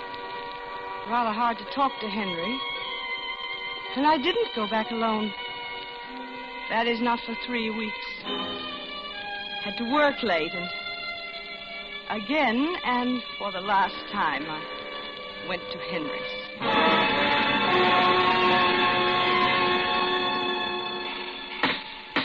Hello, Henry.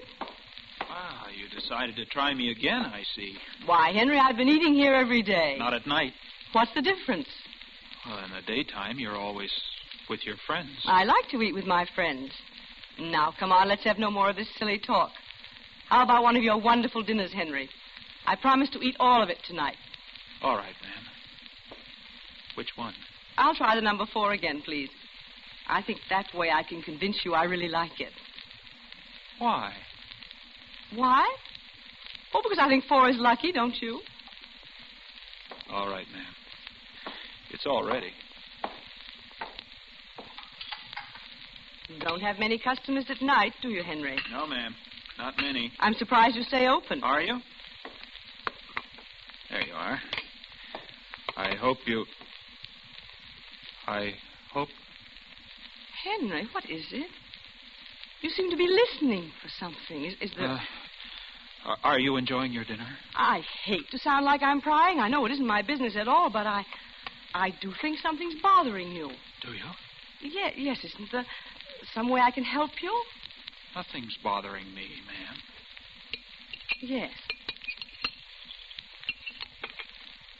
You know, I had a son like you. Did you? He was in the army, killed in the war. He was very much like you. I see. That left me all alone in the world. My husband Leonard died 4 years ago. Yes? He was a wonderful man. Everyone admired him. A contractor, you know. I see. He noticed that as I talked away about my family and everything, he became very quiet. He sat down on the cooler back of the counter and just watched me, his face absolutely blank. I couldn't tell what he was thinking. When I'd ask him a question, he'd just answer with, I see, or yes, or no. Sometimes he wouldn't answer at all, just stare at me.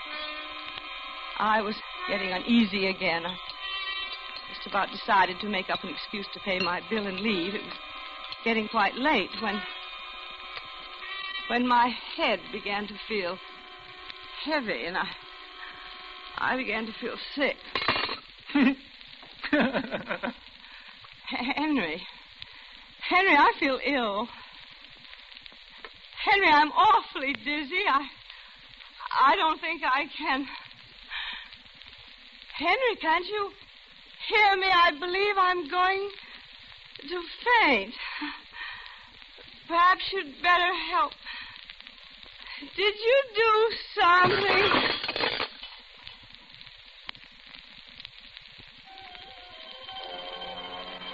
Good night, Mrs. Russell.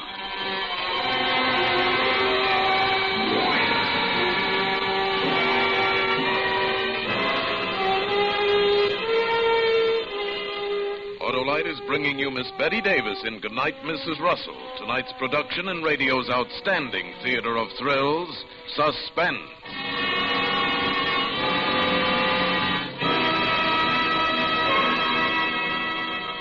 Say, Harlow, how'd you stain your tie? Oh, that's from the alphabet soup we had at dinner. Boy, do I love that soup. Crazy about it, huh? Yeah. We have a special alphabet, too. Only the letters ALRSP. ALRSP? Mm-hmm. Stand for Autolite Resistor Spark Plugs. Oh, brother. Say, when you eat it, do you make noises that sound like ALRSP? Noise? No, sir. Everything's smooth with Autolite Resistor Spark Plugs because only Autolite Resistor Spark Plugs have the built-in 10,000 ohm resistor that makes practical their wider gap setting and results in 1. 200% longer electrode life. 2. Quicker starts in cold temperatures. 3. Better engine performance on leaner gas mixtures. Gas savings. 4. Less spark plug interference with radio and television from passing cars and trucks. Autolite resistor spark plugs are backed by the engineering know-how of Autolite, leader in resistor spark plugs. Millions are in use today, so get yourself a set of Autolite resistor spark plugs. Remember, you're always right with Autolite. And now, Autolite brings back to our Hollywood soundstage our star Betty Davis with Elliott Reed in Goodnight, Mrs. Russell. A tale well calculated to keep you in suspense.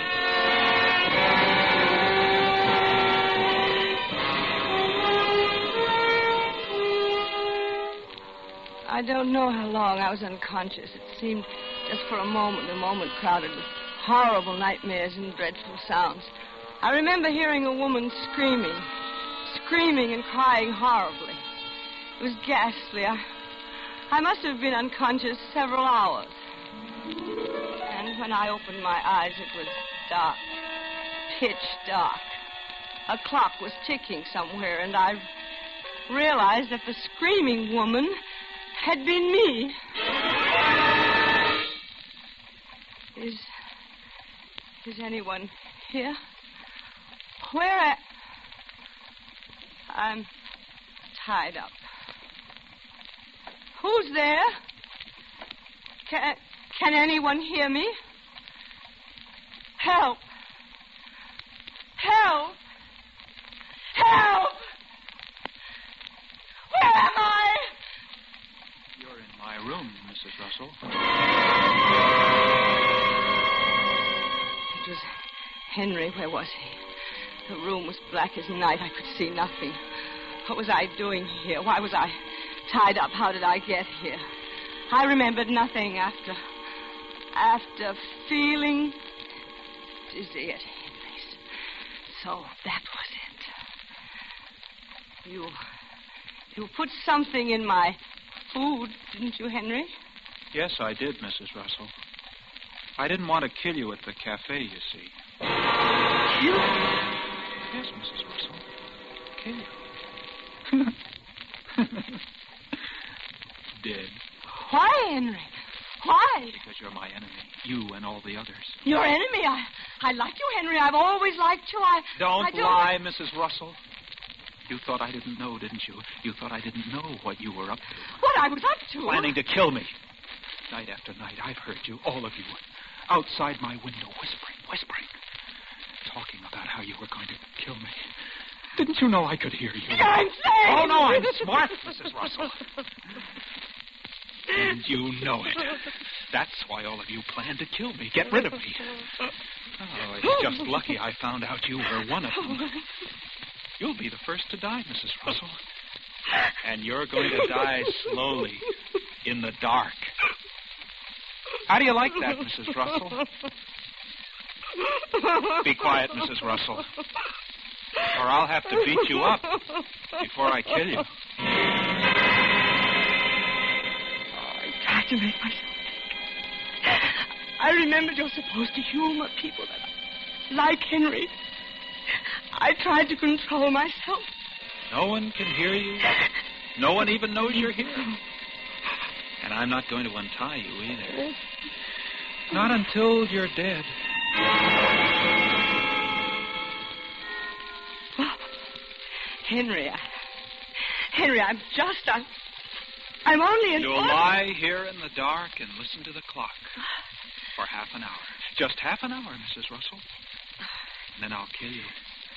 You see, I want you to suffer like you've made me suffer. Henry, I'm just an ordinary woman. Oh, I'm smart enough to see through those remarks you made. Remarks? Always talking about what a good cook I was. As if you felt I wasn't a man. I know what you were thinking. Henry, I didn't mean anything of the sort. I really... And then rubbing it in about your precious son in the army. Rubbing it in, torturing me. Henry, that's wrong. And always ordering number 4 dinner. Oh, I'm smart, you see, Mrs. Russell. I can figure things out. Number 4 is lucky, you said. 4 for 4F, you meant. Henry, all those things, they were your imagination. I didn't mean them that way at all. I didn't know about the army. Weak excuses, Mrs. Russell. Oh, you're like all the rest.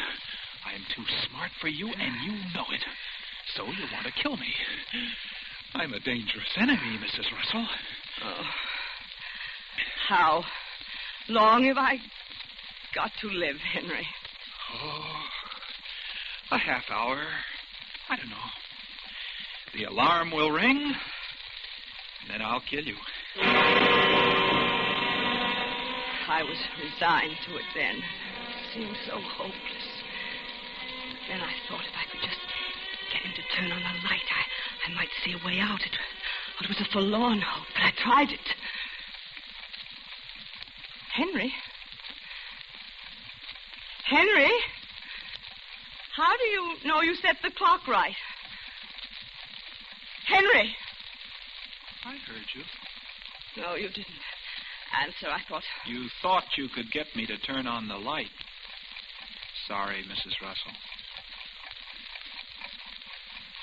Henry? You're torturing yourself more than you are me, Henry. Do you know that? What do you mean? Well, you don't know when the alarm's going to ring either. You must be sitting on the edge of your seat waiting to hear it. Aren't you? You see, when it rings, I know that I'll have to die, but you know that you'll have to commit a terrible crime. Murder, Henry. Shut up. It is true, then, isn't it? You can't trick me into turning on the light.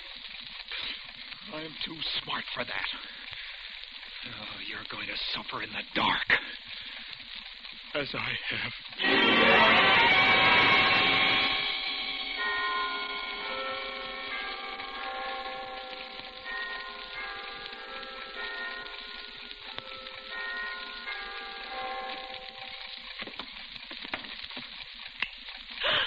I decided to turn on the light, Mrs. Russell.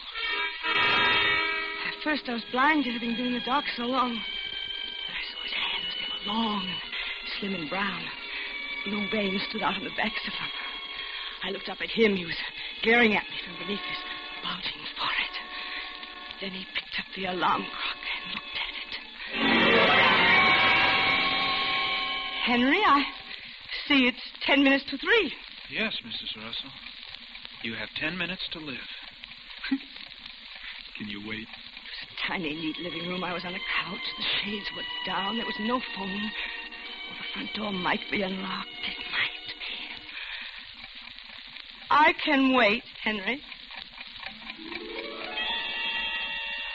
8 minutes now. Somehow with the lights on, I felt more optimistic, though. The hands were racing each other around the face of the clock. If I could just get untied now, there'd be a chance. I'd have to be careful, but quick. 5 minutes, Mrs. Russell. Henry, what? Are those things strapped to that board over there on the wall? Huh? Oh, that's my collection. A collection? Match folders. Oh, do you collect match folders? Oh, yes. I'll show them to you. I held my breath as he took them down off the wall. If that clock would only stand still for 5 minutes. Here. See? I have folders from all the famous night spots. Here's Ciro's, and the Stork Club, and 21. I bet you didn't think I'd been to all those places, did you? Oh, I know. Have you, Henry? Oh, sure. Lots of times. People would never believe me. That's why I have these. They're lovely, Henry. Henry, my arms and legs are numb from being tied up like this. Could you? No! I warned you not to get tricky, Mrs. Russell. I just wanted you to loosen my hands so I could look at your collection. Well, just your hands. Forgotten about everything. His collection for the moment. But that alarm would go any second and I would remind him. Here. As he untied my hands, my eyes fell on a large jade bookend beside the couch. There. Now, be careful, Mrs. Russell. You just wanted to see my collection, remember? Yes, Henry, show it to me. Now. Oh, see this one? That's from the Coconut Grove. Yes, And, Henry. I and let this my one hand steal along the couch toward the bookend. New Orleans. Isn't that beautiful? Yes, it is, Henry. And, I had it in my hand. You're not paying attention. Oh, yes, I am, Henry!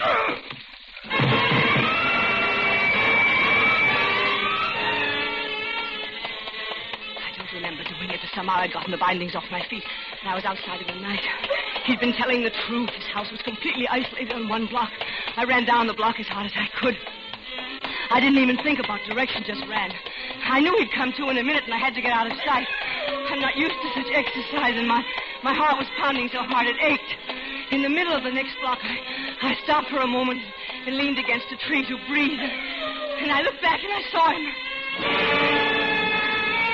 I could see him beneath the street lamp. He'd stopped, not knowing which way I'd gone. He was wild. His mouth was hanging open loosely. I shrank back further in the shadows and prayed he'd go the other way. He didn't. He started walking rapidly again in my direction. Then there was a house in this block, a big rambling place. It was after 3 a.m. and the people would be asleep, but I knew I could run no further. Help! Help! Let me in, please! Please open the door! Open! And then I saw the note pinned to the door. It said no milk for 10 days. I could hear Henry's footsteps down the street, and I knew he must have heard me.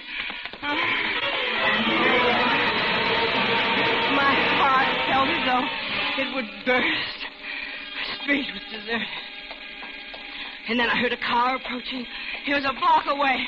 I ran out of the street and waved my arms. Help! Help me! Stop, please! Please, stop! Stop!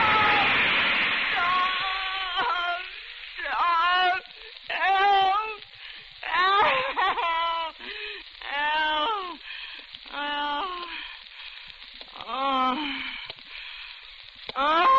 Hello, Mrs. Russell. Henry! Come on, Mrs. Russell. Come on. Now, we're going home again, Mrs. Russell.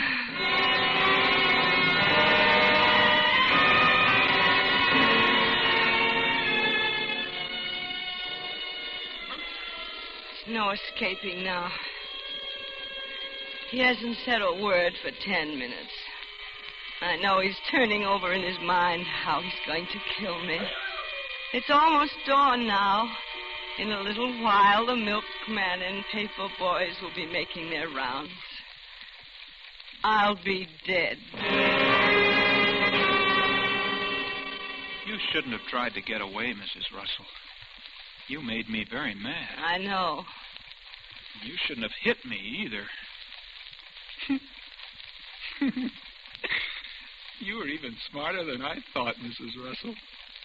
You almost made it. But you weren't smart enough. Were you? If you're going to kill me, Henry, please do it. Haven't you tortured me enough? You see, it just didn't do you any good to be my enemy, did it? Oh, I don't like to kill you, but I have to. It's the only way I can protect Don't myself. you see you're not well, Henry? Please try to listen to me. I'll have to kill all the others, too. If I don't, they'll kill me. The others? Oh, don't pretend you don't know, Mrs. Russell. Oh, I've heard them whispering about me. You must have heard them, too. The voices. The voices? All the time. Just like I told you. When I'm at work and even here at home, I hear them plotting. They don't know I know. Henry, there's no one. It's all an illusion. Don't you see? Just like you are. They're afraid of me because they know I can outsmart them. I'm too clever for them, and they know it. That's why they want to kill me. That's why you want to kill me, isn't it, Mrs. Russell? I don't want to kill you, Henry. If only there I've was... sort of got to like you, Mrs. Russell. If you weren't dangerous to me, I might let you live. I'm not dangerous to you, Henry. Oh, yes, you are. I've decided to choke you. If you close your eyes, it will happen very quickly. You'll hardly know it. Are you ready, Mrs. Russell? Please don't struggle. It'll be much easier for both of us. Aren't you going to close your eyes? No. What's that? What? Listen. You can hear them. Don't you hear them? The voices. The voices. The voices. Don't you hear them? Yes, I hear them, Henry. See? Now you believe me, don't you? You hear what they're saying? Yes. Yes, it's just as you said, Henry. They must be right near. Yes, right near. Oh, there are a lot of them. Too many. You'd better hide, Henry. Oh, yes. Yes, but where? They sound louder all the time. They're getting closer. Have you a closet? Yes, that's it. The closet. Over here. Shall I help you, Henry? Yes, yes. But be quick. This closet. I'll hide in here. All right, Henry. I'll protect you. There. A good place to hide. What if they find me here?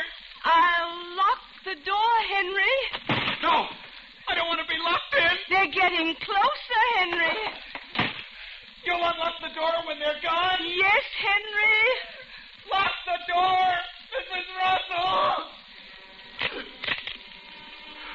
You'll be safe now. Good night, Henry.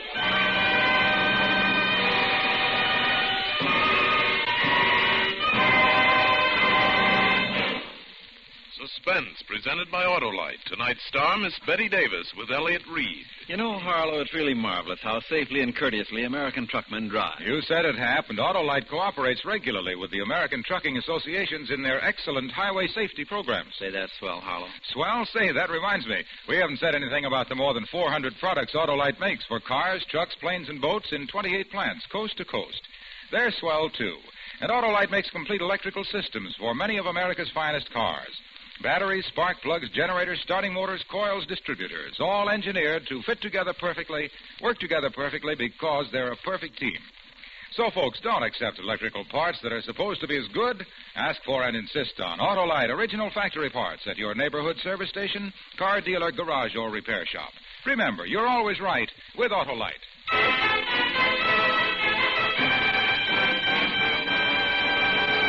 Next Thursday for Suspense, Victor Mature will be our star. The play is called Momentum. And it is, as we say, a tale well calculated to keep you in suspense. Tonight's Suspense play was produced and edited by William Spear and directed by Norman MacDonald. Music for Suspense is composed by Lucien Morawek and conducted by Lud Gluskin. Goodnight, Mrs. Russell was an original radio play written by Ben S. Hunter. Betty Davis will soon be seen in the Warner Brothers production Beyond the Forest. You can buy Autolite resistor spark plugs, Autolite stay-full batteries, Autolite electrical parts at your neighborhood Autolite dealers. Switch to Autolite. Good night. This is CBS, the Columbia Broadcasting System.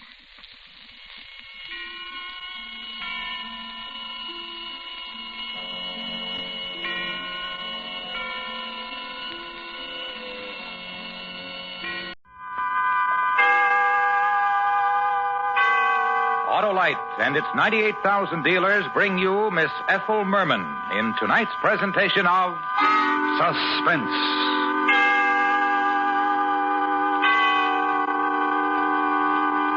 Tonight, Autolite presents the story of a good-humored lady with a big voice and a soft-spoken boy with a very sharp knife. The story is called Never Follow a Banjo Act. Our star, the queen of musical comedy, Miss Ethel Merman.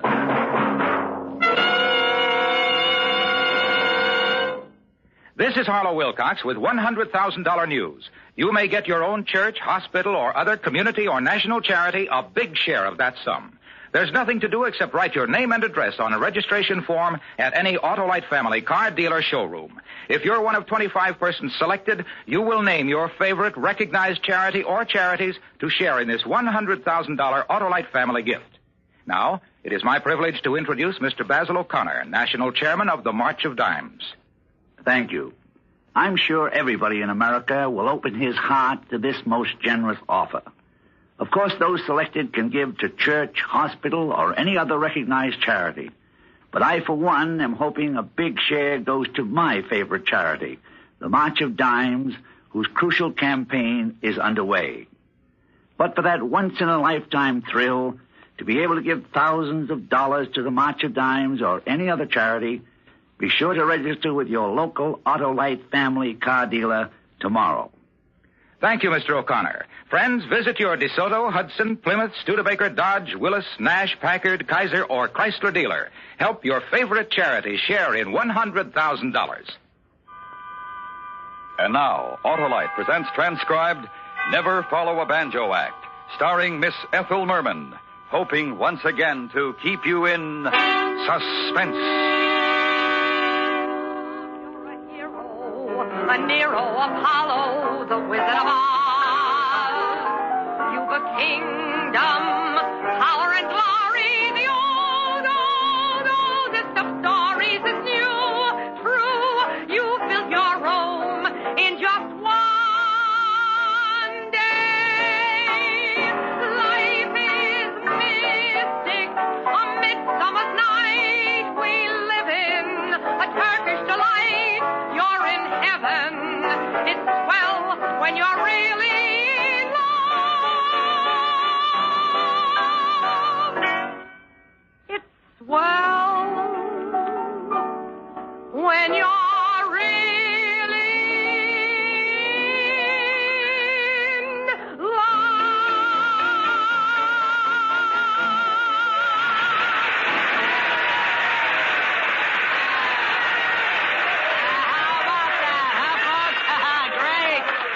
ladies and gentlemen, Rosie Jones. Come on, take one more bow, Rosie. Yeah. There you are. Oh, man. She really does come on, that girl. Well, ladies and gentlemen, oh, you lovely uptown types. You came, you saw, and you heard. The one and only, the immortal Rosie Jones. Bride of 52nd Street in the Club Nightshade. Hey, sing Melancholy's baby. And now we bring you Chico and his Mambo Rascal. Get it, boys.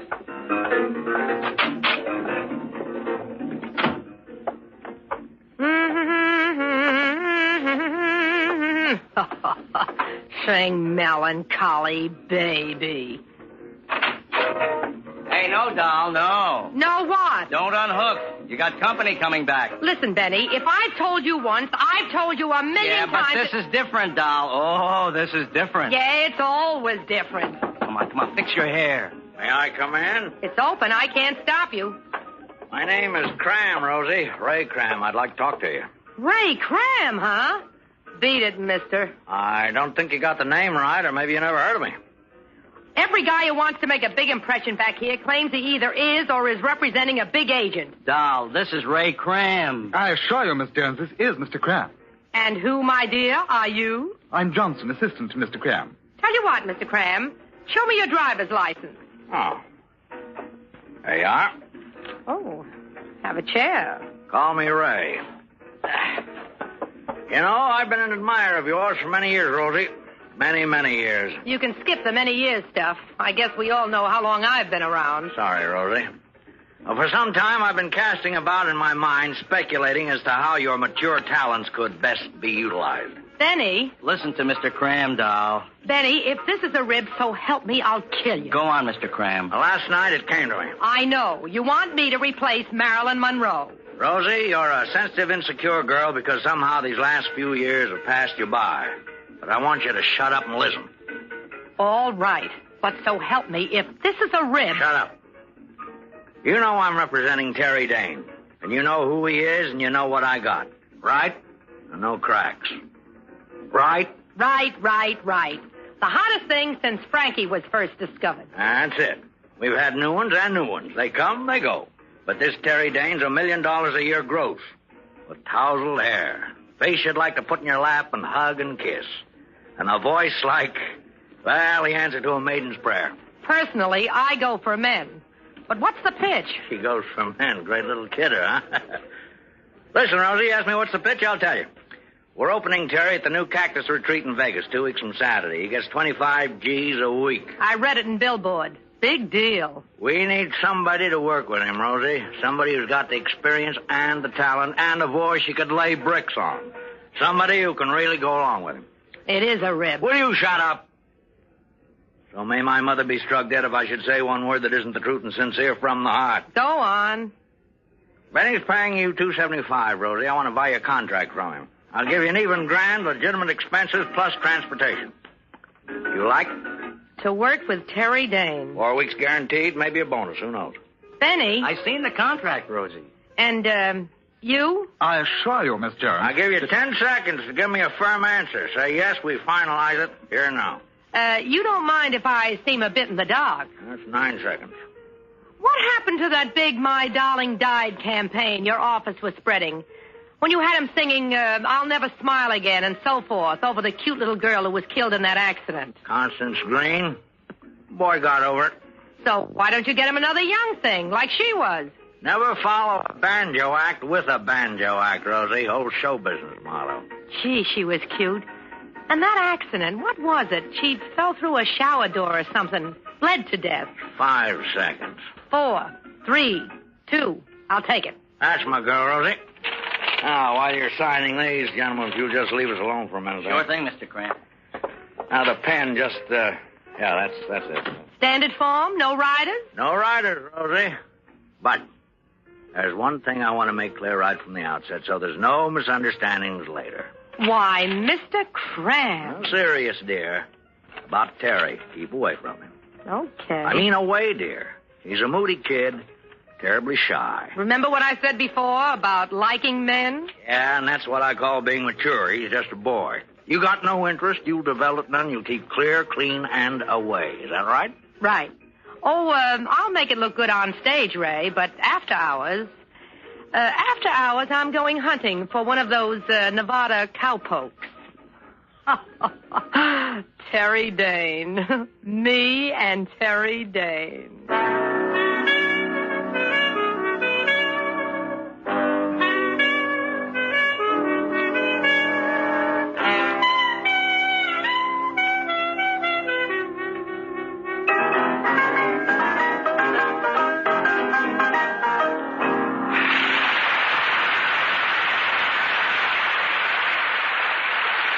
You like this, Rosie? It was a good arrangement, Terry. Go on.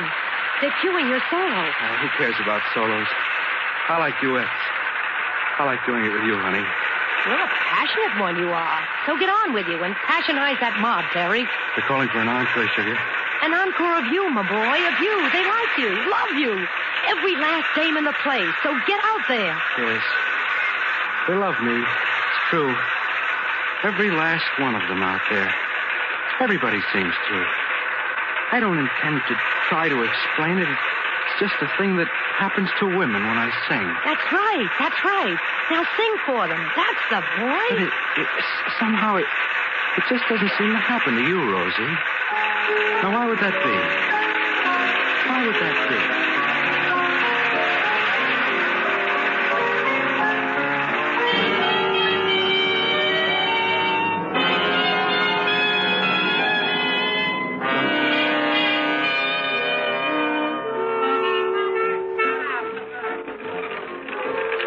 Lady wages 2 bits on the 23 red.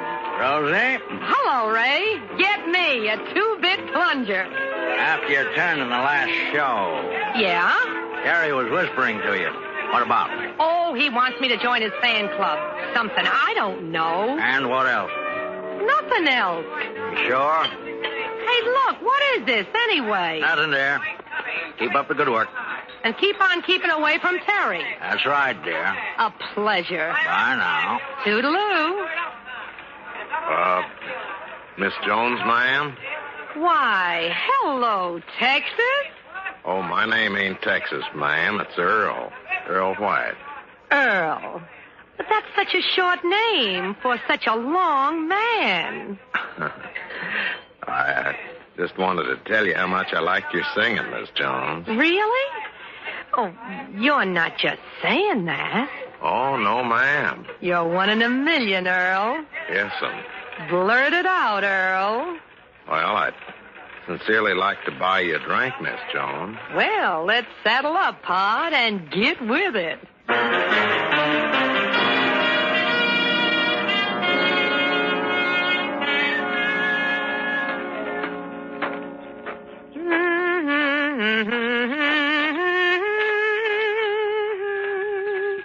You know, it's a right smart stretch since I've seen the sunrise, Earl. Finest time of the day, Miss Rosie. And look at those mountains, all purply and gold. Yeah, a man could look at those mountains for quite a spell. Here's my bungalow, Earl, so I guess I'll be saying good night.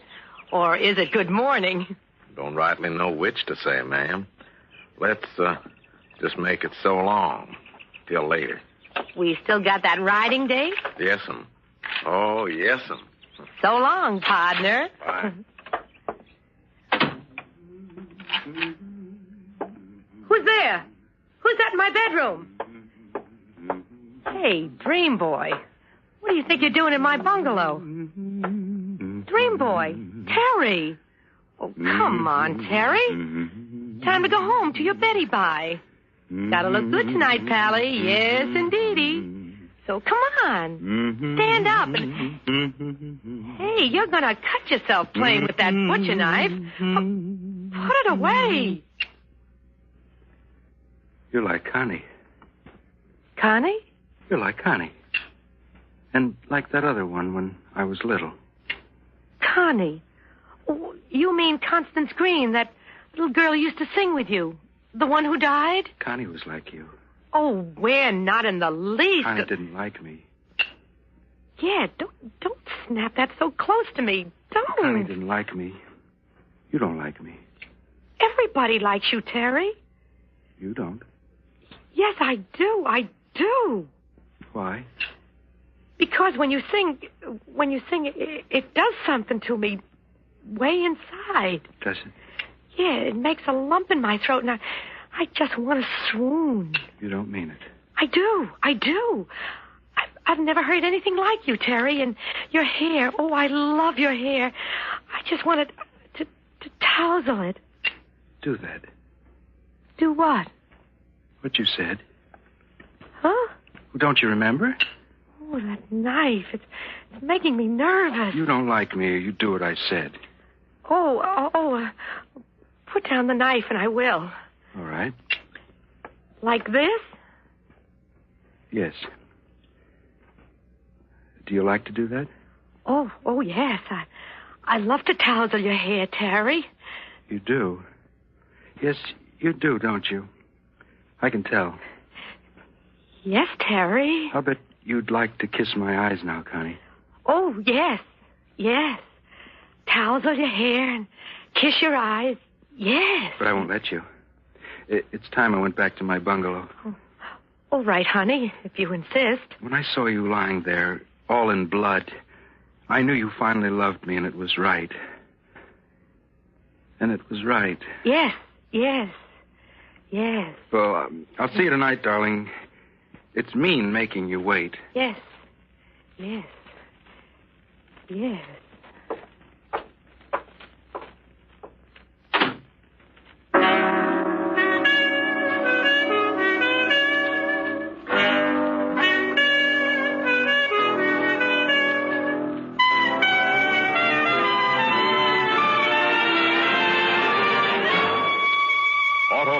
is bringing you Miss Ethel Merman in Never Follow a Banjo Act. Tonight's presentation in radio's outstanding theater of thrills, Suspense.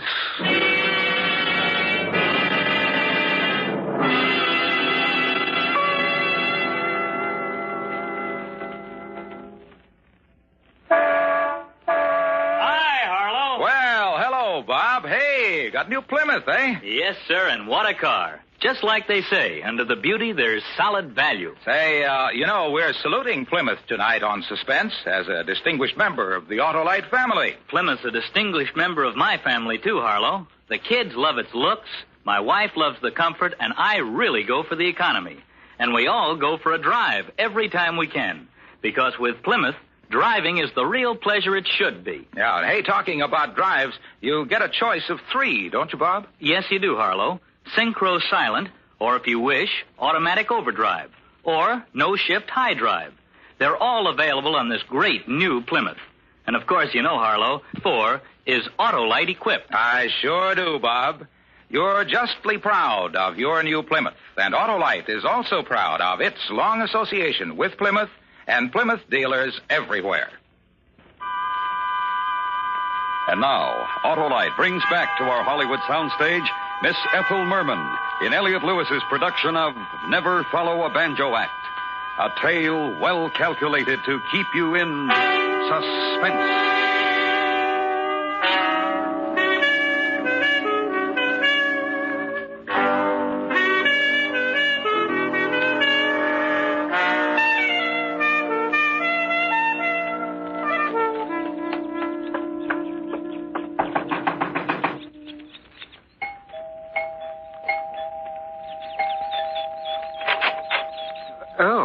Good morning, Miss Jones. Well, let me in. How's that? It's me, Ray. Come out here. I've got to see you. Well, what are you doing up this time of day, dear? What's the problem, Rosie? It's your boy, your client, your tousle-headed $1 million gross. Terry? Yeah. Now, what's the rascal up to this morning? Murder. Very funny. Come on, Rosie. What's going on? You mean you don't know? No, what? No jokes, Rosie. Now, what's this about Terry? In words of one syllable, Ray, that boy is a nut. He was in my bedroom just now with a knife, this long, suggesting that I should maybe flip every time he opens his mouth. I tell you, he scared the living daylights out of me. This is serious. You bet it is. He darn near cut my throat. No, because he said I didn't like him. Didn't like him? Yeah. And you know what you said about the old show business motto, never follow a banjo act with a banjo act? Yeah? Well, Ray Cram, you've done it. He's got me all mixed up with her and something about lying in a pool of blood and... Oh, this isn't for baby. To that boy, I'm another banjo act. Well. What should we do? Call the police. Let them handle it. We can't very well do that, can we? Why not? The kid's sick. He's insane. He could do anything. Aren't you exaggerating a bit? No. Think now, dear. Don't you think it might have been just a little joke, huh? Ray, nobody makes jokes like that. Sure they do. Don't they, Johnson? Yes, Mr. Cram. Quite often. So, why don't we forget about this, huh, Rosie? Forget about it? Yeah, forget about it. Hey, now. You're getting $1,000 a week, dear. Top publicity, a swell time, so why don't you relax, I'll have a little talk with Terry. There'll be no more jokes, I promise. Okay? You know. Know what? The kid's maybe a little loopy. You know. You know about him and that little knife of his. Don't raise your voice. And maybe you know how that other girl, that Connie, died. She fell through a shower door. I read about it. She was cut up pretty bad, wasn't she? Johnson. Yes, Mr. Cram. Give me a drink. Yes, Mr. Cram. You want a drink, Rosie? At 6 o'clock in the morning? What I want is a good explanation. And after that, I want to use your phone. Now listen, Rosie, and listen good. You've been around a long time, dear, and you know what can sometimes happen to a Weisenheimer who goes popping off when it's uncalled for. But this is called for. That kid belongs in an asylum or someplace. That kid represents $1 million gross. Of which you get 10%. Of which I get a whole lot less than that. He's divided up a half a dozen ways, Rosie. Some of the holders are very influential parties. One of the parties in particular wouldn't like it if anything happened to make the money stop coming in. That party's name's a secret. But I'm going to tell it to you, Rosie, because you've been around and you'll appreciate this. Who? The syndicate. So explain. They're human beings, sort of. Tell them the truth. Tell them they bought in on something bad, just like you. You don't understand. I sold them their piece. Me, Ray Cram. You're in trouble. Not unless you talk, and if you do, you're in trouble, too. Here's your drink, Mr. Cram. You put ice in it. I'm sorry, Mr. Ice Cram. it hurts my caps. So sorry, Mr. Cram. Go on, fix it. Yes, Mr. Cram. How do you mean? I'll be in trouble, too. The syndicate. I'd be forced to tell them who blew the whistle on their golden goose. And then, well, you know. Oh. So, take the realistic view, huh, dear? We'll protect you. We'll keep Terry away from you. You got nothing to worry about. Nothing to worry about. Now I'm real reassured.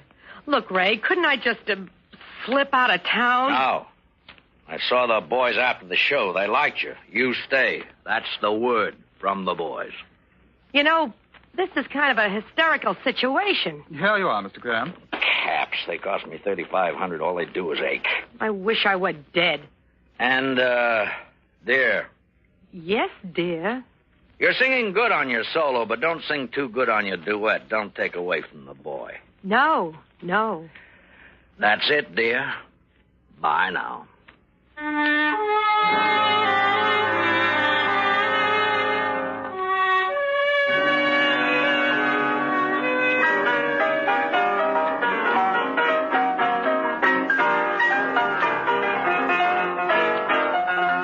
Dear, when you smiled at me, I heard a melody. It haunted me from the start.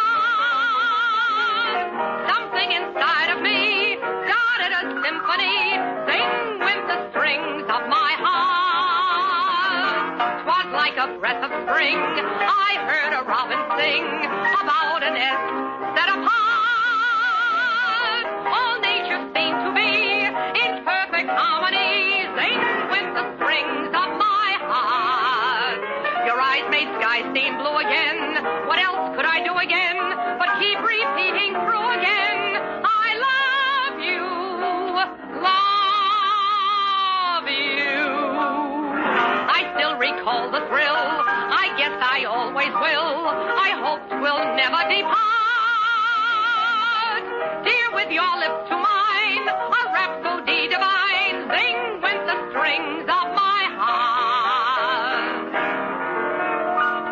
Never could carry a tune. Never knew where to start. You came along when everything was wrong and put a song in my heart. Dear, when you smiled at me, I heard a melody. Something inside of me started a symphony. Sing with the strings of my heart.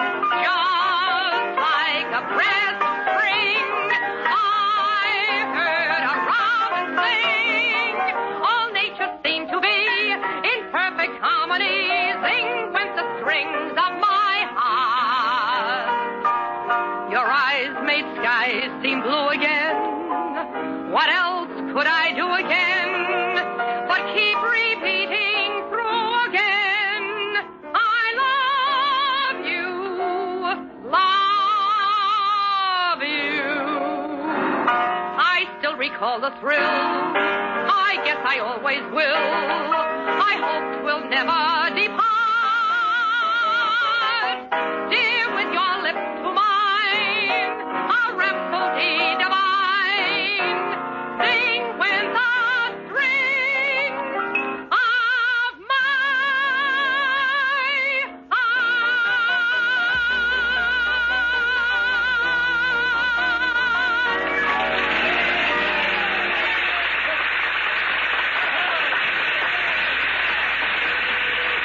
Thank you. And now the moment you've all been waiting for. Ladies and gentlemen, Terry Dane. Hello, baby. Hi, folks. Isn't she great? Isn't he great? Terry, Yeah, doll? what are you thinking about, Terry? All things. What kind of things, Terry? Moon, June, spoon, tune. Got a tune? Oh, I I got a tune. Good little tune? Happy little tune. I like a happy little tune. Is there a boy in it? No, just a girl. What kind of a girl? A very quiet girl. And she was right. Right and dead and red as red can be. Oh, what are you going to sing, Terry? She was red. It was all red. Get hold of yourself. Why are they whispering? Sing. Don't they like me? Sing. I'll make them like me. Make you like me, Connie. And now that we've done our little crazy bit, folks, we're going to carry on in the... Never smile again. Look out! He's got a knife! Hey, watch out! You can't throw me out! Not out of your heart! God, he calls me out! Hold him! Hold him! Rosie, get out there, sing something. Oh, I'm dead. I'm ruined. Yeah, I got his arm. Keep holding. There's no business like show business, like no business I know. Yes, sir, but it's all right, folks. Just one of those little things. And so, let's go on with the show.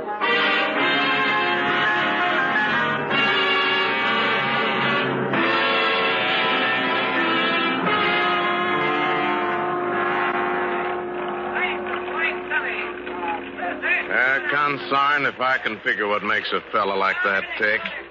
I think I'll play the black tonight. He went just plumb loco, didn't he? Took 6 men to get him into that there special airplane. I swan, flying a man to the bug house. Too many banjos. That's all, partner. Too many banjos. I beg your pardon, ma'am, but I don't rightly follow you. Let it pass, handsome. Let it pass.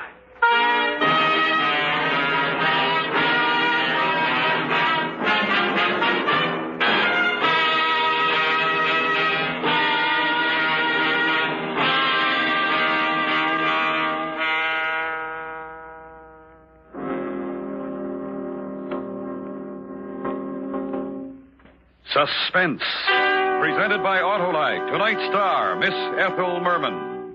Friends, sign up tomorrow for the big Autolite Family Charity Drawing. If you are 18 years or older, you can be one of 25 persons selected to pick your favorite charity or charities to share in $100,000. As March of Dimes chairman Basil O'Connor said earlier, for that once-in-a-lifetime thrill to be able to give thousands of dollars to the March of Dimes or any other recognized charity, be sure to register with your local Autolite Family card dealer tomorrow. Just fill out a registration form and have the dealer sign it. There's nothing to buy, nothing to write except your name and address. But you may help your church, hospital, or other favorite recognized charity share in $100,000. So visit any DeSoto, Hudson, Plymouth, Studebaker, Dodge, Willis, Nash, Packard, Kaiser, or Chrysler dealer tomorrow.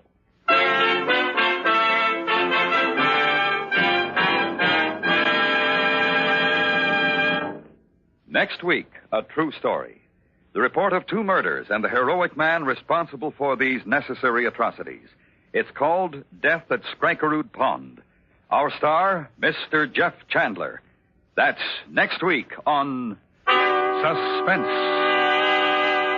Suspense is transcribed and directed by Elliott Lewis. The music composed by Lucien Morawick and conducted by Lud Gluskin. Never Follow a Banjo Act was written for Suspense by James Poe. The duo pianists were Walter Gross and Vic Piemonte. In tonight's story, Shepard Mencken was heard as Terry with Joseph Kearns as Cram. Featured in the cast were Jerry Hausner, Ben Wright, Paul Frees, and Jess Kirkpatrick. This is the CBS Radio Network.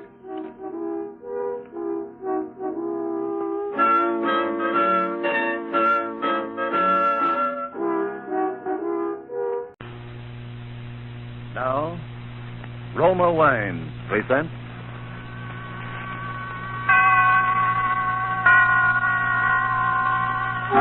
Suspense. Tonight, Drury's Bones, starring Boris Karloff. Suspense is presented for your enjoyment by Roma Wines. That's R-O-M-A, Roma Wines. Those excellent California wines that can add so much pleasantness to the way you live, to your happiness in entertaining guests, to your enjoyment of everyday meals. Yes, right now a glass full would be very pleasant, as Roma Wines bring you Suspense.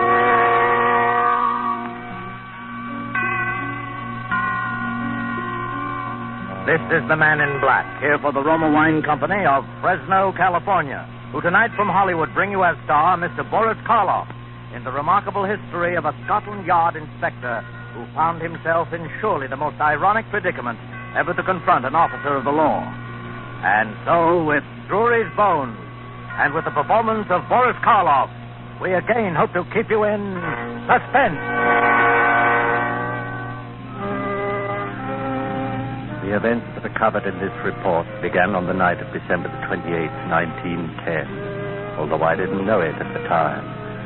But it was on that night that I opened my eyes to discover that I was lying behind some trash barrels in a dark London alleyway. Thunder was ripping the skies apart, and the sheets of rain that were pelting on my unprotected body had soaked me to the skin. My head was aching unbearably.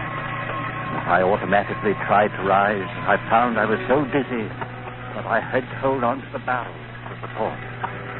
I reached up to feel of my head. My hair was a mass of clotted blood. In my numb mind, I could feel only one urge. I had to find a lighted building somewhere where someone could get me warm clothing and call a doctor. It seemed hours before finally I saw an office building in which a light was burning, and gratefully stumbled in its direction.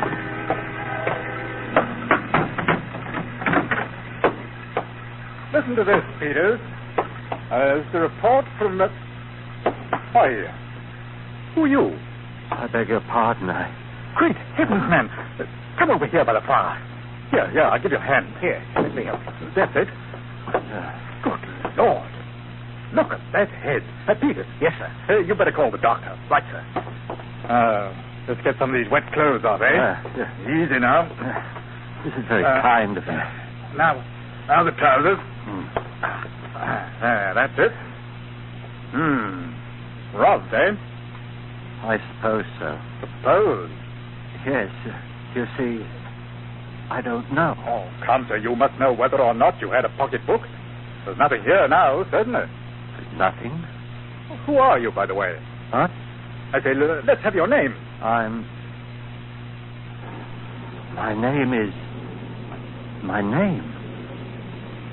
I don't know my name. I don't know! I must have fainted, because the next thing I knew, I was lying on the couch in the office, covered with warm blankets and slowly returning to consciousness. My benefactor and the doctor were talking in hushed voices near the bed. You say no identification on him, eh? Nothing except these. I found them under his hatband.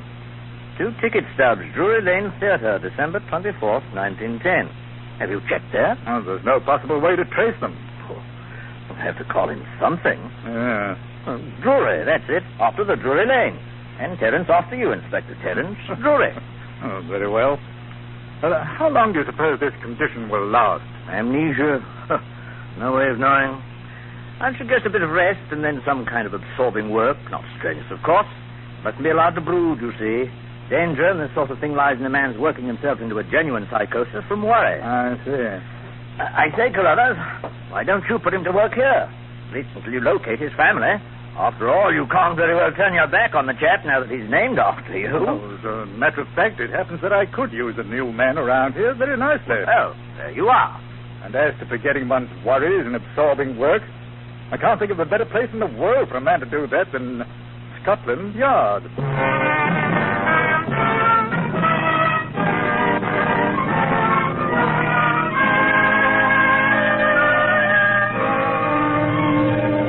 Tonight for Suspense, Roma Wines are bringing you Mr. Boris Karloff, whom you've heard in the prologue to Harold Swanton's radio play, Drury's Bones. Tonight's tale of suspense.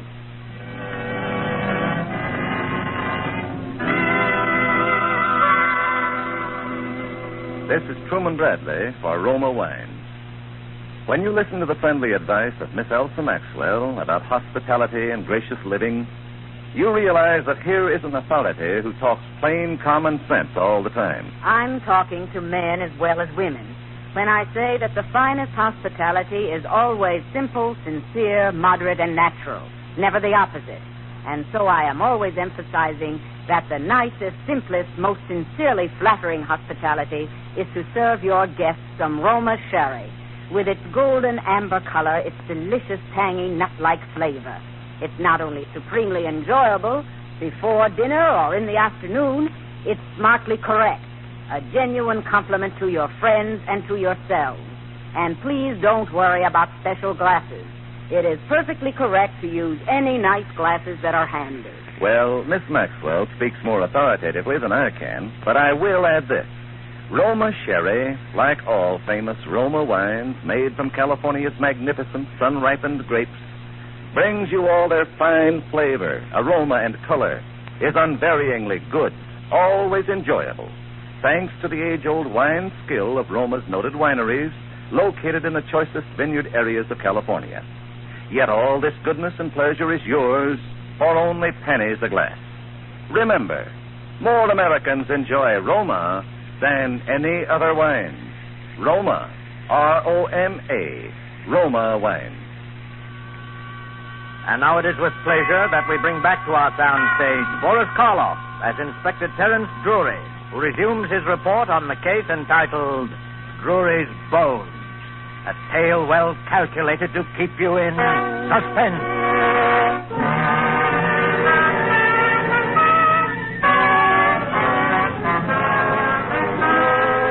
Amazing stroke of fate that brought me to the London office of Scotland Yard on that dreadful night of December 1910. For I'm sure that nowhere else could I have had more kindness and understanding. Of course, at first the strain was almost unbearable.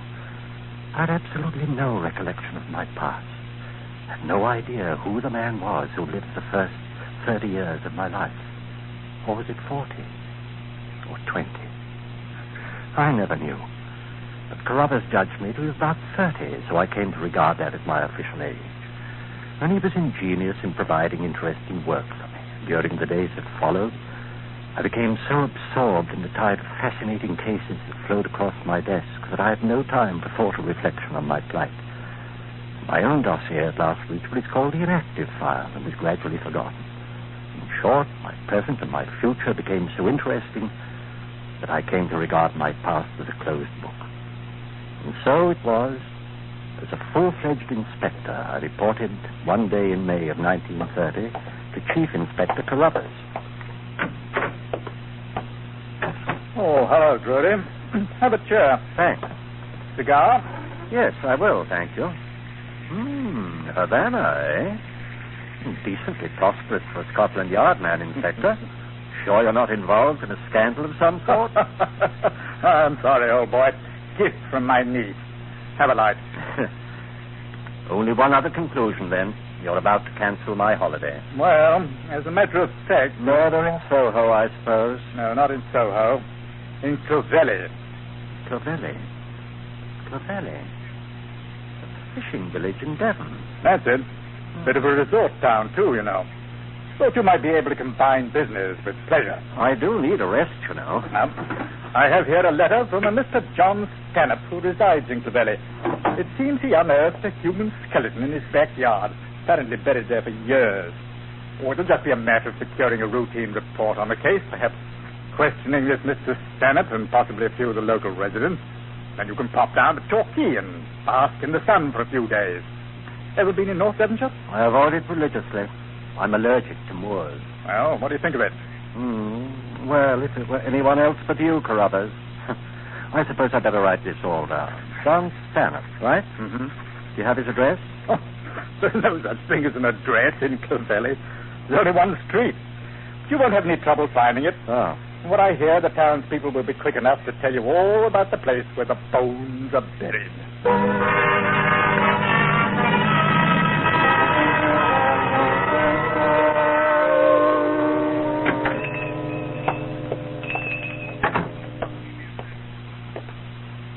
How do you do, sir? Welcome to Clovelly. How do you do? My name is Drury, Scotland Yard. You'll want a single architect. Yes, if you have one. Just sign the register, please. Very well. There. I understand that Mr. John Stanhope is to leave a message here for me. Oh, you must be here about the bones. Yes. Some excitement they've caused, I'll tell you. What with the Ashley Nortons' disappearance, a dark mystery these 20 years and all. Who were the Ashley Nortons? Lived in that house 20 years ago, they did. That would be just about the time the body was buried, wouldn't it, sir? Yes. Did you know them? Never did see her. Saw him once or twice. Strange pair they was. Unsociable. Keeping themselves to themselves night and day in that house on the cliff. No telling what went on behind them doors. What do people think went on? There's some that thinks that what went on was murder. Murder? Why? There's those who knows the reasons better than I. I'll leave it to them to tell. Very well. Let's see. I signed this book too, don't I? Oh, no, sir. That's our permanent register for new guests. But you've been here before. I? Why, no. I've never been here before in my life. Oh, that's odd. For a moment, I thought I'd seen you here before sometime.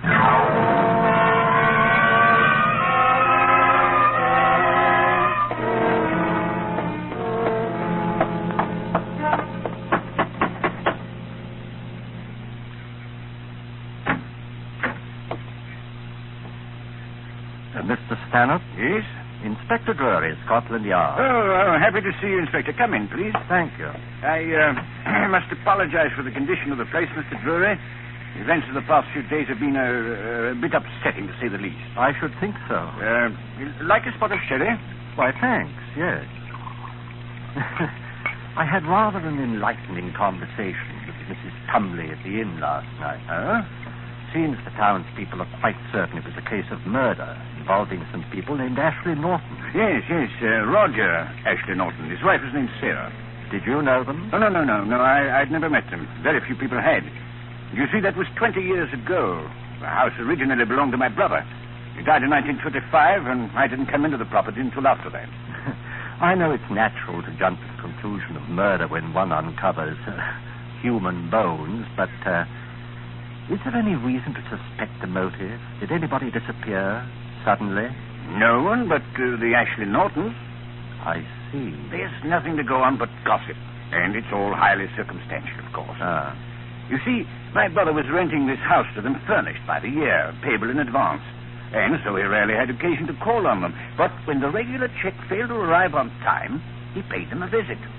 The house was vacant. And it was immediately clear that no one had lived in the place for the last few months. Your brother made inquiries, of course. Oh, yes. No one had seen or heard from them for at least 2 months before. And what date was that, Stanhope? Now, let me see. That was December of 1910. I'm sorry. Oh, it's quite all right. Let me... No. The maid will attend to it. Let me get you another. Not right now, thanks. Well, would you like to examine the garden? The garden? Yes. Where the bones were discovered. Oh, yes, of course. Out through the French windows. Here to the side, I take it. Yes. Here we are. Just over here, Inspector. See. And the tree stood about here, eh? The what? The holly tree. I must admit you're a jolly fine detective, sir. The gardener discovered the body while removing the dead holly tree, all right, but I wasn't aware that I mentioned the fact to Scotland Yard.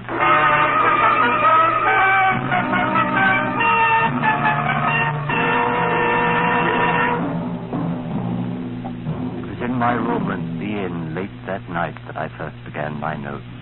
I include them now in this report, just as I wrote them then.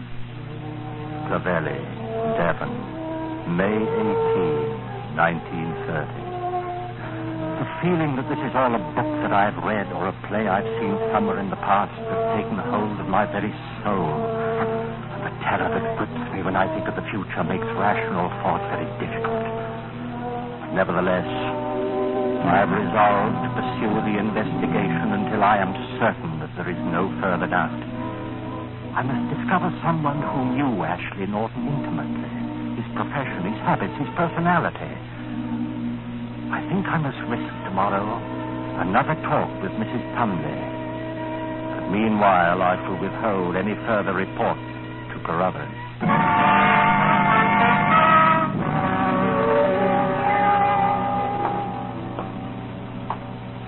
Now, Mrs. Tumley, you said yesterday that there were some people here in Clovelly who knew the Ashley Nortons rather well. Did I?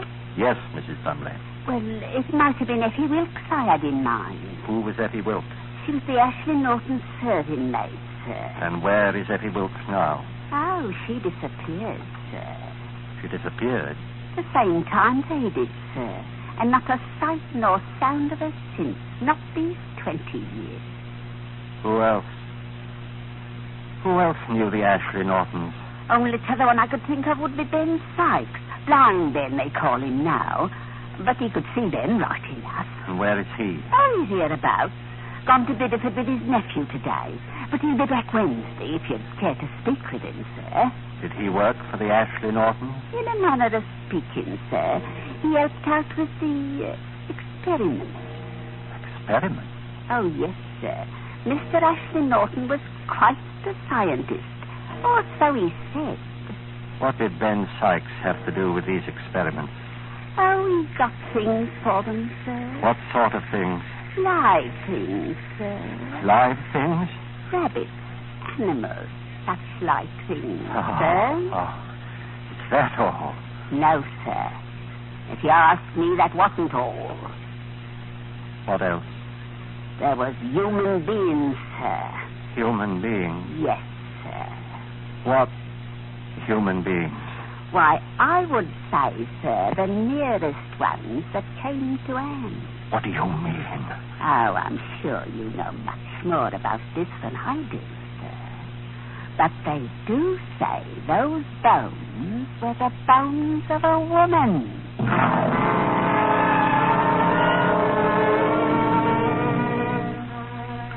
Carruthers wired today that he expects to locate the serving girl, Effie Wilkes, within a matter of hours. That means at least that she's alive. And it also means that our testimony will complete the case. And I can no longer deceive myself as to the outcome. I don't quite know why I sent Carruthers the information about Effie Wilkes, knowing as I do that I'm endangering myself by that action.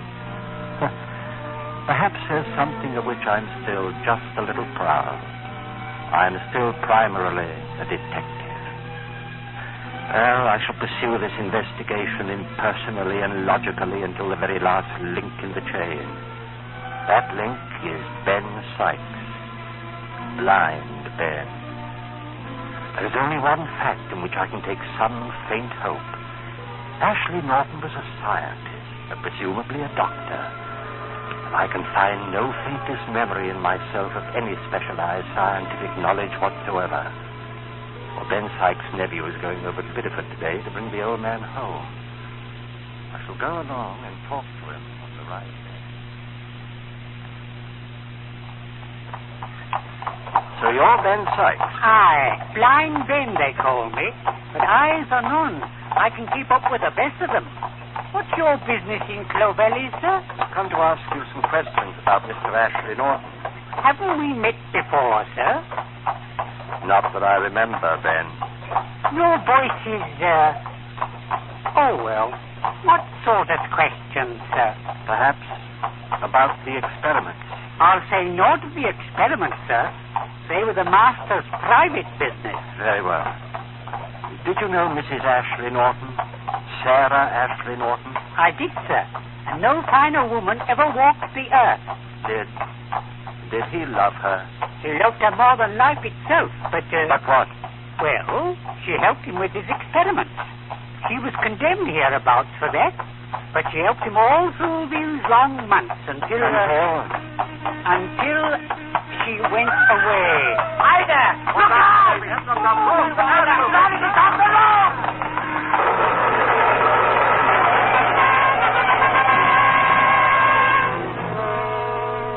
The last I remember was the sickening sway of the wagon as it overturned in the ditch to the left of the road. I must have hit my head on something and lost consciousness just for a moment.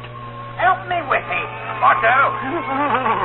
Oh, I say, a nasty gash on his leg there. What about the other? I'll get a Ben. I'll look to the inspector. Right. There you are, old fellow. Now, Inspector, you all right, sir? I believe so. Here we are. There you are, sir. Thank you. Ben all right? Oh, he's hurt. His leg. I'll send for the doctor. Let me have a look at it. Oh, yes. No, don't hold it back. Huh? Now, get me a knife. Oh, there you are. Now, help me with this. Here. That's it. Compound fracture and bleeding pretty badly. Have you a handkerchief? Right, clean enough for a bandage. It isn't a bandage. Now, get me a small stick. That's it. Now, around here, just below the patella. Now, hold on to that and relax it when I tell you. Yes, sir. Tibia and fibula, both compound. Dislocation of the talus. Need X-ray immediately. What? I didn't know you was a doctor, sir. Huh? What? Neither did I.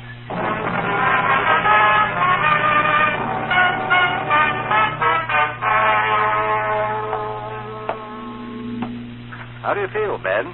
Much better, Mr. Drury. Thanks to you. She twitches now and then. You'll be all right once it's set. Lucky you was with us, sir. Ben, you were going to tell me about the last time you saw Mr. Ashley Norton. Do you remember? Yes, sir. I remember it well. He was going up to London, to the theatre, he said. Was he going alone? Yes, sir.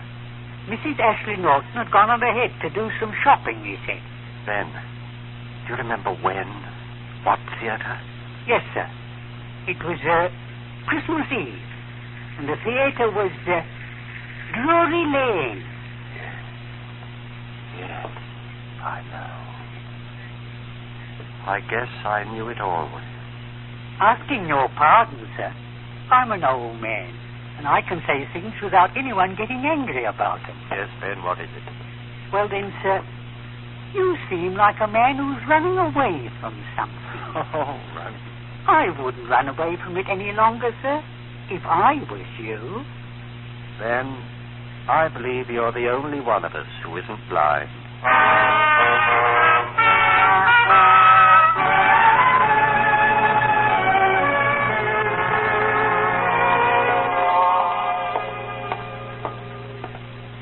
Hello, Drury. Well, welcome back. I say, though, the chief's been trying to get a hold of you all day. Yes, I know. Chief Carruthers in? No, he had to meet someone at the train. He'll be back soon, though. When he wants me, I'll be in my office, finishing my report. Oh, that's so. You've been on a case. Murder, wasn't it? Did you catch the fellow? Yes, I caught him.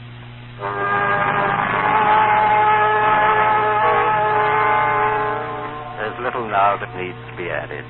Christmas Eve, Drury Lane Theatre. And Ashley Norton went alone, he said, because his wife Sarah had gone on ahead.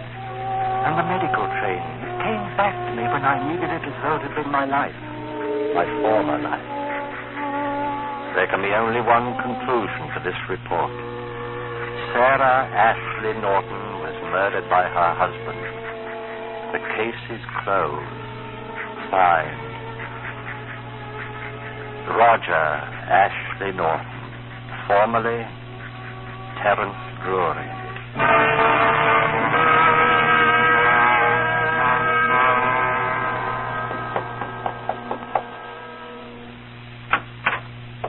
Oh, come in, Drury. I've been expecting you. Yes. Here's my report, sir. And there's time enough for that. If you don't mind, I'd rather you read it now. I'd like to get it over with. Yes, but, you know, we finally traced the serving girl, Effie Wilkes. Yes. If you don't mind. And through her, we traced someone else. Does it really matter now? I think perhaps it does. Let me show you the witness, Peters.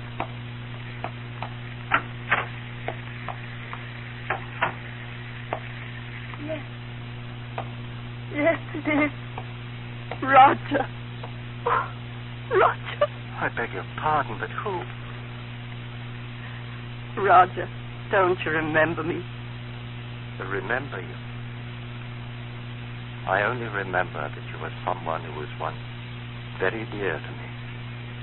And now, too late. No, Roger. No, it isn't too late. I'm... Sarah. Oh, darling. You see, Drury, or rather, Mr. Ashley Norton. It seems you and your wife did go to the Drury Lane Theatre on that Christmas Eve 20 years ago, and that very night you were both to go on to Paris. Then at the last moment you ran into some chap who begged you to deliver a lecture the next day. You agreed, and Mrs. Ashley Norton went on ahead. You were to meet her in Paris in 2 days. Oh. When you didn't come, I checked with the steamship company, and they said your ticket had been used. The thief who robbed you must have used it, but I couldn't know that. I thought you must be somewhere in France. The French police tried to trace you for years. Then I thought you must be dead. Oh, Roger. My dear. Sarah, do you suppose you could call me Terence? I got used to it, you know. Oh, very well, Terence. You haven't changed very much, really. I suppose you haven't either. By the way, I had excellent taste in women in those days. Oh, my dear. Oh, and can you ever forgive me? Forgive you? For what? The bones. Oh, the bones. Yes, Well, I suppose if that Mrs. Tumley hadn't been so nosy, I wouldn't have done it. But I was afraid if they found it in the house, it would look even worse. So that's why I did it. Did what? Buried your demonstration skeleton in the backyard, under the holly tree. What?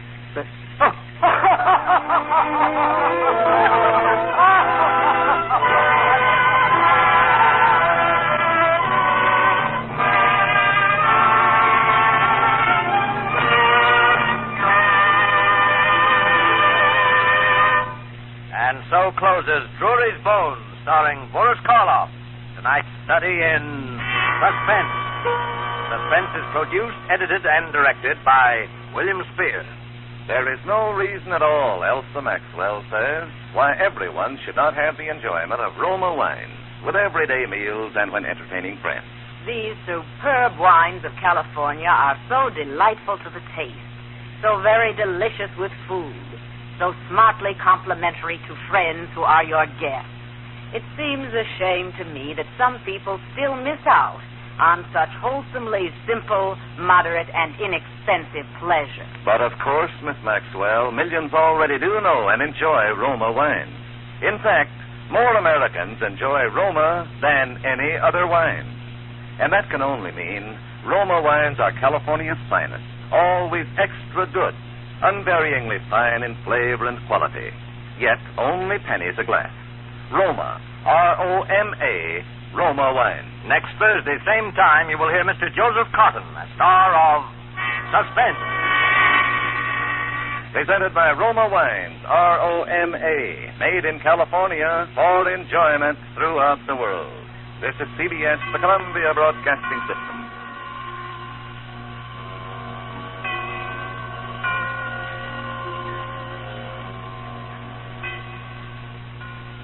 In just a moment, Autolite presents Suspense with Claude Rains and Vincent Price. More coffee, Arlo? I believe not, Hap. And I want to thank you and Mary for a marvelous meal. A delightful, delicious, lovely dinner. You're more than welcome, Arlo. Here comes Mary with that who's going to wash the dishes looking her eye. You better start talking about Autolite resistor spark plugs and fast. Yes, of course, Hap. Autolite resistor spark plugs. As I was saying, right now, by Cornelius is the time when all good men who know good things will come to the aid of their cars with a set of brand new wide-gap Autolite resistor spark plugs. Why, with their wide spark gap, those Autolite resistor spark plugs do things for a car your old narrow-gap spark plugs just can't match. Why, they're marvelous. They're magnificent. By Cornelius, they're matchless. You're sparking, Harlow. But let's switch to Suspense.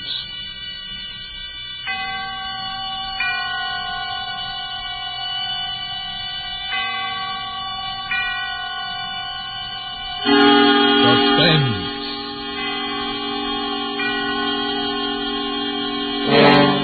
Autolite and its 60,000 dealers and service stations bring you radio's outstanding theater of thrills. Starring tonight, Mr. Claude Rains and Mr. Vincent Price in Anton Leader's production of The Hands of Mr. Ottermole.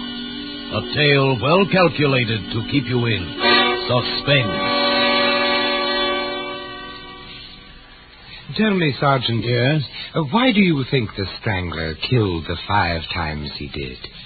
6 times, Mr. Newspaper Man. 6? Yes. Well, I suppose you do know as much about the Strangler as I do. How long have you been on the police force, Sergeant? This is my 15th year as a member of His Majesty's Metropolitan Police, Mr. Newspaper Man. For 10 years, I walked the beats of the Casper Street station, and for the past 5 years, I've been a sergeant at that station. In 15 years, you learn a lot about many things, including murder. Oh, yes, murder. It's a word and a deed which has fascinated more people than you and I could count. By all means, Sergeant, let's talk about murder.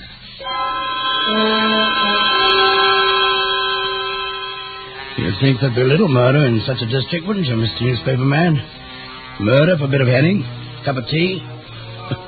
There's nothing there to take except lives. And it was there that the Strangler came to practice his grim trade. Already he'd struck twice. Once on Lagos Street, once on Green Street.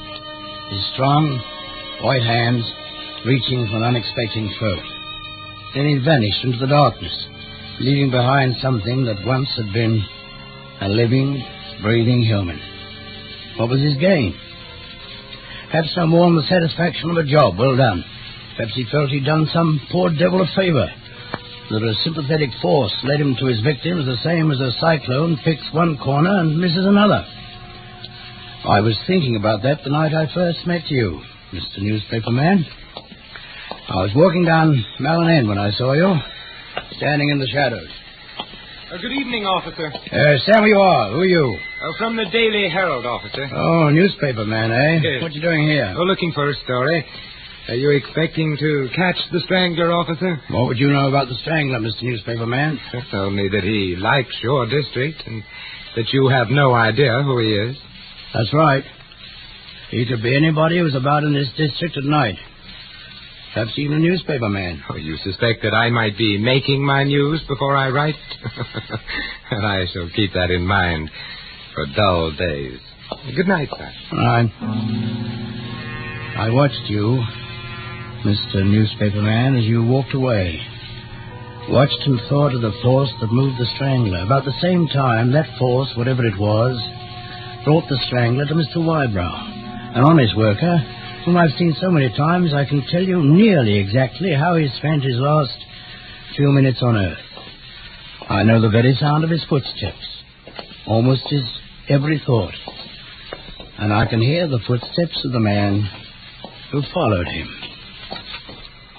It was 6 o'clock of an evening when Mr. Wybrow was going home from work. He stepped off the tram at High Street and Malin End and walked slowly, wondering if his missus would have herring or haddock for his tea. It was a wretched night, and he could taste the fog in his throat, feel the dampness through the soles of his shoes. He turned down Lagos Street, and the footsteps behind turned with him. And so, one behind the other, the two men walked through Lagos and turned into Loyal Lane.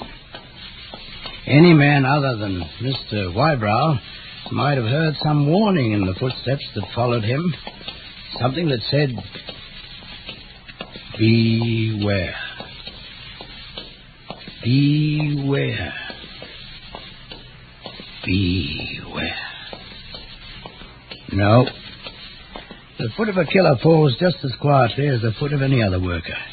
But those footfalls were bearing a pair of hands to Mr. Wybrow, and there is something in hands. Behind him, even then, those hands were flexing themselves, feeling the strength run down through the strong fingers. Mr. Wybrow was almost home.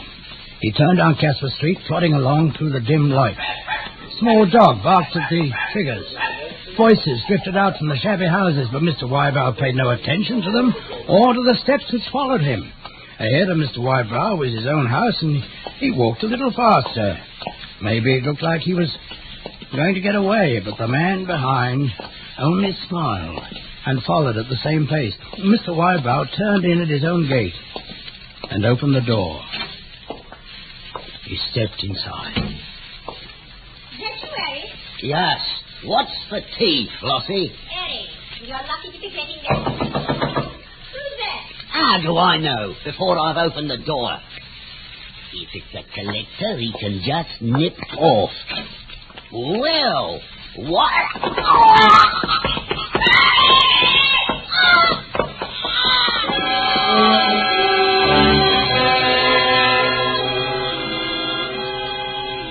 And that is how Mr. and Mrs. Wybrow became the third and fourth, but not the last victims of the strangling horror.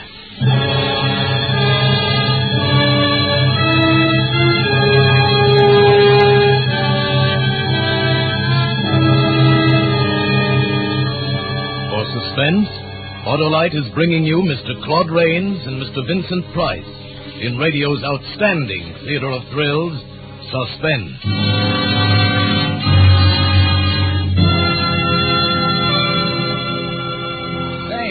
Let me tell you about a foolish fellow who got the outside of his car all dolled up with doodads, trinkets, foxtails, and whatnot. And then, by Cornelius, he comes chug-a-lugging up the avenue with misfiring spark plugs and his engine sounding like a stuttering teapot.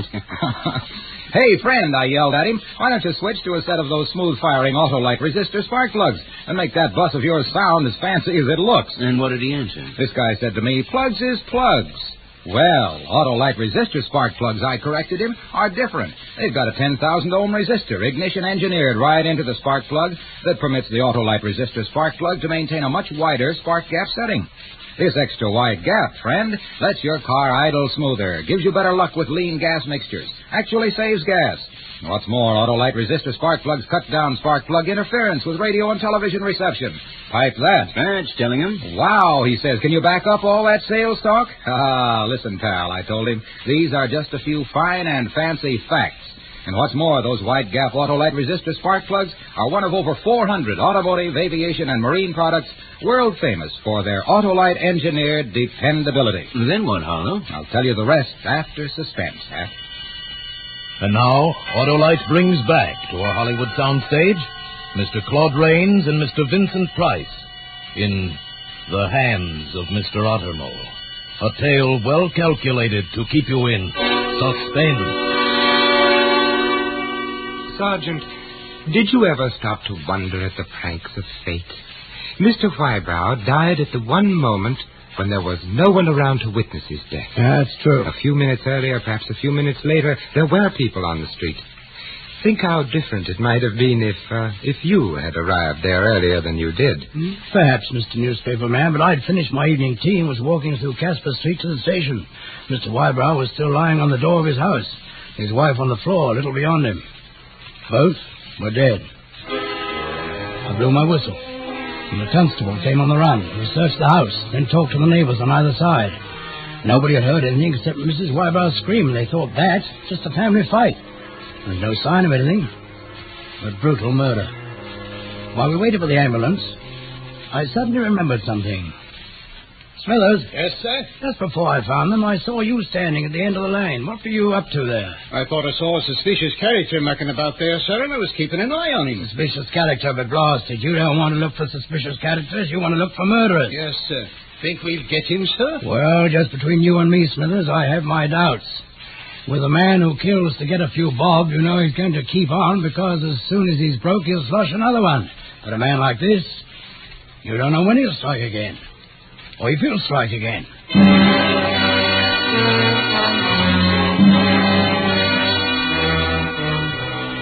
Back at the station, the newspaper men were waiting for the story, having scented it the way dogs will smell out the fresh track of a fox. There was one newspaper man, tall, with shoulders and arms that looked more like a coal heaver than a journalist, who kept asking about clues as though he wanted to solve the case himself. That was you, Mr. Newspaper Man, or maybe you just wanted to find out how much we knew. After the newspaper men left, I was in my office, finishing up my report, when there was a knock on the door. Who's there? Do you mind if I come in, Sergeant? Oh, it's you. Yes, I thought of a few more questions I'd like to ask you. Well, it seems to me you are around all the time. So? Yes. And now you want to ask more questions. I'm afraid we can't give out any more information than you already have. Half a minute, Sergeant. All the papers are going to do a regular story on the strangling monster. I thought I'd like to do something different, more of a mood piece. Oh, you look like an intelligent man, Thanks. Sergeant. I thought you might help. Well, maybe I can, maybe I can't. What do you want to know? What sort of a man do you think the killer is? You really think he's a monster who can slip through the night without being seen? No, I think he's probably a very ordinary man. Everyone, even our own constables, is looking for the monster instead of the man standing next to them. No, this man can move about and no one sees him because he's an ordinary man, and it's ordinary for him to be around. He might be a bootblack, the man who makes deliveries, or even a policeman. Or a journalist. Why do you say that? I don't think I meant anything personal, Mr. Newspaperman. I meant that he is merely someone you look at and never think that maybe he might strangle someone. Your theory is very interesting, Sergeant. And do you also think that you'll catch him? Well, if he's caught, short of actually catching him in the act, it'll be because of only one thing. Oh, and that is? Curiosity. Curiosity? Yes. He'll be nabbed if his curiosity is too great. If he wonders how near others are to him. If he has to ask questions and then returns to ask still more questions.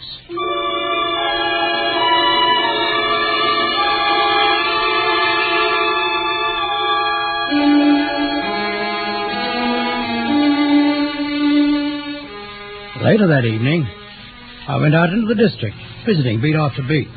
The presence of the killer, the stranding hollow, was in the air. The entire district was given over, not to panic, for London never yields to that, but to fear of the unknown. And while the community still gasped over the deaths of Mr. and Mrs. Wybrow, while fear was moving into every tenement, the killer made his next move.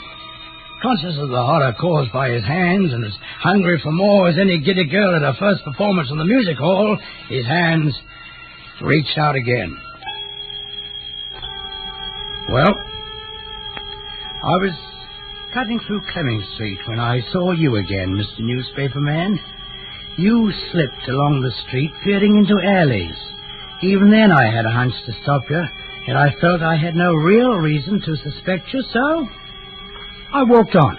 Peterson and Joyner were patrolling Jarningham Road. It was just 9:32 when I met Joyner near the middle of the street. I spoke to him and went on. At 9:33, I met Peterson coming back from the other end of the street. I answered his greeting and passed, intending to go to the end of the beat and cut over to Logan Passage. Then, during the few seconds that everyone's back was turned towards the spot where he stood, the killer struck again.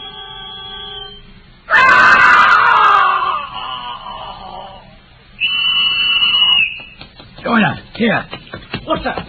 Oh, heavens. It's Peterson. Yes, Peterson, dead like the rest of them, strangled right under our noses. Where were you, Joyner? I've just reached the end of my beat, Sergeant. Was already turning when I heard your whistle. No, I just passed him on my way to Logan. Then we were covering both ends of the street. He must have come from Minnow Street, or Clemming Street, and gone back the same way before we could see him. It is dimly lit around here, sir. What's up, Constable? I heard... Stand where you are. Oh. It's you, Mr. Newspaperman? Yes. So he struck again. What happened, Sergeant? I've been checking the beats. Huh. I came up here, passing Joyner, and then Peterson here. I was at this end of the street, Joyner at that, with Peterson in between us going towards Joyner. He cried out once, and then was like this. We saw no one. Where were you when you heard my whistle? On Clemming Street, perhaps half a square down, and no one passed that way. That means that he must have come from Minnow. Shall I ring in, sir? Yeah, go ahead, Joyner. Half a square down Clemming Street, were you? That's right. That's where you were more than 5 minutes ago when I passed and you were coming this way. Well, I thought I saw something in one of the alleys and stopped to look closer. Oh, now, come, Sergeant. Let's not start suspecting each other. The mutual suspicion of this district is catching. Yeah, I suppose it is. Yes, of course. Still, there's a murderer who must be caught, Mr. Newspaperman.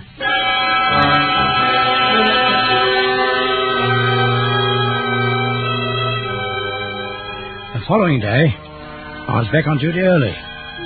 You know, the sight of a uniformed sergeant somehow gave the people a bit more confidence, and That of the constables, bobbies are well enough in their way, but your average Londoner likes to see more important officials around when things are a bit rough. The talk in the pubs and on the streets was all cut from the same cloth. And the pattern was fear. I say the strangler's some posh who was off his beam. Thinks as though we ain't squeezed dry enough. So he nips over, squeezes a little more, and pops back to the West End. Oh, you're balmy. He's a leg. Didn't he get a peeler last night, and don't that prove it? He's a bleeding Jack the Ripper. That's what he is. And he'll bloody well kill a lot of us without a single bloody flick to stop him. He got a bobby, didn't he? And the bobby's crawling all over the place and not one to lay a hand on him. And who's to stop him? That's what I want to know.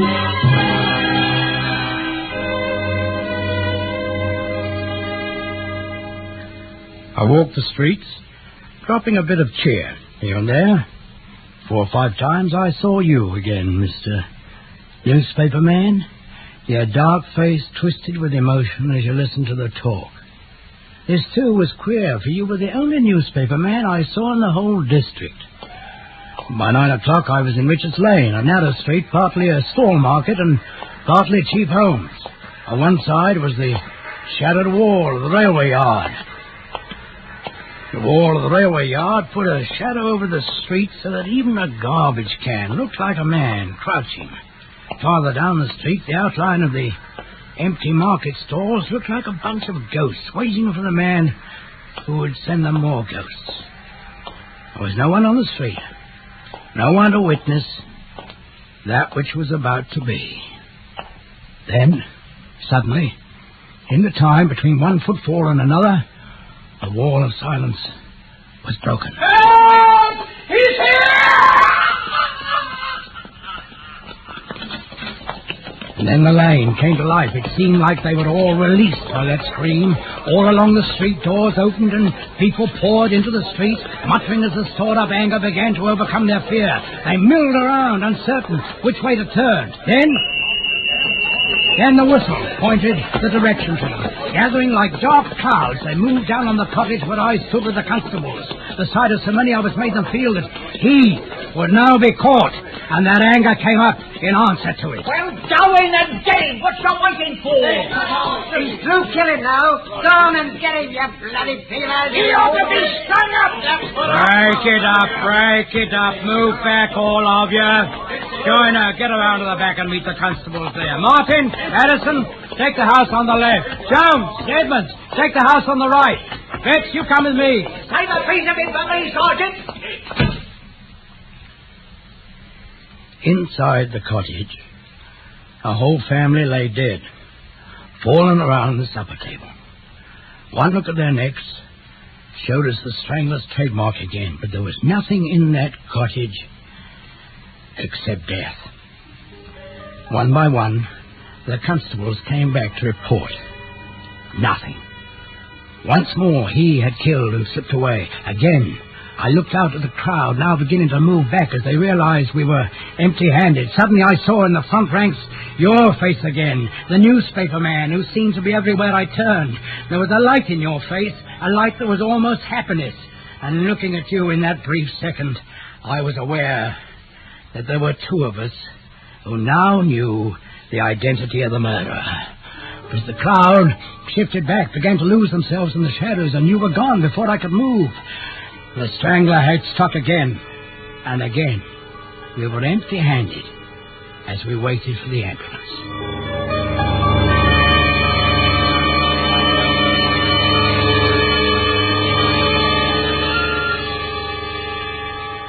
You may have been empty-handed, Sergeant, but I'm sure there were enough thoughts in your head to make up for the lack of something to put your hands on. Dark thoughts, perhaps. Yes, I did think, Mr. Newspaper Man. I tried to imagine what you were doing during the next hour. I thought perhaps that you went to the nearest pub and sat alone at the bar, attended by a frightened barmaid. I think you dismissed the strangling horror from your mind and thought only of the glass of stout and the sandwich where even such men as you must rebuild their strength. I think you looked at the sandwich, noticing that it was skimpy as bar sandwiches usually are, and you may have thought idly of the inventor of the sandwich, the Earl of Sandwich, then of George the Fourth, then of all the Georges, as any good Englishman might, and so to that George who wondered how the apple got into the apple dumpling. It was while thinking of that, and how the ham got into the ham sandwich, that your mind came back to the people who had been murdered. Maybe it was then that you thought of the simplest fact of all, that the murderer could escape by either running away or by standing still. It was then, I think, that you got up from the bar without finishing your sandwich. It was perhaps 20 minutes later that you walked down the street and met the man you were looking for. Well, seen anything of the murderer, Sergeant? Oh, it's you again. Yes. No, nor is anybody else. And I doubt if they ever will. Oh, I don't know. He's already struck 5 times. I've been thinking about it, and I've got an idea. So? Yes, came to me all of a sudden. And I felt that we'd all been blind. It's been staring us in the face. Oh? Has it now?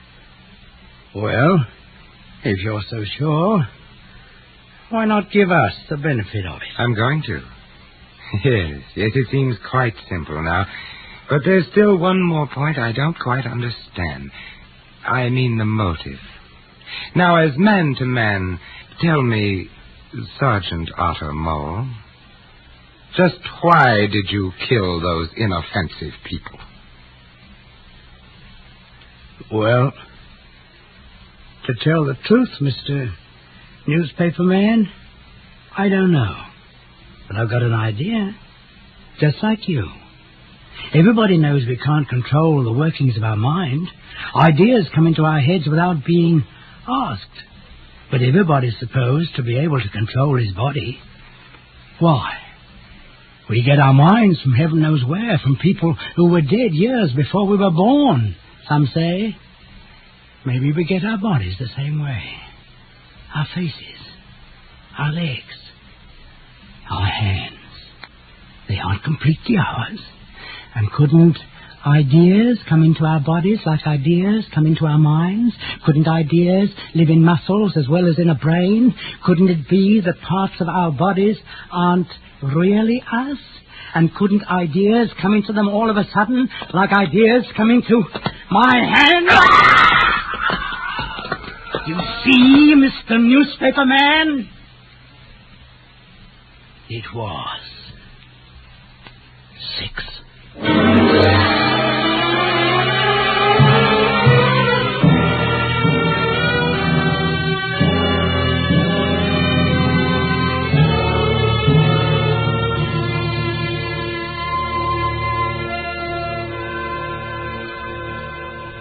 One other thing the newspaper man did while he was in that pub. He called his newspaper and told them his idea and said he was coming to meet me. And so they're hanging me, killing me for something which my hands did. I had nothing to do with it. You can see that. But what hurts me the most is what the judge said when he sentenced me. It's not true. It's not true, I tell you. That if I lived, someday these hands, my hands, they say, might reach out for you.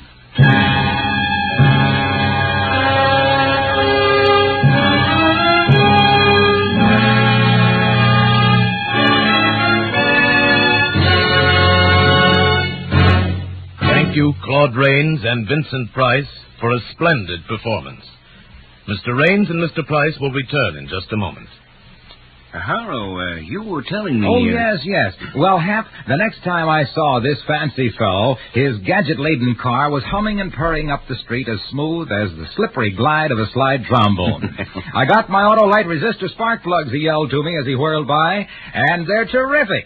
Well, by Cornelius, this fellow had the right dope. Because, friends, when you replace your old narrow-gap spark plugs with the wide-gap auto-light resistor spark plugs, you can really tell the difference in your car.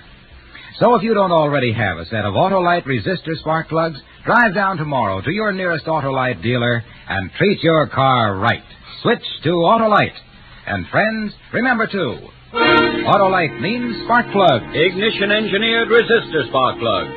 Autolite means batteries. Stay full batteries. Autolite means ignition system. The lifeline of your car.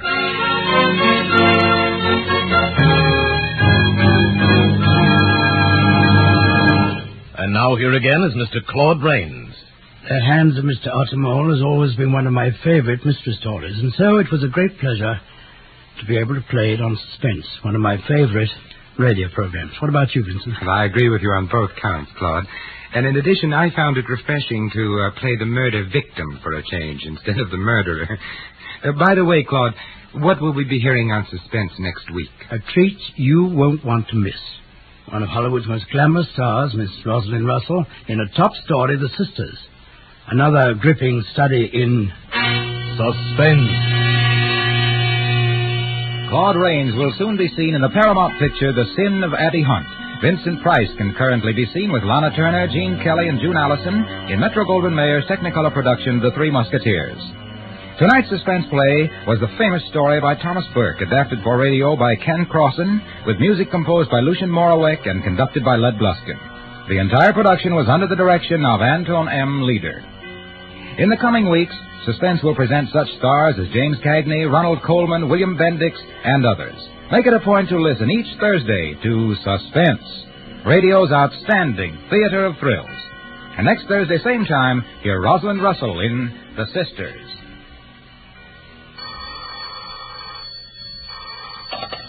This is the Autolite Suspense Show. Turn in your scrap steel to your local scrap dealer. The more scrap, the more steel. Good night. Switch to Autolite. This is CBS, the Columbia Broadcasting System.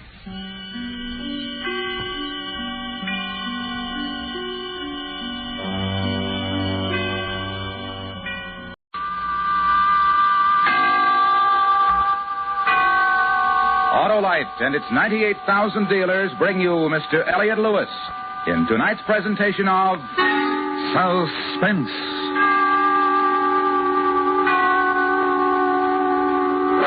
Tonight, Autolite presents a story of revenge, the desperate effort of a murderer to destroy the man who had committed him to prison. The story is called Concerto for Killer and Eyewitnesses. Our star, the producer-director of Suspense, Mr. Elliot Lewis.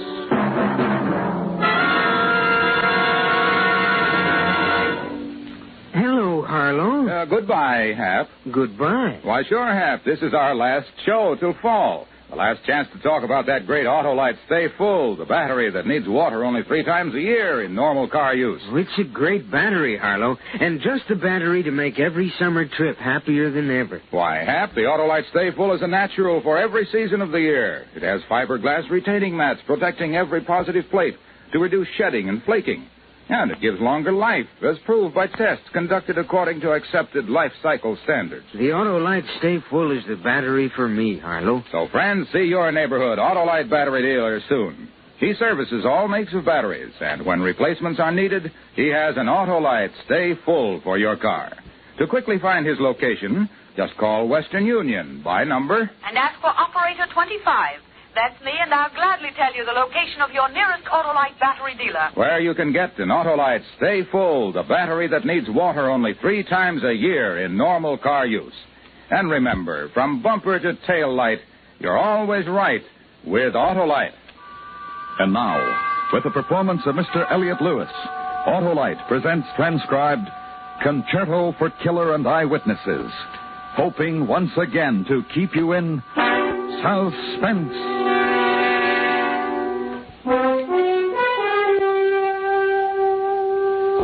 My name's Jesse Crandall, Detective Sergeant, Central Division, Chicago Police Department. I was assigned to a special detail along with Detective Sergeant Abe Delaney on the first day of this week. Our duty was to escort prisoner Edward Sitko to the state penitentiary at Joliet, where he was to await execution. Our train left the main terminal at 5 in the afternoon. We all took prescribed precautions. The prisoner was securely handcuffed to both of us. He was wearing county jail issue clothing, no hat. You guys have to walk me through the station? For a fellow who doesn't care who he kills, you're pretty touchy, Sitco. I got all the opinions I want from the judge copy. You're just supposed to see I get some. All right, that's enough, Sitco. We'll see that you get there, Eddie boy, all safe and sound and ready for the chair. Tell this punk to shut up. Tell him to shut up. I'm the last copper you'll ever call a punk, Sitco. Now keep looking tough. Lay off him, Delaney. Will you? Oh, sure, Jesse, sure.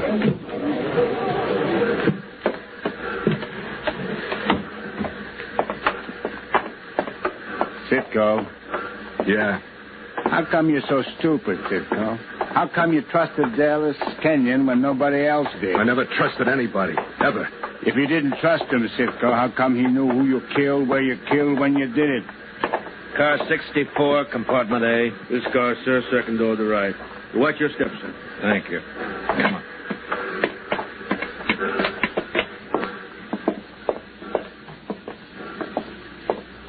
Hey, here it is, A14.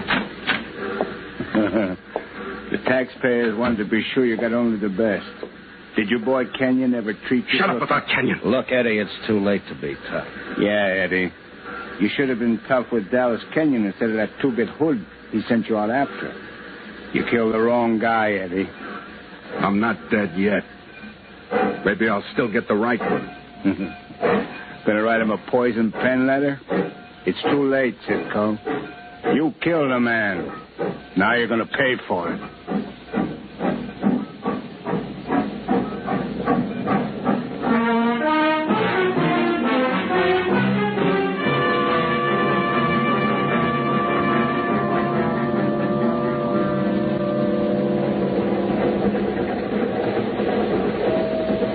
Dinner now being served in a dining car.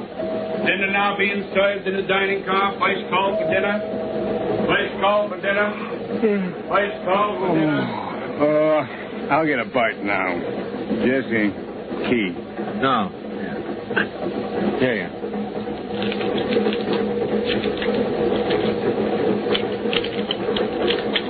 Thanks. Want me to bring you back a newspaper, Sitco?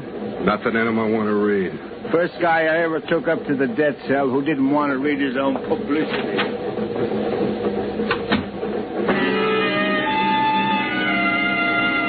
Sergeant Delaney was in the dining car as we pulled out into the outer yards. That's when the train lurched forward. I went off balance for a moment. Sitco threw his weight on me, and we crashed to the floor. Where I get off, copper? He brought his knee up into my face. One for you. I was momentarily stunned. He went through my pockets, found the keys, and unlocked the handcuffs. Sergeant Delaney returned at that moment. Sitco slammed against the door, locking it. And then he struck me across the temple with the handcuffs. One for your friend. Over there. Over there, don't you? Before I lost consciousness, I saw Eddie Sitco open the train window and jump.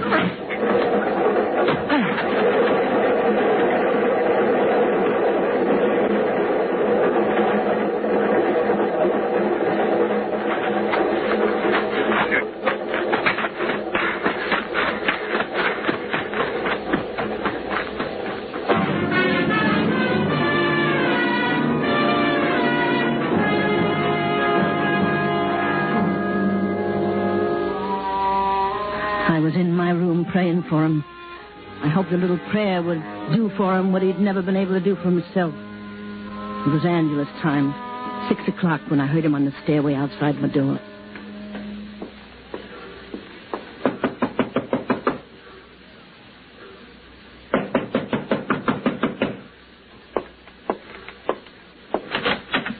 Yeah? Let me in. What are you doing here? What's the matter? Don't you like to see me? First time in my life I've been glad the trains run through this lousy, dirty neighborhood. No, I don't understand. Dallas Kenyon. He's waiting for me. He don't know it, but he's waiting. And I'm going to be there. I need some clothes, money, a gun. Kenyon? Oh, Kenyon. You're going to kill again. Where are my clothes? Get out of here, Eddie. What? Get out. I got nothing of yours. I gave all your things to the neighbors, to the boys in the block.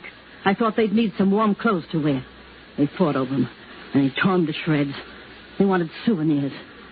They're growing up like you because they think you're a man. They think you're somebody. You who cheated and robbed and murdered. What do you mean by that? You ruin everything you touch. You shut up. Come on, Give me some money. Give me some money. I got nothing. Nothing. Go away. Leave me alone. Go away, huh? I walk out that door and you yell, copper, huh? Why don't you kill me then, Eddie? Go on, kill me. No, because you already killed me, Eddie. 15 years ago.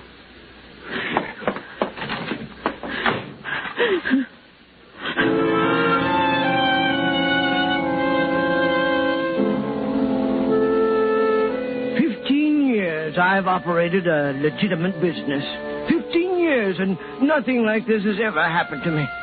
It's very frightening that such a thing should occur in a large city like Chicago. Very frightening. I read the newspapers, and I know all about Eddie Cisco.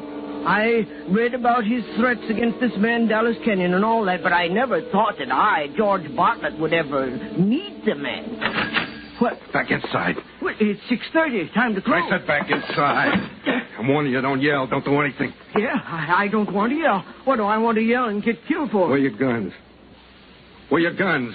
The guns? Every hawk shop has guns. Where are they? A gun? Oh, what's a fellow sticking up a store? Where are your guns? Sitko. Eddie Sitko. I saw your pictures in the paper. You shut up. Over there in the case. Yeah, that case. All the guns you want, all of them. Anything here, it's yours. Take all of it, but please leave me alone. Please, let me alone. Cartridges? On your right. Second drawer. It's all yours. Please, just let me alone. I gotta change clothes. On the rack. On the rack, there. You can see I'm trying to help you. Can't you see that? Yeah, this'll do. Yes, it'll fit nice. It's nice in the shoulders. I know it'll fit. Pull those shades. Yes, sir. You expecting anybody? A friend of mine, Albert Hennessy. He runs the barber shop 2 doors down. We have beer sometimes after work. But if he comes, I'll send him away. I want to help you. Honest, I hate to see anybody get a raw deal. And that man you talked about during your trial, that Dallas Kenyon, he gave you a bad deal. I'm sure he gave you a bad deal. Did you hear me? I said I hate to see anybody get a raw deal, and that Dallas Kenyon... Yeah, this suit'll do. It fits perfectly, like it was made just for you. I helped you, didn't I? I believe in giving a man a chance. I'm a little man. I can't hurt you. Kenyon, he's the one you want. That's right, yes. You need money. Take it, all of it. Anything. Please, just take it. You might need it if you have far to go, and Oh, my God! You can trust me. Please, Mr. Sitko. I don't trust. No. I'm a grown man. Please don't beat me up. It's humiliating for a grown man to cry. Don't beat me up. Please don't. Everybody ought to give a little man a break. I'll give you a break, little man. No, please. No. You just got your break.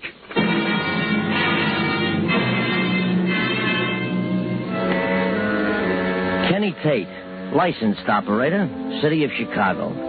You'll see a front and side of me right by the meter. I never go under and I never go over. And I never make wrong change. I never roll drunks. It's a job. It helps you to learn people. That's what I said, learn people. You can tell a lot by the way a woman lights a cigarette or a man reaches to pay his fare. I was just cruising when I saw Eddie Sitko. I didn't know it was him at first. Cam! Hey, Cam!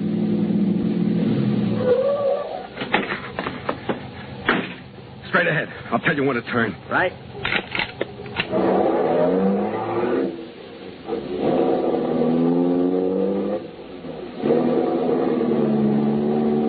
Swell night, isn't it? Want the radio on? No. Turn right, next corner. Yeah, sure. Come on, get this going faster. Not tonight. I've never seen so many cops floating around. Never mind the tickets. Never mind who'll pay for them? I'll pay. Let's get moving. That's what they all say. Like just last week... I said I'd pay for them. Move.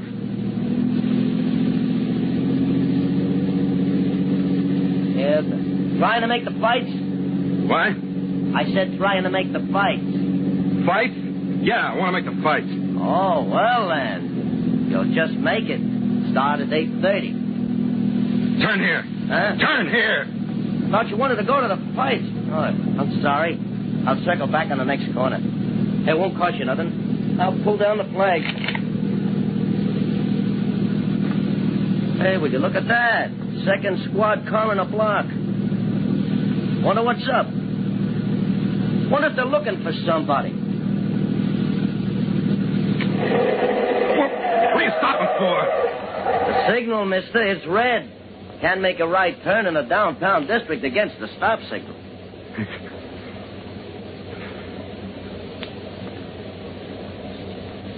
It says go. Start fast. What are you doing? Don't turn left. Please! Please! Anything goes in my car! Are you lousy? Hey, you! Come back here! Come back here! Stop or I'll shoot! Stop!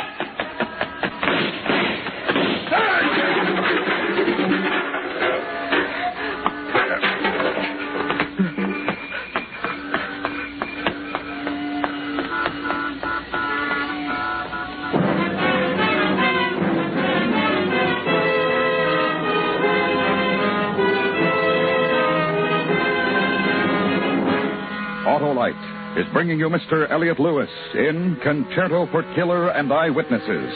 Tonight's presentation in radio's outstanding theater of thrills, Suspense.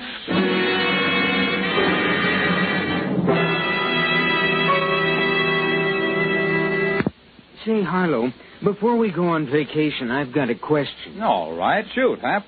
Does the Autolite Stay Full battery really have everything? You bet it does, Hap, including fiberglass retaining mats to reduce shedding and flaking, and give the Autolite Stay Full longer life, as proved by tests conducted according to accepted life cycle standards. But doesn't the Autolite Stay Full need something, Harlow? Well, yes, it does, Hap. It needs water only 3 times a year in normal car use. Only 3 times a year in normal car use, Harlow? Yes, Hap, only 3 times a year in normal car use. So, friends, visit your nearest Autolite battery dealer. He services all makes of batteries and has an Autolite Stay Full for your car.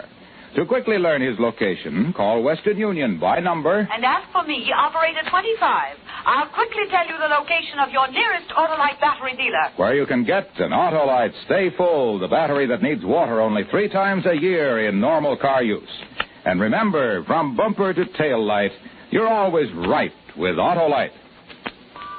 And now, Autolite brings back to our Hollywood soundstage Mr. Elliot Lewis in his production of Concerto for Killer and Eyewitnesses, a tale well calculated to keep you in suspense.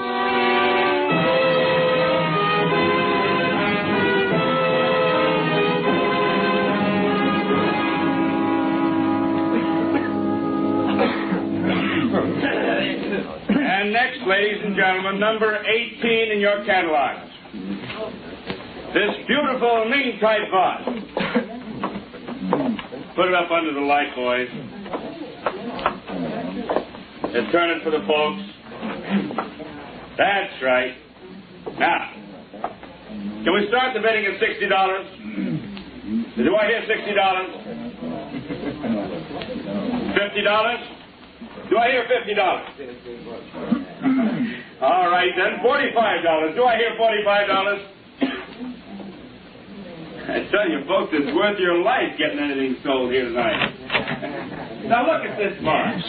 Now, Can I help you, officer? Anybody come in here in the last 10 minutes? But a lot of people. Okay. The auction's just starting. A tall man. Heavy build. Maybe had a bullet wound. Limp, maybe. Bullet wound? No, we haven't seen anyone like that. He's Eddie Sitcom. He's dangerous. If you see him, notify the police. All right, I'm sorry. Then we'll have to pass it. Take it away, boys. Handle it easy now. Get out. Get out of my way. Maybe this is... Come on, out of my way.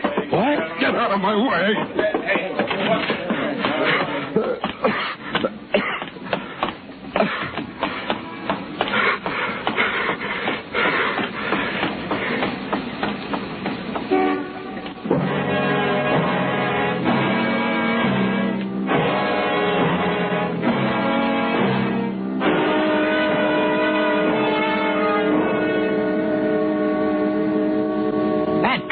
great. Great! I seen him once when he was at the Roxy, and Oh, yeah.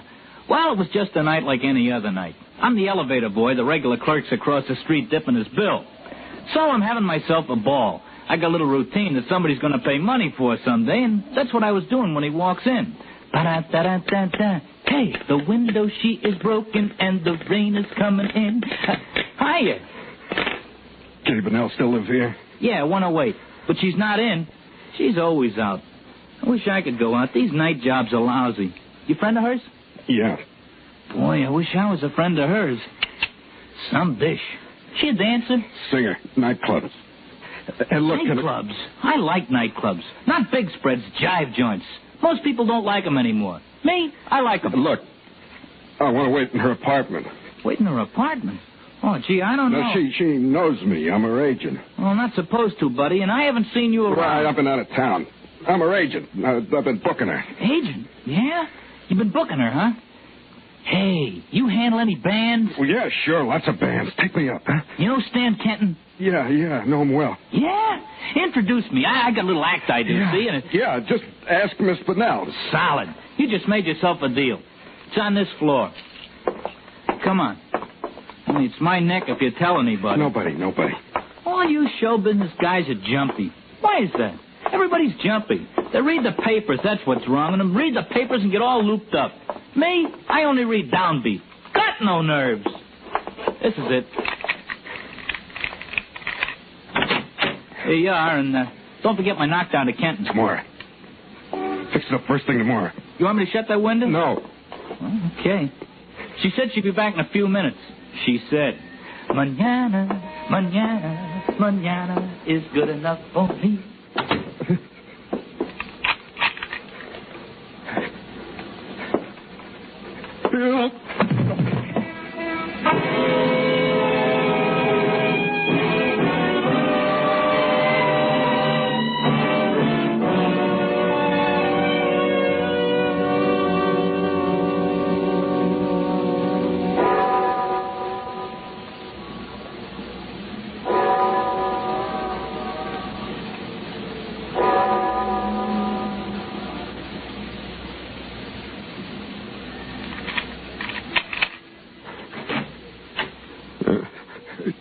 Who's that? Eddie. Oh, Eddie, I can't believe it's really you. Didn't he tell you outside? Didn't he tell you I was here? Nobody told me anything. Eddie, how? Never mind now. You're going to help me the rest of the way. That's why I came here. Eddie, you're bleeding. Take your hands off me. Eddie, you're hurt bad. I know a doctor who can help you. I'll call Stay him. away from the phone. Eddie, I don't understand. Never expected to see me again, did you? Nobody expected to see Eddie Sitko again. He's all through, isn't that it? Good old Eddie. Wrapped up in a murder rap, isn't that it, Kitty? No, Eddie, no. That isn't it at all. You're wrong. Well, I'm right about one thing. Kenyon sent me up there. Eddie, I've got to get you out of here. They'll be looking for you everywhere. They'll come here, too. Kenyon sent me there. Kenyon told the cops. That's where we're going. Going? We're going? Going where, Eddie? See Dallas Kenyon. Well, that's where they'll be waiting for you. That's the first place they'll go. But they wouldn't stop you, Kitty. You could just drive right through the gate, an old friend. Crazy. And I'm right behind you on the floor of the car. Look, Eddie, I hate him as much as you do. I hate him for what he did to you, but I haven't seen him or heard from him since the trial. I hate him, Eddie, but you got lots of reasons to help me, huh? But don't you see it wouldn't work? They'd search the car and they'd start shooting. Please. I had lots of time to think, Kitty. Please. I was waiting to be sent up. It's funny when I remembered. But we could get away. Something my ma used to say. You and me. Way back. If you forgot when Kenyon. I used to sit around on the steps talking My with him. car's downstairs. If we started now, Eddie. The only thing I do remember, besides gang fights and reform school, and the way they did things. They wouldn't look for me, don't you see? They wouldn't look for me if I were to disappear. It was a line from something. It said, there's a time to live and a time to die. Eddie, please listen to me. Kenyon's time, baby. My time. He sits in his big house and lets everybody else get dirty for him. He promises big payoffs. And then he pays like he paid me off. Eddie. Just to stand in front of him and watch him be scared. Like I've been scared. I want to see him die. It's his time. Eddie, I love you. Things could be the way they once were if you forget him. Killing him won't do you any good. I love you. I love you. I love you. We could have each other again. I can get a doctor. He'll fix this. And then we can get away together, you and me. It's a big world. They don't catch everybody they're after. Hear what I'm saying, Eddie? Forget Dallas Kenyon. Forget about killing him. It's a miracle that you got away, but you are away. Don't let this destroy you, this hating him. There'd be nothing after that. We have time, darling. My darling, you and me, we have time. Baby, Claire. Yes, darling. You love me. Wherever you want me to go, Eddie. You'll go anywhere with me? Yes, darling, yes. Here, my car keys. Drive around the back and I'll pack. What's wrong? You want me to leave you alone? I don't understand. You want me to leave you alone? You don't love me. What? You still love him. No, Eddie, no. I told you I haven't seen him or heard from him since the trial. Not a word. You still love him. You always loved him. No, Eddie. Right now you wanted me out of here so you could call and turn me in, so you could save him. You're not going to hurt him. We got rid of you once, and we'll get rid of you again. You and Kenyon. You and Kenyon. You and Kenyon. Eddie.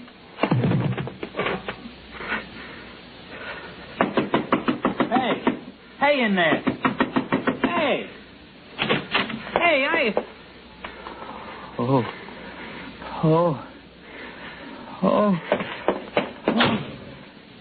Help. Help, police.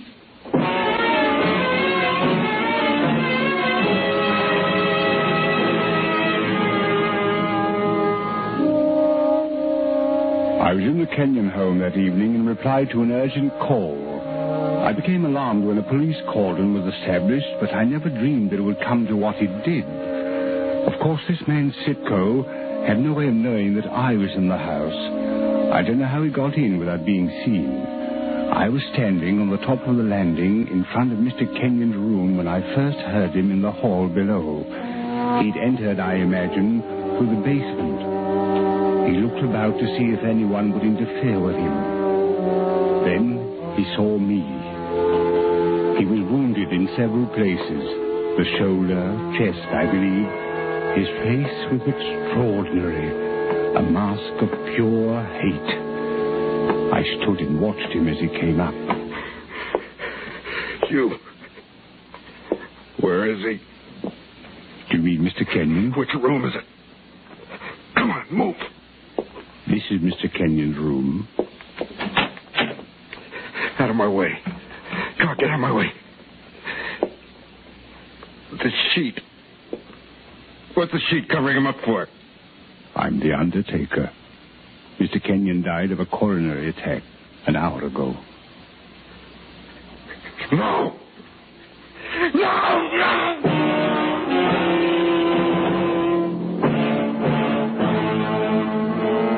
He lurched across the room and ripped back the sheet covering the face. Then he turned and walked out of the room, the gun still in his hand. The police, meanwhile, had entered the home, and seeing them, he again became enraged and began firing.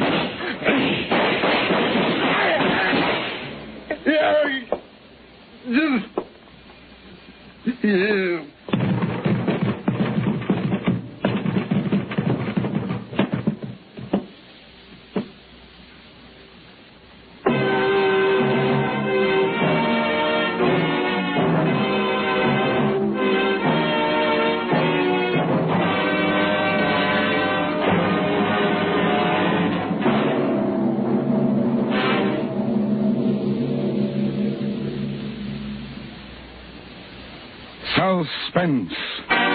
Presented by Autolite. Tonight's star, Mr. Elliot Lewis, will return in just a moment. Music for Suspense is composed by Lucian Morowick and conducted by Lud Gluskin. Concerto for Killer and Eyewitnesses was written for Suspense by Arthur Ross and E. Jack Newman and produced and transcribed by Elliot Lewis. In tonight's story, William Conrad was Jesse Crandall. Martha Wentworth was the old woman. Junius Matthews was the pawnbroker. Sidney Miller was the cab driver. Gil Stratton Jr. was the bellhop. Charlotte Lawrence played Kitty Bonnell, and Jay Novello played the undertaker. Others in the cast were Byron Kane and Jack Crucian.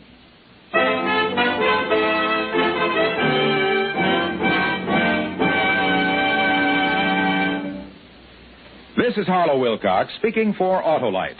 And here again is the star of tonight's play, Concerto for Killer and Eyewitnesses, the producer-director of Suspense, Elliott Lewis. Thank you very much, Harlow. Ladies and gentlemen, we of the Autolite family hope you enjoyed our show this evening. This is our last program of the season, but we'll be back on CBS Radio in September. We hope you'll join us. And in the meantime, we hope you'll give the Autolite family an opportunity to be of service to you. Indeed we do, Elliot. And friends, you'll find members of the Autolite family from coast to coast and through. In just a moment, CBS will present its weekly program of the world's outstanding thrillers, Suspense. Before we begin, the producer feels it incumbent upon him to reply herewith to the many inquiries concerning the solution of last week's story of the woman on the telephone called Sorry, Wrong Number. Due to a momentary confusion in the studio, an important line cue was delivered at the wrong time, and some of our listeners were uncertain as to the outcome of the story. For them, be it known that the woman, so remarkably played by Miss Agnes Moorehead, was murdered by a man whom her husband had hired to do the job. We should also like to announce that in response to many hundreds of requests, this suspense play will be repeated within a few weeks. And now, this is the Man in Black, here again to introduce our performance tonight of Suspense.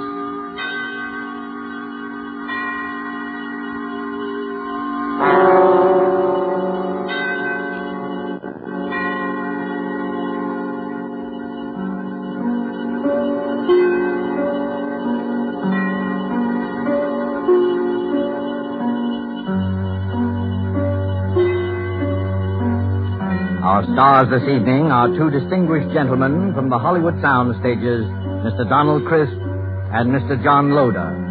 Mr. Crisp and Mr. Loder are here to enact for us a strange and startling drama in which they, in the interest of justice, made use of an unusual method to wring a confession of guilt from a criminal.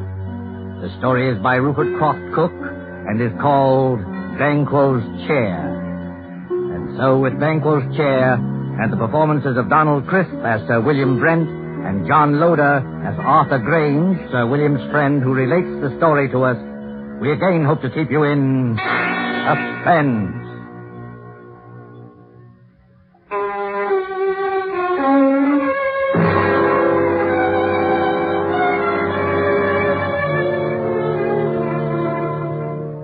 I would like you to look at this photograph. It's the picture of Sir William Brent, ex-head of the English Criminal Investigation. I knew Sir William well, and he always terrified me. Not in the sense that he was brutal or evil. He was none of that. But look at that cold face, particularly his eyes. When he looked at you, you flushed with guilt.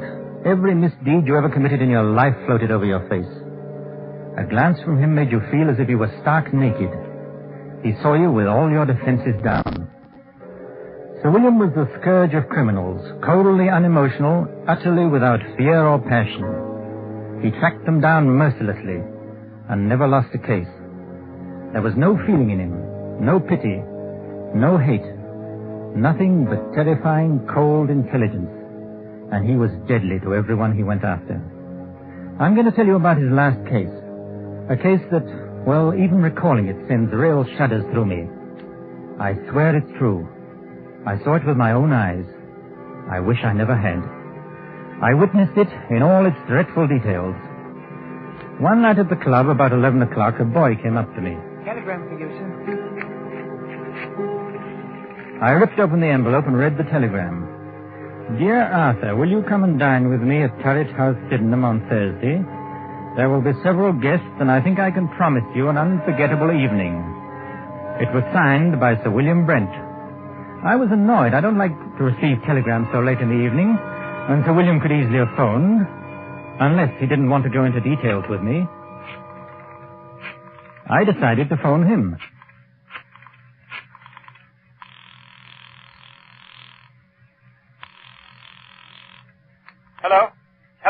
This is Arthur Grange calling. Yes, I know. Did you receive my telegram? Yes, Sir William. What's all the mystery about? Well, I'll tell you about it on Thursday. Are you coming? Yes, I'll be there. Very good. I particularly want you to be there. You sound so mysterious, I'm thinking of coming armed or bringing several bodyguards. No, it won't be necessary to bring any bodyguards. But you'd better come armed. Well armed. Yes, bring a revolver. Good night.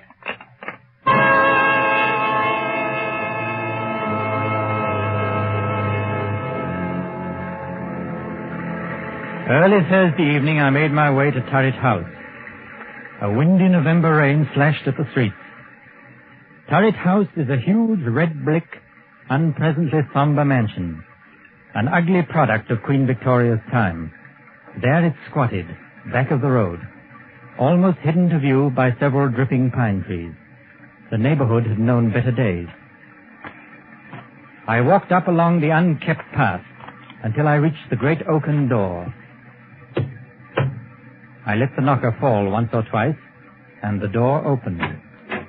Good evening, Mr. Grange. I was waiting for you. Hello, Lane. Nasty night, sir, isn't it?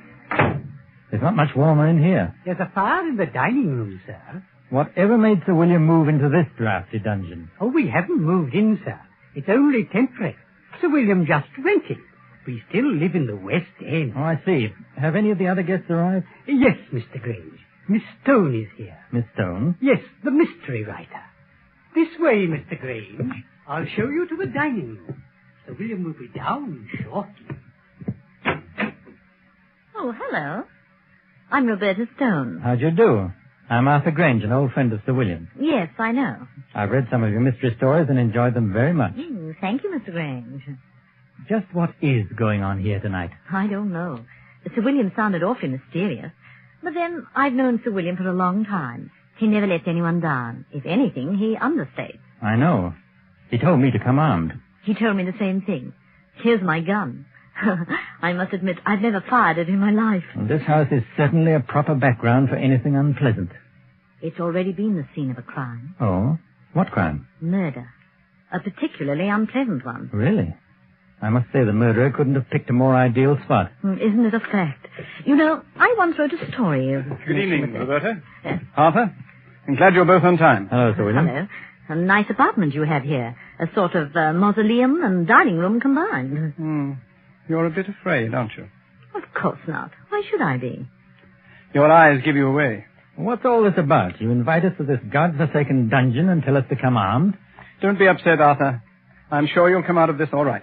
You mean we may be in some danger? Naturally, I wouldn't tell you to come armed otherwise. Who is this other guest, Sir William? There are 2 more guests. But first we'll have a drink, and then I'll tell you both all about it. Lane. Yes, Sir William? Will you serve the drinks? Yes, sir. Now, I'll tell you what's going to happen tonight.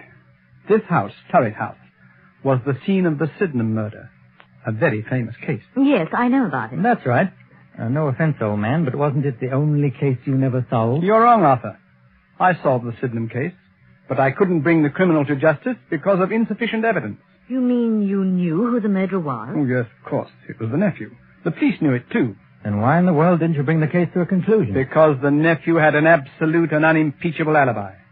To have arrested him would have meant a waste of time and money and a release in the end. Besides, according to English law, a man discharged can never be arrested again on the same murder charge. Well, this is all very fascinating. Has it anything to do with our being here tonight? Yes, Roberta, it has. In a short while, the nephew, John Bedford, will be here to dine with us. And, oh yes, the victim, Miss Ferguson. What? Well, wait. You mean Miss Ferguson wasn't actually murdered? Miss Ferguson is quite dead. Has been dead these 2 years. You mean you're going to have the body of Miss Ferguson here at dinner? Oh, this is a little too much. If you'll excuse me, I'll dine elsewhere tonight. Not so fast, Roberta. Perhaps you'd better wait until you hear the rest of the story. This promises to be a very gay dinner. Oh, yes. Now, as you both know, I've never lost a case, except the Sydenham murder, which will be finished tonight. Now, I'm an egotist. I don't believe there's a criminal in all England that can outwit me. As a matter of fact, I've resigned from the criminal investigation for the sole reason of trapping Mr. John Bedford. It's hard to believe. Well, I told you I was an egotist. No criminal has beaten me yet, and no one ever will. You have an awful lot of patience. Infinite patience. I devoted 2 years to this case, and now that my moment of triumph has arrived, I wanted to have some witnesses. A writer who will record the event, and an admirer who will applaud with awe the trickiness of my scheme. Well, if it's as gruesome as I think it is, I won't be here to watch it. Oh, yes, you will. Horror has a way of fascinating and hypnotizing people. Besides, Arthur, you'd be ashamed to run out now. I'll stay, of course.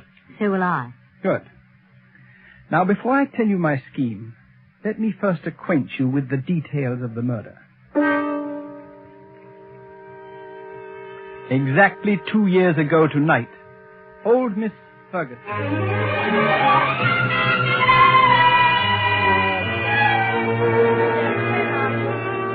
Where is that foolish maid? Yes, Miss Ferguson.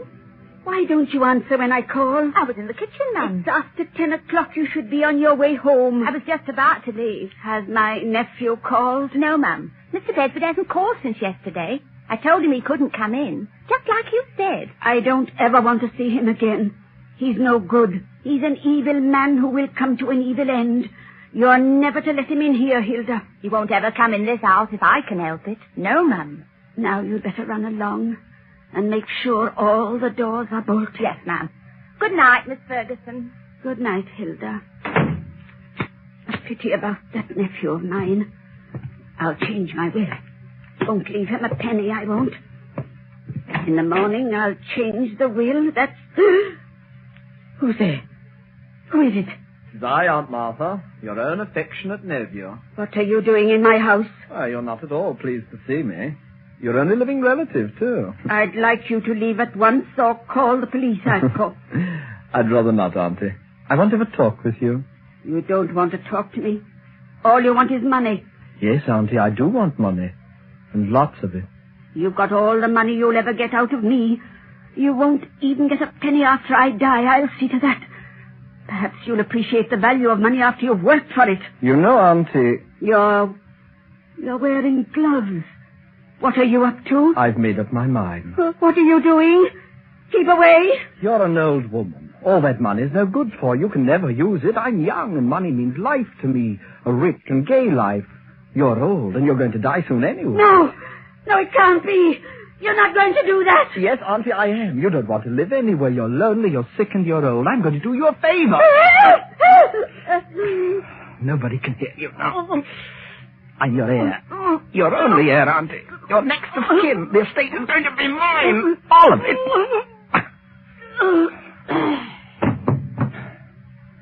Now, don't you worry, Auntie. We'll have a fine funeral for you.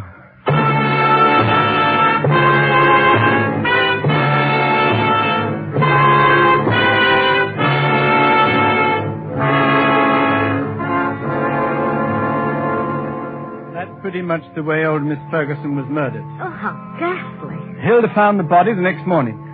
I immediately went to work on the case. All the evidence pointed to John Bedford. Everyone believed he committed the crime. He almost admitted it himself.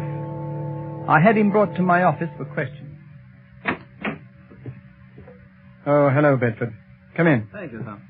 How'd you do, William? Cigarette? Oh, thank you. Well, how does it feel to kill your own aunt? May I have a light, please? Yes, of course. Thank you. I wouldn't know, Sir William. You see, I never killed anyone.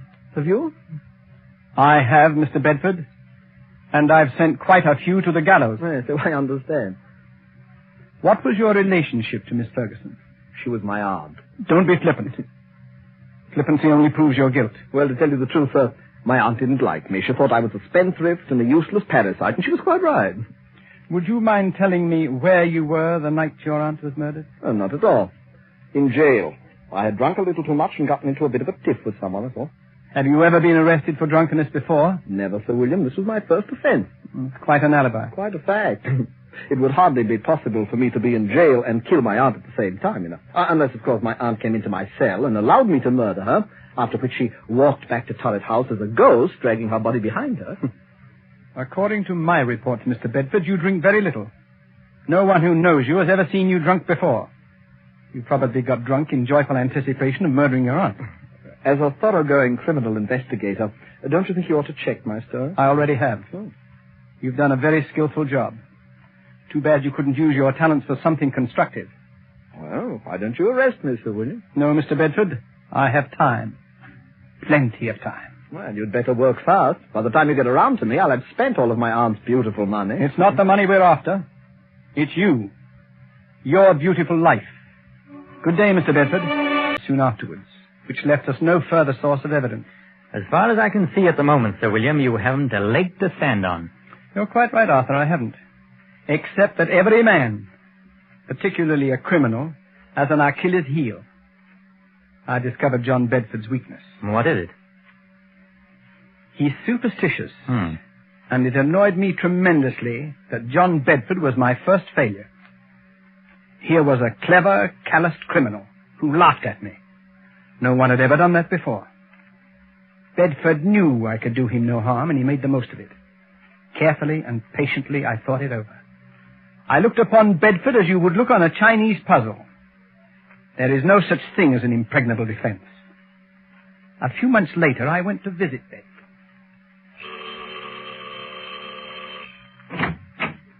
Well, Sir William Brent. What a surprise. Won't you come in, please?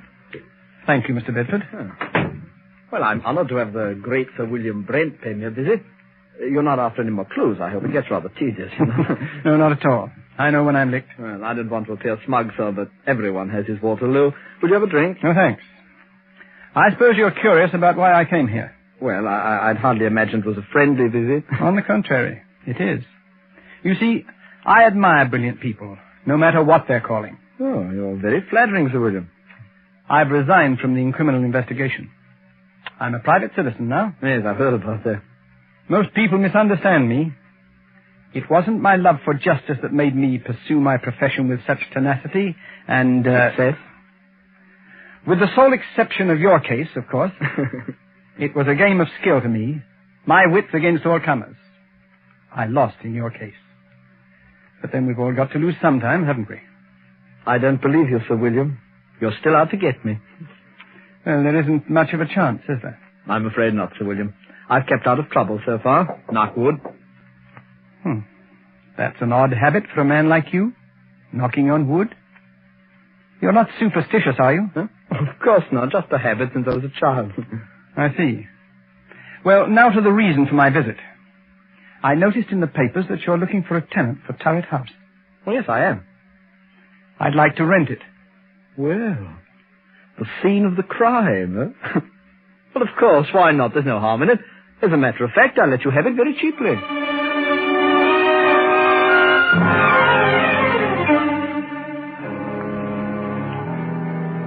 And that's how I rented this house.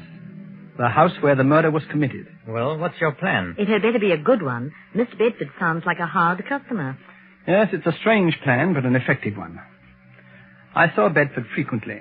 Our acquaintance blossomed into a kind of friendship, an armed friendship, of course. He knew I was out to get him, and I wanted him to know that. He's vain, very vain. And this game intrigued him. I also learned that he was very superstitious, although he denied it vigorously. Tonight is the anniversary of the murder, and tonight Mr. Bedford dines with us at 8 o'clock. It's nearly 8 now. Now, this is the plan. You know May Wakefield? Of course. She's a famous Shakespearean actress. That's right. During dinner, she will enter the room in the precise likeness of Miss Ferguson, the murdered woman. We, of course, will pretend not to see her. We remain outwardly unconscious of her. Only Bedford will be aware of her presence. I believe Bedford will confess. I'd imagine he'd keep away on this night, especially if it's the anniversary. He's giddy with success. And also, the fact that Roberta Stone, the famous writer, is here with us, tweaks his vanity. He'll be here promptly. Oh, I don't like this. Well, this is just like one of your stories. It doesn't become you to be frightened. Oh, I won't run away. Well, there's one more thing. During dinner, the electric lights will be switched off at the main, and candles will be lit. Oh. We must have the correct atmosphere. Mm-hmm. You understand now? You're not to see May Wakefield. She doesn't exist for us. Is that clear? I'll look right through her. Oh, it gives me the creeps. That, I am sure, is our Mr. Bedford. The appearance of John Bedford suddenly made the whole scene grimly real. He was a tall, well-built man in his late 30s, immaculately dressed and perfectly groomed. At first sight, his face seemed pleasant enough, but on closer scrutiny, his grey eyes were hard and cold. He looked us over, all of us, with arrogance and superiority. I heartily wished I was elsewhere. This was one scene I had no desire to witness. After the introductions were over, we sat down to dinner. Is it still nasty outside, Mr. Bedford? Yes, and getting worse. Looks like we're in for a few days of this. Too bad. I was going to do some riding tomorrow. The soup is excellent. Yes, your cook should be congratulated, son. The soup's a masterpiece. Poor Alice. She's been my cook for 20 years. But she's given me notice, absolutely refuses to stay here, says this house is haunted. So? Roberta, this might make an interesting story for you. Yes, Sir William. You should speak to her. Alice swears that she has seen the figure of an elderly lady with finger marks on her throat walking about this house. Oh, come now, Sir William. This is too good. Such an obvious attempt to frighten me. Sir William is convinced that I murdered my aunt. Please, Sir William, a little more subtlety. Surely I deserve it. Perhaps the cook did see the figure. As you very well know, Mr. Bedford, I don't believe in ghosts, and I'm sure my cook never saw this elderly figure. It's all in her mind. Well, I'm afraid your little attempt didn't work, sir, but I must admire your graceful admittance of its failure. Yes, I suppose I'd better give up, shouldn't I? Oh, no, never give up. If at first you don't succeed, you know. Do you live very far from here, Mr. Bedford?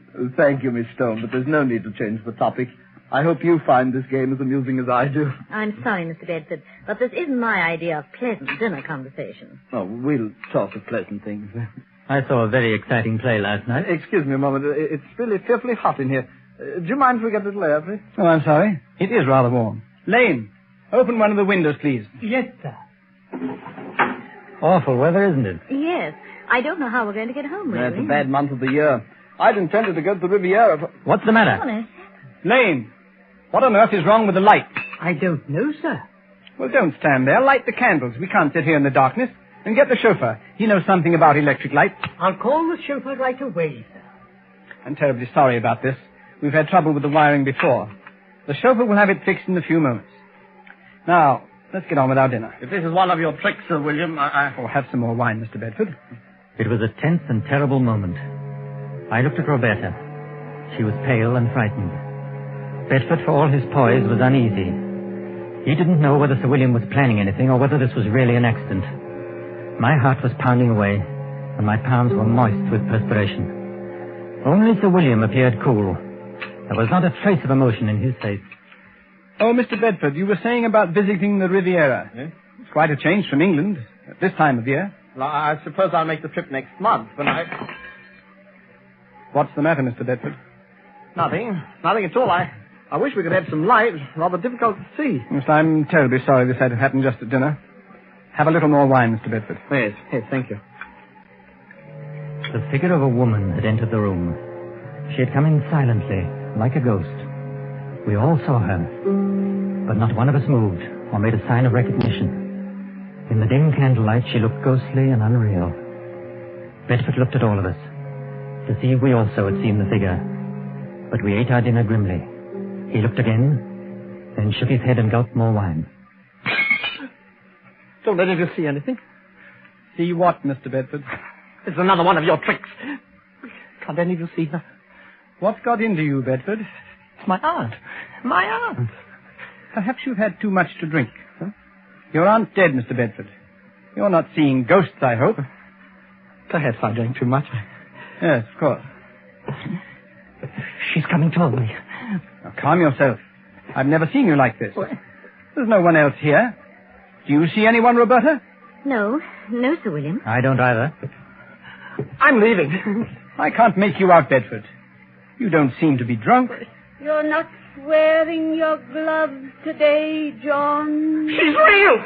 Can't any of you see her? Can't you hear her? What's come over you, Bedford? I'm leaving here. She's at the door. She won't let me out now. I'm an old woman. Money is no good for me. I'm lonely, John.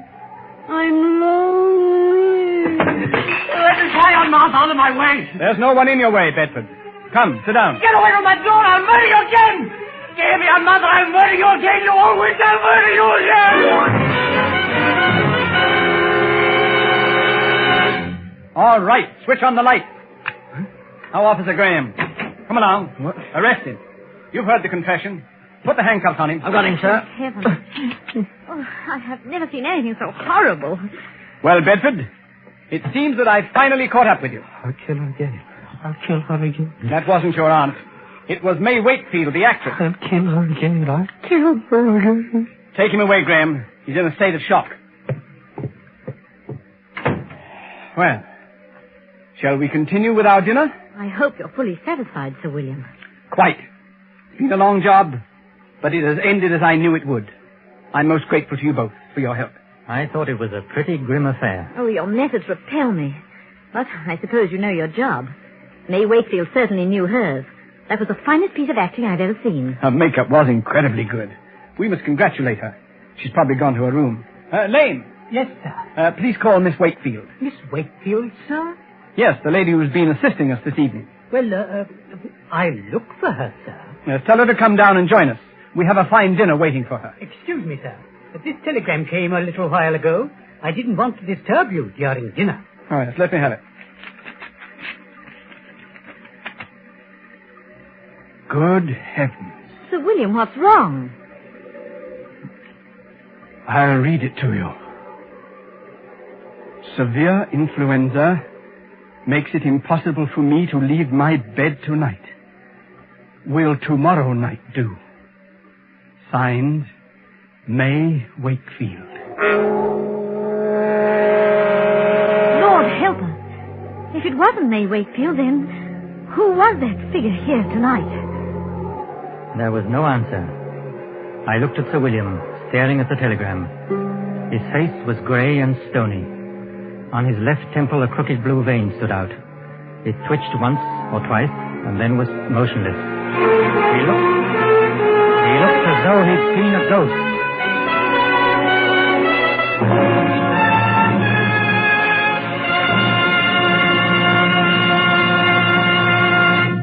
And so closes Banquo's Chair, starring Donald Crisp and John Loder. Tonight's tale of Suspense. Now you may want to make a note of a change of time in these programs. Beginning next Tuesday, Suspense will be heard a half hour later, or 10 to 10:30 Eastern War Time.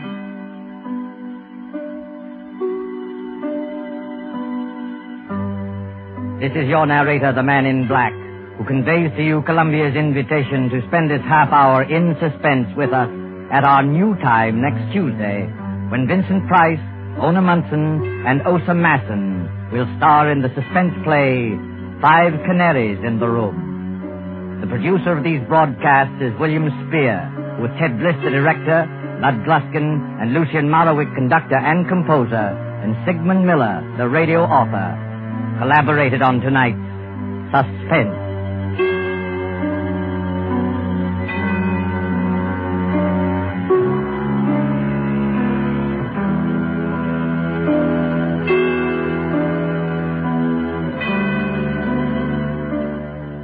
This is CBS, Columbia Broadcasting System.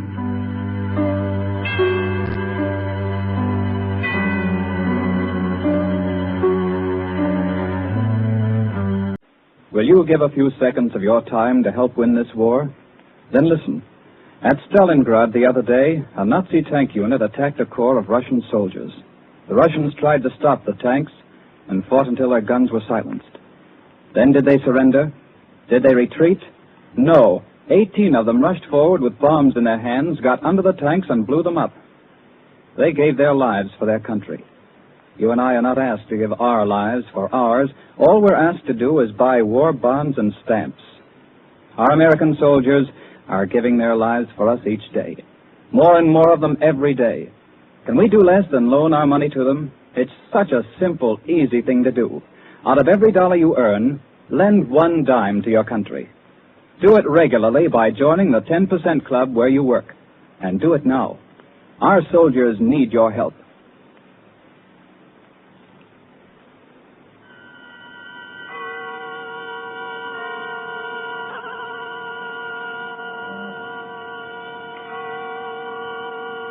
Columbia Network takes pleasure in bringing you Suspense.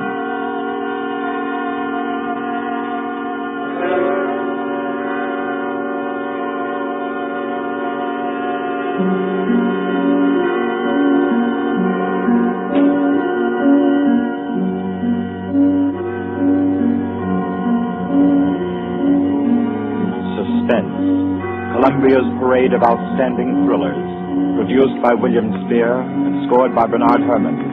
The notable melodramas from stage and screen, fiction and radio, presented each week to bring you to the edge of your chair, to keep you in suspense.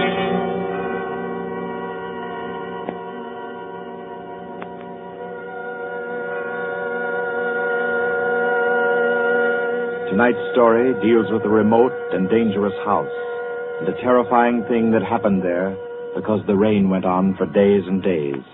It deals with a surgeon and a girl, a giant, and a young man who took a long chance.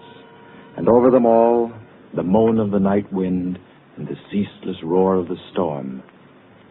For your suspenseful listening, we invite you to learn about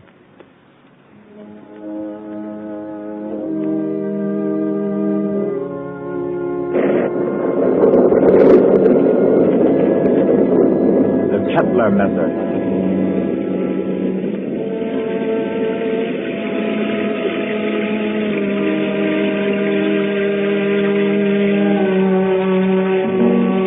Four days of rain there'd been, ceaseless, teeming, pouring with a steady, relentless rhythm. 4 solid days. The fields around Culston had been turned into huge puddles that reflected the heavy, swollen sky. And Dr. Morrissey was stirred by a deep anxiety. He stood beside a window in his sanitarium, which rose high on a lonely hill, a few miles from the little town of Culston, and stared into the jagged, spraying screen of rain. It was just 3 o'clock. 3 o'clock of an afternoon he would long remember. He was on the point of sending for Caffrey, the ward attendant, when the door opened, and Caffrey came in, pale, disturbed. Dr. Morrissey. Is there anything wrong, Caffrey? I don't know. There's a feeling down in the ward. Feeling? This rain's going on too long. The patient's getting uneasy? They're bound to, ain't they? If a guy with good nerves gets jumpy, you can imagine what it does to theirs. Seem to be affecting anyone in particular? Number 5 has been carrying on. Kettler? Yeah. I brought him up. Nurse Carter's waiting with him out in the hall. Bad as that? He's upsetting the others. Keeps asking for some guy named Benham. Oh. That's the man he killed. I didn't know he was homicidal. Oh, it was an accident. He was performing a brain surgery on Benham and... Him? Oh, Kettler was a very important surgeon, Caffrey. Didn't you know that? He keeps saying so, but... It's perfectly true. Very successful Dr. Kettler was. Until he perfected an operative procedure that he called the Kettler method. A new process of brain operation. Spent most of his life on it and... Well, when he tried it for the first time on this young lad Benham and Benham died on the table, it unbalanced his mind. I've got to go back down there now. I think you'd better wait while I talk with Kettler. Okay, I'll bring him in. But don't make it long. I don't like the feel of things around here. Nurse, Miss Carter. Yes, we're coming. You can bring him in now. Come along. Dr. Morrissey wants to see you. Does he now? Does he? Come in, Kettler. I'd like to ask Dr. Morrissey a question. I'd like to ask him a question. Yes, Dr. Kettler. I should like to ask him where Laird Benham is. I know he'll never tell me. But I will, Kettler. Laird Benham is buried somewhere out there under the rain. He is at peace, Kettler. Can't you forget about him? Just forget. You'd all like me to forget about him, wouldn't you? Then you could keep him hidden away forever, couldn't you?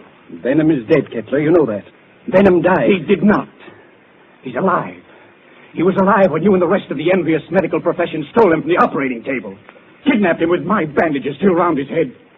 You were determined to make the Kettler method seem a failure, weren't you? Weren't you? Easy now. Believe me, Kettler. I know where he is now, Dr. Morrissey. He's in the cellar under the ward downstairs, isn't he? Isn't he? Kettler. Let me see him. There, Benham. Oh, you'd better take him down, Caffrey. All right. Come along now, sir. I'll take him, nurse. You won't show him to me. even though it would make me well again. My cellars are empty, Kettler. Believe me, venom isn't there. You sit there in power and order me away. Come on, Kettler. There's something I have to say. I've always been above violence, Dr. Morrissey. But the time comes when there's no other course. This is a warning, Doctor. A warning. And the joke is that you won't heed it. Come on with you. You won't heed it now. But you'll remember it. And soon you'll remember it. Tables turn, Dr. Morrissey. Tables turn.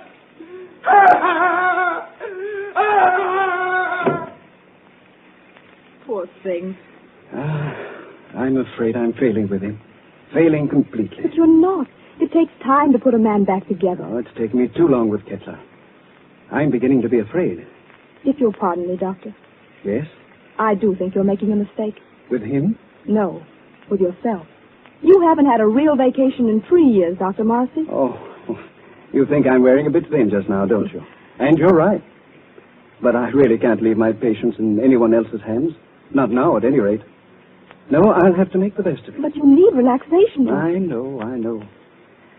Well, I hope to soothe my ragged nerves somewhat over this weekend. Oh? I've some friends coming down from the city Friday night. Leslie and Claire Winton. Young married couple, newlyweds. And I'm just going to relax with them and forget everything until Monday morning. You must, Doctor. You do need it so badly. Oh, by the way, Doctor. Yes? I slipped some those new sample bandages into your coat pocket. Well, thanks. I'll have a look at them. I think they're quite good. The salesman said that... Yes, nurse. What is it?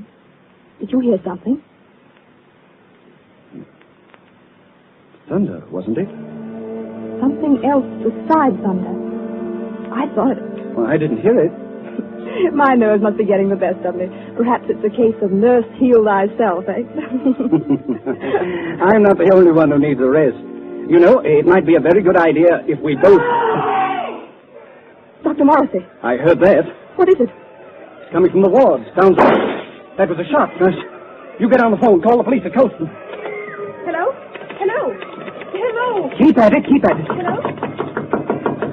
Someone's trying to get in from the hall. Dr. Morrissey! It's Cadbury. Just a moment. Cadbury, what is it? It's ganged up on me. Swallowed them. They're coming up the stairs. Kettler, clear out of here. Oh. Steady, nurse. He's dead, isn't he? Yes. Dr. Morrissey. Kettler. Remember my warning. Remember it, Doctor. Tables turn, Dr. Morrissey. Tables turn.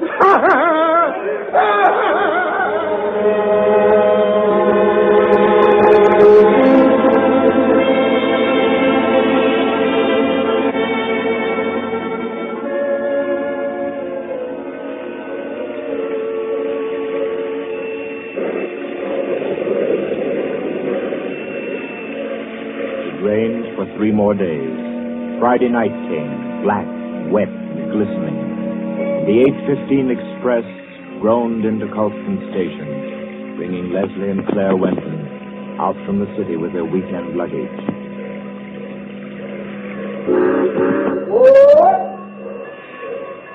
Isn't Dr. Morrissey sending his car for us, Leslie? Yes, Claire. The chauffeur was supposed to drive us over to the sanitarium to pick up the doc, and then we're all going over to his house together. Well, I don't see any car, do you? I don't see anything but water. Maybe we're rowing over in a skiff. Oh, I hate that sound. Like somebody's in agony. I think you're a little depressed, dear. Well, I shouldn't be surprised. My head's still aching dreadfully. Poor lover. How long's that been going on now? Almost a week. It frightens me. I don't think it's anything serious. Waiting in the rain like this doesn't do it any good, I'm sure. I don't understand. Doc's usually so punctual. Right on the dot. You don't suppose we ought to call the sanitarium? You people, or Dr. Morrissey, yes? Well, yes, we're the Wintons. Doc sent you to pick us up? Aye, Cato. Dr. Morrissey's chauffeur. You got luggage? Yes. Here it is. I take. You follow me to car. Come. We're coming. Leslie? Yes? He's tremendous, isn't he? He must be 6.5 feet tall. I'm over 6 myself, darling. He's nearer 8. That's a giant. Get those shoulders. He could snap me in two like a matchstick. Well, I hope he likes it. So do I, light of my life. Waiting. You come, please. But I really don't think he does. Coming.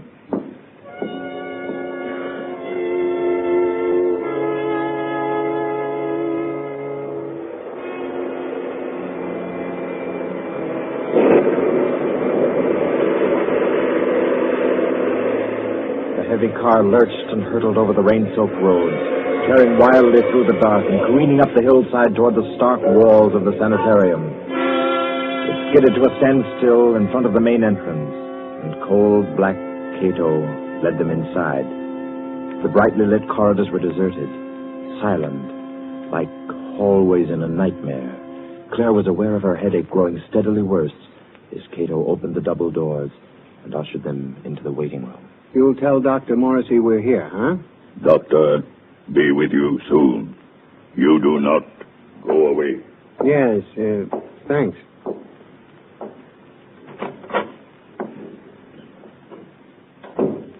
I hope we're not staying in here very long. It isn't very cheery, is it? Oh, I don't like places like this. I suppose it's very foolish of me, but I always feel as if I'm in some sort of danger. That's the headache again. Everything seems worse than it really is when you're not feeling well. Don't you always find... Leslie. Yes? Listen. What is it? Somebody's knocking. Just a moment. Gracias a Dios. Who is it, Leslie? I don't know. What, you do not know me? I am Arturo Alvarez, the South American pianist. You have heard of me? Well, sure, I've heard of Arturo Alvarez, but I'd hardly expect to find him in... Leslie, humor him. Oh, of course, for a moment I forgot where I was. I've heard of you, Mr. Alvarez. Is there anything I can do for you? Will you help me? I must get out of this place. Oh, sure. I came here several days ago to be treated for a mild nervous trouble.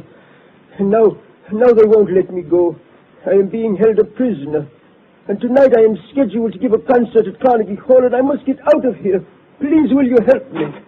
Number 10 out of the ward again, I see.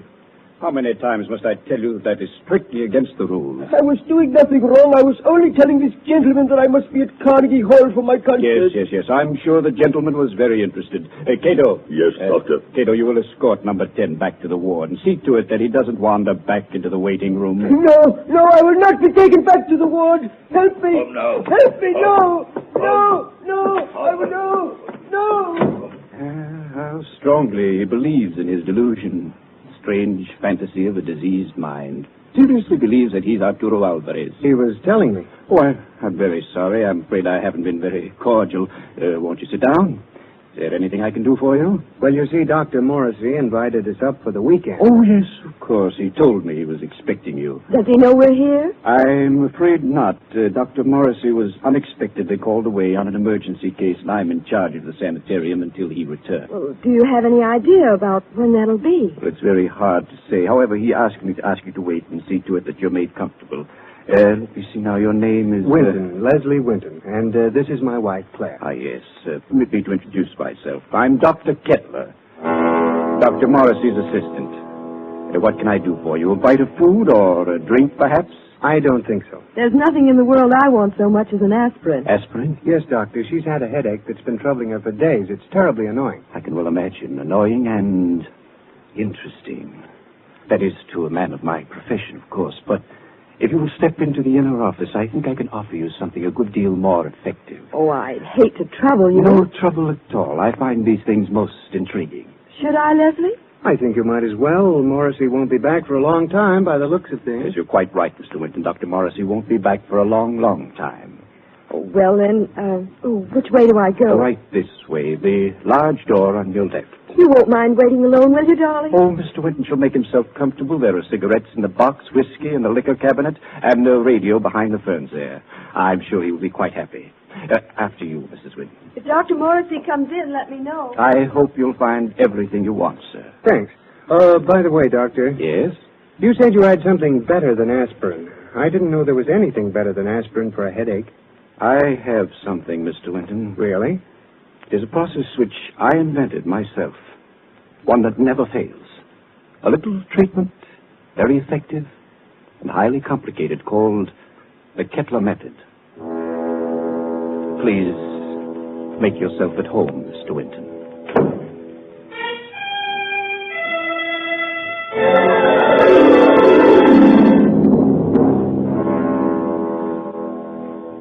Leslie sat there, alone in the big waiting room for a while. Then creeps began setting in, and he thought to himself, maybe I'll have that drink after all. He rose and went over to the liquor cabinet that Kettler had pointed out to him and opened it. Why, there's nothing in here but books. Yes, books. Books that were so thick with dust that it was clear they'd been there for months. No drink for Leslie. Maybe a cigarette. Kettler said the box was full. He picked it up and started to open it. Why, it isn't even a cigarette box. The darn thing's a bookend. Yes, that's just what it was. Leslie began to think it was a tough job making himself at home in that waiting room. And then the idea occurred to him. Maybe the radio works. He went over to the radio then, turned it on, and... We are sorry to announce that the program scheduled for this time from Carnegie Hall has been cancelled due to the mysterious disappearance of Arturo Alvarez, the noted South American pianist. Mr. Alvarez was known to be suffering from a minor nervous disorder and was last seen departing on a short trip to Colston in upstate New York. Alvarez. That guy is Alvarez. What's going on here? Claire! Claire! Locked. Dr. Kettler, open this door. Open it. Do you hear me? Claire! Winton. Oh, you. Tell him to open up. Tell him. Tell him. Doctor send me. Tell you, young lady headache bad. Very bad. What do you mean? He operate. Operate? He say take long time. He say you not wait. You come back tomorrow. Operate? No. Kettler! Claire, can you hear me? Can you hear me? Of course she can hear you, Mr. Winton. The operating table is just inside the door. Bring her out here. Let her go, I tell you, Kettler. But I find that an operation is indicated, Mr. Winton. I forbid you to touch her. You forbid? You? I'm in charge here. No one forbids me. Do you understand? You're insane. If you lay your hands on her, I'll kill you. So help me, I'll kill you. Very well, Mr. Winton. You do not wish me to operate. That's all there is to it. I would scarcely force my service upon you. However, the girl's condition is quite serious, and I... Good work. Good work, Cato, my boy. A master stroke. Do you still forbid me, Mr. Winton? Do you? Oh, you don't answer. Good. Take him to the cellar, Cato, and lodge him there with his friend, Dr. Morrissey. They should have a good deal to talk over in the still hours of the night while I cure the young lady's headache unmolested.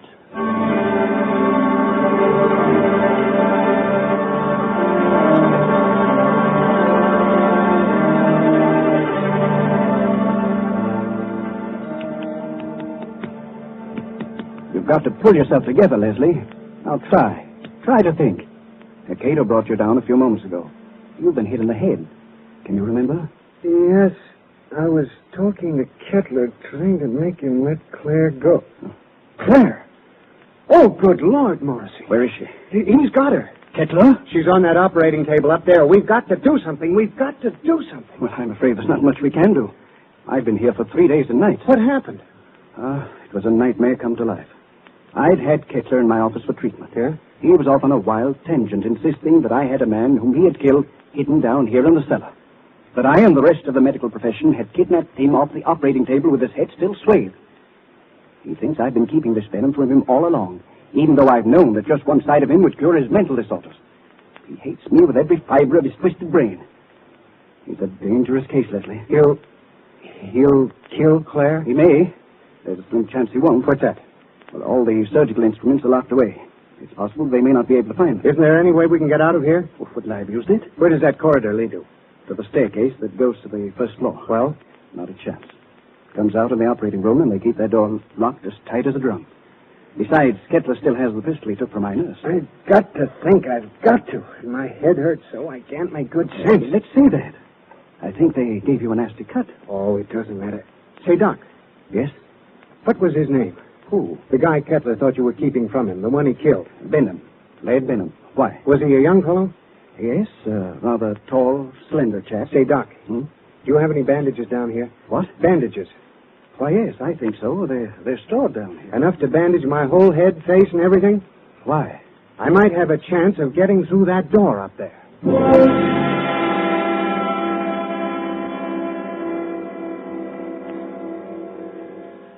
Please, let me go now. Oh, let me go. Leslie! Leslie! You will be better soon, much better. I will take the pain away, Mrs. Winton. Cato, have you found the surgical case? Not found yet. I look. Cato, look. Find it. We must not keep Mrs. Winton in an agony. Find it, I say. She'll have to create some order in this place. I want my instruments at hand on a moment's notice. Please, let me go. Oh, let me go. You shall be well again, my dear. I promise you shall. Doctor, here, tall, white cabinet behind curtain. That's it. Open it, Cato. Locked. Locked, Doctor. Smash it open. Open it. I do. You'll find scalpels on the top tray. Bring them to me. Yes, Doctor. Yes, here, Doctor. See, knives. Good, sharp knives. Cato find. He find them. Excellent. How they glitter. It is good to feel the knife in my hand again. Put the others right beside my pistol here on the table. Please. Oh, please. There, my girl. I shall expend all my genius on you. You shall be well again. No! No! No! Now to work. What was that? Who's there? Dr. Kettler, Who is it? I have found my way back to you. Open the door, Dr. Kettler. I've come back again. Who are you? You remember? You remember Laird Benham? Cato! Cato! Yes, Doctor. The door! Let him in! He's come back! Let him in, I say! Yes, Doctor. Oh, let me out of here! He's come back, Cato! Dr. Kettler. Benham, I knew it. I knew it all along. You're alive. You're living. Yes. Yes, Dr. Kettler. You. Just as they took you from the table. Yes. They took me away before the operation was complete. Finish it now. Hurry. I can't live much longer. I'm about to die. No! Cato! Get Benham out of the table. Girl on table. Take her off. Take her out of here. Put her in the cellar. Let Benham take her place. At once, you hear? Yes, Doctor. Cato. No! No! I won't be put in the cellar. I won't! It might be well if you went down into the cellar, you know. It's nice down there. You'll see old friends, perhaps. Old friends who need help. Hurry! Hurry, I say! Yes, Doctor. Come. I'm coming. Are you all right, Benham? Weaker.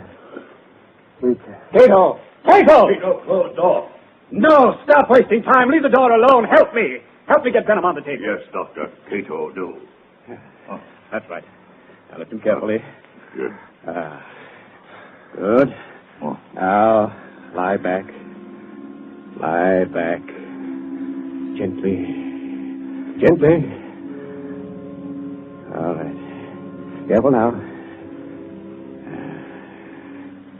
There we are. Cato, give me the knife. Yes, Doctor. Take off the bandages. From the top, Cato. That's correct. That's proper procedure. There. Now that's... I thought his hair was blonde, not black. Well, perhaps I've forgotten. I've forgotten so many things that... There was a scar on his forehead. I clearly remember a scar on his forehead. Maybe I imagined that, too. Perhaps it was someone else. Brown eyes. Benham, didn't you have blue eyes? I know they were blue. And your nose. Your nose was thinner and longer. Yes. Yes. And your lips. You had thick lips.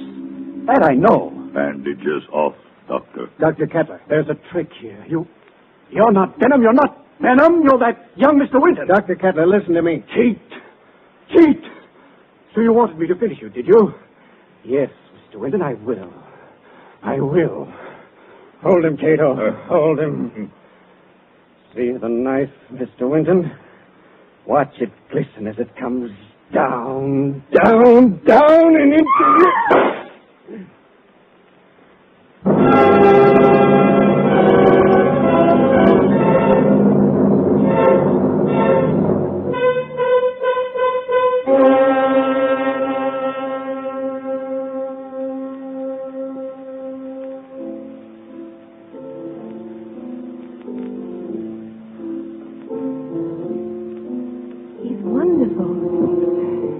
Doubt that he's Arturo Alvarez when you hear him play the piano, do you? That's a marvelous old instrument you have, Doc.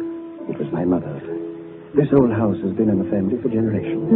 Who'd ever thought we'd be alive to sit in your house and listen to somebody play a concerto? We wouldn't have been. At least I wouldn't have been if you hadn't snatched that revolver off the table right out from under Kettler's nose before they threw you into the cellar. That was the lifesaver. Made the weekend perfect. I'm afraid it wasn't very restful. Hereafter, I'm spending all weekends in a cozy little corner under the L. It was worse for Claire than anybody. She had a dreadful time. It was ghastly, all right. Horrible. But you know something? What? My headache. It's completely gone.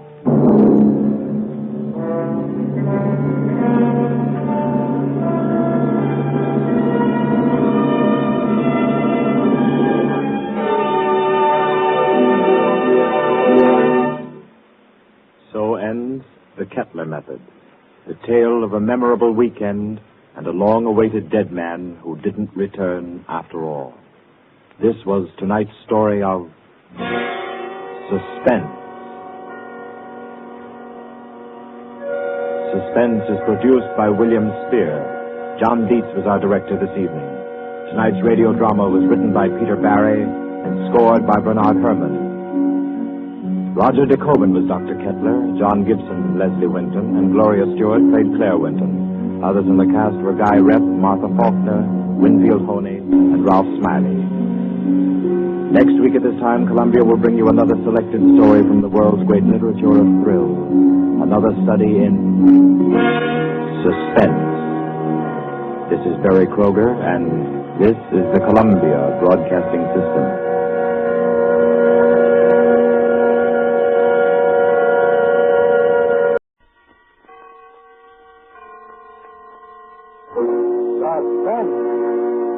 In the diners and club cars of America's finest trains, wherever the knowing traveler seeks the last word in luxury, the first word in wines is C-R-E-S-T-A, B-L-A-N-C-A.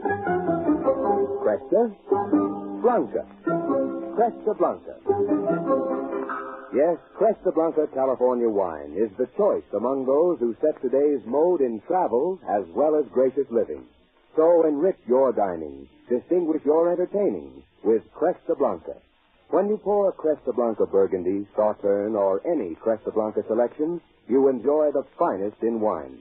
Shenley's Cresta Blanca Wine Company, Livermore, California. And now, Shenley brings you radio's outstanding theater of thrills, Suspense. Presented by Roma Wines. That's R-O-M-A. Roma Wines. For your everyday enjoyment. Tonight, Roma Wines of Fresno, California, bring you Mr. John Lund in Murder Aboard the Alphabet, a suspense play produced, edited, and directed for Shenley by William Spear. It is well past midnight now, and I write these words so that other men may know the full story of that ill-fated voyage of the deep-sea tug, Alphabet.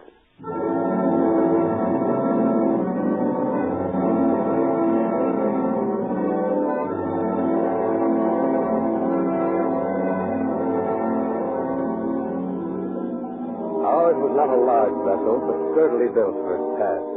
And though it seems an age, was only a little over 6 months ago that we sailed from Liverpool, England, bound out across the North Atlantic to deliver our ship to her new owners, a salvage firm of Boston, Massachusetts. Stand by the castle.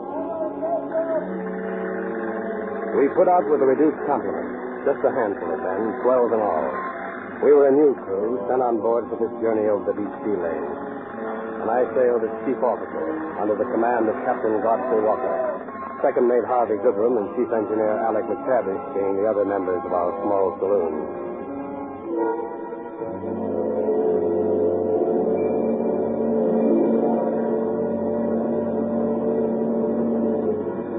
I remember we departed on a cold, wet day, with the fog lying low over Birkenhead, and the northwest wind blowing fresh in our teeth. On port! As the drab gray of the Liverpool dockside dropped back into the soaking mist, I doubt if any man aboard could have foretold what lay ahead over those 3,000 miles of heaving sea. When we had cleared the lightship, I went into the wheel, where Captain Walker searched the channel ahead, his deep black eyes staring out from under his shaggy eyebrows. I saw him, his huge frame bundled in a salt-stained greatcoat.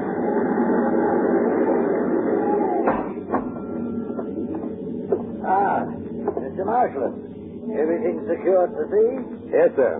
Everything on deck is lashed down as tight as a whistle. Good, good. We may get a dirty crossing this time of the year. Oh, it should be uncomfortable, sir. When it comes to ships, I'm used to something a little bigger. You're on no 10,000-ton now, mister. If we hit it heavy, there'll be many a man on board who wish he never left the dockside. Oh, I think the crew can take it, sir. Yeah, maybe, mister, maybe. A few days out and we'll see. Keep it to a course, quartermaster. All right, Mr. Marshall. You can take her now. Very good, sir. Your course is south 70 west. South 70 west, sir. See these helmsmen to keep her on the course. I'll be back in the cabin if you want. Aye, aye, sir.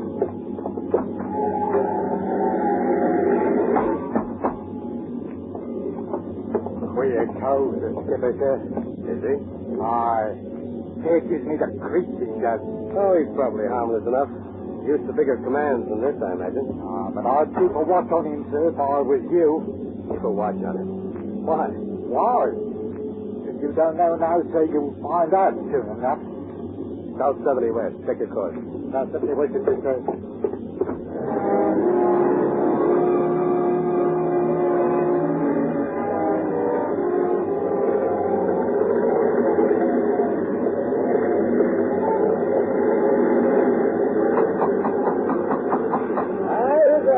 Marshland, sir. You sent for me? Oh, yes. Let me in, sir. Let me in. Take a chair, mister. Thank you, sir. No, not that one. Over there. Oh, certainly, sir. Is there anything wrong? No. Nothing's wrong. I just want to talk to you, discuss the affairs of the ship with you, give you some idea of what I expect. Oh, here. Cigarette? Oh, thank you.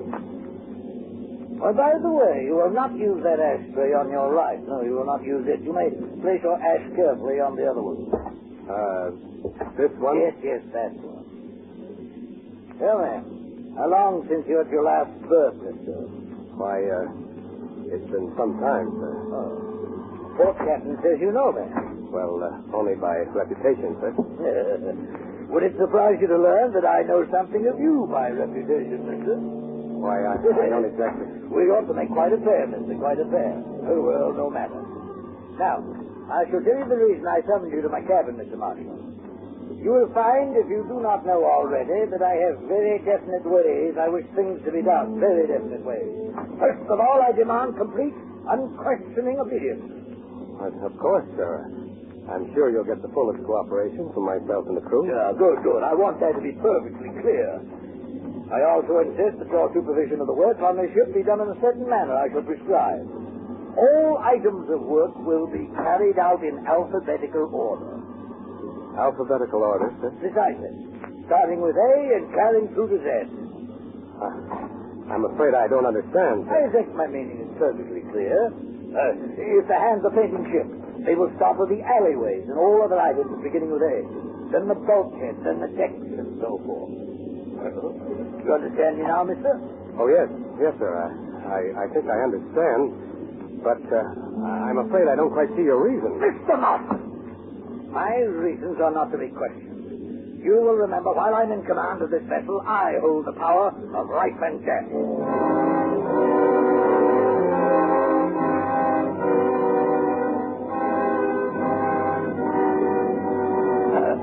Well, sir? He was sitting across from me on the small settee of his cabin, his massive face half hidden in the shadows, his eyes piercing into mine. In the nearness of him, I could see the bloodshot veins like thin red tracings against the white. The man was mad. Higgins was right. He was mad. Yes, life and death. I looked about his cabin. There was something inhuman in its ordered neatness, as if the warmth of man hadn't touched it. I saw the books stacked evenly in the bookshelves. I saw the titles arranged in alphabetical order. It was a pattern complete in itself. The desk, the bunk, immaculate. Not a wrinkle or speck of dust visible to the naked eye. On the bulkhead were 4 photographs, enlargements of outdoor scenes. With a start, I realized they too were in perfect order, arranged according to the seasons, from left to right. Spring, summer, autumn, winter. My eyes darted about me again, and on the shelf above his bunk I saw 3 cameras. They also fitted the pattern. The smallest on the left, the largest on the right. I remembered the chair and the ashtray, and turned towards him as he spoke again. Is that perfectly clear, Mr. Marshall? Yes, sir. Perfectly clear. Good, good. Now, one final thing. I insist that the quartermasters taking the wheel appear in sequence of the first letter of their surname. But, sir, that will mean rearranging the watches. Surely You will do as I order. Very good, sir. The watches will be changed. That's better, much better. Well, mister, now that we understand one another, we shall cease talking about the ship. Aha. I see you've noticed my photographs. Well, I can't say I know much about it, sir, but I'd say they're excellent. Of course they're excellent. I took them myself, a hobby of mine. You may have noticed I have 3 cameras. 2 of them are of German make, the other American. The medium-sized one in the middle I use with infrared film. Comparatively recent development. The other 2 I use for general purpose. Are you interested in photography, Mr. Marshall? Well, I can't say I am particularly, sir. I've never done anything like that for a hobby. Very well. If you're not interested, you may go. Oh, I didn't mean that I was... That is in order, Mr. Marshall. You will now go.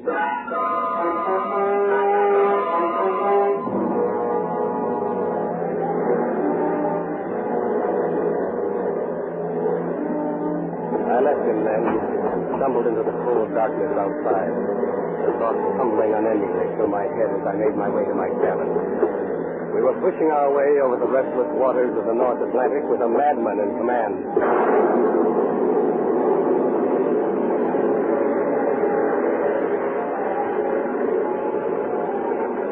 On the morning of the 3rd day, the 2nd officer came running onto the bridge and flung himself excitedly into the wheelhouse. Mr. Marshall, I'd like a word with you. Go ahead, Goodrum. What is it? Will you come outside? I can't tell you here. Certainly.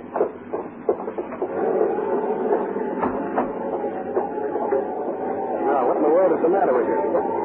The wireless operator, sir. Abercrombie. He's gone. You mean he's disappeared? Off the ship? Disappeared? Maybe. But I wouldn't wonder if there was a better name for it than that. What do you mean? I mean, murder.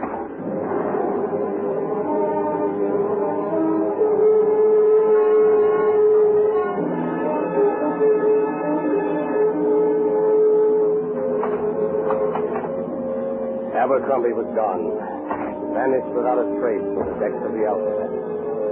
And although I didn't have the feeling myself, there was an uneasiness within the crew now. They seemed furtive, frightened, and they quietly drifted out of sight whenever the captain made an appearance on the deck. You could see they feared him, and somehow connected his madness with the disappearance of the wireless operator. That night, I stood in the darkness of the wheelhouse, the faint light from the binnacle shining on the face of Higgins as he stood his trick at the wheel. It's a rough go, sir. That Abercrombie didn't just fall over the side by himself. Mark my words on that. Oh, come now, Higgins. Many a man has disappeared from shipboard, swept over the side by a sea. Sir, on a stormy night, that may be. But last night was pretty quiet one. Just a little kiss of rain. Stunning he was, sir. But why? What reason? Reason? Oh, no one had no reason, sir. That may be the queer one. The queer one? Aye, the skipper, sir. Good heavens, man. Are you accusing the captain of... He's not a normal man, sir. I wouldn't be too loud about the captain, Higgins. You can't accuse people without evidence. Oh, keep me tongue. But the skipper's off his rocker.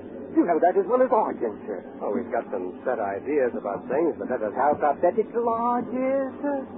Well, yes, but... Have you thought of this, sir? His name, Abercrombie. What of it? Beginning with a H. The first letter of the alphabet. Abercrombie was the first. But he won't be the last, sir. He won't be the last.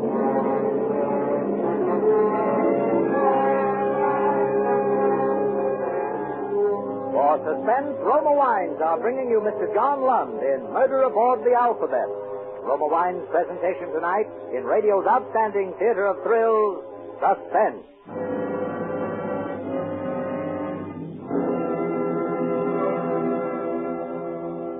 Suspense, radio's outstanding theater of thrills, is being brought to you by Roma. That's R-O-M-A. Roma Wines, America's largest selling wines.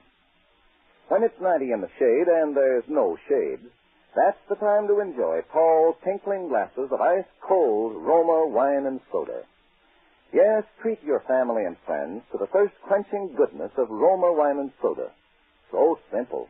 Half-filled tall glasses with any Roma wine, such as robust Roma Burgundy or delicate Roma Sauterne.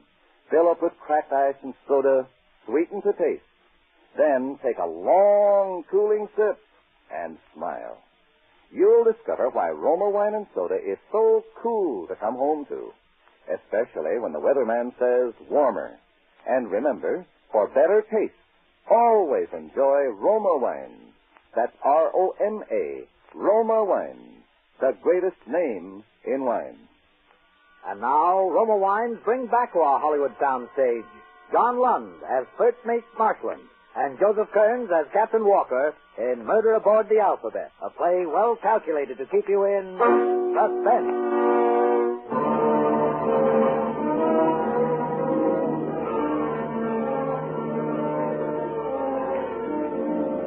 Needless to say, the conclusions of the men were no surprise to me.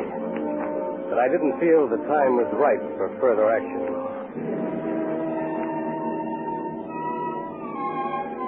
On the evening of the following day, the barometer started dropping, and next morning saw the low gray clouds scudding swiftly before the wind, and the alphabet laboring heavily in the rising sea. It was at 8 bells of the morning watch, the sixth day at sea.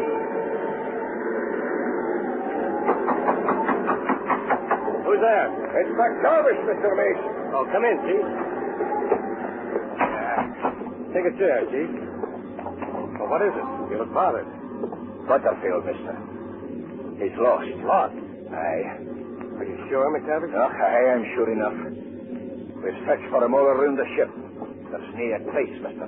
Have you informed the captain? Ah, the old man. Do you think he knows it? Come on.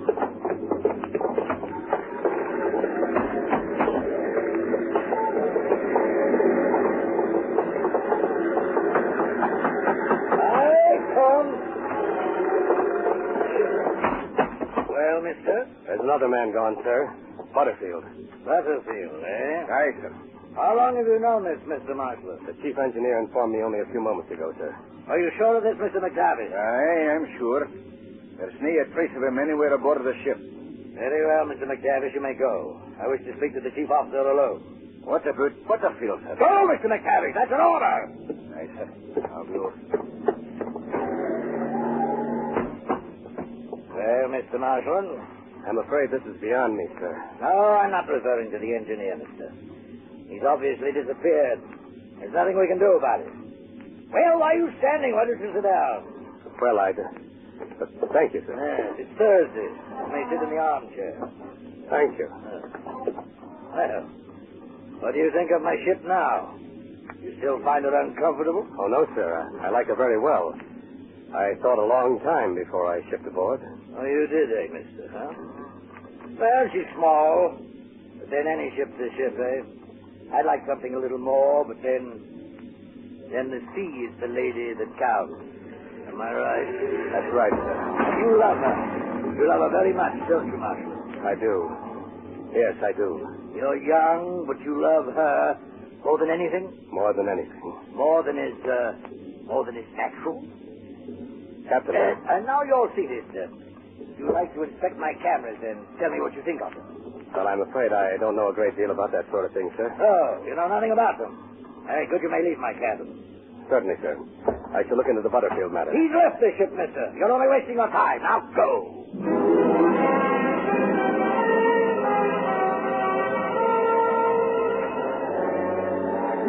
For the second time, I left the cabin of that strange man. I left him alone with his madness. And steadying myself against the row of the ship, walked the deck, thinking my own thoughts. It was that night that Higgins came to me in my cabin. I bade him enter, and he settled his wizened body down upon my armchair. I was lying in my bunk, watching him as he sat there, awkwardly twisting his cap in his hand.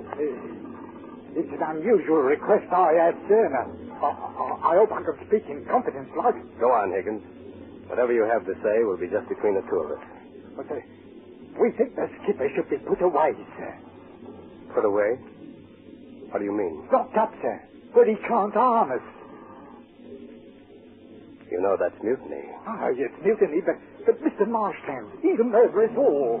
Abercrombie, Butterfield. He'll go clear on down the alphabet if we don't stop him. There's no proof. Well, the lads are sure enough. Are they? Just give us a word, sir, and we'll help you. We'll put him away. Very well, Higgins. Keep it among yourselves, but you can tell the men this. If there's any more trouble, I'll take matters into my own hands. You can rest assured of it. Thank you, sir. It may be mutiny, but there ain't a court in the world that ever would convict you at it. No. No, Higgins, I don't think there is.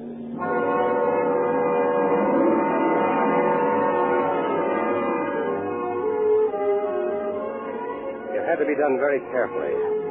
And for quite a while, I lay back upon my bunk, thinking of what Higgins had said.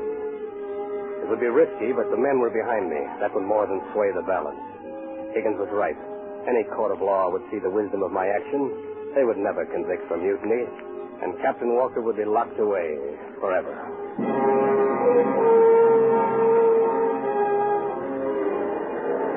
We continued on our way, and in the howl of the wind and the long seas, you could sense the cold hand of fear that settled over the alphabet.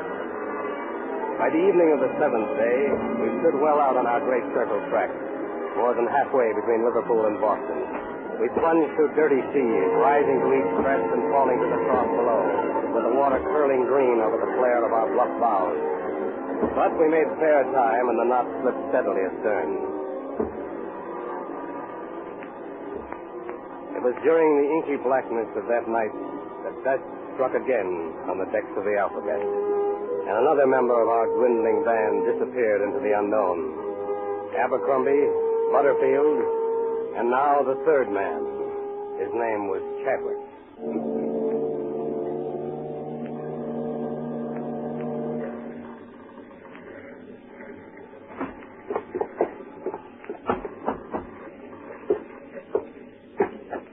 Who's that? Oh, good evening, sir. Dirty weather, sir. Well, I'll be getting below, sir. Would you please let me by? I want to go below.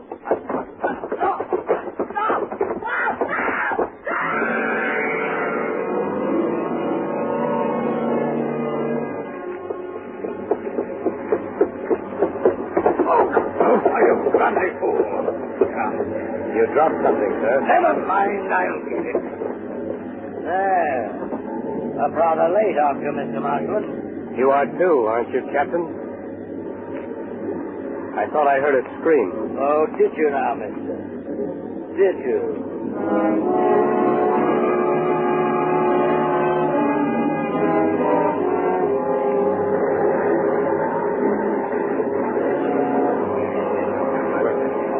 We're all here, sir. You all know why you're here. Yes, sir. the legs now. We're with you, mister. We'll stop his tricks, we will. Good. Now, we must do this quietly and quickly. There must be no bungling, understand? All right. Here goes. Captain Walker, will you come on deck a minute? Well, mister, what is it you want? Come out here, sir. I want to show you something. Mr. Marshall! Never mind that, man. Captain, stay where you are. This gun is loaded. So now it's mutiny. Marshal, you'd better... Shut up. One move and I'll shoot. You'll get torn out in your gizzard. Mr. Marshal, he's a skipper now. You swing for this, Marshal. You and all the rest. You really think they'll hang a mate for mutiny when they can hang a captain for murder?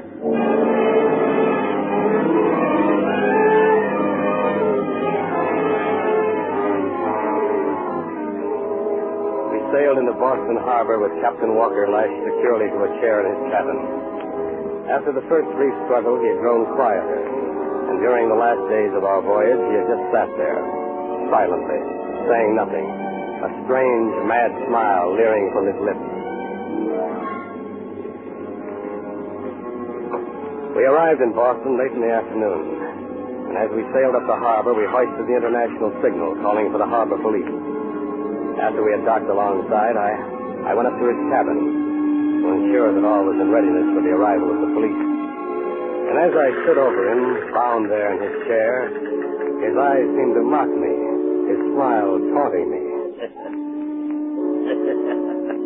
So, Mr. Marshall, this is to be the success of your little plan, eh? I have nothing to say to you, Captain. The police will be aboard at any moment. You think I'm mad, don't you? Well, maybe I am. But you bungled it badly, mister. You bungled it very badly. Have I? Who's that? Police. Police, come in, come in. Officer, this man is... Yes, you've bungled it, Mr. Marshall. Why weren't you content to let me be with my madness? If I was content to let you be with yours. Oh, we'd have made quite a pair, as I told you, if you hadn't bungled it. What are you talking about? Oh, I know all about you, mister. Under a bit of a cloud, eh? Haven't shipped for quite a while. Not the first vessel you've been on where men have disappeared in the black of the night, eh? Oh, but I wouldn't have cared. No, I liked your methods, businesslike. By the letters, by the alphabet. You are mad. Take him away, Oh, officer. yes, mad, quite. But you should have taken more interest in my photography, mister. My infrared film, for instance. You can take pictures on the darkest night. Would I have one, mister? An excellent likeness. A likeness? Of you, mister.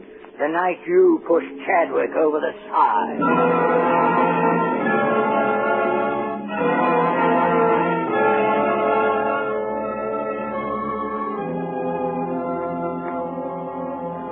The police have been very understanding. They could readily understand how a man could hate and fear the sea, and yet love it, like a woman. Love it enough to follow it and hunger for it and make every sacrifice, even human sacrifice. But now they say they must send me away to a place where the sea can no longer torture me. A place of no land or sea or wind or rain, but only rest.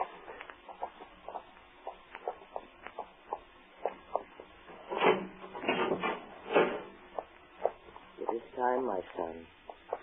Can you pray? Yes, to the sea, only to the sea.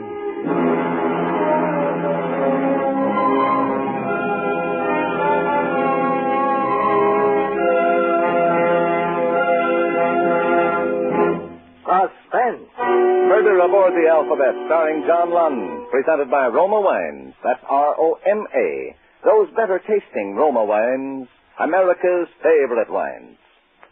Yes, Roma wines taste better, because Roma brings you the captured natural richness of California's choicest grapes, gently pressed and guided, unhurriedly, with ancient skills and America's greatest winemaking resources to tempting taste luxury. These better-tasting Roma wines are placed with mellow Roma wines of years before. And from these, the world's greatest wine reserves, Roma later selects for your enjoyment. This weekend, share with your friends the hospitality of delicious Roma California wine. Before dinner, serve nut-like Roma sherry. After dinner, enjoy rich, fruity Roma port. Yes, the better taste of choice Roma wines tells you why Roma, that's R-O-M-A, Roma wines, are enjoyed by more Americans than any other wines. John Lund will soon be seen in Paramount's 36-star production, Variety Girl. Tonight's suspense play was by Charles Turrell. Next Thursday, same time, you will hear Lloyd Nolan as star of Suspense. Produced and directed by William Spear for the Roma Wine Company of Fresno, California.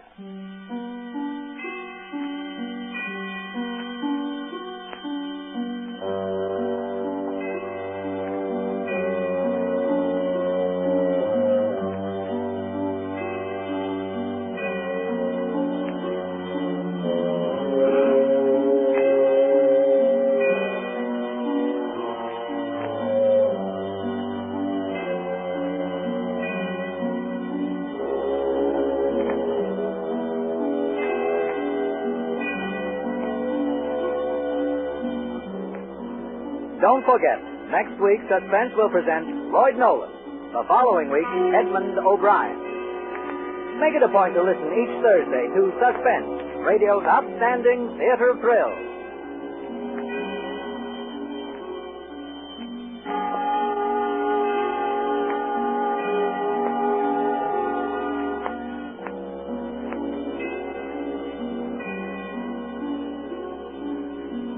This is CBS, the Columbia Broadcasting System.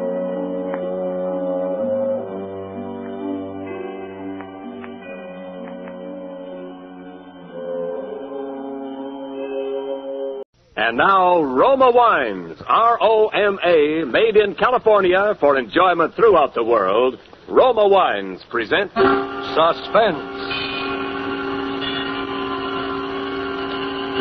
Tonight, Roma Wines bring you Miss Judy Garland as star of Drive-In, a suspense play produced, edited, and directed for Roma Wines by William Spear. Suspense, radio's outstanding theater of thrills, is presented for your enjoyment by Roma Wines. That's R-O-M-A, Roma Wines. Those excellent California wines that can add so much pleasantness to the way you live, to your happiness in entertaining guests, to your enjoyment of everyday meals.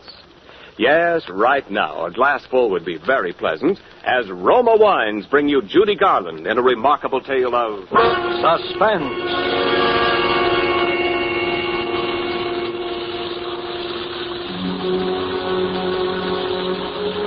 I wish I hadn't let Ruth talk me into serving that last car that came into the drive-in that rainy night. It was late and I was tired. I'd been on my feet all day carrying heavy trays, hopping to it with impatient people glaring their headlights on and off in my eyes. And heaven knows there are a lot of impatient people in Hollywood. We car hops don't have an easy time of it. Talk about your mail carriers. Well, we're the same. Raining or blowing or boiling hot, we've got to get through with that tray and know the reason why. Tired, hungry people who sit back in their car expect $1 million worth of service for a 10-cent tip. Why do we do it? Sure, there are other ways of making a living in Hollywood, but not many that hold that glittering promise that maybe someday, somehow, maybe someone will say... Why, that girl looks like Lana Turner. Yes, at least her hair's done up that way. I think I could use her, Rennie. The musical version of the Forsyth Saga. Oh, she'd be great in color. I think I'll ask her to come out to the studio. Yes, I know. Maybe it doesn't happen often. But there's always the chance. And there's always that hope. That's what keeps us going, I guess. But there are other things that can happen in a drive-in that aren't on the menu. Like that rainy night I was telling you about when I let Ruth talk me into serving that last car that came in. Miller, listen, please take this order, will you? I got 3 cars. Oh, look at the clock, will you? It's nearly midnight. I'm off duty. Oh, please, Miller, just this once more. My date's waiting. I'll do the same for you. Ruth. Hey, what's the matter with him? Can't he read? Please do not honk your horn. It looks clear enough to me. It's the doctor's car. You see, he's probably in a rush. Anyway, you got nobody waiting for you. Oh, all right. Oh, gee, thanks, Mill. It was true.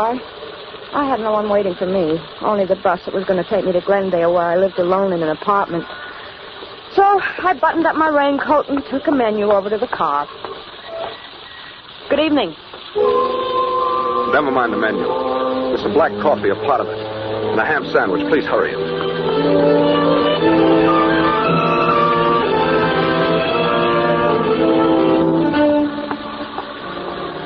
When I took his order over to the car, the window was rolled up a little too far, and it interfered with the tray, so I reached in to wind it down. When I touched the handle, it felt wet, kind of sticky, too, but I didn't think anything about it. I got the tray firmly set, and then I looked at my hand. It was as red as blood. I looked up quickly at him. Oh, I'm sorry. I'm Dr. Morgan. I just had an emergency in the car. Oh, an accident? Yes, Sunset and Vine. Quite a crash. I just happened by and I took one of them to the hospital. Oh, gee, that's a shame. Yes, it's too bad.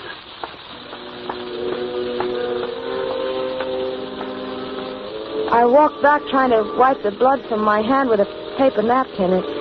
It gave me a creepy feeling to have somebody's blood on my hand. Then I went in to wash. I was trying to keep close track of the time, and I was a little worried for fear the big drive-in clock wasn't right. It sometimes ran slow. So I took a coin from my apron pocket. I figured it was worth a nickel not to miss that last bus to Glendale. I walked over to the payphone, and I was about to drop the nickel in when I looked out, and he was leaning on the horn and beckoning to me at the same time. I put the nickel back in my pocket and hurried out to him. I'm sorry, but I'm in a hurry. I haven't time for this coffee to cool off. I'll take the sandwich with me. How much do I owe you? Well, that'll be 42 cents. Oh, here you are. Thank you. I hope I didn't interrupt your phone call. Wasn't important, was it?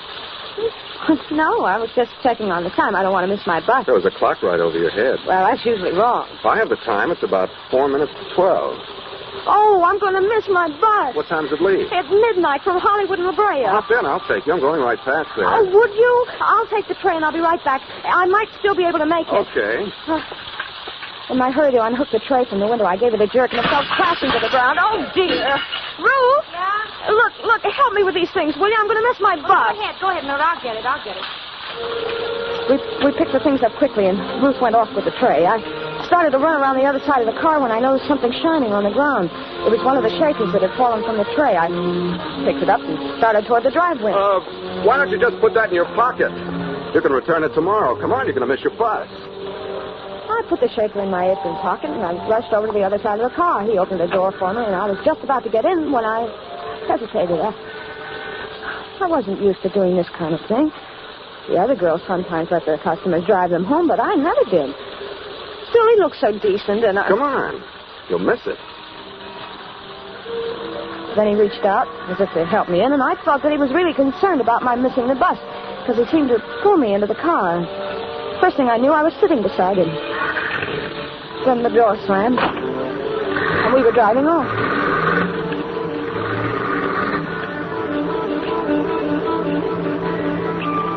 I was a little uneasy, but then I thought it's only a few blocks. I won't be in the car long.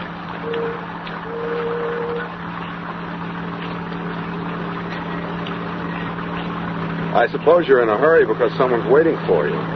No, I live alone, but I'd hate to walk back to Glendale in this rain. You won't have to walk. Well, this is very nice of you. I appreciate it. Not at all. Would you mind rolling up that window on your side? There's a draft. Oh, of course.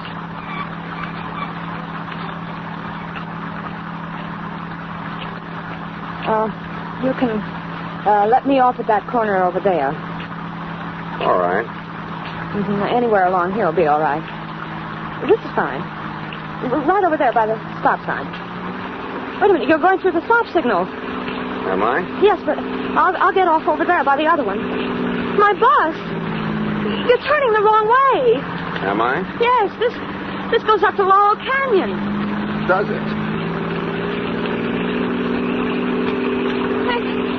Let me out. You thought you were pretty smart, didn't you? I don't know what you mean. Please, let me out of this car. You went right to the phone. You thought I wouldn't see you. The phone, but I was calling about the time. Honest, I was. The time. With that clock over your head. But that clock's wrong sometimes. Besides, who would I call? Why should I call anyone about you? You were calling the police. No, honest, I wasn't. Let me out of this car. We were going to catch a bus. You were going straight to the police. That's where you were going. But why? Why should I go to the police? You know why? No, really, I don't. Because you saw it. You saw his blood. No, you don't. There. You won't need to try to open that door again. Now we'll be getting along.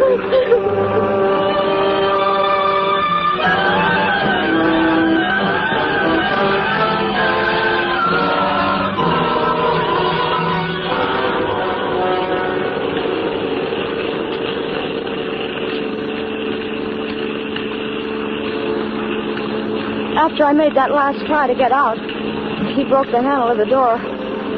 All the strength seemed to go out of my body. I just sat there as we drove on. We passed a few people and some cars in the next blocks. And I thought of calling out, but then I knew why he'd asked me to roll up the window when I'd first gotten into the car.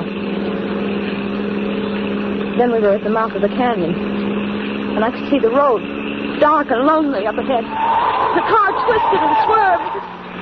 My arm ached from his strong fingers that had dug into it when I tried to jump out. I looked at him from the corner of my eye. He hadn't seemed like a criminal back at the drive-in, and he didn't seem like one now. His jaw was black from needing a shave, so his face, well, it wasn't like a criminal's at all. It was so tired. Quit staring at me. Oh, look, I didn't know anything about you. Honest, I didn't. Please let me go. You know something about me now. Well, I won't tell anybody. Whatever it is, I promise I won't. A woman's promises. Remind me to tell you a story about a woman and promise. Oh, let me out. Please let me out right here. It's a long way back to Glendale. That's all the better. It'll take me hours to get back, and you'll be miles away by then. I'm not taking any chances with you, kid. Please let me out. I've got to get back. You said no one was waiting for you. You live alone, don't you? No one will miss you.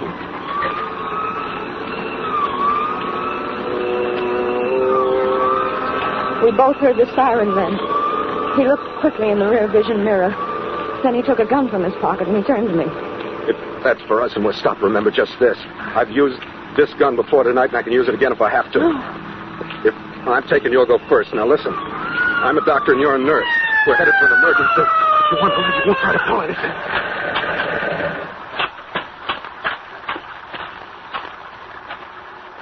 You're an awful fast for a wet night, aren't you? Followed you up from Hollywood. I'm Dr. Morgan, officer. This is Nurse Johnson, emergency call. Let's see your identification. He fumbled through his pockets with one hand, holding the gun in my ribs with the other. The motorcycle cop looked over at me. I thought for a moment I could signal him with my eyes. But then I knew he wasn't looking at my face. He was looking down at my white starched blouse, which you could see under my raincoat. He thought it was a nurse's uniform. Ah, here you are. Okay, Doc. Sorry I stopped you.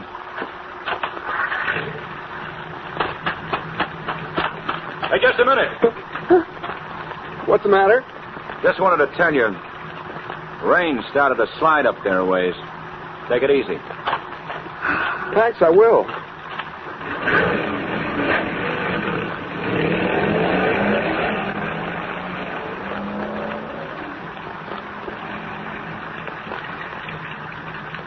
You're not Dr. Morgan, are you? What do you think?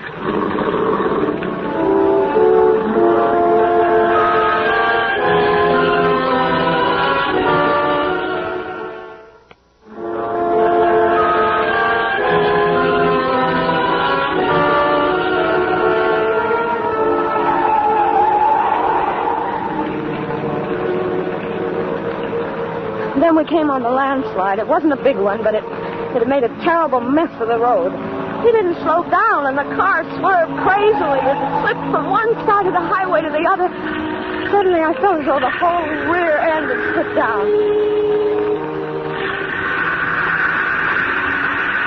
I looked over at him. He was tense. His knuckles turned white as he clutched the wheel. He shoved the car into reverse. Oh, I hoped it'd never move. It didn't. We were stuck, hopelessly stuck. Of all the luck. Suddenly the car was filled with light. A car had come around the curve behind us. This might be by chance. Remember, I still have this gun. Don't try anything. Say, we're stuck here. Could you give us a push? We'll have some California hospitality, will you? I'll have to get out. I'll have to put something under the wheel. You stay here. Now stay there. Where do I have to hide?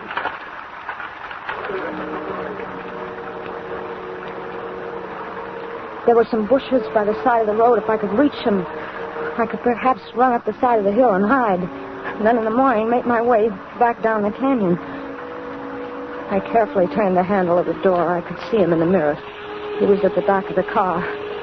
I eased the door gently open. Put one foot out. I was just sliding out when I heard him. We're not going anyplace. Come here, give me that raincoat. Why? I need something dry to stuff under this wheel. But You won't be needing it. Come on. He practically ripped it off my back. Wound it into a ball and bending down, he stuffed it under the wheel. The gun. Stuck out of his back pocket. If I could get it, if I could lay my hands on it. I held my breath. I reached out. It seemed so far that I finally touched it. Then I snatched it from his pocket swiftly. Look, give me that gun. I'm going. You can't stop me now. Can't I? No. You stay right where you are. I won't hurt you. All I want to do is get home. I'm going, but if you follow me, You'll what? I'll kill you. I don't think you will. Yes, I will. You think I'm afraid? Aren't you? No. I don't care what happens to you. You're a murderer. You killed somebody. I thought you didn't know anything about me. I didn't, but I do now, and I'm going to tell the police. You stay where you are. No, don't. I'm not afraid. I'll shoot. Oh, too bad I used up all of those tonight. You could have filled me full of holes. Now, give me that gun and get in the car.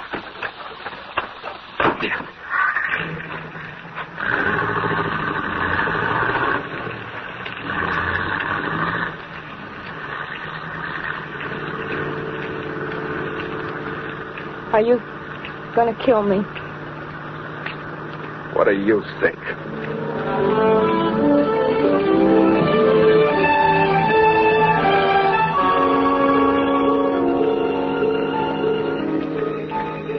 We were nearing the top of the canyon now. The road was very steep. The rain had let up. It was just drizzling now. Even though he hadn't answered my question, I knew the answer. He was going to kill me. I wouldn't get back home tonight. Not tonight or any other night.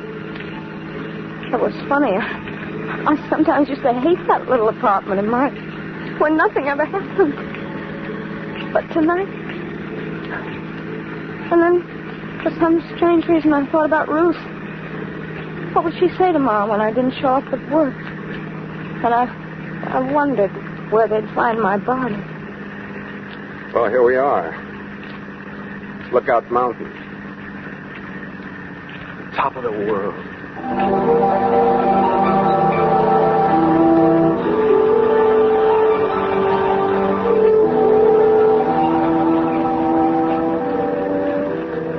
Suddenly we came over the crest of the hill, and way down below the city stretched out for miles. Millions of lights glittering in the rain. For a moment I forgot everything. It was the most beautiful sight I'd ever seen. Ever been up here before? No. Nice, isn't it? Yes. I used to come up here with a girl once. We used to sit and talk for hours. Come on. We'll get a better view if we get out. I knew it was foolish to argue with him, so I followed him. But as he walked over towards the edge, I became frightened. It was such a steep drop. Well? Come on. I'm afraid to get so close to the edge. You won't fall. Look. That's Los Angeles over there. That bright line of lights is Western Avenue. I went to school somewhere along in there. I used to get in all sorts of trouble at school, but I got by. I managed. Everyone said I'd grow out of it. Over that way towards the ocean, that's Westwood. That's where she lived. This girl I was telling you about. That was the best part of my life, I guess. That's when they said marriage and a wife would straighten me out. Marriage and a wife would straighten me out in Westwood, they said. Does your wife still live there? No. She's dead. Oh, I'm sorry. You needn't be. I killed her. Why? Because she couldn't keep her promises. Did you kill her tonight? No. A long time ago. The jury said I was insane. But I think it was the sanest thing I ever did. They put me in an asylum. Did you know what it's like being locked up year after year when you know there's nothing wrong with you? No. No, I don't. It isn't good. You'd do anything to get out. Anything. Anything. I knew if I could keep him talking, maybe a car would come along. Maybe something would happen. It was my only chance. What are you thinking about? You killed someone else tonight, didn't you? Yes. Dr. Morgan? Yes. He was one of the men who thought I was insane. Why did you do it? I wanted his car to get away in. I didn't want to be locked up anymore. Oh, but they'll catch you. No. They won't find the doctor for several days. I saw to that. How can you be so sure? I do things thoroughly. What are you going to do now? First, I'm going to... And then I guess I'll go south. I knew what he meant by that pause. I started to back away slowly. I'd made a mistake by reminding him in the present.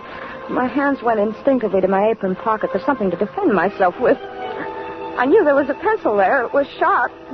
Maybe I could scratch him or hurt him some way with it, but when I reached for it, I felt something else instead, something cold and hard.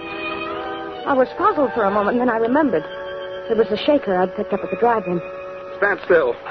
And then he started moving toward me. Me with only a pencil and a shaker to defend myself with. It's too bad I came into that drive-in tonight. Oh, why did you? Because I was hungry. Because I hadn't eaten for a long time. Weren't you afraid someone would see you? No alarm had gone up. How'd you know? I knew. If only you hadn't rolled that window down. Well, if you're sorry, why don't you let me go? It's too late. What's that? With a sudden movement, his arms were around me in a tight embrace. I started to scream, but suddenly his lips closed over mine.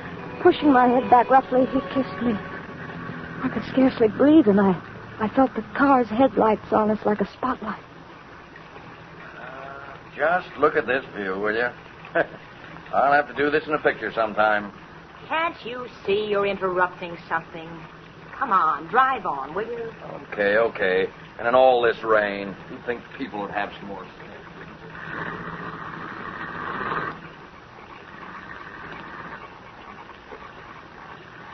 He held me a moment longer.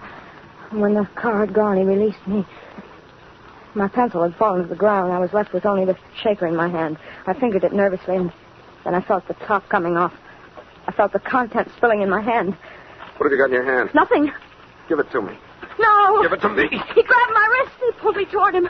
We were moving to the edge of the cliff, but my other hand was free, and I threw the contents of the shaker into his face. His hands flew to his face in an effort to clear his eyes, but I knew it was too late. The pepper had blinded him. He lunged out for me, but I stepped aside quickly, and he slipped in the mud. His hands went out to steady himself. He clawed frantically at thin air. Then I saw him falling over backwards, over the edge.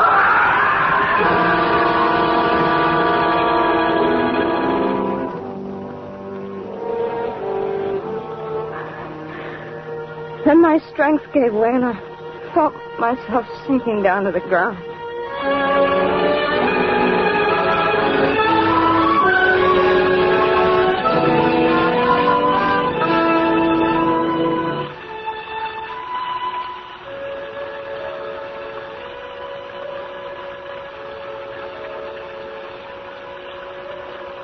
I don't know how long I must have been there. But when I came to, it was raining again. I was soaked to the skin, and there was mud caked in my hair. There was no one in sight. The lights of Los Angeles stretched out in a pattern peacefully below. And I knew that somewhere at the foot of those hills was Glendale. And my apartment. I rose slowly to my feet, and I started back toward the road. Somehow, everything that had happened seemed unreal. Like a dream. Everything but the way he kissed me. To keep me from crying out.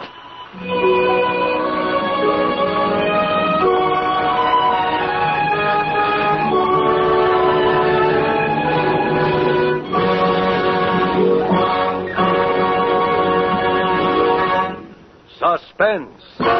Presented by Roma Wines, R-O-M-A, selected for your pleasure from the world's greatest reserves of fine wines. And now it's curtain call time for tonight's suspense star, Judy Garland. Judy, you were grand. We hope you enjoyed your part tonight as much as we did your performance. Thank you, Ken. As a matter of fact, playing the part of a waitress tonight was a treat. I just pictured myself knee-deep in juicy steaks. Well, that reminds me, Judy, as a waitress, you deserve a tip. And here's the best tip I know. To make Thanksgiving dinner really outstanding, serve Grand Estate California Burgundy or Sauterne. For Grand Estate wines presented by Roma, America's greatest vintner, are the ultimate in wine excellence.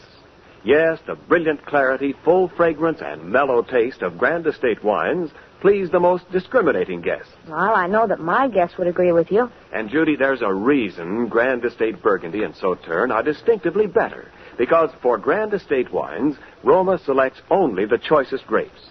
Then the priceless skill of Roma master vintners, necessary time, and America's finest winemaking resources guide this choice grape treasure to rich taste luxury. So, remember, when you serve Grand Estate wines, you serve the finest, the crowning achievement of vintner skill. Well, that's a real tip, Ken. And so you can follow it, Judy. Here, with Roma's compliments, is your gift basket of Grand Estate wine. Well, thank you. And while I'm giving out thanks, let me give a great big portion with love and kisses to my great and good friend Bill Spear for his magical direction, and to Raymond Lewis for playing the man so wonderfully. Well, thanks to you, Judy, and to Metro-Goldwyn-Mayer, producers of The Yearling, for their cooperation in making you available to us tonight. Next week, we'll have Chester Morris as star of Suspense. Oh, he's one of my favorite actors. I won't miss it. Good night. Tonight's suspense play was written by Mel Donnelly and Muriel Roy Bolton. Next Thursday, same time, you will hear Chester Morris as star of Suspense. Presented by the Roma Wine Company of Fresno, California.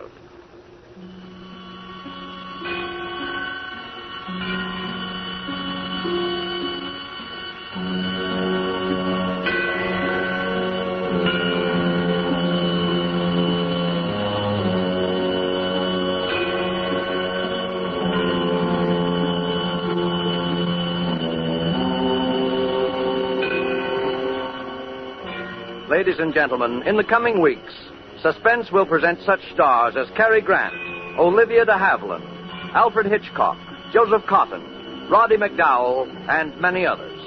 Make it a point to listen each Thursday to Suspense, radio's outstanding theater of thrills.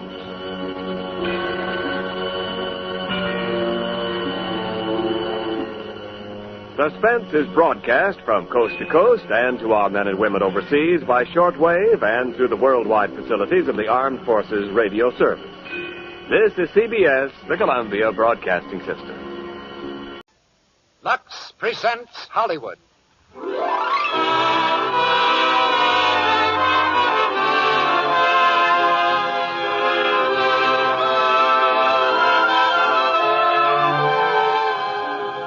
Lux Radio Theater brings you Cary Grant and Claudette Colbert in The Awful Truth with Phyllis Brooks. Ladies and gentlemen, your producer, Mr. Cecil B. DeMille.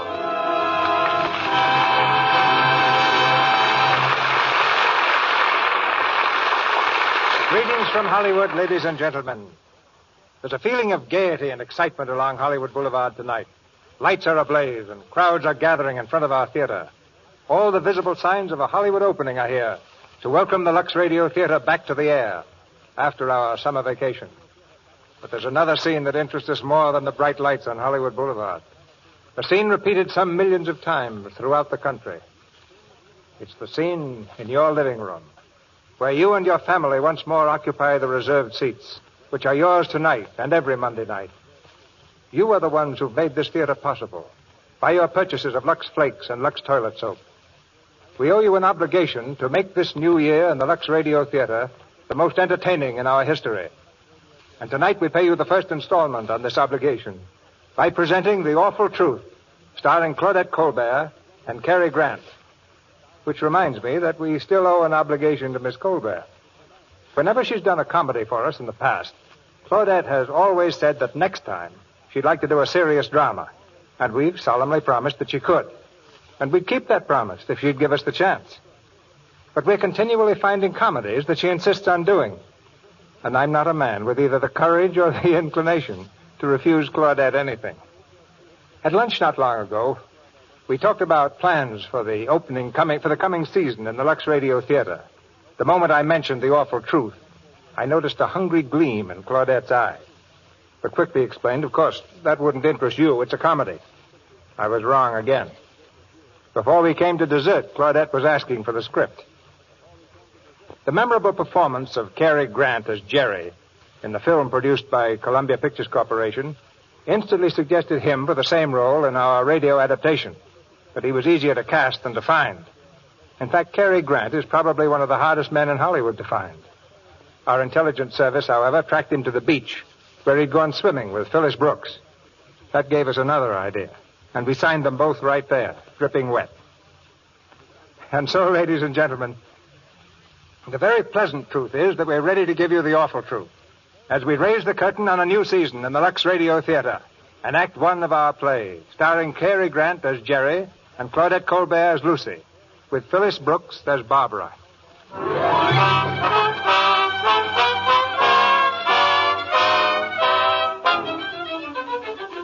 The sun lamp room of a midtown Manhattan athletic club. Hank, the attendant, is piling towels on a shelf as a young man in gym trunks makes a hurried entrance. He's Jerry Warrener, a tall young man, well-built and healthy.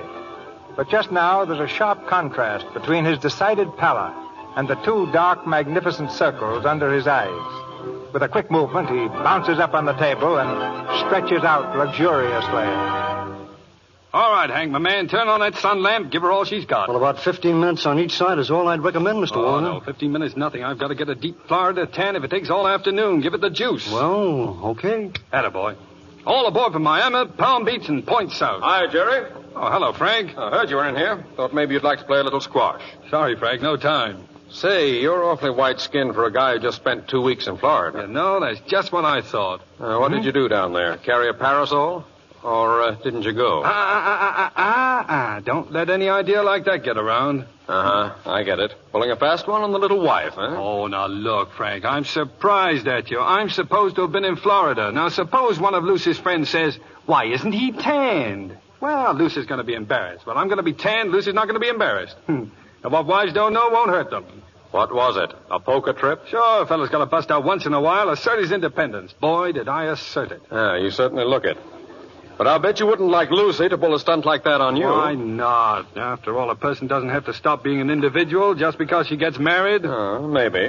Anyhow, how about coming over to my house for breakfast? We were all out late last night, and some of the gang is stopping by. I got a better idea. Everybody come to my place. Lucy will fix up breakfast for us, and maybe later we can sneak away and play some golf. What do you say? I'm convinced. I'll see you later.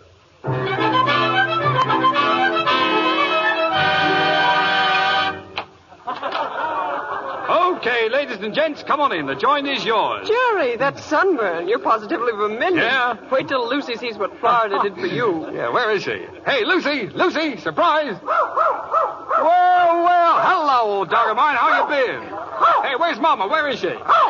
Welcome back, Mr. Warner. Oh, hello, Celeste. Will you tell Mrs. Warner I'm here? I'm sorry, sir. Mrs. Warner's not at home. Not home. Where'd she go? I don't know, sir. Oh, well, when did she leave? I'm not sure, sir. I think last night. You mean she hasn't been... Oh, well, okay, never mind. What's the matter, Jerry? No welcoming arms to greet you this trip? Mind your own business, will you? Come to think of it, she probably ran up to her Aunt Patsy's cabin in the mountains. She always does if she gets lonely. Suppose her Aunt Patsy wasn't home? Oh, I get it. I'm up to my neck in funny people, huh? No, seriously, I wish Lucy would go out and get some fun for herself now and then. Do her good. That's the trouble with marriage. People are always imagining things, and the next thing you know, they end up in a divorce court. Ah, the broad-minded man from Miami. Yeah, well, if you think you're going to get a chance to prove my broad-mindedness, you're crazy. She's up at Aunt Patsy's cabin, and I'll bet on it. Saying, is that a spot, Frank? Why, the fish just... Up at Aunt Patsy's cabin, eh? Well, there's Patsy now. Some fun, Oh, eh? shut up. Hey, turn that radio off, will you? Well, hello, Patsy. How did you get here? By invitation. Lucy invited me yesterday on the phone. Say, what is this? Lucy invites me, no Lucy. Where is she? I don't know. Hello. Lucy! Hey, Lucy! Hello, Jerry, darling. Oh, darling, gee, it's good to see you. Oh, it's grand. You're looking marvelous, Jerry. Yeah? Oh, I nearly forgot Alma. Alma, come on in and meet everybody. Alma's the best music teacher a woman ever had, aren't you, Alma? Thank you, my dear. You know Alma Oliver, Jerry, of course. Oh, yeah, sure. How are you? How do you do? Everybody else, this is Alma. How you do? How are you? Oh, well, now that we're all introduced, I can relax. Oh, Alma and I've had the most terrible time. Yes. Oh, yeah, well, I imagine you must have. Where was the recital? Oh, now, silly, what do you mean? Well, I didn't know they had recitals in the morning and the people went to them in evening clothes. So formal, isn't it? Well, Alma does look silly and tailed at this time of the day, doesn't he? Yeah. Oh, it was such an awful time. Oh, why? Somebody sing off pitch? Oh, now stop it, darling. You don't know what happened. Alma's car broke down 1,000,000 miles from nowhere. He had to park me at a farmhouse and hike to the nearest town to get them to tow the car. And then he had to stay there, hang around garages and things to pick me up in the morning and bring me home. It was dreadful. We were coming home from a party. You were the loveliest human being there. Oh, thank you, Alma. You say the nicest things. Well, Jerry, you understand, don't you? Oh, yeah, of course. Mr. Warner, you have the continental mind. Oh, sure, that's it. I've got a continental mind now. Oh, Lucy, dear. So sorry, but I have to run. That horrible dressmaker of mine. Oh, of course, darling. You know, too, Lucy. I'm sorry. Oh, wait a minute. What's the idea? The party hasn't even started yet. Oh, sure, we know, but you probably want to talk to Lucy. Oh, come on, people. I'll give you all a hit. Frank, over here. Goodbye, Jerry. Bye.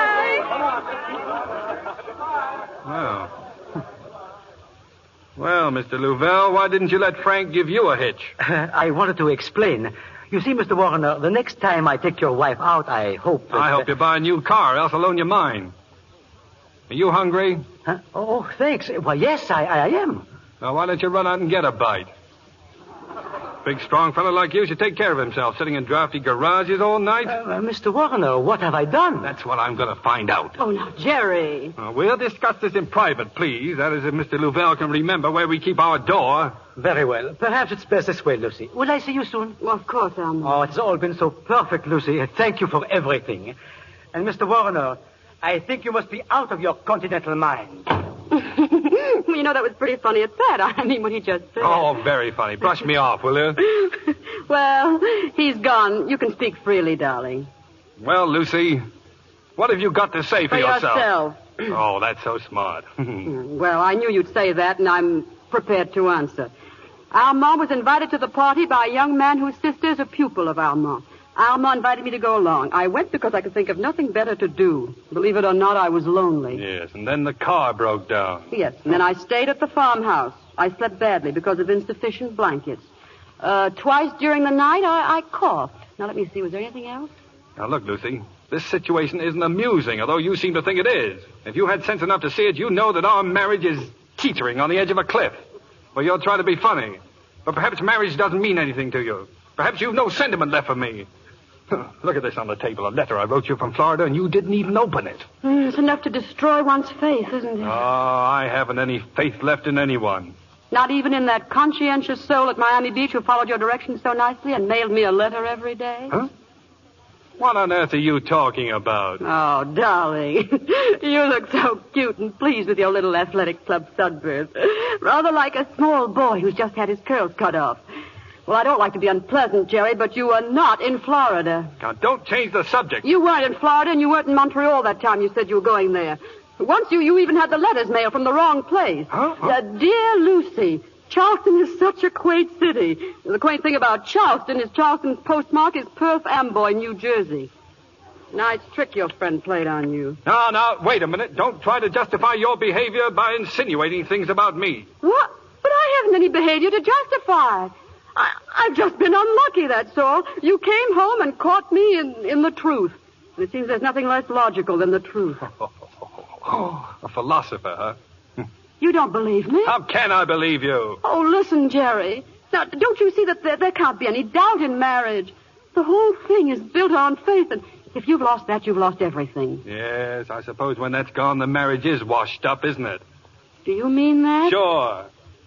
Well, I guess that settles it. I guess it does. And let me tell you something. Well, let me tell you something. I wouldn't go on living with you if you were dipped in platinum. So go on. Oh, go on. Divorce me. It'll be a pleasure. Divorce you? Are you crazy? Do you think I want people to think you preferred that music lover to me? Huh? Well, then I'll divorce you. It's customary anyway. I think it has something to do with the husband being a gentleman. Never mind the gentleman stuff. Just get going on it. Go on. I'll call the lawyer right now. By the way, what's the most convenient day for you to be divorced?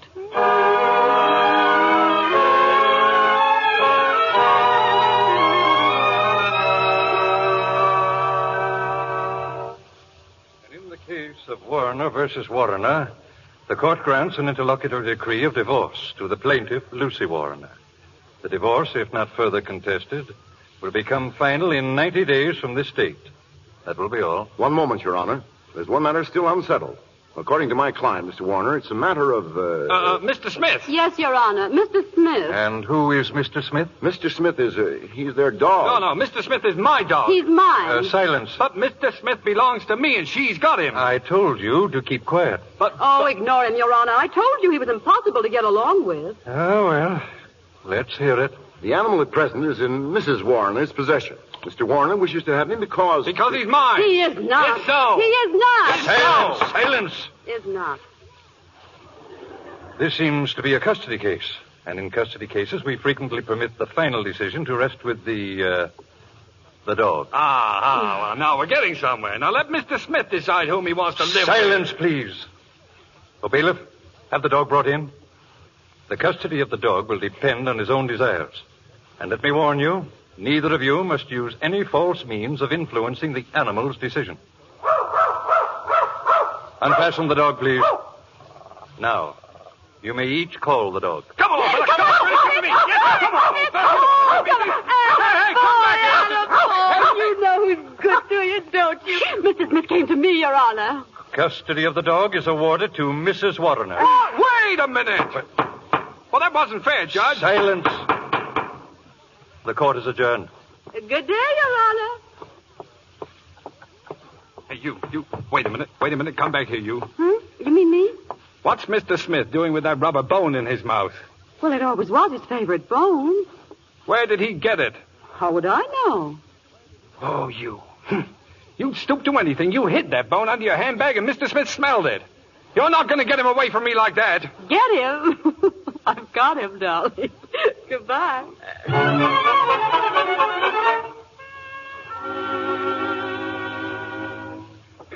Rain, rain, rain. Look at that rain. Oh, why, Aunt Patsy? Is it doing anything besides falling? I don't think so. Nothing unusual ever happens around here.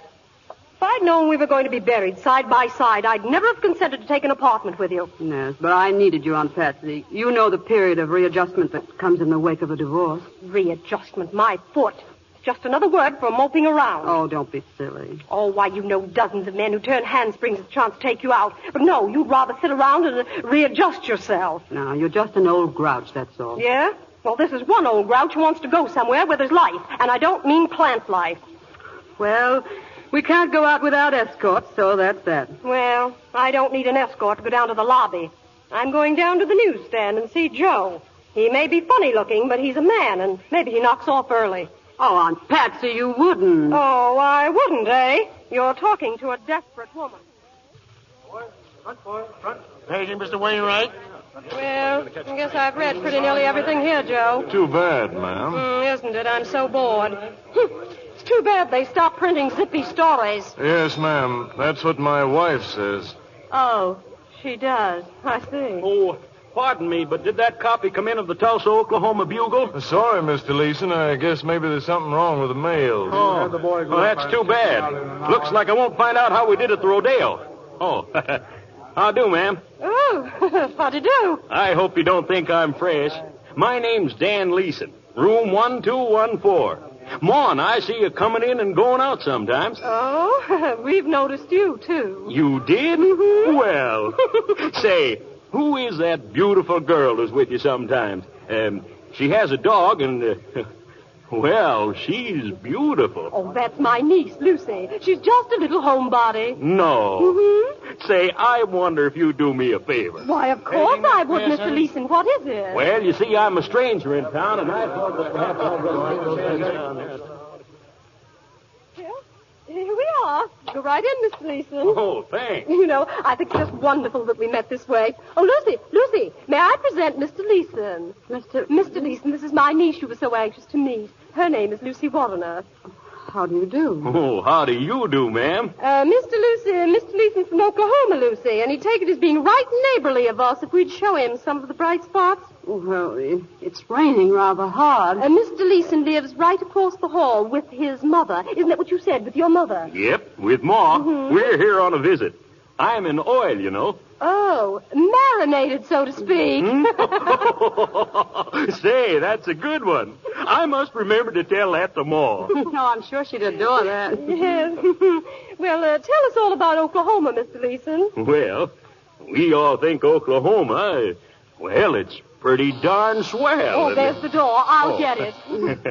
Yes, Mr. Leeson? Well, like I was saying, ma'am, Oklahoma is pretty darn... Like Jerry. Oh, dear. Well, how's the old girl? Well, never better. Won't you come in? I fully intend to. Well. Hello, Lucy. Hello. What do you want? Well, now, read this little legal document. I guess that'll explain better than I could. What? What is this? It's a writ. That's what it is. A writ. The court just ruled that I'm permitted to see Mr. Smith for 2 hours a week. I am permitted to take Mr. Smith walking, riding, motorboating, or aquaplaning. No, not aquaplaning. That's too dangerous, isn't it? Yeah. Well, the order reads that I can visit with him and entertain him in any form or manner that does not endanger life or limb. And that would rule out aquaplaning. Mm-hmm. I suppose you've come to take him bicycling. What, in this weather? Are you crazy? Why, he catches death of cold. No, I've come to entertain him in any form or manner. Hey, Smitty, where are you? I'll get him. Oh, Miss Warner, perhaps I'm sorry, Mr. Leeson. This is my husband. Oh. Well, he's only my husband for... How much longer is it? Oh, 60 days. No. 59. Well, how are you, Mr. Leeson? Howdy. I'm glad to know you. Excuse me, what'd you say? I said I'm glad to know you. Oh, well. How can you be glad to know me? I know how I'd feel if I was sitting with a girl and her husband walked in. Yes, I'll bet you do. What's that supposed to mean, huh? Nothing. Why don't you go and play with the dog? Sure, where is he? Hey, Mr. Smith. Where are you, fella? Oh, Peter Francis boy. Gee, old fella, it's good to see you. Look what I brought you. You're all leather scrap. Come on, let's have a talk about it. You were telling us about Oklahoma, Mr. Leeson. Oh, yes. Well, I'm really a man of many interests out there, Mrs. Warner. Oil is my main business, of course, and I can't complain about that. It's treated me fine. And I have a big ranch. It's more of a hobby than anything. The lamp, Jerry, you broke the lamp. Oh, it's nothing. I'll get you a new one. Oh, don't bother. It's only a little import. Like I was saying, Mrs. Warner, this ranch is just outside of Tulsa. I have just about everything. Good heavens. Jerry, do you have to play that game? Know any other ones? Yes. Get his rubber bone for him. He loves that bone. Oh, yes, I remember. Where is it? In the closet, right there. Huh? In here? That's right. I can't find it. Oh, just keep looking. Hey, what is this? You locked the door on me. Aunt Patsy, what are you doing? Hey! Lucy, dear, why don't you run along with Mr. Leeson? Patsy, let me out of here. I'm locked in. Say, is anything wrong? Oh, no. That's just a game Mr. Waternup has with the dog. Oh. Mister, I want to get out of here. Oh, Lord. Well, come on, Mr. Leeson. Let's go. Huh? Oh, swell. Good night, Aunt Patsy. I hope you know what you're doing. Good night, dear. Night. Night. Ooh, I'll break the door down if you don't let me out of here. Just a minute. Come on out, Jerry. Oh, framed. That's what I am, framed. Ha.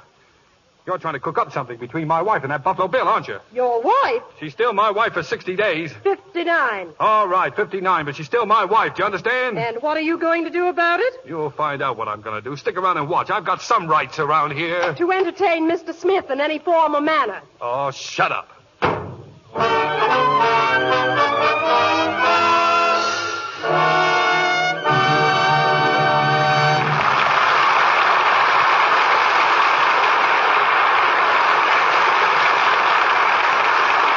While we are waiting for Jerry to make good on those threats, we take a brief intermission from our play to hear from Mr. Ruick.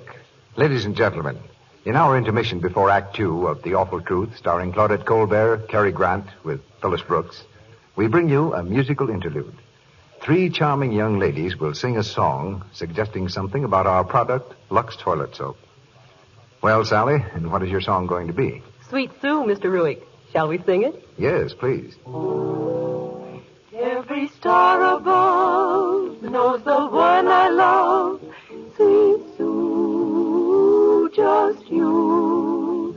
And the moon on high knows the reason why it's you. No one but you.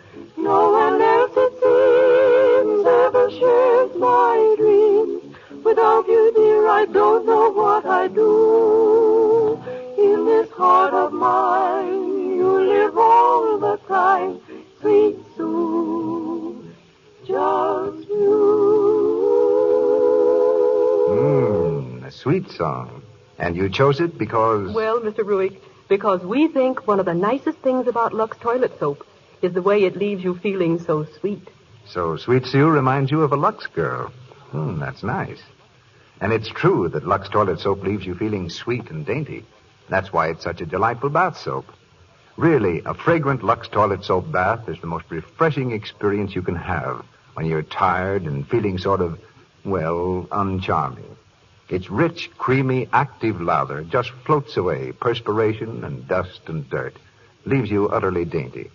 And when you consider how little Lux Toilet Soap costs, only a few pennies, why, every member of the family can share the luxury of this kind of bath. You know, it's because so many millions of cakes of Lux Toilet Soap are sold that it can cost so little. So everybody, fathers, mothers, youngsters, babies, can have its gentle care. Remember that it's gentle, it cleanses beautifully, it leaves you dainty and sweet and charming to other people, as you always want to be. Buy 3 cakes at a time so that Lux Toilet Soap will always be at hand. Our producer, Mr. DeMille. Act 2 of The Awful Truth, starring Claudette Colbert as Lucy, Cary Grant as Jerry, with Phyllis Brooks as Barbara.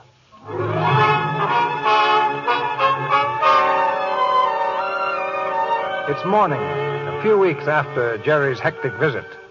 Across the breakfast table in their lonely apartment, Aunt Patsy is looking at her niece with an expression of growing horror. What did you say, Lucy? I said, of course I like Dan Leeson. Why shouldn't I? He's sweet and thoughtful. And you should be the last one to object. You introduced him to me. Only because he was a man who could take us out. I didn't expect you to get silly about him. Was it silly to like a man who's sane and considerate? I was married to one of those gay romantic types, and one's enough. Your toast is burning. Oh. Lucy, do you know what rebound is? That business of trying to get over one love affair by bouncing into love with somebody else? Well, it's fine. Except the rebound is rarely the real thing. There's the first bounce, the second bounce, and, well, look at me. You wind up like an old tennis ball. Now, look, I tell you I'm serious about Dan Leeson. He's a fine person. I like him. I like him very much. And I'm all through with Jerry. He doesn't mean a thing to me. I don't love him. What's more, I probably never did. I guess that surprises you, doesn't it? I hate Jerry Warner, and I like Dan Leeson very, very much. I can hardly wait to see him tonight.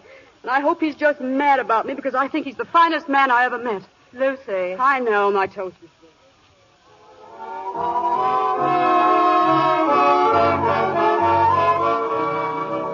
Honest to goodness, Mr. Warner, I think it's simply wonderful of you to come here just to hear me sing. Huh? Oh, yeah, sure. Mr. Warner, you're awful sweet and all that, but you always seem to have your mind on something else. Or maybe it's someone else. Am I right, Sugar Pie? Oh, yeah. I'm in love with love. Uh-huh. In the spring, a young man's fancy likely turns to what he's been thinking about all winter. Say, how long have you been talking like Amos and Andy? Oh, for a long time. It helps me in my work. Well, shut my mouth. Who's that gorgeous-looking creature just coming in? Oh, where? Oh, my. Well, you've heard that gag that's flying around town. Who was that lady I saw you with? You mean that's no lady, that's your wife? Uh-huh, that's my wife. I guess this is our table over here, Lucy. Sit down. Come on over and meet her.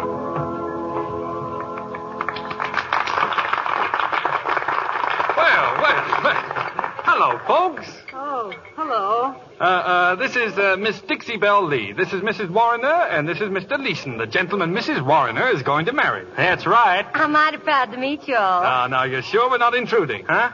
Well, what do you mean? Well, wouldn't you like to buy us a drink? Why, yes, of course. Well, sit down. Oh, thank you. Well, my, isn't this cozy, huh? So you two are going to be married, huh? Oh, I was glad when I heard that. Yes, I said to myself, that Leeson's just the man for Lucy, and then I said to myself... He's always talking to himself. Yes. This is a charming place, don't you think, Miss... Dixie Belle Lee. Oh. Do you like it, honey? I'm so glad, because I kind of feel like the place is mine. Oh, you come here often? Well, I work here. Didn't you all know that? No. Say, you're from the South, aren't you? Now, isn't he just the cleverest yet? How'd you all ever guess that, Mr. Man? Oh, I don't know. It was just a shot in the dark. Shot in the dark? Well, you see, Dixie Belle Lee isn't her real name. No? Oh, no. She changed it because her family objected to her going into show business. Isn't that right, Dixie? That's right. Well, I guess I'd better go now and get ready. Do you reckon you all can stay to see my act? Oh, of course we'll stay. Well, nothing could drag us away. Well, I'll see you later, honey child. I'll be here. Mm-hmm. She seems like a lovely girl. She is, Lucy. But wait till she sings. A golden throat, that's what. I keep coming here all the time just to listen to her. How faithful of you. Does she really sing awful good? Well, no. I don't think her singing's up to Lucy's, no. Dixie has a sort of an elfin charm, a je ne sais quoi, if you know what I mean. And I don't. Dan, dear. I don't. Don't you think you ought to ask Jerry about it now? Oh, yeah, sure. About what? About our mine, Jerry. What mine? Our mine. You know, our coal mine. It's our last tire, Jerry. And, well, I was telling Mr. Leeson how badly it was doing, and he thought maybe he could do better with it. That's right. I'd like to gamble on it, Mr. Warner. I'm pretty lucky. Do you know what they call me out west? I can guess. Well, how about us having a conference at my apartment tomorrow? Well, I don't know. I'll have to think about it. And now, ladies and gentlemen, it is with great pleasure that I present that great little artist, Miss Dixie Belle Lee.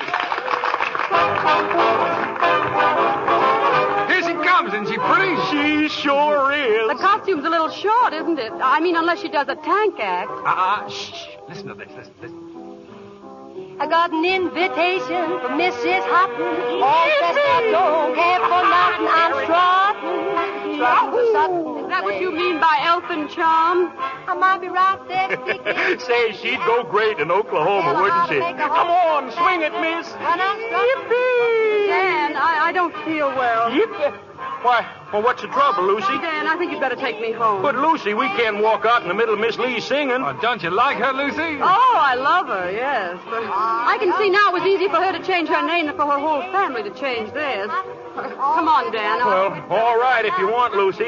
Don't forget tomorrow afternoon at my apartment, Mr. Warner, about that mine. I'll be there, big boy. Mrs. Hopkins, all dressed up, don't care for nothing, I'm striving. Sit down, Warner. I want to hear all about this mine. Well, I've got all the records and history with me. Oh, by the way, Lucy, I searched all over for the report McCall made before we bought it, but I couldn't find it. You must have it. Oh, well, perhaps I have. Well, when you get a chance, take a look through your stocking drawer, will you? You know, Dan, she always hides important things in the top drawer of her dresser. She does? Oh, sure. It's an old habit of hers. Every legal paper we ever had smelled of sachet. Even our marriage certificate. About the mine, Jerry. Oh, yes, the mine, uh-huh. Good afternoon. Oh, come on in, Ma. Come on in. Hello, Mrs. Sit down. Leeson. Good afternoon, Lucy. I guess you don't know this fella here, Ma. He's Jerry Warner, Ma. Hello. It's very funny seeing you here, Mr. Warner. Is it? Well, it's funny seeing you. I met some people today, and they spoke about you and about Lucy, too. They knew you both before the divorce. Oh, I imagine you run into dozens of people who did. They spoke very well of you, Mr. Warner. They said you were a real gentleman. No kidding. Mm-hmm. Got any gum? No. They talked about Lucy, too. Well, isn't it nice not to be forgotten by your old friends? You know, Lucy, as many times as I've heard your fine singing, I never realized that you must have had a teacher. They tell me he's been teaching you for some time, and he's a very romantic type. This woman I was talking to told me that... Oh, well, no matter. What's that, No. Look at this map, Leeson, about this new opening in the northern side of the mine. Now, Lucy... Here, now let me show you the prospectus. Jerry, I think I ought to tell you that nobody's listening to you. Huh? What do you mean? Now, what could possibly be more interesting than the Warrener mine? The Warrener divorce. The gal's name needs clearing, partner. Oh, that's ridiculous. Is it really? Certainly, Mrs. Leeson, and so are you. No, Dan, relax. No fisticuffs. I'll explain. Mrs. Leeson, our divorce was one of those tragedies you read about in the newspapers. Yes, a trusting woman and a worthless man. Lucy's above suspicion, Mrs. Leeson, always has been. She's as pure as the driven snow, as faithful as she is fair. I tell you, something wonderful went out of my life when I lost her. Yep. I know just how you feel, Mr. Warner. How do you know? How can you know how I feel to have used up the best years of a woman's life? Huh? Oh, well, folks, that's the way it goes. Excuse me, Mrs. Leeson, you're sitting on my prospectus. Sorry. Well, I'll be going now. Take good care of her, Dan, won't you? I'm sure you'll be happy out where the West begins. All three of you. Maybe you'll succeed, Dan, where I failed. Goodbye now. Well, Ma, are you convinced about everything? What about the music teacher? Oh, now, look, you two. Why don't you go back to your room and settle things for yourselves? And let me know how it all comes out. I'll tell you. Put a light in the window if it's yes, and two if it's no. But, Lucy, and if you can't make up your minds, just pull down the shade.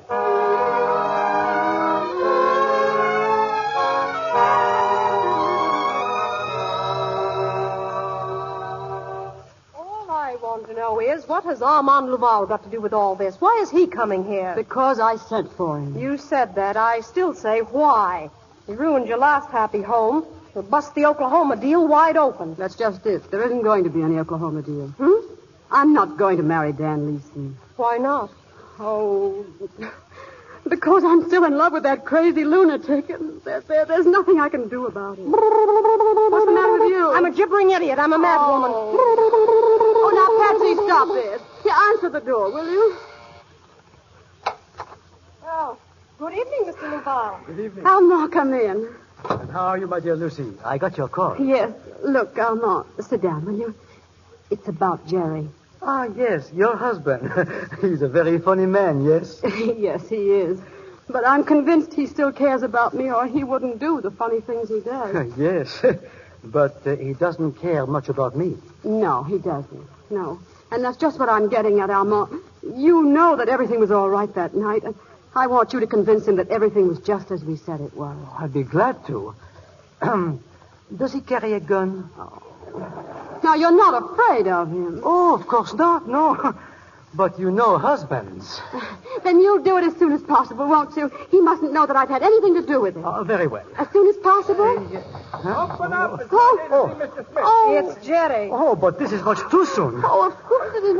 Well, do something. What shall I do? Well, you can't stand there. I know. Go in the other room. And hurry and don't come out. I don't care for this. Well, neither do I. Let him in, Aunt Patsy.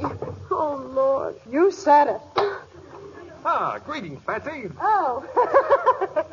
Hello.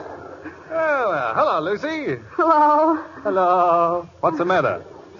Nothing. Well, I guess you two want to be alone. No, Aunt Patsy. I'll whip up a little omelet in the kitchen. No.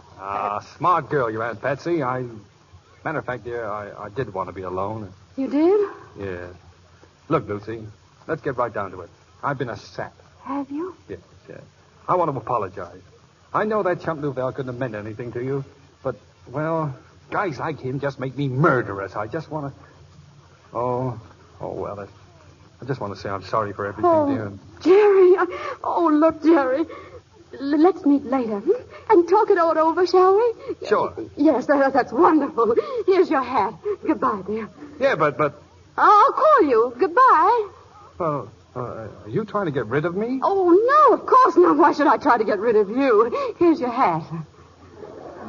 My hat?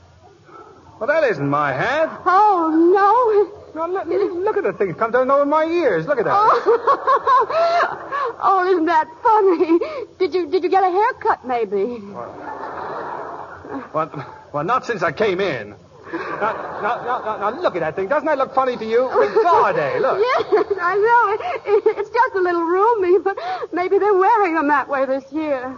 Well, I don't think so. I'm not. Oh, Aunt Patsy, the bell. All right. Why am I always answering doorbells? Oh, well, look, Lucy, if you've got company... No, it's nobody. It's just Dan Leeson, probably. Leeson? Oh, well, I don't want him to see me here. I've caused you enough trouble. I'll just duck in the other room. No, Jerry. No, Lucy, I want you to be happy. No. I'll wait in there till they've gone. Yes, but Jerry, you...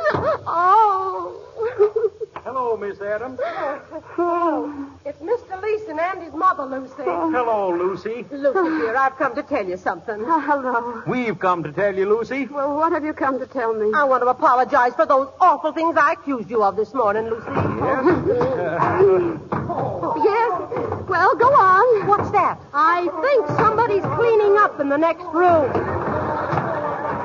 Lucy, I don't want you to be angry with me for repeating what that awful woman said about your divorce. Oh, no, of course I'm not angry. What nonsense. What is that? Oh, it's nothing. Oh, I'll break your neck. Jerry. I'll tell you. You hiding behind closed doors ain't gangway. I'll break every bone in your body. Don't forget to touch second, boys. Who was that? Was that Mr. Warrener? Yes, he just dropped in. And out. Dan, I think we'd better go. 2 men hiding in the other room. Well, all I gotta say is, a man's best friend is his mother. Mrs. Warner, I certainly learned about women from you. Come on, Ma. Oh, wait a minute. Well? You can't fire us. We quit.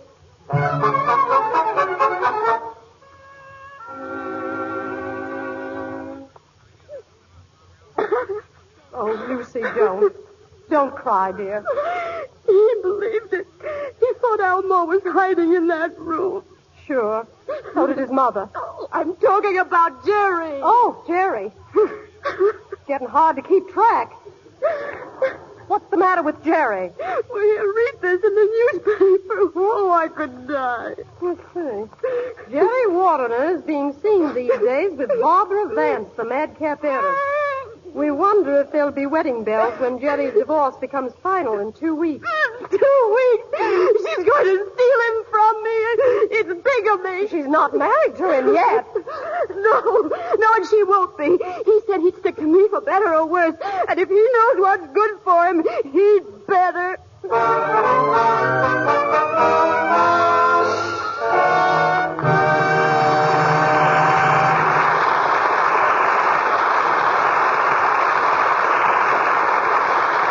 The curtain falls on Act 2 of The Awful Truth. And I assure you, a great surprise is in store for Jerry Warrener in Act 3. But before the curtain goes up, there's a word or two of wisdom, I believe, for the ladies. In the very brief moment before Cary Grant, Claudette Colbert, and Phyllis Brooks return, I would like to make this observation about our product, Lux Toilet Soap. Everyone knows that 9 out of 10 screen stars use Lux Toilet Soap. And we're very proud of this fact because it certainly is significant that such an overwhelming majority of these charming women, whose very livelihood depends to such an extent upon their appearance, have come to look upon Lux Toilet Soap as such a trusted aid in the task of keeping themselves ever beautiful. But another fact, which is just as important and just as significant, is that lovely girls, young women, and older women in every village and town throughout this broad land also look upon Lux Toilet Soap as a trusted aid in the very important feminine job of keeping beautiful. Screen stars must have lovely skin because they're screen stars, of course, but for another reason also. These famous beauties have close-ups to face off the screen, too. They know that for every woman who wants to win romance and hold it, lovely skin is important. And that's why they are really glad to be able to pass on to other women the happy experience they've had with Lux Toilet Soap. Here's what Betty Davis says. I use Lux Toilet Soap regularly, as other Hollywood screen stars do. Why don't you use this fragrant white soap? So I'm going to ask every woman in our audience if she won't go to the store tomorrow and buy at least 3 cakes of Lux Toilet Soap and use this fine, white, gentle soap with active lather faithfully. And it is my honest belief that if you do this, when the 3 cakes have gone, you will be just as enthusiastic over Lux Toilet Soap as the screen stars. We pause now for station identification. This is the Columbia Broadcasting System.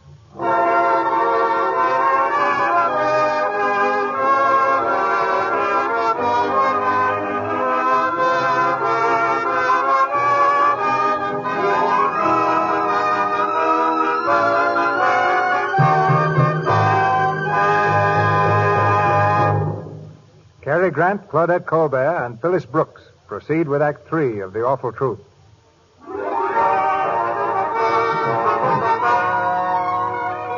2 weeks have gone by, and the divorce is almost final. Determined to block Jerry's impending marriage to the society heiress, Lucy has tricked her way into his apartment. Just inside the door, she stands facing him, smiling coyly. Hello, Jerry. Well, now that you're in, what's the nature of this visit? Well, I just thought you know what today is, don't you? Certainly. Our divorce becomes final tonight at 12 o'clock, and tomorrow we'll both be back in circulation. That's right. I just thought I'd drop up to wish you a lot of luck. Oh, well, that's very nice of you, but I'm just on my way out. Where to? Well, if you must know, I'm on my way out to a pre-engagement dinner for me and Barbara at the Fancy. Oh, Jerry, you can't. Who says so? You can't because you love me. The things you believe me guilty of couldn't cause aggravation and heartache unless you love me. Of course, I loved you. I said love, not loved. Oh, you're so stubborn, Jerry. You're throwing away our happiness. Barbara's a fine girl. We get along swell together. But that isn't necessarily happiness, Jerry. Look, you and I fight and we disagree on every subject under the sun. But we were happy. It's no fun for me to come here practically crawling to you, Jerry. But our marriage is worth it. I'd do anything to make you understand that you and I belong together.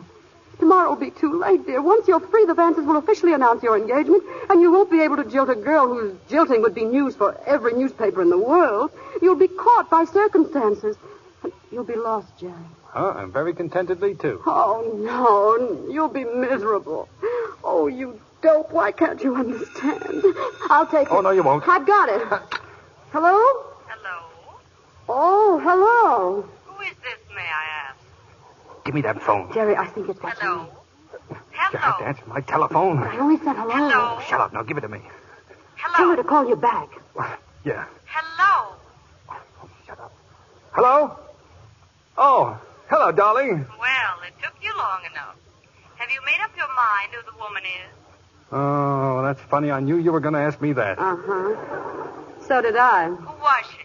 Well, it's really very simple, dear. That was my sister. Oh, really? Your sister. Now, how are you ever going to get out of that? Quiet. I didn't know you had a sister. Oh, sure. She just got back from Paris. Dropped in to see me, and... Oh, that's lovely. I'd love to meet your sister, Jerry. Why don't you bring her along? along tonight. Oh, no, I don't think she can come over this evening. She has a previous engagement. Oh, I'm sorry. Well, naturally, dear, she's very anxious to meet you, but... Oh, yes, tell her I'd love to meet her. Tell her to wear boxing gloves. Quiet. Now, look, Barbara, she said if she possibly could, she'd break her engagement and come over later. Yes, but I doubt that very much. Yes, I doubt it, too. Well, if she can, she can't, of course. That's right, dear, but I'll do my best to fix it up so the two of you will meet very soon. Goodbye. Goodbye, dear. Hurry over. I will. Oh, now I'm in a fine fix. She wants to meet my sister. Well? You're a big help. Anything I can do? Oh, to break it up? I see what you mean.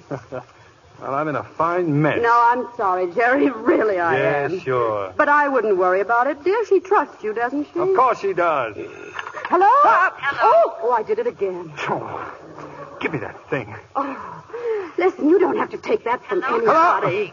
Quiet. Oh, you don't have to take that from anybody. Put your foot down. But, darling, I told you she couldn't make it. There's no reason for her to call you up every 5 minutes, is there? Oh. No, look, dear, there's no reason for you to call me up every 5 minutes, is there? Jerry. Goodbye.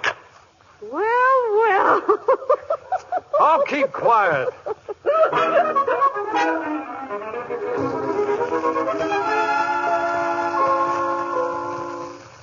Sit down, my boy. Sit down. Thanks, Mr. Vance. It's too bad your sister couldn't come tonight, Jerry. Oh, yes. Well, she was terribly sorry, Mrs. Vance. You see, she didn't weather the boat trip very well. As a matter of fact, when I left, she was calling the doctor. You can imagine my surprise when I heard a woman's voice on the phone. You can't blame me for being suspicious, Jerry, darling. Well, certainly. I mean, of course not. I was thinking, dear. Mother, don't you think it would be nice if I asked Jerry's sister to be a bridesmaid? Oh, lovely. Well, I think she's sailing back to Paris almost immediately. She said she'd do her best to see you before she goes, though. Oh, you'd like my sister, Barbara. She's very much your type. Where did you go to school? Excuse me, what do you say? I said, where did you go to school? In Switzerland. Oh. And you say your father was a Princeton man? Yes, that's right, sir. Class of 92. He tells some very funny stories about the place in those days, too. He tells one in particular about a football game. It seems Yale was playing Princeton one day. I beg your pardon, Mrs. Vance. Yes, Edwards? Mr. Jerry's sister has arrived. What? Miss Lula Warner. Hello? Well, I made it, Jerry. Surprise? Oh, you maniac. What'd you say, dear? I just asked how you were feeling. Well, I'm feeling fine. Mrs. Vance, may I present my sister, Lola? How do you do? How'd you do? Oh, it's lovely to know you, Mrs. Vincey. Vance, my dear. Oh, sure. I forgot. Barbara, this is Lola. How do you do? How'd you do? Well, you know, it's nice getting a chance to meet you. I see your pictures in the paper, and I wondered what you really look like. I've wondered about you, too. Oh, well, thanks. Oh, Lola. Yes, dear? This is Barbara's father, Mr. Vance. Mr. Vance, my sister. How'd you do? How do you do? Well. What's the matter? Oh, nothing. Only I never would have known you from Jerry's description. I think you look kind of cute. Won't you sit down, Miss Warner? Thank you. Say, did I interrupt something? Go right on with your story, Jerry, honey. Oh, well, I was telling a story about about our father. Oh, you were? Well, go right ahead, dear. Thanks. You see, Mr. Vance, it was Yale's ball on Princeton's 2-yard line. Oh, Mrs. Vance, I don't want to appear rude, but I wonder if I could have a little drinky. Why, certainly. Well, I had 3 or 4 before I got here, but they're beginning to wear off, and you know how that is. Oh, well, don't look at me like that, Jerry. You like a little drink yourself. You know what we call him? We call him Jerry the Nipper. He likes to sneak 'em when nobody's looking. Oh, he's awful cute about it, too, yeah. I've seen him go along all evening, apparently not have a thing to drink, and all of a sudden fall flat on his puss. Edwards, a glass of sherry for Miss Warner, please. What, sherry? Oh, no, I don't like sherry. Oh, Mr. Edwards, come here. Will you? Yes, miss. You know what I want, don't you? About the 3 fingers? Yes, miss. And snap it up, will you? I'm sorry to interrupt you, Jerry. What were you saying? Well, I was just telling them one of Father's stories. You've heard it. Oh, I have. You see, there was a minute to go. Dad had the ball and... Ball? What ball? What? The football. Well, what in the world was Dad doing with a football? Look, I was just telling a story about when Father was at Princeton. You remember that. Oh, sure. Well, of course I remember. Oh, yeah. You know, Pop loved Princeton. Yeah, he was there nearly 20 years. Oh. Yeah. If ever a man loved a place, he did. He just adored it, and he certainly kept it looking beautiful, too. You've seen the grounds, haven't you? The grounds? Of course. Well, Mrs. Vance, I'm afraid that my sister has a somewhat distorted sense of humor. So have I. Your drink, miss. Oh, gee, thanks. No, what she really meant to say was... Oh, gosh, was that good? I'm so thirsty. It must have been that ham I had for dinner. Now, listen, you. Where do you get your liquor, Mr. Vance? It isn't too personal. It's imported from Paris. You don't say... All the way? Oh, gee, well, that's pretty good stuff, though. Yeah, if I ever manage to get to Paris, I'm going to look up the guy who sold it to you. If you ever get to Paris, didn't you just come back from there? Who, me? Oh, I only wish I had. Oh, I guess that's just one of Jerry's stories again. You know, when Jerry and I were kids, we were the worst liars in the neighborhood. We always used to pretend we had rich relatives who were going to leave us money. Oh, I guess it was harmless enough, though. Everybody knew we were just sort of kidding ourselves. Are you sure everybody knew? Well, sure. Who'd be dope enough to look at Jerry and me and think we had money or a family? Oh, but you have to give Jerry credit. You look at him. We're proud of him, you know. He's worked himself up from nothing to this. What do you mean by this, Miss Warner? Well, now, you look at me. I'm different. No, it isn't money that counts with me, your position in life. No, sir. No, it's art. All the time I was working at the Virginia Club, I thought that worked at the Virginia Club? Sure. Didn't Jerry tell you? No, he didn't. You're a singer, Miss Warner. That's what I do. I sing. Well, perhaps you'd sing for us now. No, debate some other time. You see, me... Oh, now that's the trouble with you, Jerry. You've tried to keep me in the background all your life. Well, of course I'll sing for you. Sure I will. Do you own a piano? Right there. Well, thanks. Now, you see when... Oh, wait a minute. Don't anybody leave this room. I've lost my purse. Good gracious. There's your purse, Miss Warner, on the chair. Oh, well, am I relieved? Oh, Mr. Edwards. Yes, miss. Will you kind of keep an eye on my purse, you know, right? Thanks. Lola, I think we'd better go now. It's getting late. Oh, no, not before I sing, Jerry. Oh, gosh, who does your tuning? I'm sure I don't know. Well, maybe it's just the piano. What are you going to sing? Oh, it's a surprise, Mrs. Ed. But the first time I sang this number, I killed him. You know, there was a fellow there, I think he was a critic. He said my voice had a... Let me see, what was it? Oh, yeah, elfin charm. Je ne sais quoi, if you know what I mean. Now, quiet, please. Barbara, I'm afraid... Quiet, Mrs. Vance. I got an invitation from Mrs. Hutton. I'm all dressed up, don't care for nothing. Stop it. Come on, get up. You're getting out of here. No, I won't stop. All my life you try to keep me in the background. I said stop it. Stop now. Oh, my finger. Oh, dear. I might be right there speaking to Miss Esther. I'll tell her how to make a horse I'm sorry. This way, Lola, dear. This way, sweetness.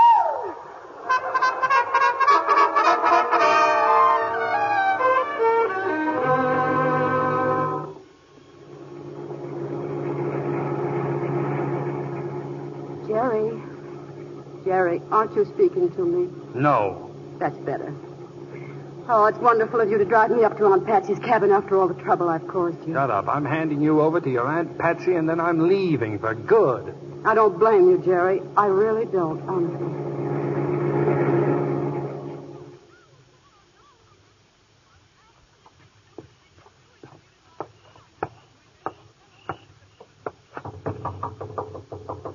Thank you, Jerry. You can leave now. Oh, no. I want to see you safely in the door where you can get in your aunt's hair and out of mine.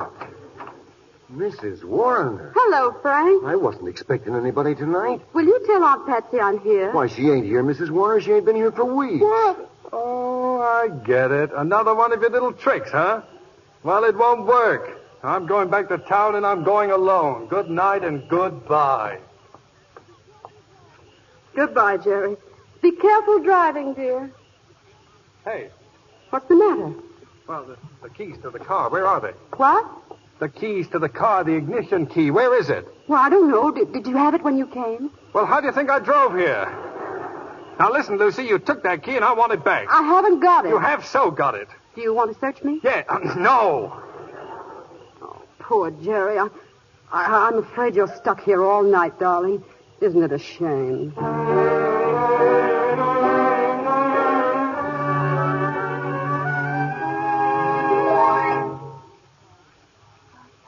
Sitting here in front of the fireplace. Just the way it was when we came here on our honeymoon, Jerry. Oh, now, please, Lucy. The less you have to say about it, the better I'll like it. Well, it won't be long. It's 11:15. 45 minutes, and you'll never have to listen to me again. Just 45 teeny minutes. Funny, isn't it, Jerry? Well, it wasn't my fault. I only... Oh, keep quiet. 45 little minutes.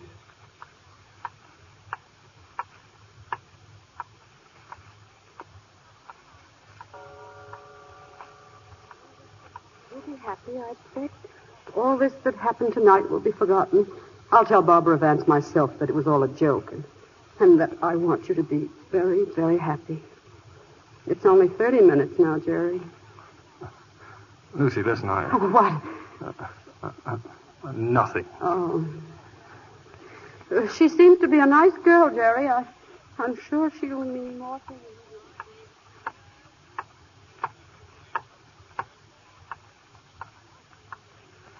Please never think about me. Never let me spoil your happiness, Jerry. I'll get along all right. Just be happy, darling. I'll get along all right. No one will ever know that I... Oh, I shouldn't say these things, should I, Jerry? I'll get along all right. Wait a minute. Listen. Yes? Listen, Lucy. What?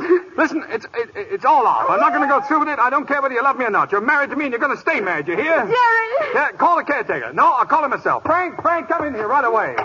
Anything wrong, folks? Now, listen, Frank, you're a witness. See, the divorce is off. Jerry! Exactly 30 seconds before 12 o'clock, we called off the divorce. Remember that and swear to it. You betcha. All right, now, get out. You betcha. Oh, Jerry. Ah, Lucy. Oh, Jerry, listen. 12 o'clock. Wedding bells, darling. Every second that passes, I love you twice as much. Say it, darling. I love you, Lucy. I love you, Jerry. I love you, Lucy. I love you.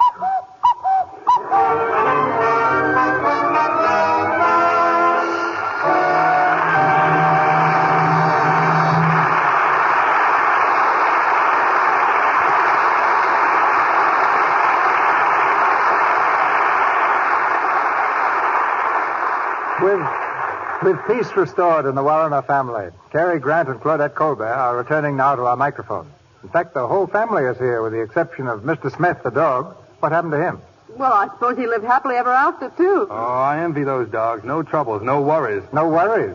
You don't know my dog. He worries more than I do. I don't doubt it. I bet he's home worrying about this program right now. By the way, C.B., who does he worry about next week? What play are you going to have? Next Monday night, we're going to have Barbara Stanwyck, Brian Ahern, and Ida Lupino. And the play is Wuthering Heights. One of the strangest love stories ever told, and certainly one of the most gripping. Barbara Stanwyck, Brian Ahern, and Ida Lupino? Say, that sounds great to me. I don't think your dog will have to worry about that show, C.B. No. You know, my dog's a critic, too. Every once in a while, he'd choose up one of my favorite hats. Oh, choose up women's hats, huh? Well, I think he'd get his slant on that. But every dog to his taste. You know, I was in a picture once with a dog that weighed 23 pounds when we started shooting, and a week later he was up to 30 pounds. What was he eating, scenery? Oh, no, sir. The director was eating that. He had to wait for the mutt to reduce. Oh, now, Gary, what made the poor dog so fat? Ice cream. So every time he did a trick right, he got an ice cream cone, and that dog never missed. That was killing him with kindness. Couldn't you find a better way of rewarding him? Well, when we were shooting The Awful Truth, Mr. Smith's trainer used a mouse. A rubber mouse named Oslo that squeaked. If Mr. Smith performed well in a scene, he could play with Oslo. Worked fine, too, until he spotted a still camera on the set with one of those rubber bulbs dangling alongside. Mr. Smith thought it was the mouse, I suppose. Oh, it squeaked just as well. But you know, after that dog took his first picture, he wanted a dark room put right in his doghouse. A very tall tale, Mr. Well, Grant. it was a tall doghouse, Claude. Yeah. Really, he could have managed it. Now, Carrie, just relax. But before I go, I want to say something about the product behind this program. I've used Lux soap now for a good many years, and from my own experience, I can recommend it wholeheartedly. Good night, C.B. Good night, Carrie. So long. Good night. And thanks for teaching an old dog fancier some new tricks.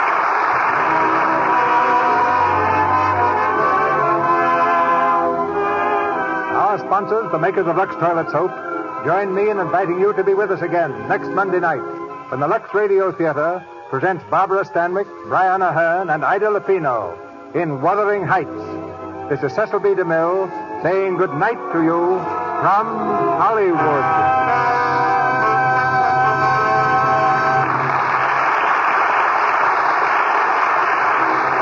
This is the Columbia Broadcasting System.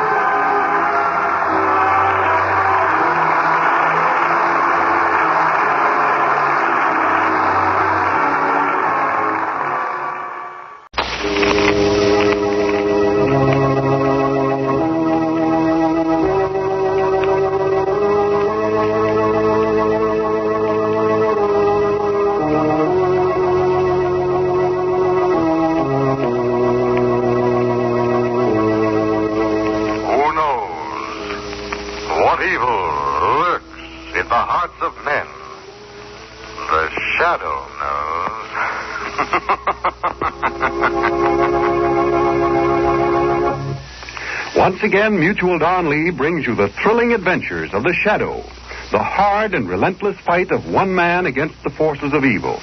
These dramatizations are designed to demonstrate forcibly to old and young alike that crime does not pay. June, the traditional month of weddings. June, the month when almost every American knows someone, either relative or close friend, who goes on that happy march down the aisle. As you see the blushing bride and her bashful groom, your thoughts naturally turn to the future. Will these young people, starting off so bravely in life together, eventually own their own home, say a pleasant white cottage in the country, or the more sturdy red brick house of the city? They will if they follow this advice.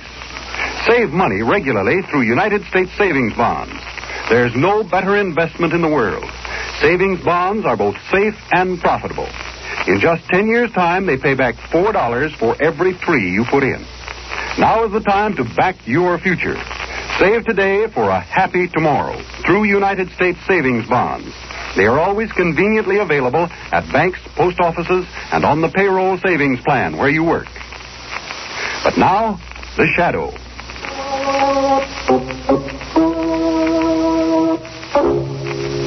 Today, by popular request, Blue Coal again brings you one of the most outstanding shadow dramatizations of all time.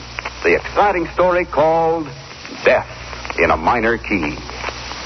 The Shadow, who aids the forces of law and order, is in reality Lamont Cranston, wealthy young man about town. Years ago in the Orient, Cranston learned a strange and mysterious secret. The hypnotic power to cloud men's minds so they cannot see him. Cranston's friend and companion, the lovely Margot Lane, is the only person who knows to whom the voice of the invisible shadow belongs. Today's drama, Death in a Minor Key.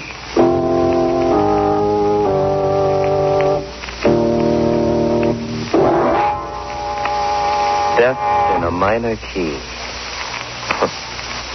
You know, to me, that expression brings back the memory of a series of weird, eerie musical notes in a minor key that had a tragic bearing on my life. It's funny, isn't it, how all of us recall a certain sound that we associate in our minds with a strange, indeterminate feeling of uneasiness or fear.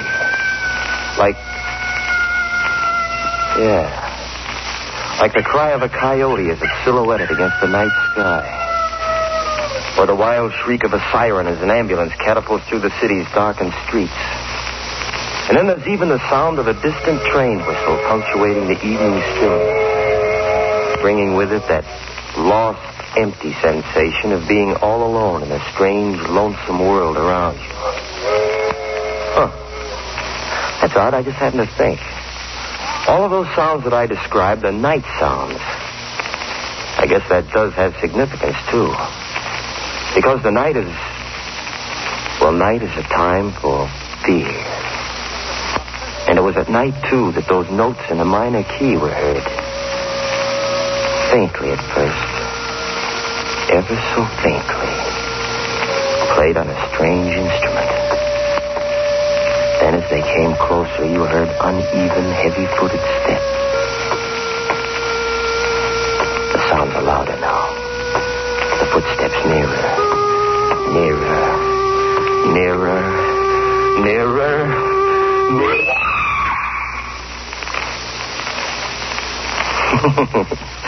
Well, I seem to be getting ahead of my story.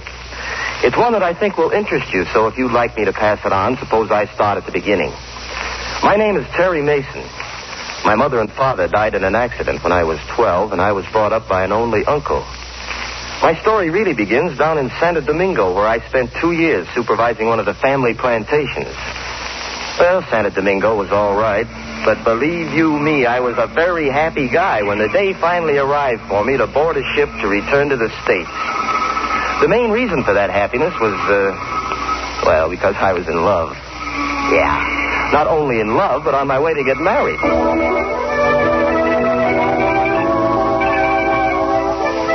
The girl was Barbara Norton, so you can imagine how anxious I was for that boat to get to New York and get there fast.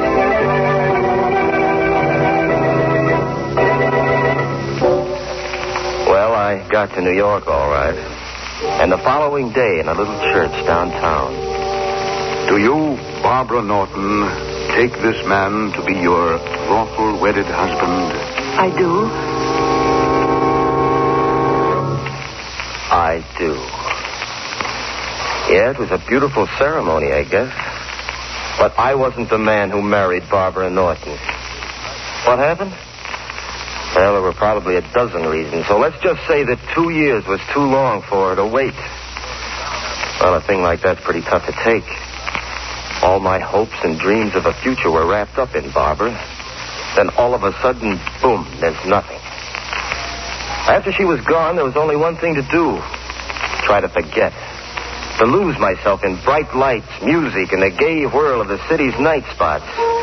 When one place would close, I'd dig up another. My favorite hangout was the Sky Room. Of course, I know I shouldn't have gone there because everyone knew me.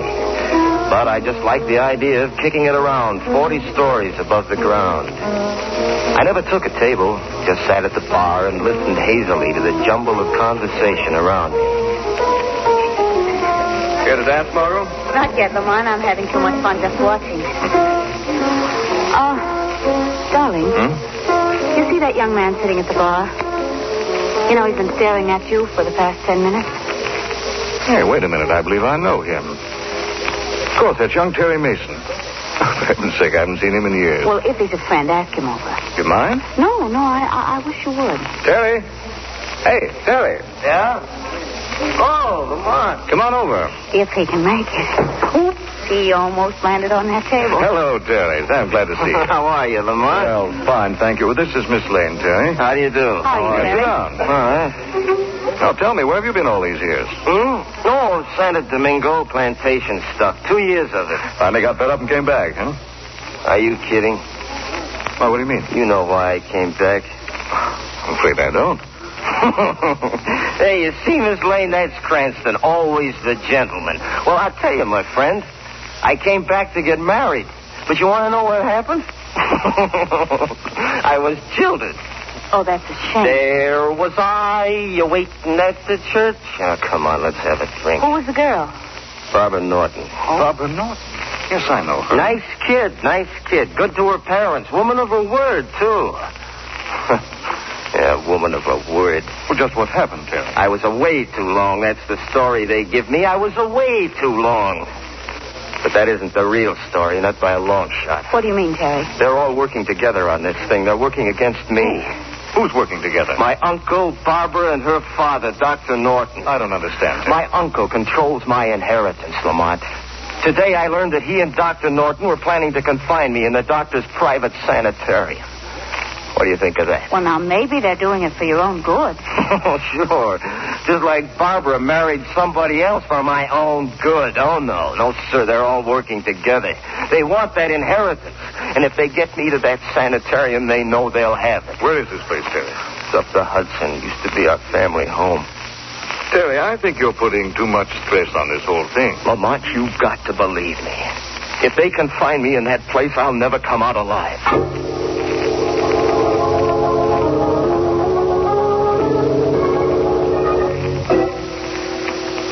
Well, in spite of all I could do, they put me in the sanitarium the next day. It's for your own good, Terry, they kept telling me. Oh, yes. What they really meant was that it was for their own good. Well, I kept my eyes and ears open, waiting for something to happen. And then, that very first night in the hall of the sanitarium, a sound was heard. Faintly at first. Ever so faintly. And Nearer. Nearer. Nearer. Nearer. I rushed to the phone quickly. I knew that I had to call Lamont Cranston at once. He was the only one that I could turn to. The only...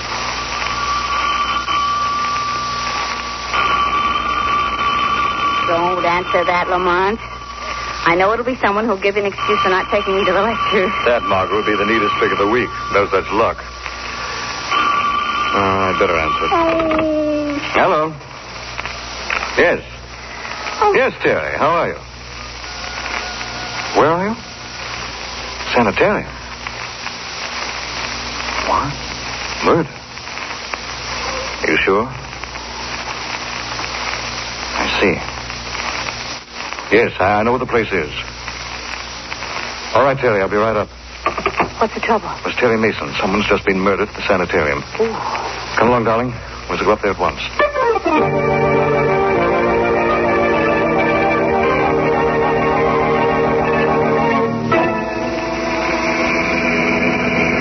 You know, Mr. Cranston, when you're first telling me that I'm taking you my camp to house up the Hudson, I am thinking of only one house which is up the Hudson, and this house is not a house which I am fond of, indeed, on account of bars which is on the window. Yes, I know, Shrevey. Turn left in this driveway. Yes.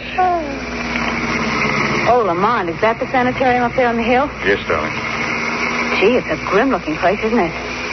Old stone walls, high turrets. Almost looks like a prison. The house to which I'm referring is a prison also, although it ain't the same house in it. You'd better stop here, Shrevey. Yes. Why, aren't you going right up the door? No, Terry will meet us at the cellar door. He doesn't want anyone to know we're coming. Do you really think that a murder's been committed here, darling? I don't know, Margot. The whole thing may be a wild goose chase. Young Terry's in a highly nervous condition, but I do think it's worth an investigation. You wait here, Shrevey. And I'm keeping beside me my jackhammer just in case. Come on, Not a darling. bad idea. Look. The whole place is shrouded in darkness. Well, it's quite late, you know. Yeah, but you'd think that... Come on. What's that? What are you talking about? Look. That cloaked figure disappearing into the shadows of the building. Yes. See it? Yes, I see him, Margot. That looks very much like Terry's uncle. Oh, then you know him then. Yes. Both he and Dr. Norton are old friends of mine. He's gone now. I wonder what he's doing here. This must be the cellar door Terry mentioned. He should be right inside. Is that you, Lamont? Yes, I have Miss Lane with me. I see. Come in, both of you. Watch your step. Now, follow me. Terry, what is all this? You've got to be quiet, please. The murderer is still in the house. Perhaps even at this very minute he's listening to our conversation. What murder? Who are you talking about? We'll stop here. Now, do you see that door? Yes. That leads to the operating room. In that room is the body of the woman who's been murdered. How do you know? They took her there a few minutes ago. Who are they? My uncle and Dr. Norton. Then that was Terry's uncle we saw. Yes. Look, Terry, how do you know that a murder's been committed? Well, I just know, that's all. Did you actually see it done? No, I didn't. Well, then... But I did hear something. Weird music in a minor key, accompanied by the uneven thump of a cripple walking. When the music reached a crescendo, the woman screamed. And then she was found dead. Who's the woman? An elderly patient here at the sanitarium. But who would kill her? What's the motive? I have a theory about that, too. In fact, it's more than a theory. That old lady who just died was a very wealthy woman. My uncle handles all of her investments.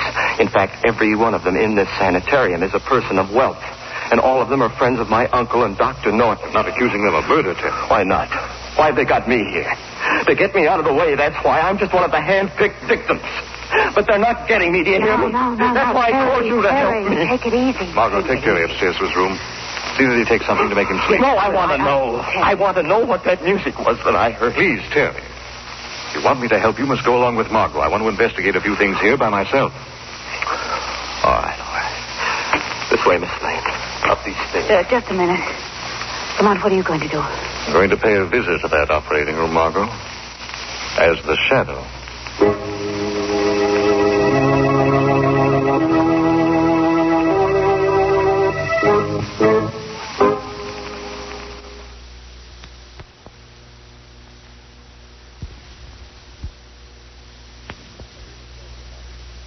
examine the body completely, Doctor? Yes, and believe me, when the coroner arrives, he'll find nothing wrong. You're sure of that? Yes, I am.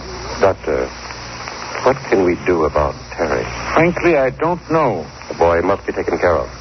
He must be. What was that? You'll pardon my intruding on your private conversation, gentlemen. Who are you? Where are you? I'm called the Shadow, gentlemen. Shadow? You've heard of me, perhaps? Yes. Yes, of course. You must know that although I stand here beside you, you cannot see me. By my hypnotic power, I've clouded your mind. Why are you here? I am seeking information, gentlemen. Information about the death of that woman whose body lies on the table before you. Why, there is no information to give you. No? How did she die? We can't tell that until the coroner arrives. It couldn't have been murder, could it, Doctor? Murder? I don't know what you mean. Just before her death, did you by any chance hear music? Weird music and the sound of a cripple walking? No, we heard nothing. Why are you so anxious to get rid of young Terry Mason? Get rid of him? Yes. Didn't I hear you say the boy must be taken care of? I didn't mean it that way. Those were your words, gentlemen. Just let me warn you.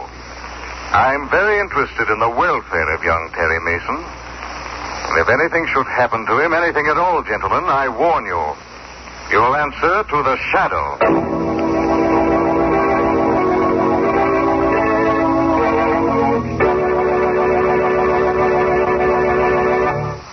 For many businessmen, few things in life add up to more pleasure than a good old fishing trip. There's that indescribable thrill you get when your wily game rises to the lure and strikes. There's the thrill of hauling him in. And later around the campfire as you fry the day's catch, there's the fun of telling your pals how the big one got away. Yes, fishing's a grand sport, and chances are you'll want to do more and more of it as the years roll on. Of course, more fishing means you'll need more leisure time, and more leisure time calls for money. The best way in the world to guarantee yourself money for any reason in the future is to save now through United States savings bonds. What a swell investment they are. It only takes 10 years for each $3 you invest to grow into 4. Try and match that. Besides, United States savings bonds make it so easy to save. Just buy a bond yourself each payday at any bank or post office, or get on the payroll savings plan. Either way, your money adds up fast and you hardly miss it. Folks, back your future by saving now. For a happy tomorrow, save today. Buy and hold United States savings bonds. And now back to the Shadow.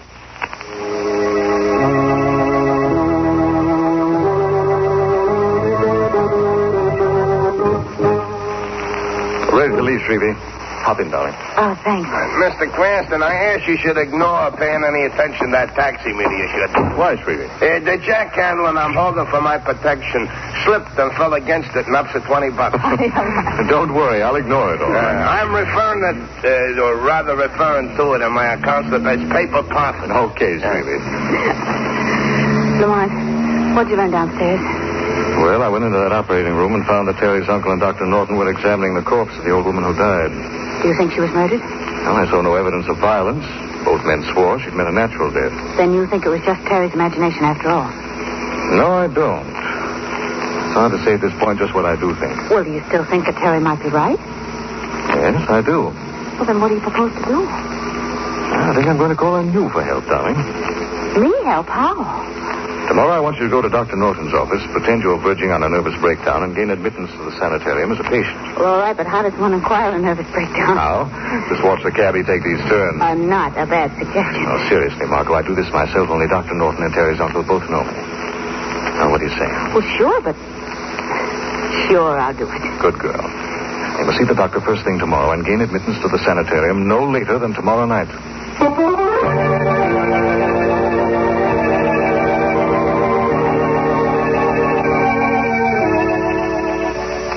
Are you quite comfortable, Miss Lane? Yes. Yes, thank you, Nurse. Well, there's a cord right above your bed if you wish to ring. Yes, I know. You told me that. Well, I'll just open your window and put out your light. There now. Do try to get a good night's sleep. I'll try. Good night. Good night. Good night. Try to get a good night's sleep. That's funny. Well, I can try. What's that?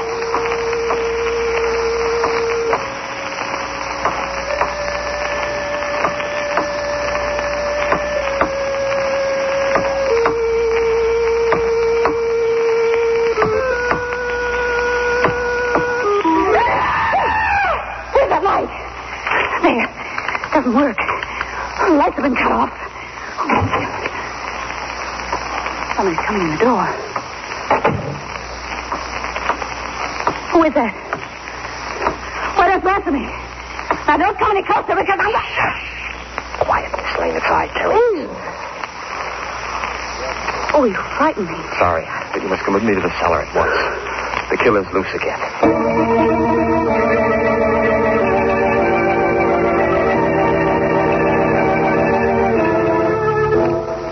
Margot, you all right? Oh, Lamont, what are you doing here? I was outside keeping watch and I heard the scream. At first I thought it might have been you. No, I'm all right, thanks to Terry here. I think the murderer struck again. Yes, and just the way that Terry described. The weird music, the footsteps, and then the scream. Who was it this time? I don't know. But there was one unusual thing that Miss Lane didn't mention. The footsteps seemed to be coming down a staircase. And yet there are no stairs in that wing of the house. Yes, I noticed that, too. Anything else? Yes, there is. About 25 minutes ago, I heard the house phone ring. I listened in on the extension in my room, and I heard my uncle tell Dr. Norton that he'd be over here shortly. Yes, I saw his car drive in. Well, listen. Uh-oh. There's someone next door in the operating room. It sounds like Uncle and Dr. Norton. Perhaps have the latest victim's body in there. Oh, Lamont, Terry, go back upstairs at once. Get back to your rooms before you're missed. Yes, that's right. Come on, Miss Lane. I'll be right with you, Terry. Okay. Lamont, what are you going to do now? Shadow's going to pay another call in the operating room and try to unravel this mystery.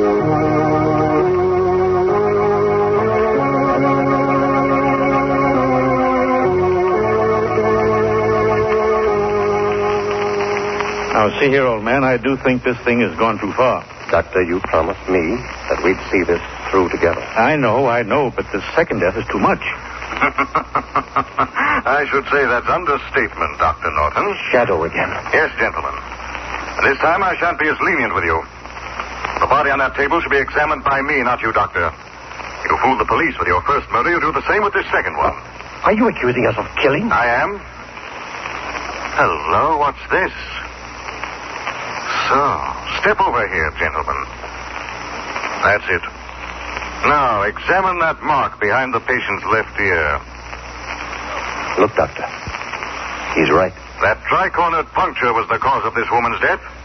Then it was murder. So, you agree with me at last? But you don't think that we killed her? I'm not sure yet. I want you both to go to Dr. Norton's study. And do not leave there until the shadow calls.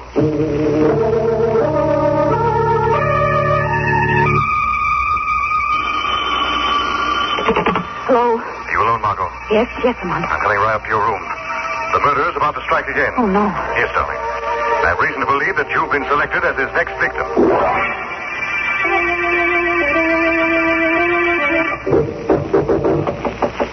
Who is it? Sorry, Lamont, open up. Oh, I'm so glad it's you. Out your light, Margot, quickly. Well, yes, surely, but... We must have darkness. Oh, what... Enough light from the moon. You'll see. I purposely called you on the house phone, Margot, because I knew the murderer would be listening in. Then through his fear of my knowing his identity, he'll pick this time to try to kill us both. Oh, that's a pleasant little thought. But who is this murderer? I'm not mistaken. It'll be a long, black, highly poisonous snake. He's a tri-cornered mark on his victim. A snake? Oh, gosh, Lamont, they scare me to death. Quiet, please, darling. The snake may be in the room now, ready to strike. We've got to listen for her. Look out, Margot! I got him. Oh, Lamont! I saw him come in through that window. I guess I closed it on him just in time. Cut his body in two. Yes. Well, that takes care of that. So that's our murderer. No, darling, only the instrument of death. Our murderer should be paying us a call in a moment to add the final macabre touch to what he expects has been a double killing this time. Listen. You hear that? Yes, it's the same sound. We'll stand over here for the wall. It sounds again as if he were descending a flight of stairs. And yet there are no stairs. No, don't speak. Let's watch that panel on the wall. See? Slowly opening. All right. Oh, you got him. Lamont, you got him. Yes, he'll play a different tune this time. Put on the light, Margot. Right. Well, there's our murderer. Oh, that face. Those long fangs and those popping eyes. Doesn't look human. It isn't human, Margot. That's a mask. It's worn to hide his true identity. I'll take it off. There. Why, Lamont, it's...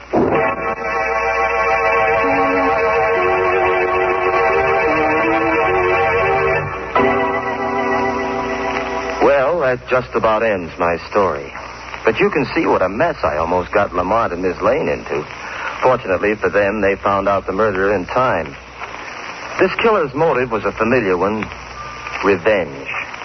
Trying to implicate those he thought had wronged him. As you probably already deduced, the club foot was a disguise, and the weird music came from a strange oboe-like instrument that he used to hypnotize the snake. Yes, he thought he was being very smart. But, well, right on down the line, it's been pretty well proven that the smart guy in the long run gets just what he gives out. Time to go, Terry. Oh, yeah. Didn't realize I was so long. I was just telling these people a story. Not a bad one either, if I do say so myself.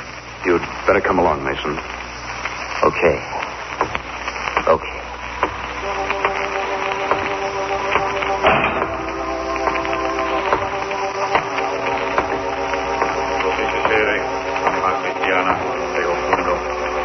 Dei patris omnipotentis, qui te creavit, odie sit in pace, locus tuus habitatus quae.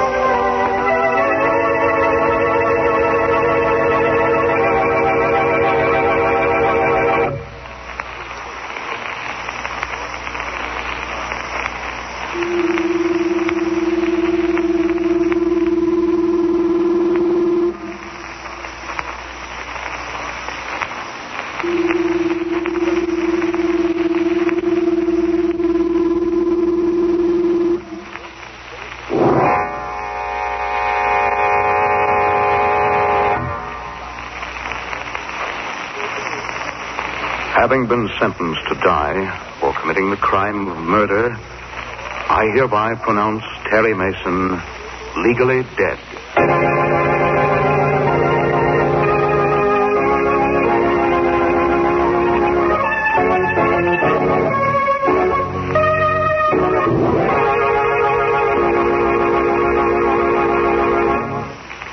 Rome wasn't built in a day, as the saying goes.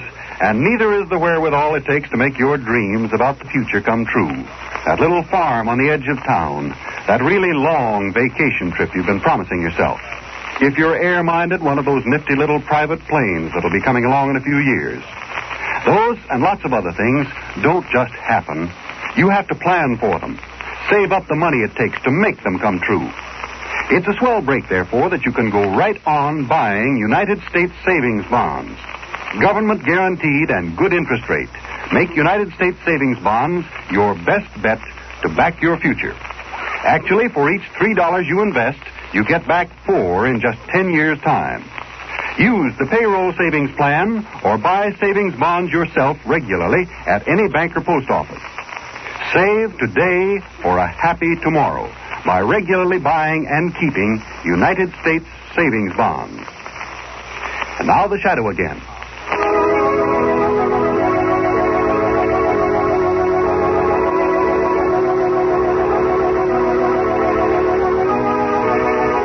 The Shadow program is based on a story copyrighted by Street and Smith Publications. The characters, names, places, and plot are fictitious.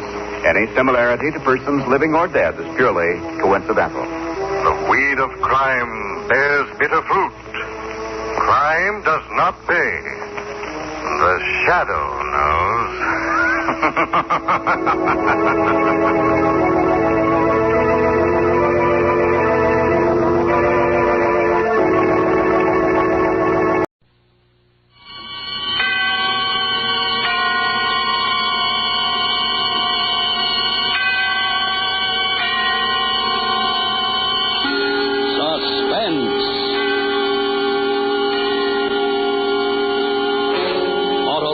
And its 96,000 dealers present radio's famous couple, Ozzie and Harriet Nelson, in Mr. Diogenes, a suspense play produced and edited by William Spear.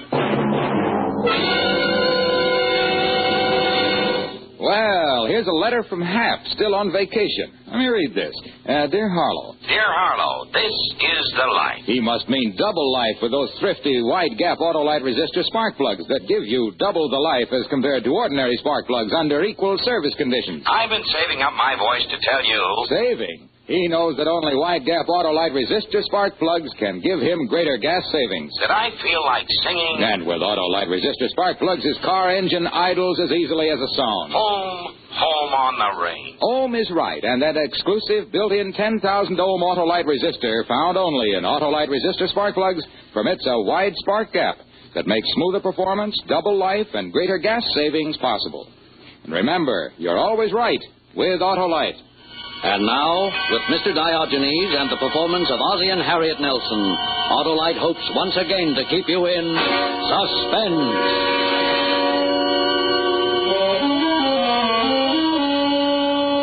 It was last summer.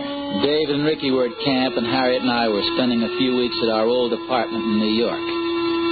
The excitement began with 6 cents, a nickel and a penny. I didn't find out about the nickel until later, after it was all over, but, that's the way things go sometimes. Caesar didn't know about Brutus, Custer didn't know about Sitting Bull, and I didn't know about the nickel.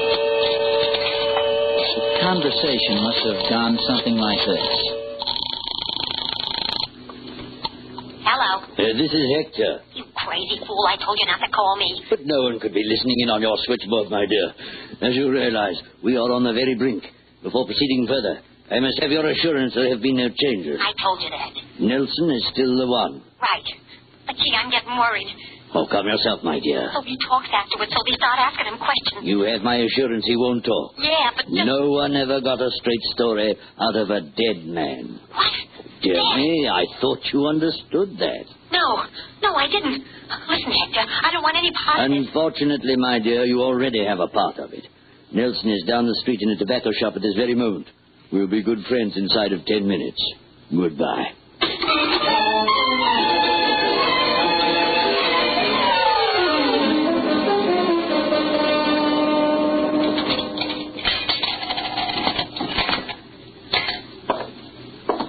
You lose the bet, Eddie. You haven't gained a pound. Take a look at the card.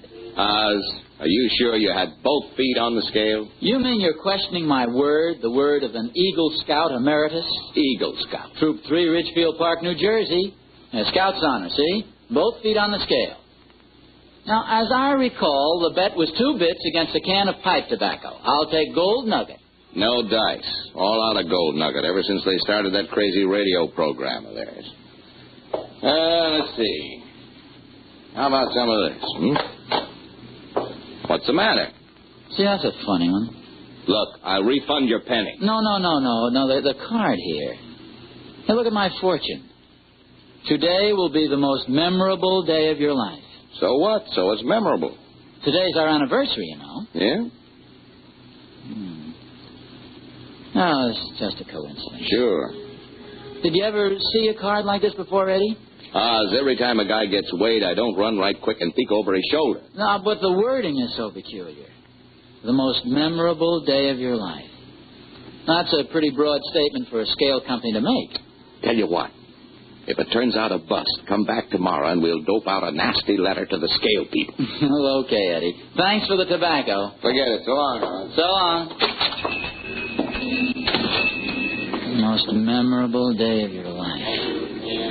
Now, kind of strange at that. Most memorable day of... I'm sorry. I just think my fault entirely. In a hurry, didn't look where I was going. Forgive me, please. My fault entirely. Should have looked where I was going. Sorry. Hey, wait a minute. You dropped your wallet. Hey, mister. Hey, just a minute, will you? Oh. Here, you dropped your wallet. Wallet? Oh, yes, I know. It's lucky I caught up with you. I'm quite aware I dropped my wallet, young man. Thank you so much. You mean you make a hobby of dropping wallets? You hit the nail on the head, sir. This is a red-letter day on my calendar. The most memorable day of my life. Oh, well, it was... What did you say? The most memorable day of my life, Mr. Nelson. Ozzie Nelson. Mr. Nelson. Allow me to introduce myself, sir. My name is Diogenes. Diogenes? Hector Diogenes. I seek the honest man. Oh, well, that's very interesting, Mr. Diogenes. The wallet, you see, is full of stage money. I have dropped it at the feet of 100, oh, nay, 1,000 candidates, just as I did a moment ago. Allow me to congratulate you, Mr. Nelson. You are the first to pick it up and return it to me unhesitatingly. Oh, tell me, do you plan to be home tonight? Well, as a matter of fact, no. It's our anniversary, and Mrs. Nelson and I plan to celebrate. Oh, dear. Too bad, too bad. You'll simply have to change your plans. There's no other way. I beg your pardon? I admit, sir, my methods may seem a bit eccentric, but this I permit myself. With $5 million, a man may allow himself the luxury of eccentricity. My goal, my target, has never changed from the first. To discover the honest man, then to indoctrinate him with the wisdom of my ancient namesake, Diogenes the Cynic. Well, that hurdle passed. My fortune, my resources, everything are at his disposal. But now, wait a minute, just a minute. Let me get the thing straight. Very simple. Here, in this leather-covered book, are the discourses of Diogenes, the wisdom of the greatest thinker the world has ever known in 20 short pages. Now, you will take this with you, Mr. Nelson, and commit it to memory tonight. Tomorrow morning at 9 o'clock here at this very place, we shall meet, and I will hear you recite. Now, time is of the essence, sir. Spend it well, spend it gloriously tonight at the feet of Diogenes the Cynic. Your fortune, your future, nay, the world itself, are within your grasp. And now, good day, sir. Well, wait, now, no, just a minute. Good day and Godspeed. Good day.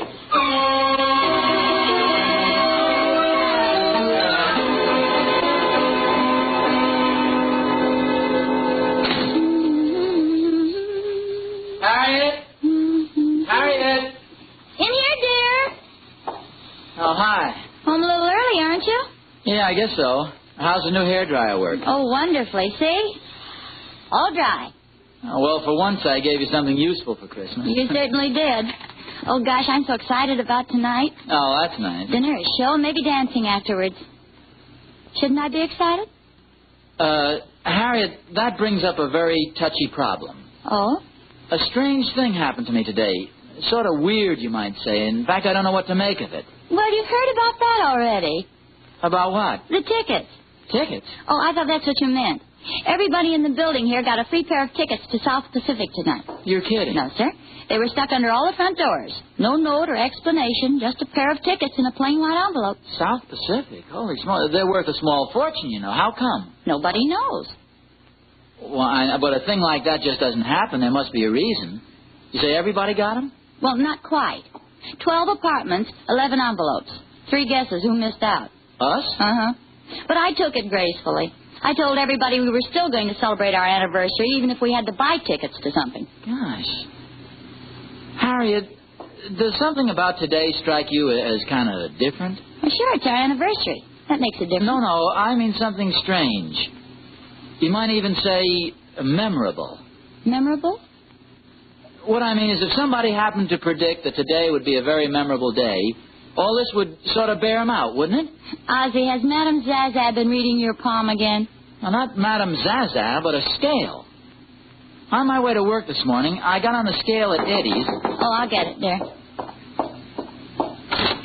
Oh, hello, Mrs. Pearson. Mrs. Nelson, I hope you don't mind the intrusion. Hello, Mr. Nelson. Hello, I guess you heard Lemuel told my husband, Captain Pearson. Ship got in last night, and as usual, Lem's completely done in, but completely. I couldn't get Captain out tonight with a team of wild horses, so I want you to have tickets. Oh, what's this? The tickets. To South Pacific? Yes, I heard you folks missed out, and it seems such a shame being your anniversary and all. Oh, that's very sweet of you, Mrs. Pearson, but I should think your husband... Not the captain. No, sir. Home he is, and home he stays. So take him and have a good time. No skin off our noses. We're going to stay home tonight and watch the television. The fights are on. Lem's never seen our new set, you know. Oh, and speaking of television, there was something I did want to mention, Mrs. Nelson. I hope you won't take offense. Well, of course not. What is it?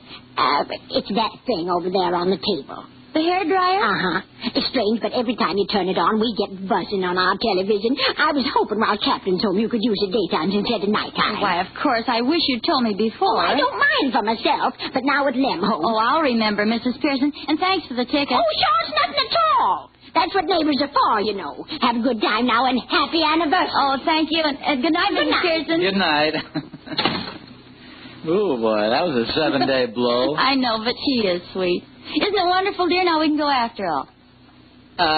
Harriet, before we go any further, I'm going to have to ask your full cooperation. That sounds like a speech. It is. A short one. To state it as boldly as possible, I don't know whether we ought to go out and celebrate or stay home and study Greek. Harriet, Say it again. Slower. I said we have one of two alternatives. To go out to South Pacific or stay home and study Greek. Now that I hear, I realize it calls for a short explanation. While I was